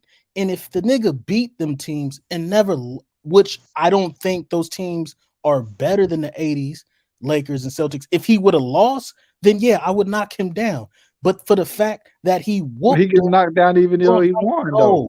No, you don't, bro. I'm not knocking him down. So let me ask you this: how many more rings would he had to win in his era for him to be number one? Because he already at 11. Even though rings are the number one thing. It's not the end all to be all with rings, bro. What knocks Bill Russell down is you cannot be the greatest basketball player of all time and be limited to nothing, to almost a role player offensively. You can't name 3 players he's better than on the offensive side of the ball in the top 10. He's and logically he's not better than anybody offensively in the top 10. Those are facts. But if you want to put him number one, if you want to put him number one with limited offensive that he's not, I mean, go ahead. What 3 players better offensively than LeBron at number 6? Jordan, Kobe, and Kareem. This dude, if he continue to play, he gonna eclipse a lot of stuff and do something never been done before. He already passed Kobe as far as scoring. He could do 40. He passed Kobe in year 16. For y'all to think that LeBron's a better scorer than Kobe, just that. I think he like actually. I think like he's not far behind. LeBron, who has had 18 years of 25 points or more, and on the verge of being, if not 40, 10, and 10, be the all-time lead scorer with 10 rebounds, 10,000 rebounds, 10,000 assists, which nobody else is close to doing. And there's 3 other people on that list better offensive player than LeBron. 17-time All NBA. Nobody else even fucking close. And there's 3 other people better offensively than him. Anybody have a record like 100 points, like far as like what's all-time scoring or something like that? Something to do with points. Ain't he supposed to be breaking a record pretty soon? The all-time points, Kareem's record? No, it's something else. I guess it counted playoffs and dude averaging 30 points. Okay. Oh, you mean the all-time leader in playoffs? Is that what you talking about? That Master Jackson? It was something like that. It was something like that combined with each other.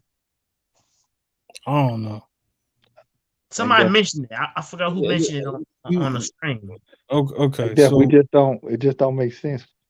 Your logic not making sense to us. Man. No, because you're looking at the offensive side of the ball with LeBron. That's all you're looking. Looking at one side of Bill Russell.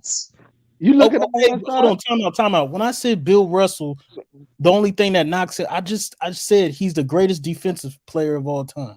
Now, when I look on the other side of the ball, he's not great, and he's not better than nobody in the top 10 offensively. Timeout. I'm looking at both sides of the ball. What you just said about LeBron is all NBA teams. He's about to pass this and scoring. He's got he's got 10,000 rebounds and assists, and I'm sitting here saying, great.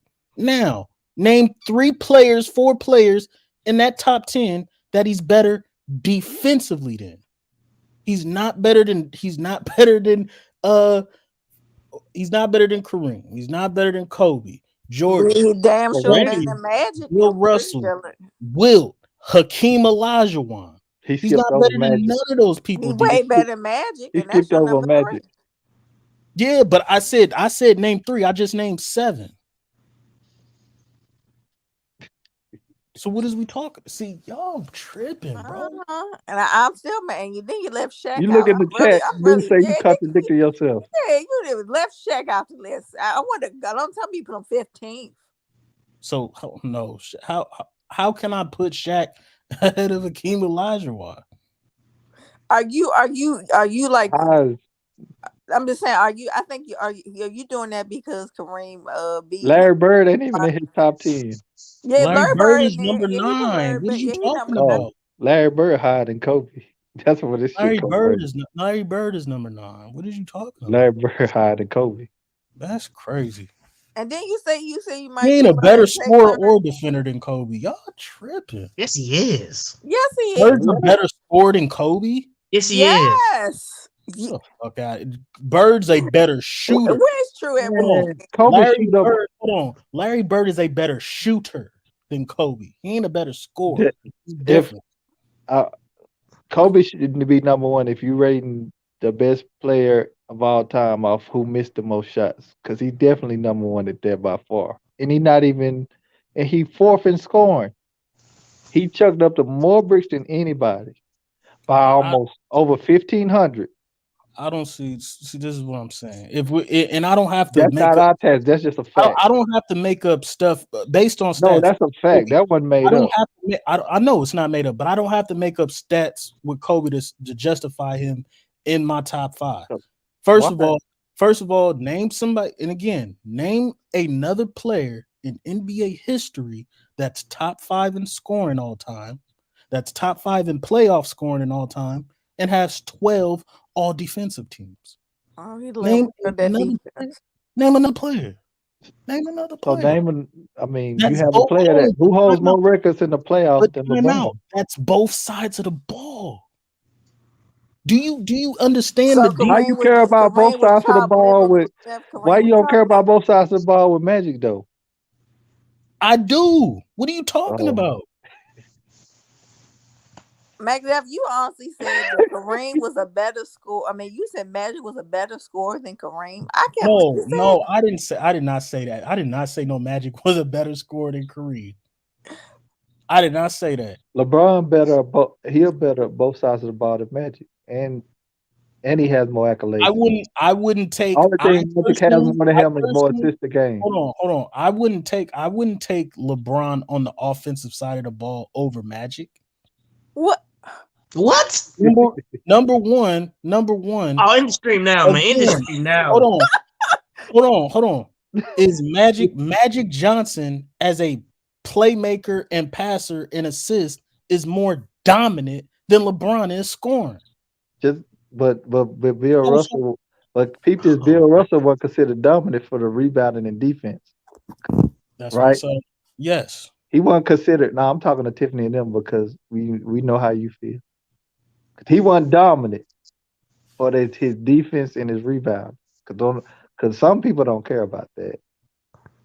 And his 11 championships, they don't matter. They don't matter as much, even though championships matter more than anything. He has twice than anybody, but the hills don't matter. Oh boy, South. What's your top 10, bro? What's your top 5? First, no, let me see your capping ass top 5. My top 5 is LeBron, Jordan.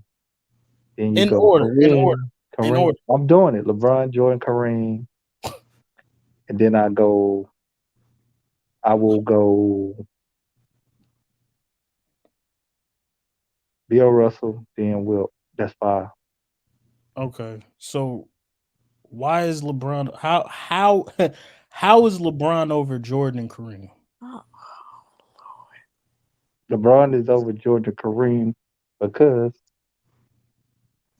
number one, he will when he retired, he more than likely will hold pretty much all the records as an individual player, and even when you delve into, he's going to be the all-time assist leader. What record? He holds most of the records in playoffs, scoring, rebound. He holds about 8 records in the playoffs. I don't know if the playoffs are important when you talk about LeBron. I know they're important with other players. They are important. That's why championships is at the top of my list. Okay, you can't win championships without playing good the playoffs, right? Yeah. Championships are team accomplishment. Okay. So Let me get back on track. What was I at? He'll hold more records than Right. virtually any player to ever play in the playoffs, regular season.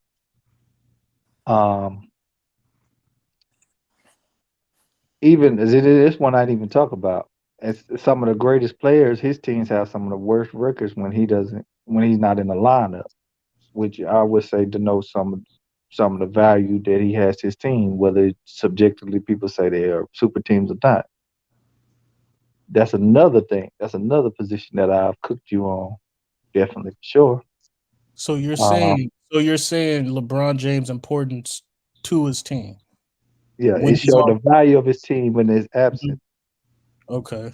In his absence, and you could tally that up by offsetting it with even other players, other sounds like key players on the team, other key players on the team. In their absence, team still having a high winning rate versus when he's not on the team.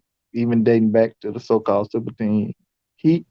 Sounds like and as well as the Cavaliers. Sounds like a bunch. Want to go into numbers? Sounds like a bunch of it sounds like a bunch of analytics. I already beat you to it. So is a record analytic? I really don't want to hear the analytics to. Is a record an analytic? What is it called? So hold on. How is it a record that he's better? What? That's a record now, South? No, what I'm saying is when you dig into numbers, during these teams' collective career, even you can go to other teams, even Kobe. Yeah, that sounds like the Lakers from even presumably when they made a run. No, analytic. Yeah, it does. It has nothing to do with stats. It has nothing to do with stats and accolades. Analytic is record, so everybody's record is analytic. So right now, y'all record is outstanding as analytic. Bro, your that's team not, record. A win-loss is not stats and accolades. That's what I'm saying. Wins and losses analytic. I'm just trying to get an understanding. I'm finna learn something. Can y'all help me out? Can somebody translate this? When you say percentage of his team's wins and losses with him, yes, kind of analytical. Now, if you were to say, now hold on. Now, if you were to say, see, okay, go ahead, finish your LeBron. I'll go with Tim Duncan. Go ahead, finish your LeBron. Go ahead. I'm saying out of the top, we play a game. Out of the top 10 players, because I've done the research on a lot of them. Go ahead. I think LeBron and Shaq is one of the few that during a window when that team was competing and winning championships, their team had a losing record when they were absent of the lineup. Mm-hmm. And even from 2000 to 2004, when the Lakers went to 4 straight championships, the Lakers' record was like 36-13 when Kobe was not in the lineup. Mm-hmm. During that window.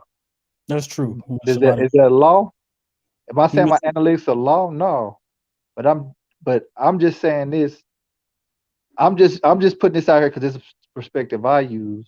Yeah, it might be an analytic. You might be right, but I'm just saying it debunks this logic of people like you talking about who helped more help. Like, just get that out the way. Number one, but I have LeBron number one. Like I said, because when he retires, he will have more records than anybody in the playoffs as an individual, and he'll be achieved and have a lot more records in the regular season that players have never done. I'll be in NBAs, consecutive scoring, a lot of different things. Okay, I'm gonna raise my hand.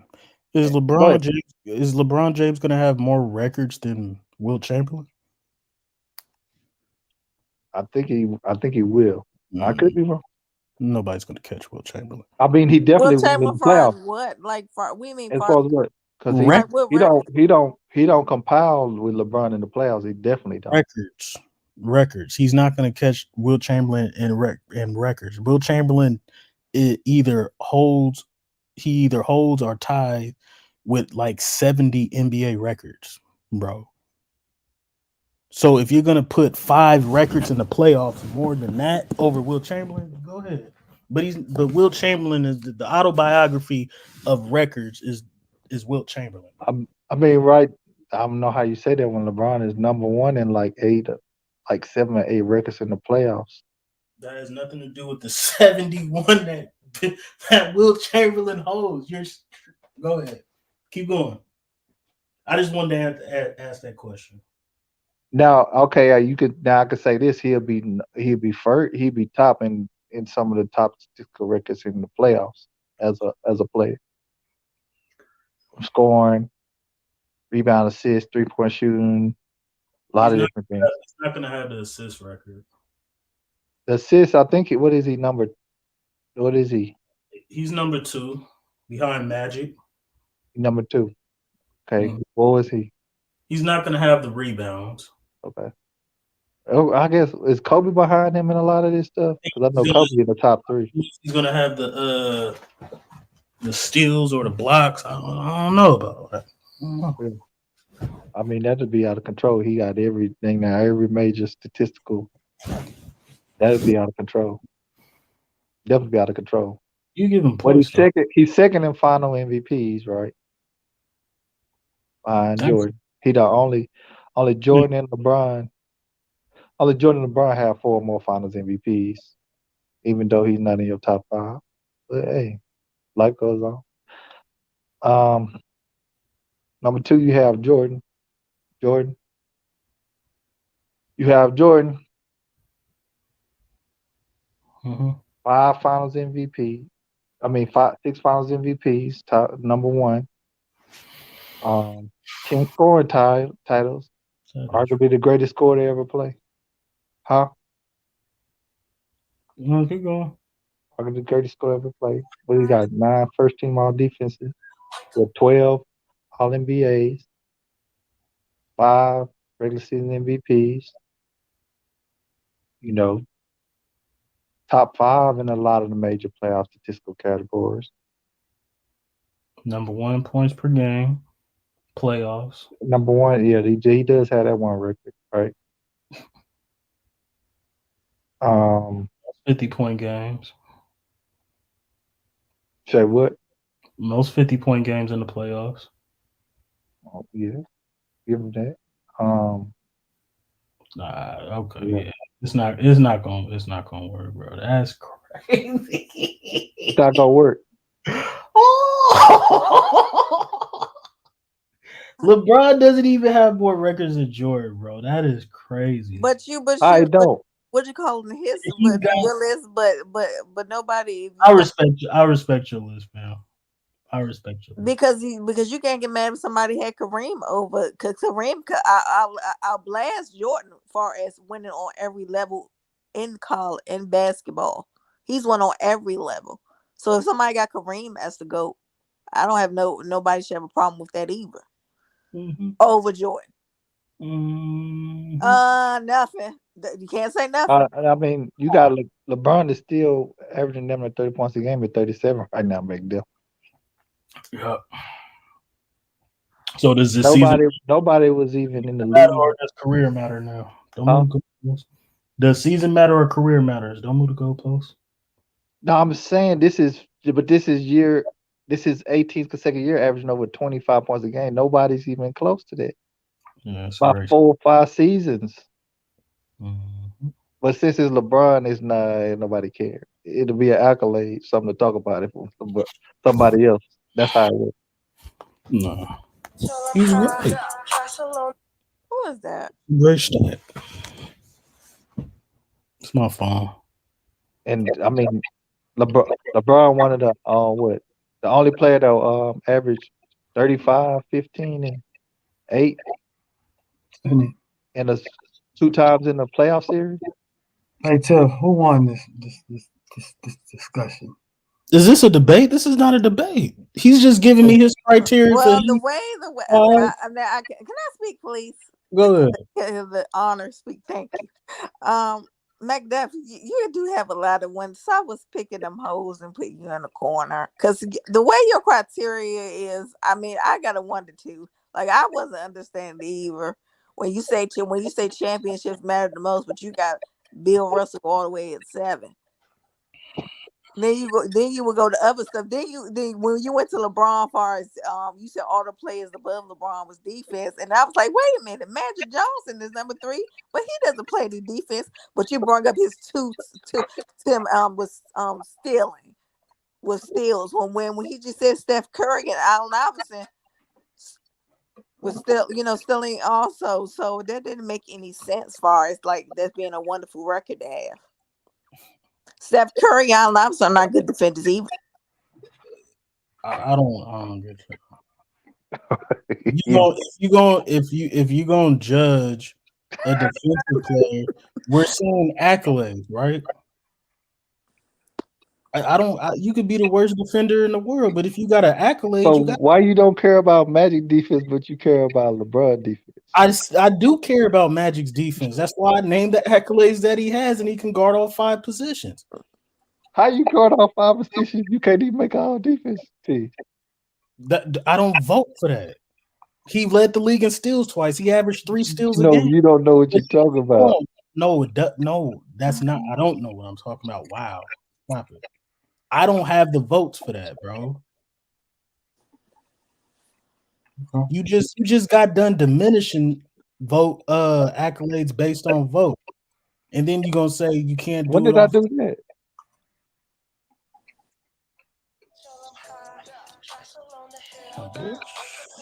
Trying to get some copyrights. What you doing? That's his ringtone. That's your ringtone. I just got it cooked. Well, to be continued. I thought it was pretty interesting. This time I am leaving. Y'all more than welcome to stay here and talk that shit all night long. No, we calling it a night also. Yeah. We getting off also. Yeah. But I will see y'all. What's today? Monday? Tuesday? Tuesday. I will see y'all later in the week. I'm not coming on. I'm tired of people thinking I lost. That shit is crazy. This wasn't no debate. Debate. We were just. No, this ain't no debate. This was just an air fryer, late night air fryer. This ain't nothing, bro. Good night, everybody. Good night. I'm playing, bro. Y'all are tripping. You won, Matt. You know we help it, man.